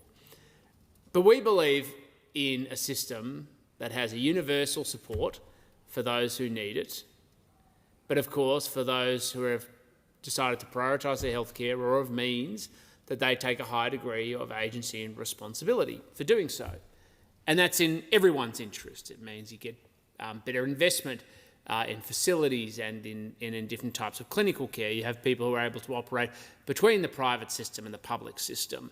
And we're in a position where they can contribute off each other, not just in a competitive sense, so there is a component of that, but it makes sure that we get access to world-leading technology and the specialist services that may not exist in a system solely driven by a public system or one-size-fits-all system as the Labor Party would like. And so I always find the conversations about healthcare, just like education and other essential services in this chamber, insightful, if nothing else. Because on the Labor side, there's a dogged view that it's only about having a universal system without any understanding of the consequences that flow from having only a universal system. The truth is Labor would get rid of private healthcare if they could, and they slowly strangle it every time they're in office in different ways to try and disincentivise people to be able to take choices, ownership, responsibility, because they don't really, at the end of the day, want a private health system. We've seen this in this recent budget where they've scrapped rebates for private health insurance for people over the age of 65. Now, we actually know that people's health care disproportionately becomes more expensive as they get closer to the end of their life. Deputy Speaker, you'd acknowledge that. It's been well established in the Productivity Commission reports. I think it's about, people spend about a third of their entire health care costs in the very last stage of their life. They tend to spend a lot less at the early stage of their life. Why? Because their bodies generally hold up better, and while occasionally the broken knee or something like that playing sport might infirm them, Deputy Speaker, it doesn't change the fact that overall people are healthier at younger stage of life, and as they move through different stages, they develop comorbidities, they have parallel challenges with their healthcare system, of course, all the way through to very acute challenges at the latter stages of their life. And this is not unsurprising. The research well established this, but anyone who basically has grandparents could tell you this, particularly because of the, and we're very fortunate, life-saving medications that actually help people manage chronic conditions increasingly. So cost of pharmaceutical benefit scheme goes up at the latter stage of life, cost of Medicare also goes up at the latter stage of life, and of course the need potentially for more significant treatments through private health insurance also goes up. So it sort of raises the very obvious question, which I don't think anyone on the Labor side of the chamber has answered to any of us yet, which is, why on earth are you then taking away the private health insurance rebate for people over the age of 65? At the point at which you actually want people to have private health insurance, to carry the responsibility of their health care, and that actually contributes more to the rest of the system than just to the individual, why would you turn around to those people and say, we're just going to encourage you to just go into the public system and increase the cost on the taxpayer, increase the volume of demand on the public system, and at the most expensive stage of life? Maybe, Deputy Speaker, it's that they don't want to provide health care to that section of the community. Or maybe they understand that there's serious consequences when people at that age are delayed in accessing health care, and it's not a pretty one. It really shocks me, actually, Deputy Speaker, the priorities of this government on so many levels. This isn't the only one, but it's a pretty substantial one. They're not interested in how they grow the economy. They're not interested in how they incentivise growth to improve welfare. They're not interested in aligning tax policy to incentives to grow the economic pie. It just seems to be a constant and rapacious fight to distribute resources amongst the few to the advantage of a government that wants to basically be in control of everything. And some of us don't have that vision for this country, Deputy Speaker. Some of us believe that agency, ownership, responsibility, choice are the foundational principles which actually not just make Australia a great country, but actually make it a wonderful place for people to live and for people to have a pathway to live out their best lives, where they can choose to go to a hospital if they decide to prioritise their health care or they decide to allocate more of their resources towards doing so. That they can have the choice to be able to get elective surgery as required based on their clinical need. And that if they decide to make decisions around how they want to take a greater sense of ownership, agency and control of their lives, that we should respect that. Because it's not about the government controlling everything or the government telling everybody how to live their lives. It's actually about how do we empower people to make the best decisions to be able to run their lives. You know, some of us actually believe that people in this building, shock horror, Deputy Speaker, I know you're going to be horrified by this proposition. Some of us don't believe that Parliament or bureaucrats know how to run people's lives better than themselves. Nor do we believe that they know how to run communities better than themselves. And we certainly don't believe that Canberra bureaucrats know how to run small businesses better than themselves. We believe not just in ownership and agency and choice, we believe in empowerment, lifting people up, encouraging them to be able to take that sense of control of their own lives. It's quite a radical worldview in human history to believe that. But it shows that no matter how radical a proposition it is, it's never really penetrated into the minds of the Australian Labor Party, whose only objective has always been how does it universalise, how does it control, how does it have the levers to be able to dictate and determine how people live their lives. And you just need to look at it because despite the promise or the rhetoric that comes from Labor's approach to healthcare, they consistently fail the public. They sell us a story to the public of how wonderful their beautiful Medicare destination is going to be. But they fail to acknowledge that it comes at a cost. The cost of it being harder to attract people to go into GP, become a GP or stay there. It's harder because people are compelled to wait in queues to be able to access basic services. And my fear is, unfortunately, Deputy Speaker, I suspect it's going to be a problem that's going to continue to get worse, as we've seen with the other ideological approaches to healthcare in places like the United Kingdom and Canada. We still have a private system, and so long as we have that, at least there is some component of choice. But, as I said before, the Deputy Speaker, the Labor Party isn't a big fan of that. And, of course, despite their promise of what the utopia that they wish to create, they fail even by the standards they set for themselves. We know that so many times the Prime Minister has stood about 5 metres from where I am presently, not even that, 2. And he spends his time waving around his Medicare card saying how, apparently we're up to 71 times, I've forgotten how many times to deal with this theatrics, but all you need is your Medicare card and not your credit card to go and access a doctor. Well, I don't know about you, Deputy Speaker, but not a single person in my electorate would believe that. We already know he's got lots of other tattered histories with broken promises and everything else. Trust doesn't come naturally to this Prime Minister. But it's compounded when he continues to engage in a kind of delusion of suggesting that all you need is a Medicare card to access health care because, and I've got the data here, in the Goldstein electorate, people continue to pay a co-payment. Every year it goes up, out-of-pocket costs. In 2022, it was 23, it was $44.31. In 2023-2024, it was $48.07.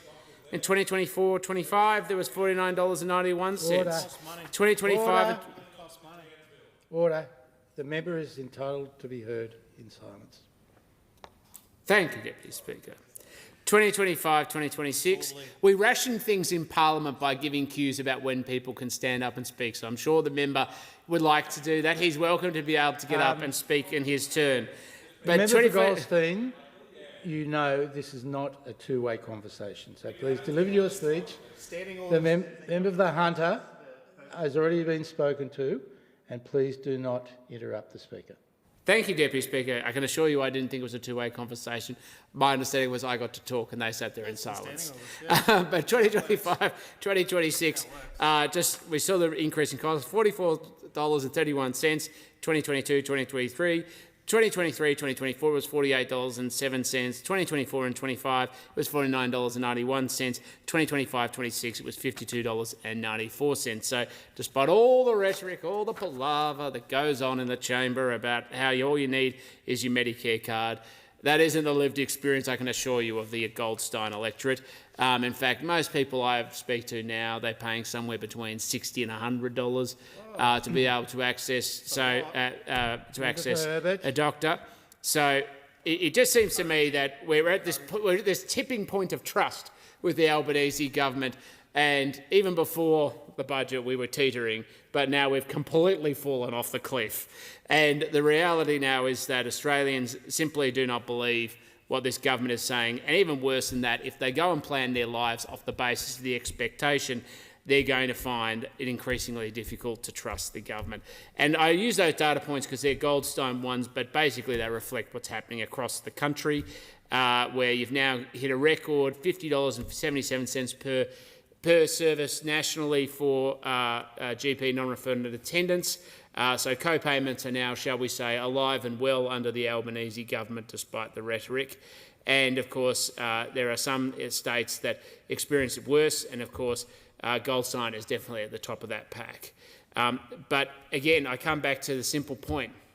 If you're paying $56.98 to co-payment in Bayside, $53.07 in Glenara, $50.70 in Kingston, the city of Kingston, at what point does the Albanese government turn around and say, actually, we don't want to push more costs onto the taxpayer for the health system. We actually want to encourage people to take ownership and choice. They clearly like to do it sort of with what do you call it, smoke and dagger arrangement that they've currently got with Medicare, but now they're trying to cannibalise and eat into the very equity that exists with private health insurance. And it's coming from an electorate that has more private health insurance policies than voters. I can tell you this has not gone down very well in the Goldstein electorate. But more importantly, what people see, and people are increasingly seeing, is the gap, the gulf, the distance between truth and Albanese government rhetoric. They're living the gap between truth and Albanese government rhetoric, and at some point we are going to see the full consequences of it. Order. Member for Goldstein, I did want to interrupt your speech, but the Speaker has spoken about respect in Parliament. And I think some of your comments during your speech were deeply disrespectful, including calling the crossbench licorice all sorts and distrustful government, and I think you should reflect on that. Point of order, Speaker. Can I seek clarification on this? Sure. I said licorice all sorts of crossbench. That means that there's different colours. I don't think that that's a disrespectful thing to say. And saying it's a distrustful or distruthful government, I'm sorry, Deputy Speaker, there is no basis in which I would withdraw that because, unfortunately, it is quite simply the truth. I'm not asking you to withdraw it. I'm asking you to reflect on this speech. I will happily reflect on it and happily double down on saying this government has no trust for the Australian people. Yep. Good. I thank the member for Goldstein. The question now is that the amendment be agreed to, and I call the member for Blair. Thank you, Deputy Speaker. In 1972 to 1975, Bill Hayden was member for Oxley, my federal MP, and he was responsible for bringing in the forerunner of Medicare, Medibank as it was called, against the opposition of the Liberal Party, and then they named themselves the Country Party. Ferociously opposed by doctors and health professionals who had vested interests at the time in opposing what they thought was socialised medicine. And of course, when Malcolm Fraser became the Prime Minister in 1975, thereafter, he abolished that universality of Medibank, which was the idea of that everyone in Australia, regardless of their circumstance, could get access to decent health care. When Hawke became the Prime Minister in 1983, Neil Blewett was the Minister for Health at the time, and brought back Medibank in the way that it was originally intended, and they called it Medicare. Till 1996, the coalition parties opposed ferociously the universality of Medicare, and then once they got in, of course, they did everything they could to undermine it. And who can ever forget when Peter Dutton, the member for Dixon, the former member for Dixon, was the minister responsible for healthcare and voted the worst healthcare minister in the history of the Commonwealth of Australia, when he wanted to, of course, put co-payments in relation to it. So we saw tonight from the Shadow Treasurer, this is not a backbencher, this is a Shadow Treasurer pouring scorn on the universality of Medicare tonight. You could not listen to that speech and not understand that if he became the Treasurer and deleted the adjective shadow, he would do everything he could to undermine Medicare. It's so obvious. It was dripping with sarcasm and scorn. But in addition to that, his position in relation to the crossbench was one of complete disrespect. The way he referred to them, and I'm not even going to repeat that, was a disgrace, frankly, that he would call them in that position. And it was not just about the fact that there was different views, nor indeed different parties. But to pour scorn on a parliamentarian that way is a disgrace, absolute disgrace, the way he carried on there. But in addition to that, what he said in terms of the private health insurance and the premiums is completely disingenuous. What we did in the budget was align private health insurance premiums with those persons over 65 with those persons under 65. That's what we did. To claim that, and he did it multiple times, to claim we were abolishing it all is completely untrue, and he knows it. But he comes here, this is a shadow treasurer coming into this place and doing that. I'm not even talking about what's in the actual bill itself and going on the way he went on tonight. So I say to people who may be listening in relation to that, look at what he said and how he's opposed to Medicare. His view tonight, expressed in this speech, was that Medicare was really a safety net for people who couldn't afford it. And his little libertarian view was that Medicare, the universality of Medicare, was not to be adopted in this country. I think he should reflect on that, and people should listen very closely to what he had to say tonight. I'm pleased to speak on this bill, and it was a Labor government and two Labor governments which created Medicare, and I talked about that. And the Albanese government is working to strengthen our primary health care system in this country.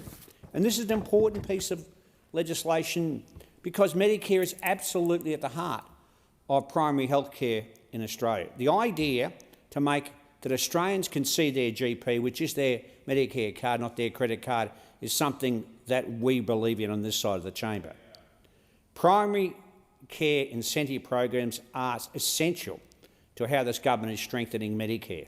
And if those opposite became the government, based on that speech tonight, I can almost certainly guarantee they would abolish these incentives. We support better access, affordability and quality in our primary care system, and we provide financial incentives to Medicare providers through the Medicare system.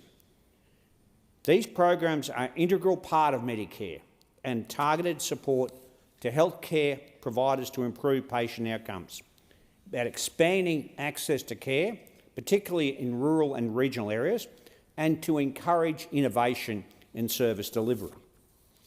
And that includes the bulk billing practice incentive program, which, based on the tone of that speech tonight from those opposite, that the shadow treasurer would abolish. Now, that program supports practices to provide bulk billing Medicare services to their patients and the general practice aged care incentive, which supports the delivery of high-quality primary care to older Australians in residential aged care settings. Now, these programs are working. Bulk billing rates are increasing in every state and territory since they were brought in and introduced last November. Now, thanks to this program, now approximately 97% of the population are within 20-minute drive of a bulk billing practice. They include long-standing programs such as the Practice Incentive Program, which supports quality improvements and better health outcomes through targeted payments to general practices, the Workforce Incentive Program, which supports stronger multidisciplinary primary care workforce, particularly in regional and rural electorates. Together, these incentives represent $1.4 billion of Australian government annual investment in the primary health system. Now, what we're doing here in this particular legislation is providing the legislative basis to tailor for the administration in compliance and oversight. The legislation addresses the gap that we haven't got a clear legislative framework for the Commonwealth Primary Health Incentive Payment Program. So that means those opposite, if they ever came into this side of the chamber, would have to pass some legislation to abolish it. And I'll be interested to see what their policy is in the next election. The bill inserts a new part into the Health Insurance Act 1973 to provide a consistent statutory basis. Now, this makes sure that the framework for this particular incentive programs, these incentive programs, are robust, and there are a number of key improvements in the legislation. Greater certainty for healthcare providers, placing the programs on the basis that I said, establishing clear and consistent programs for participation, administration and decision-making, and enhancing the integrity of the government expenditure. Provides better administration, protects public money better, and I think maintains confidence. Now, these things are really, really important. The bill also modernises the legislative architecture underpinning the programs. It enables the use of automated administrative processes, support of course, but appropriate safeguards, transparency and oversight mechanisms. The provisions are designed to support efficient, high-volume administration with greater accountability and review rights. Now, we expect technology to be used in decision-making, of course, but we need a cautious and deliberate approach. The bill establishes some review mechanisms, including internal reconsideration process and access, of course, to an independent review process such as the Administrative Review Tribunal. Now, that we changed the bill, of course, the name of the legislation from the Health Insurance Act 1973 to the Medicare Act, very appropriate as a result of this bill. Renaming follows a transition period to allow consequential amendments across Commonwealth, state and territory frameworks. The government's been conducting targeted stakeholder consultation along the way before the introduction of this bill and meeting with consumer groups, states and territories. The feedback we've got is stronger support for the clearer legislative framework. Now, the bill gives effect to that, strengthening Medicare. And these efforts have been hugely successful in my electorate of Blair, where bulk billing rates continue to rise. The latest figures in March this year show the number of bulk billing GP practices in Blair has increased to 33, with 13 new bulk billing practices that were previously mixed billing practices following the Albanese government's record investment in Medicare in November last year.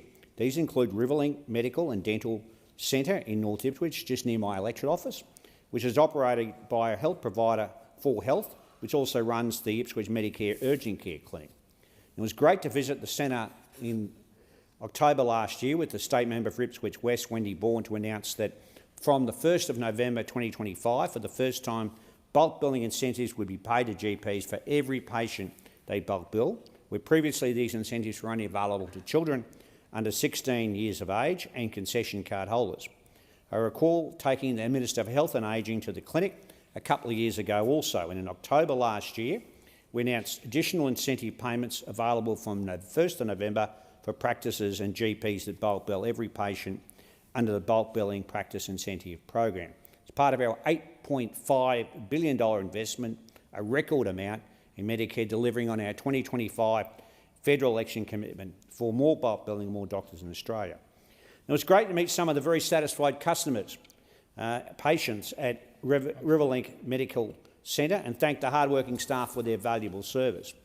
Because thanks to their efforts, Blair's has a situation where the bulk billing rate is now at 86.6%, making it easier for people to see doctors for free. Now, the Riverlink Medical and Dental Centre is something of a one-stop shop because it's also the site, as I said, of the Ipswich Medicare Urgent Care Clinic.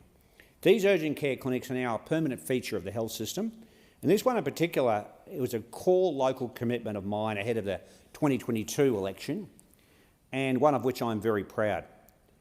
This vital new service has been hugely popular, delivering free urgent care with more than 38,000 visits, helping people over extended hours 7 days a week since it opened in August 2023. And the shame about it was that the Coalition didn't support it, and we're going to abolish these urgent care clinics if they'd won the last election. There is another urgent care clinic in Goodna in the Ipswich region, the member for Oxley's electorate, which has also been a godsend for people in the eastern suburbs of Ipswich. We promised 137 of these services across the country, and we've delivered all of them, with the last one opening in Caloundra in my home state of Queensland earlier this month. What's more, patients in Blair have also saved $18.5 million over 3.3 million scripts, with Labor's landmark cheaper medicines reform, including 60-day scripts, which those opposite opposed as well, cutting the maximum price of the PBS medicines to $25 and freezing the price to $7.70 for concession card holders for the rest of the decade. Now, rounding this out, the Albanese government is supporting the Queensland public hospital system, including Ipswich Hospital and the newly opened Mater Springfield Hospital with public beds, with an historic funding deal delivering additional $5.7 billion over 5 years totalling $51.4 billion. And when it comes to mental health services, the new Ipswich Medicare Mental Health Centre is making a huge difference on the ground, delivering more than 13,000 occasions of care to locals seeking support since I opened it in May 2024, along with the Assistant Minister for Mental Health and Suicide Prevention. It was great to drop in the centre again earlier this year with the Assistant Minister to see how they're going, the centre. Now, this builds on the existing Ipswich Headspace, which I was proud to open with the Minister for Health and Ageing back in 2013. It was great to secure an additional $1.3 million in funding last year for this critical service for younger people in my electorate to increase staff and reduce waiting times.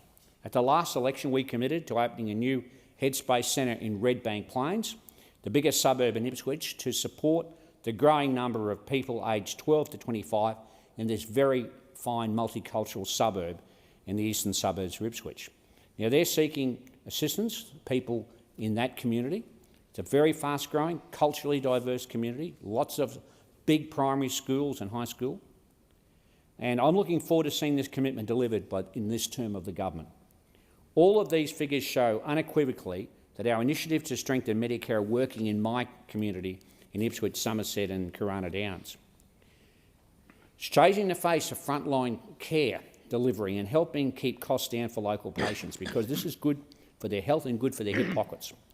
We haven't just stopped at Medicare freefall under the previous government. We haven't just stopped it. We've reversed it and strengthened it dramatically. We're delivering more bulk billing, cheaper medicines, free urgent care to people across Ipswich, Somerset and Corunna Downs. Since Labor's landmark investment in strengthening Medicare, we've more than doubled the number of GP clinics and now fully bulk billing in Blair. Our investment in cheaper medicine is not only helping the hip pockets of local, it's good for their health. And the urgent care clinic I've talked about is an absolute game changer and very popular in the city of Ipswich. We're delivering affordable health care and helping people all the time with cost of living pressures. We built Medicare. People like Bill Hayden and Neil Blewett were the responsible ministers who did it. I paid tribute to their fine work, and Prime Ministers Whitlam and Hawke. These things are what Labor governments do. I thank the Minister for Health and Ageing for bringing forward this important legislation and the outstanding work we're doing in terms of the wider health agenda, and I support this foundational reform. Thank the member for Blair. The question now is that the amendment be agreed to, and I call the member for Mallee. Thank you, Deputy Speaker. I rise to speak on the Health Insurance Amendment, Incentive Payments and Other Measures Bill 2026. Let me say at the outset, the Coalition will not oppose this bill. We support proper administration, we support transparency, we support accountability for the use of public money. Australians have every right to expect that health programs are properly managed, that payments are made under clear rules, and that taxpayer funds are protected from waste and misuse. But we also need to be honest about what this bill does and what it does not do. The bill is about the paperwork of Medicare. It's about the machinery behind incentive payments. It's about how programs are approved, administered, checked and enforced. Those things matter, but they do not on their own get one single extra doctor into a country town. They do not reopen a maternity ward. They do not shorten the drive for a sick child who needs care. They do not make a GP appointment affordable for a pensioner who is already choosing between groceries, power bills and medicine. That is the heart of the problem. This bill may tidy up the system, but it does not fix the system. It is process reform, not patient care reform. The bill establishes a statutory framework for Commonwealth health incentive payment programs. It formalises programs such as Practice Incentive Program, or PIPs, and the Workforce Incentive Program, WIPs, and the Bulk Billing Practice Incentive Program. It gives the Commonwealth clearer powers for approval, compliance, oversight, information sharing and payment administration. It also renames the Health Insurance Act 1973 as the Medicare Act 1973. Fine. But let us not pretend this is the bold health reform regional Australia is crying out for. It is not. It is an administrative framework for programs that already exist, while the very communities whose programs are meant to help are still going without care. In my electorate of Mallee, people do not talk about Medicare in the language of statutory frameworks and compliance powers. They talk about whether they can get an appointment to see a doctor. They talk about waiting weeks for that appointment. They talk about paying more and more out of pocket. They talk about driving hours for care that people in the city can access in the next suburb if they need to. They talk about ageing parents, sick children, chronic disease, and the fear of what happens when the local workforce simply is not there. This is the reality that must guide this debate. Regional Australians are not asking for better paperwork. They are asking for better health care. Across Australia, bulk billing has fallen from its peak of 89% in 2020-2021, and many Australians face higher out-of-pocket costs when they are not bulk billed. The AIHW, the Australian Institute of Health and Welfare, has reported that GP bulk billing rates peaked at around 89%, as I said, before falling to 79% in 2025. That is not a minor change. That is families being asked to find money they often do not have. That is people delaying care. That is small health problems becoming serious health problems because someone could not afford the first appointment. Clean Bill's 2026 reporting also shows the pain for patients who cannot find a fully bulk billing clinic. The average out-of-pocket cost for a standard consult at clinics that do not fully bulk bill has risen to almost $50. That is not a statistic on a page. That is a mother putting off her own appointment so the kids can be seen first. That is an older Australian waiting until things get worse because they're worried about the bill. That is a worker in a country town losing half a day's pay to travel, wait and pay again, and sometimes many more days. The government says it is strengthening Medicare, but in too many places in regional Australia, Medicare is becoming harder to use in real life. A card in your wallet does not help if there is no doctor to see.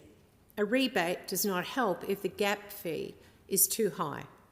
A program name does not help if the local practice cannot keep its doors open. And let us talk plainly about the pressure being placed on general practices. GPs are not the enemy. They are small businesses, community institutions and essential health providers. They are facing rising wages, rent, insurance, equipment costs, compliance costs and workforce shortages. Many are doing everything they can to keep fees low while staying open. They should be supported, not threatened. They should be listened to, not lectured. They should not be used as cover for political promises that do not match the reality on the ground. The deeper issue is this: Medicare's fee-for-service model was never designed for every regional circumstance. You cannot run rural healthcare on a city business model. A practice in a small town does not have the same patient volume as a practice in a metropolitan suburb. It often has higher costs, fewer staff, longer distances, more complex patients, and fewer backup services. When the funding model assumes the conditions of the city, it fails the country. That is what we mean when we talk about thin markets. In many regional communities, there are not enough providers, not enough patients, not enough competition, and not enough workforce to make a simple market model work. If a practice closes, people cannot just walk around the corner to another one. If a maternity unit shuts, families cannot simply choose the next local service. If a town loses its health workforce, it loses far more than appointments.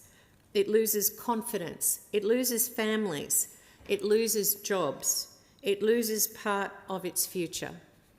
This is why regional health needs structural reform. not just administrative reform. We need funding models that are built around access, not just volume. We need blended funding that recognises the fixed cost of keeping primary care available in smaller communities. We need multidisciplinary teams, stronger local training pathways, better support for nurses and allied health, and real incentives that help doctors and health workers build a life in regional Australia, not just fly in, fly out. We also need to stop treating maternity services as optional extras. Access to maternity care close to home is not a luxury, it is foundational. When a woman is forced to leave her community weeks before giving birth, when a family must travel hours for basic maternity care, when a town loses the ability to safely welcome its own babies, that is not just a health issue, it's a community issue. It is an economic issue, it's a workforce issue. When maternity services leave a town, families often follow. Regional Australians already carry a heavier health burden. They face longer travel, fewer specialists, fewer GPs, fewer allied health services, and worse access to timely care. Too often they're told to be patient, to wait, to travel, to make do.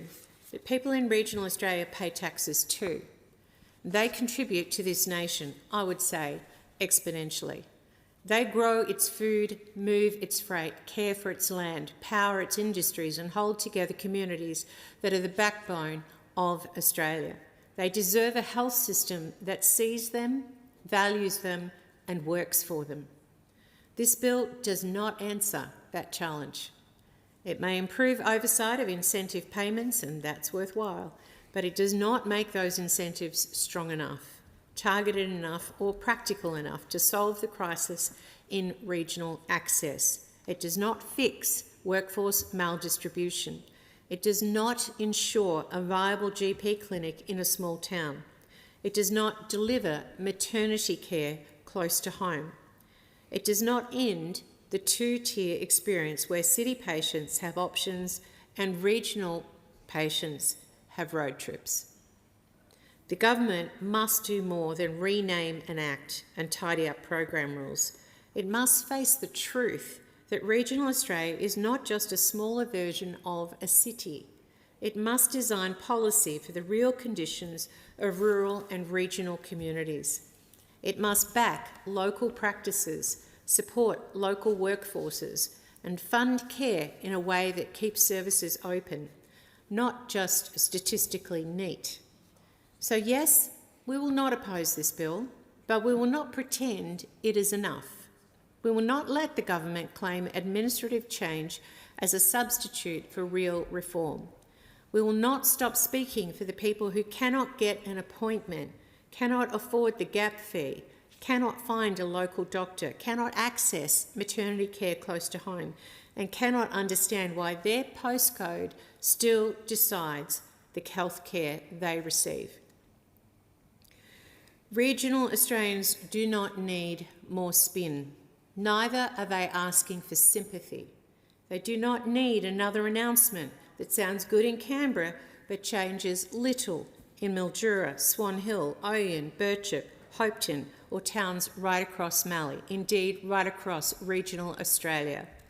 They need doctors, they need nurses, they need maternity care, they need affordable appointments, they need services close enough to actually use.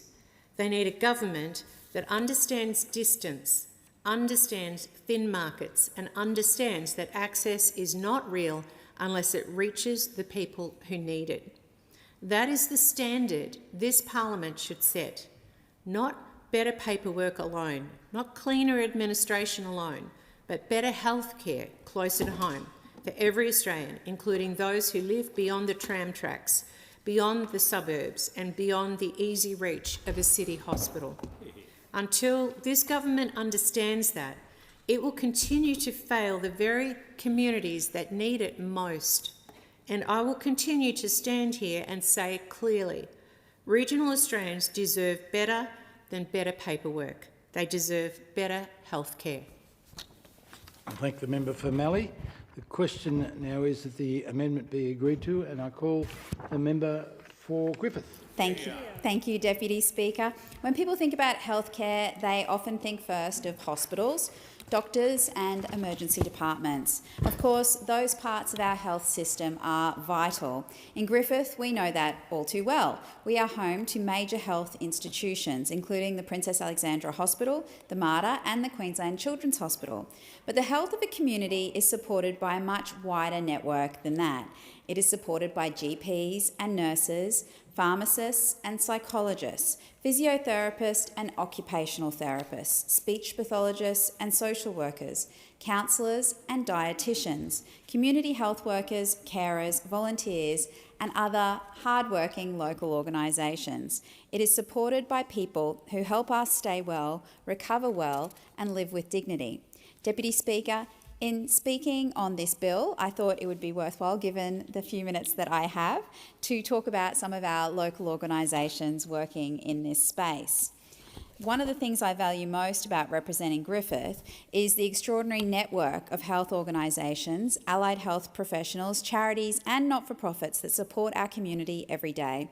Some of that work happens in large hospitals and health precincts. Some of it happens in small rooms, on the phone, around a table, in schools, in workplaces, in community centres and in quiet conversations that may never make the news but can change the course of someone's life.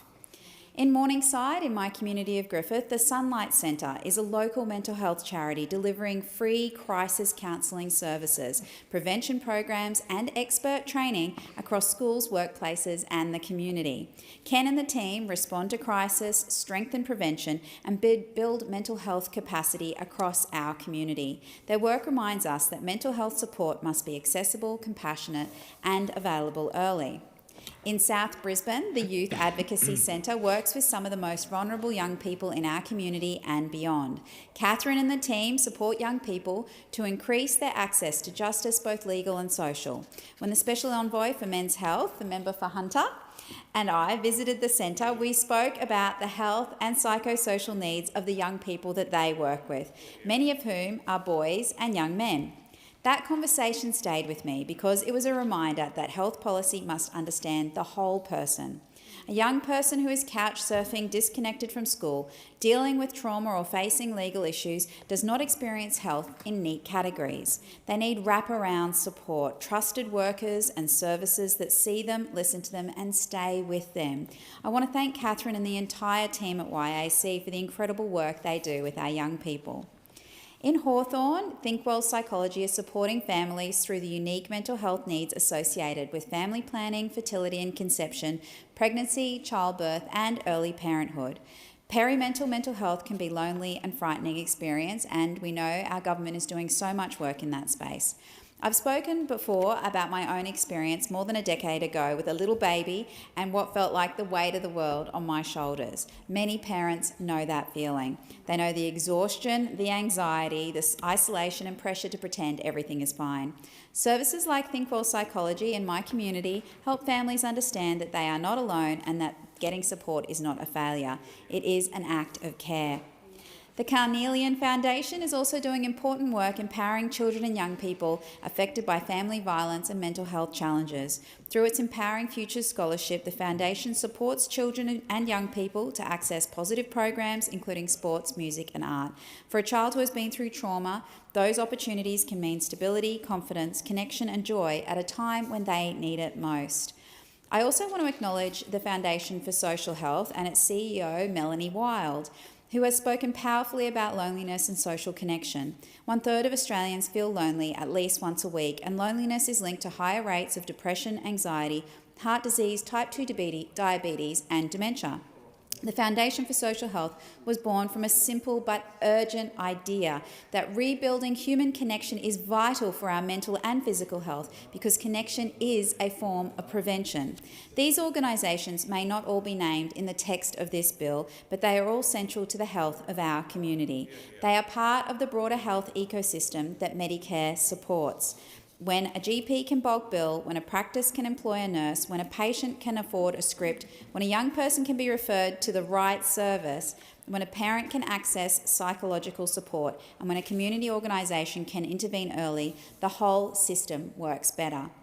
I also think I might have a few seconds to mention 1800 Medicare. We've also launched 1800 Medicare, a free nationwide 24/7 urgent care health line for after-hours GP telehealth service. Life is not 9 to 5 and neither is healthcare. A parent with a sick child at night, a shift worker who cannot get to a doctor during business hours, or someone who needs advice after hours should not be left with no option except waiting or going to the emergency department. For mental health, the Medicare Mental Health Check-In gives people a free way to access online tools and to speak with a trained practitioner with no referral or diagnosis needed. For someone who is struggling but not sure where to start, that early support can make a real difference. Deputy Speaker, this is what strengthening Medicare looks like in practice. It's cheaper medicines, it's more bulk billing, it's urgent care clinics, it's support for general practice, it's training for doctors and nurses, it's strengthening mental health supports. It's recognising the role of allied health, community organisations and social connections in keeping people well. This bill is one part of that broader work. Order. Thank you. I thank the member for Griffith for the speed reading as well. It being 7:30 p.m, I propose the question that the House do now adjourn, and I call the Manager of Opposition Business. Thanks, Deputy Speaker. And the Portland Observer is a very, very good newspaper in my electorate. It's a fantastic publication, and everyone will remember Portland because, or they may or may not, because that's where the Minister for Climate Change went down and with great fanfare announced a big offshore wind farm, and then had to, a few months later, retreat, and then he went back to Portland and announced that he was going to put it in Port Fairy and Warrnambool. I don't think he quite knew where he was, but anyway, we'll put all that aside. But the reason why I raised this article, this latest article in the Portland Observer, is because it says blades to arrive via port. Now, it got me thinking about this Made in Australia policy of those opposite, and how we were going to have this, everything was going to be made locally, this, renewables were going to deliver jobs everywhere.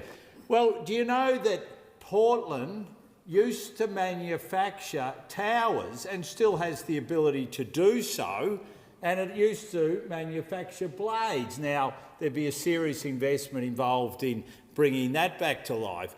But here we are, where we're going to have the towers and the blades going to a northwest energy zone, just coming right through the Port of Portland, literally past where they make the towers.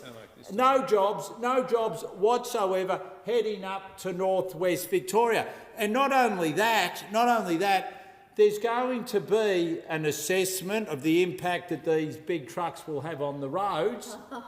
But is there anywhere where it says we'll fix the roads and we'll repair the roads, we'll make the roads better? No. All we'll do is we'll monitor what happens. So where is the local community benefit from any of this? Where is it? Now, some people will say those opposite, on those, on the government benches, it will deliver us cheaper energy. $275 off your power bill.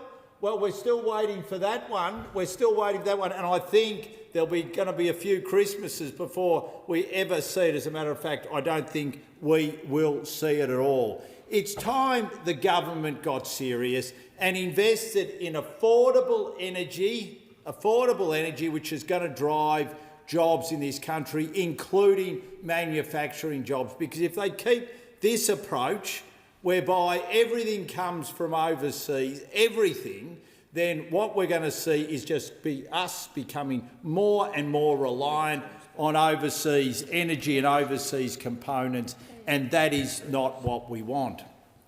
Speaker, and I'm glad that you're here in the House for me when I am able to address this issue, because we have in Wannon at the moment the first speech competition going on. Now, this is something which is run right across the nation, and I know it's something that the Speaker is very, very engaged with himself. And what I want to do is encourage all those young people in Wannon to enter the My First Speech competition. Because in the end, if you practice, if you contribute, if you enter, you never know. One day you might be just standing here at this dispatch box giving your first speech, or be standing here, as the member for Riverina has said, representing the great electorate of Wannon. So please enter, and it's funny and it's great that the member for Riverina is here in the House as well, because it wasn't so long ago that I was in this chamber giving my first speech, and I've got to say it was one of the great honours of my life.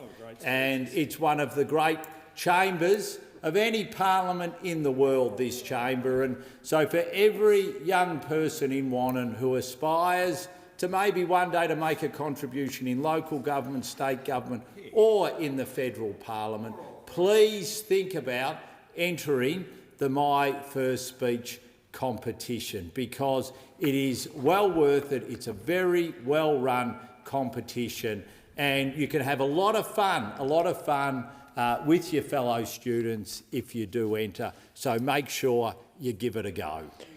Well said by the member for Wannon. The question is the House to now adjourn and call the member for Aston. Thank you, Speaker, and I do echo the fine words of the member for Wannon, and I too recommend that young people enter the My First Speech competition. It is a wondrous thing, and so many entrants have gone on to make fantastic speeches here. So thank you, Speaker. The 2026 budget marked a defining moment for our Parliament and for our nation.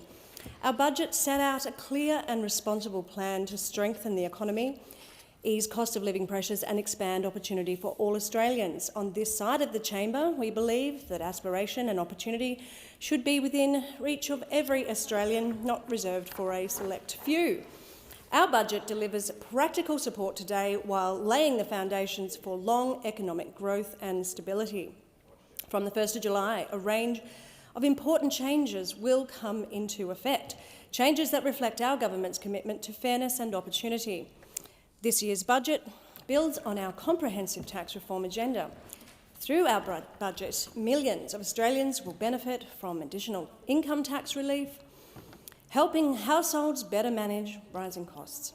In the electorate of Aston, where many families are balancing mortgages and everyday expenses, this relief will make a meaningful difference. It will give households greater confidence, more flexibility in their household budgets, and the ability to plan for the future. We are also delivering measures that support first home buyers and addressing housing challenges. By reforming long-standing distortions in the tax system and encouraging investment in new housing, we are taking practical steps to improve affordability and increase opportunity for home ownership. These are reforms that help ensure younger Australians are not locked out of the housing market as they have been for many years.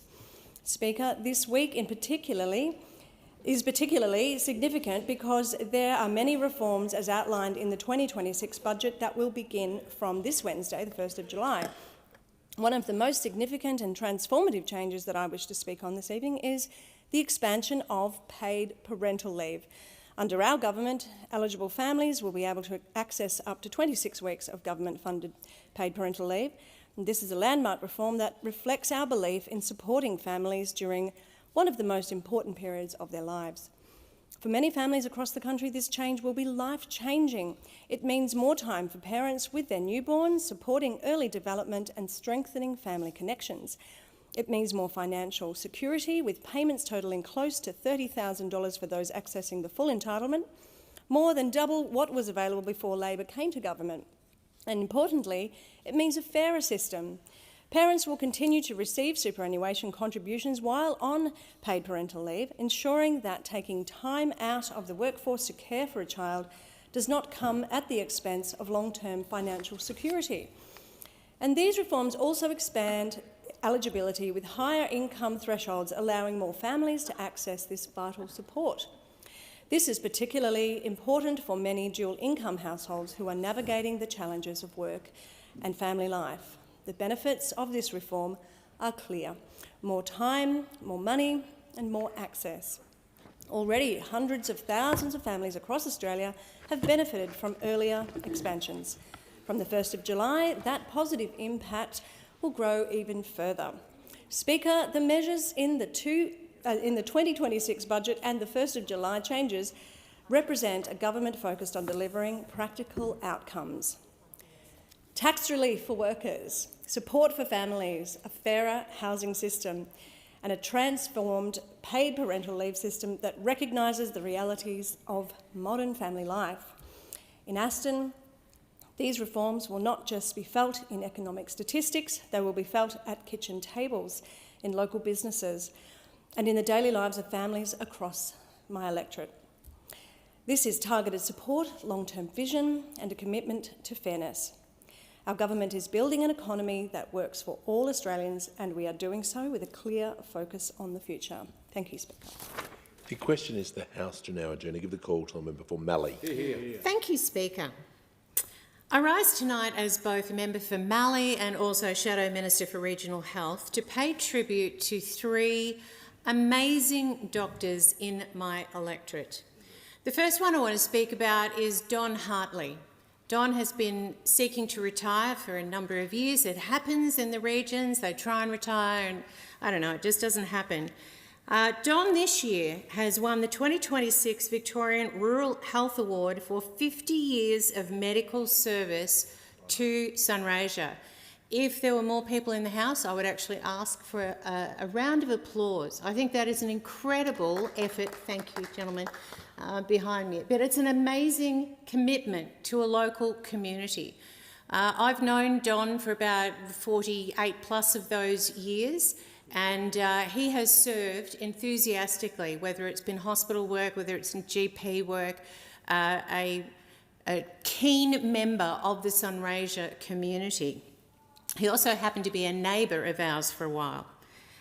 He recently did an interview with a local paper, and one of the things he said is it's good to see new doctors come through, and especially now with the new system where medical school is being run here, attracting more locals because they're more likely to stay. Well, we know that's true.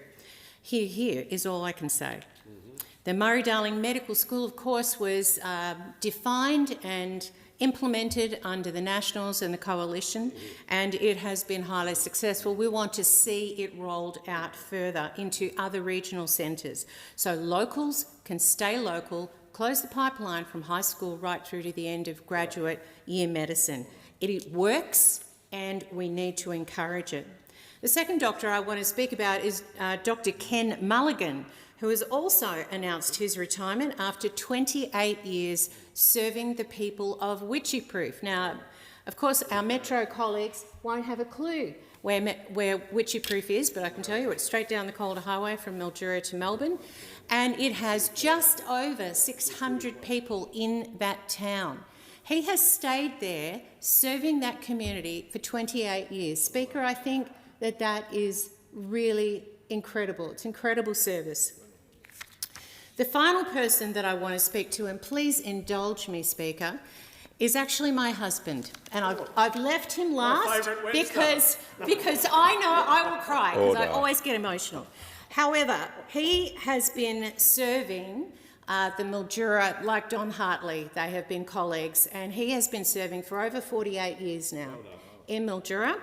And he too has tried to retire several times, hasn't worked.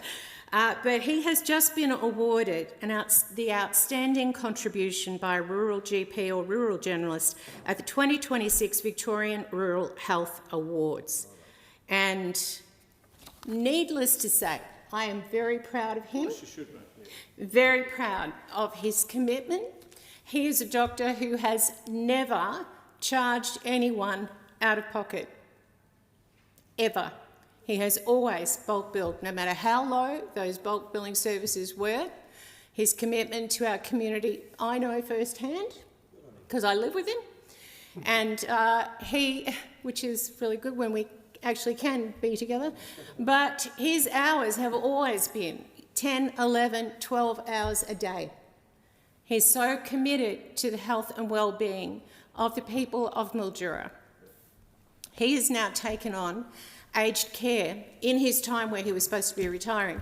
He's taken on aged care, and he has over 80 patients in residential aged care across Mildura, so he fits that in his spare time while working 3 days in the clinic.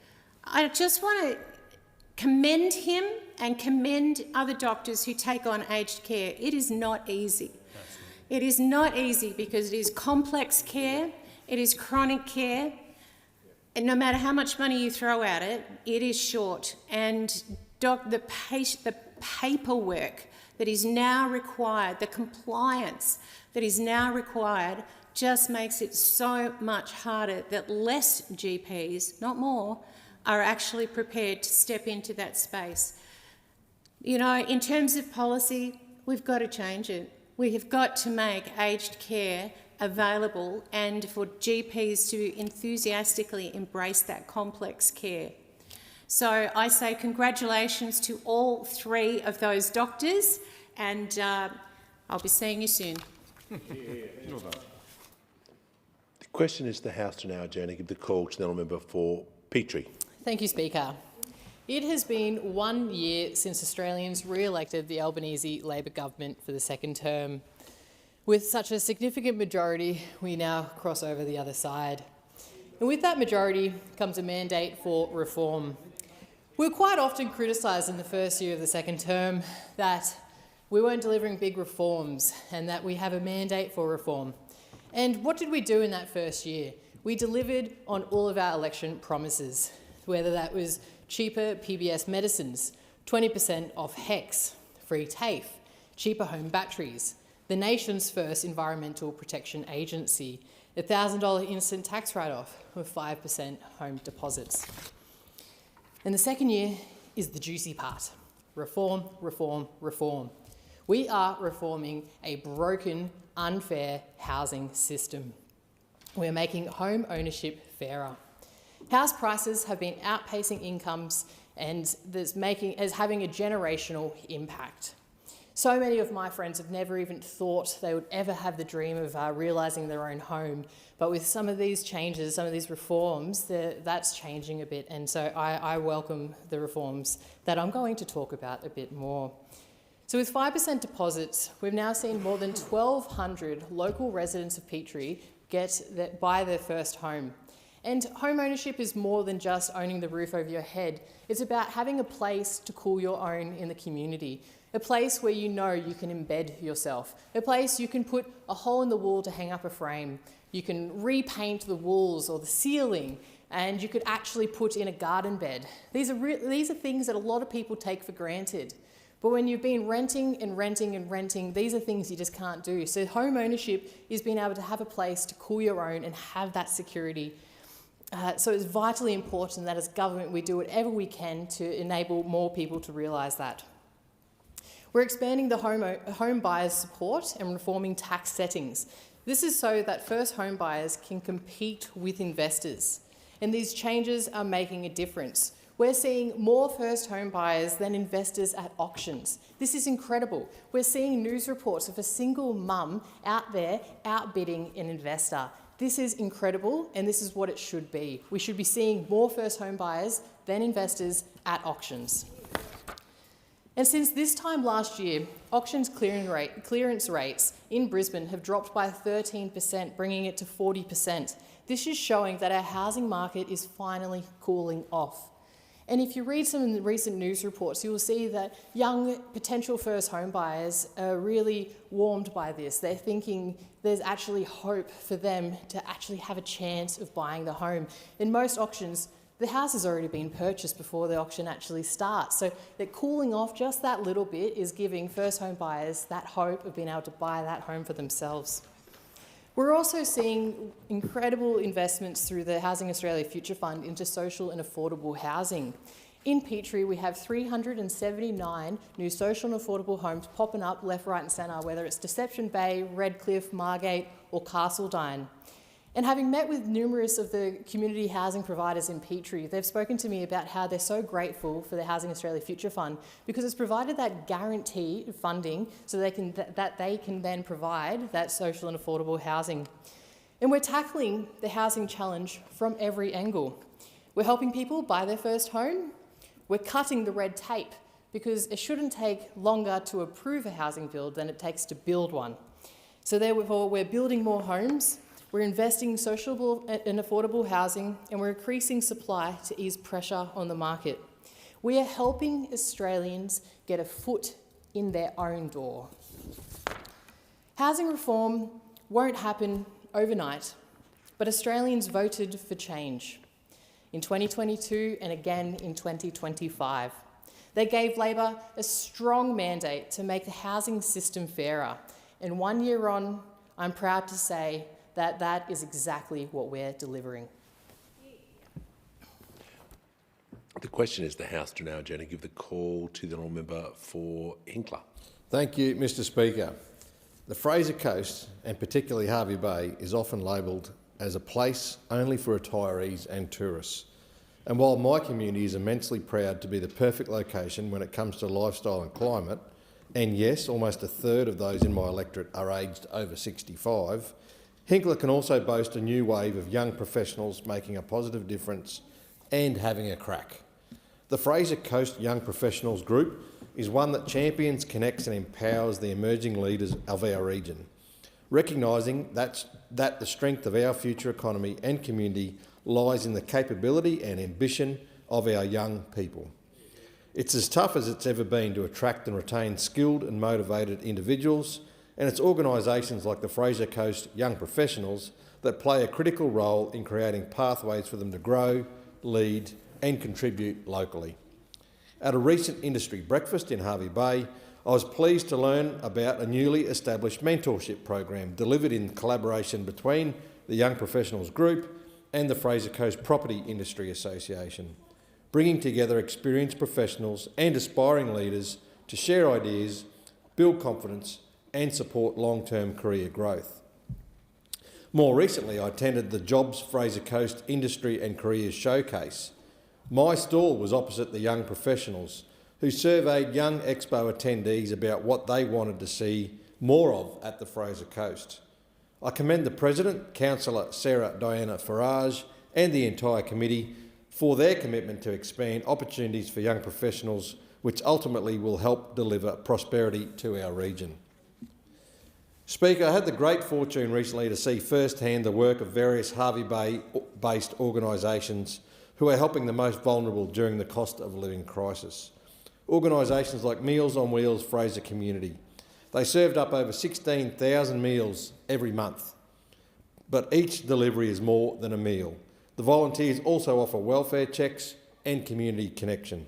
Together with hard-working staff, they serve many clients across the Hervey Bay and Maryborough region. Meals on Wheels Fraser Community has been operating since 1968, where just 12 meals were delivered in their first week of operation. I'll continue to advocate for support at home services like Meals on Wheels. Speaker, We Care Too in Hervey Bay is also making a real positive difference in the lives of those who are under financial stress. This amazing charity was established in the early 2000s by a group of dedicated and passionate locals. Today, it delivers a raft of relief in the form of food vouchers, hot showers, counselling services and so much more. I had the chance to visit the staff, members of the board and volunteers of We Care Too to say thank you for all they do. Support services are facing record demand in communities like Hinkler, and we must not forget that decisions made here are having very real consequences on the ground, particularly in regional Australia. Speaker, in many of our local communities around Australia, the annual Relay for Life event hits home. It takes a community to not only raise vital funds for Cancer Council, but to celebrate survivors, remember loved ones lost and fight back against cancer.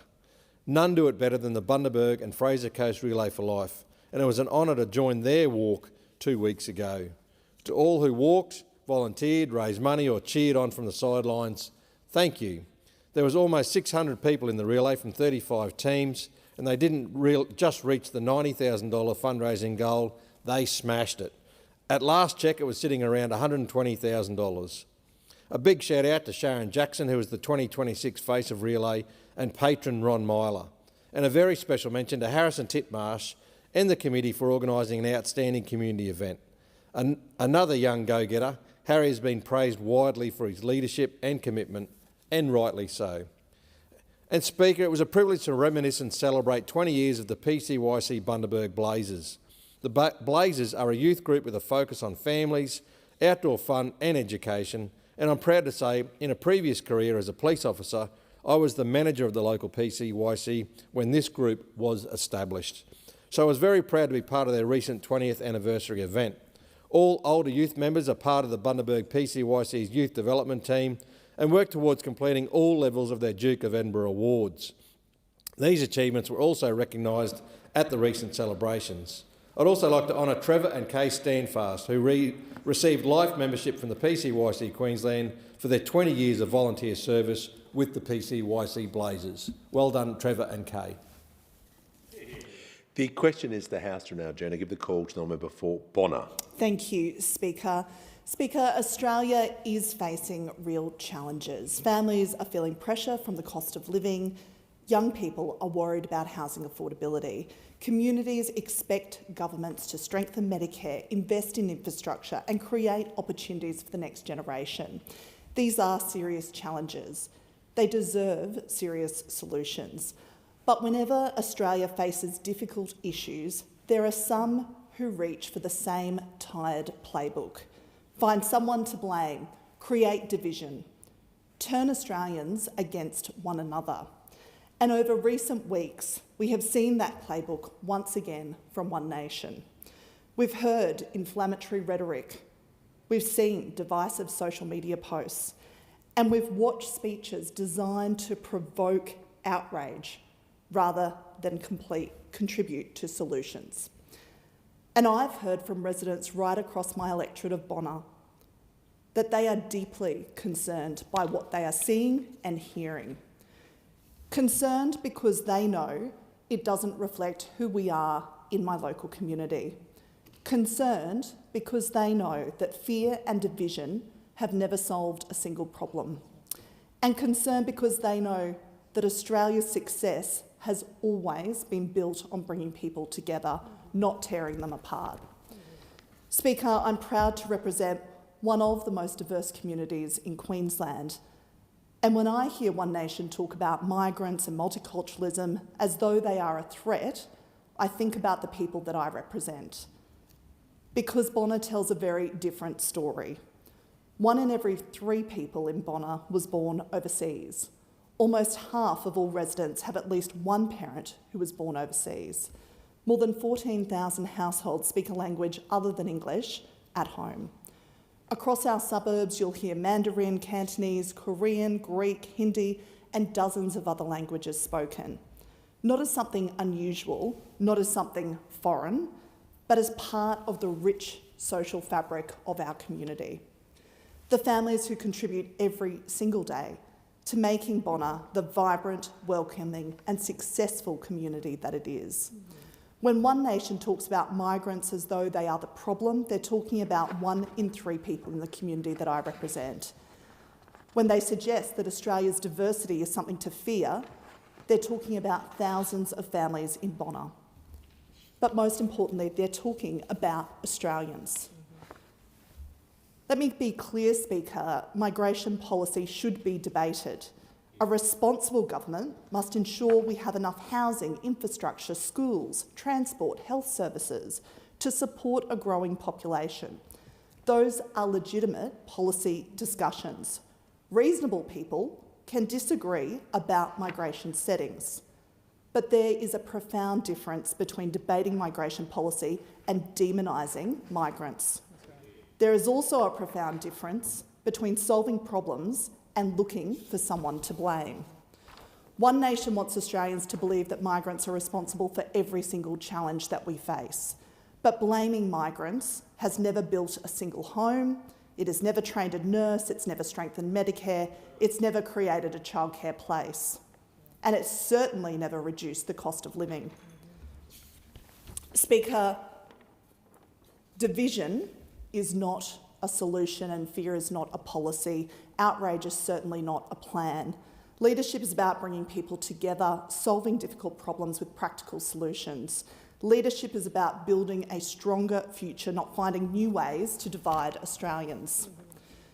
Speaker, Australia's story has been one of people coming together to build something bigger than themselves. Generation after generation, people from every corner of the world have chosen to make Australia home.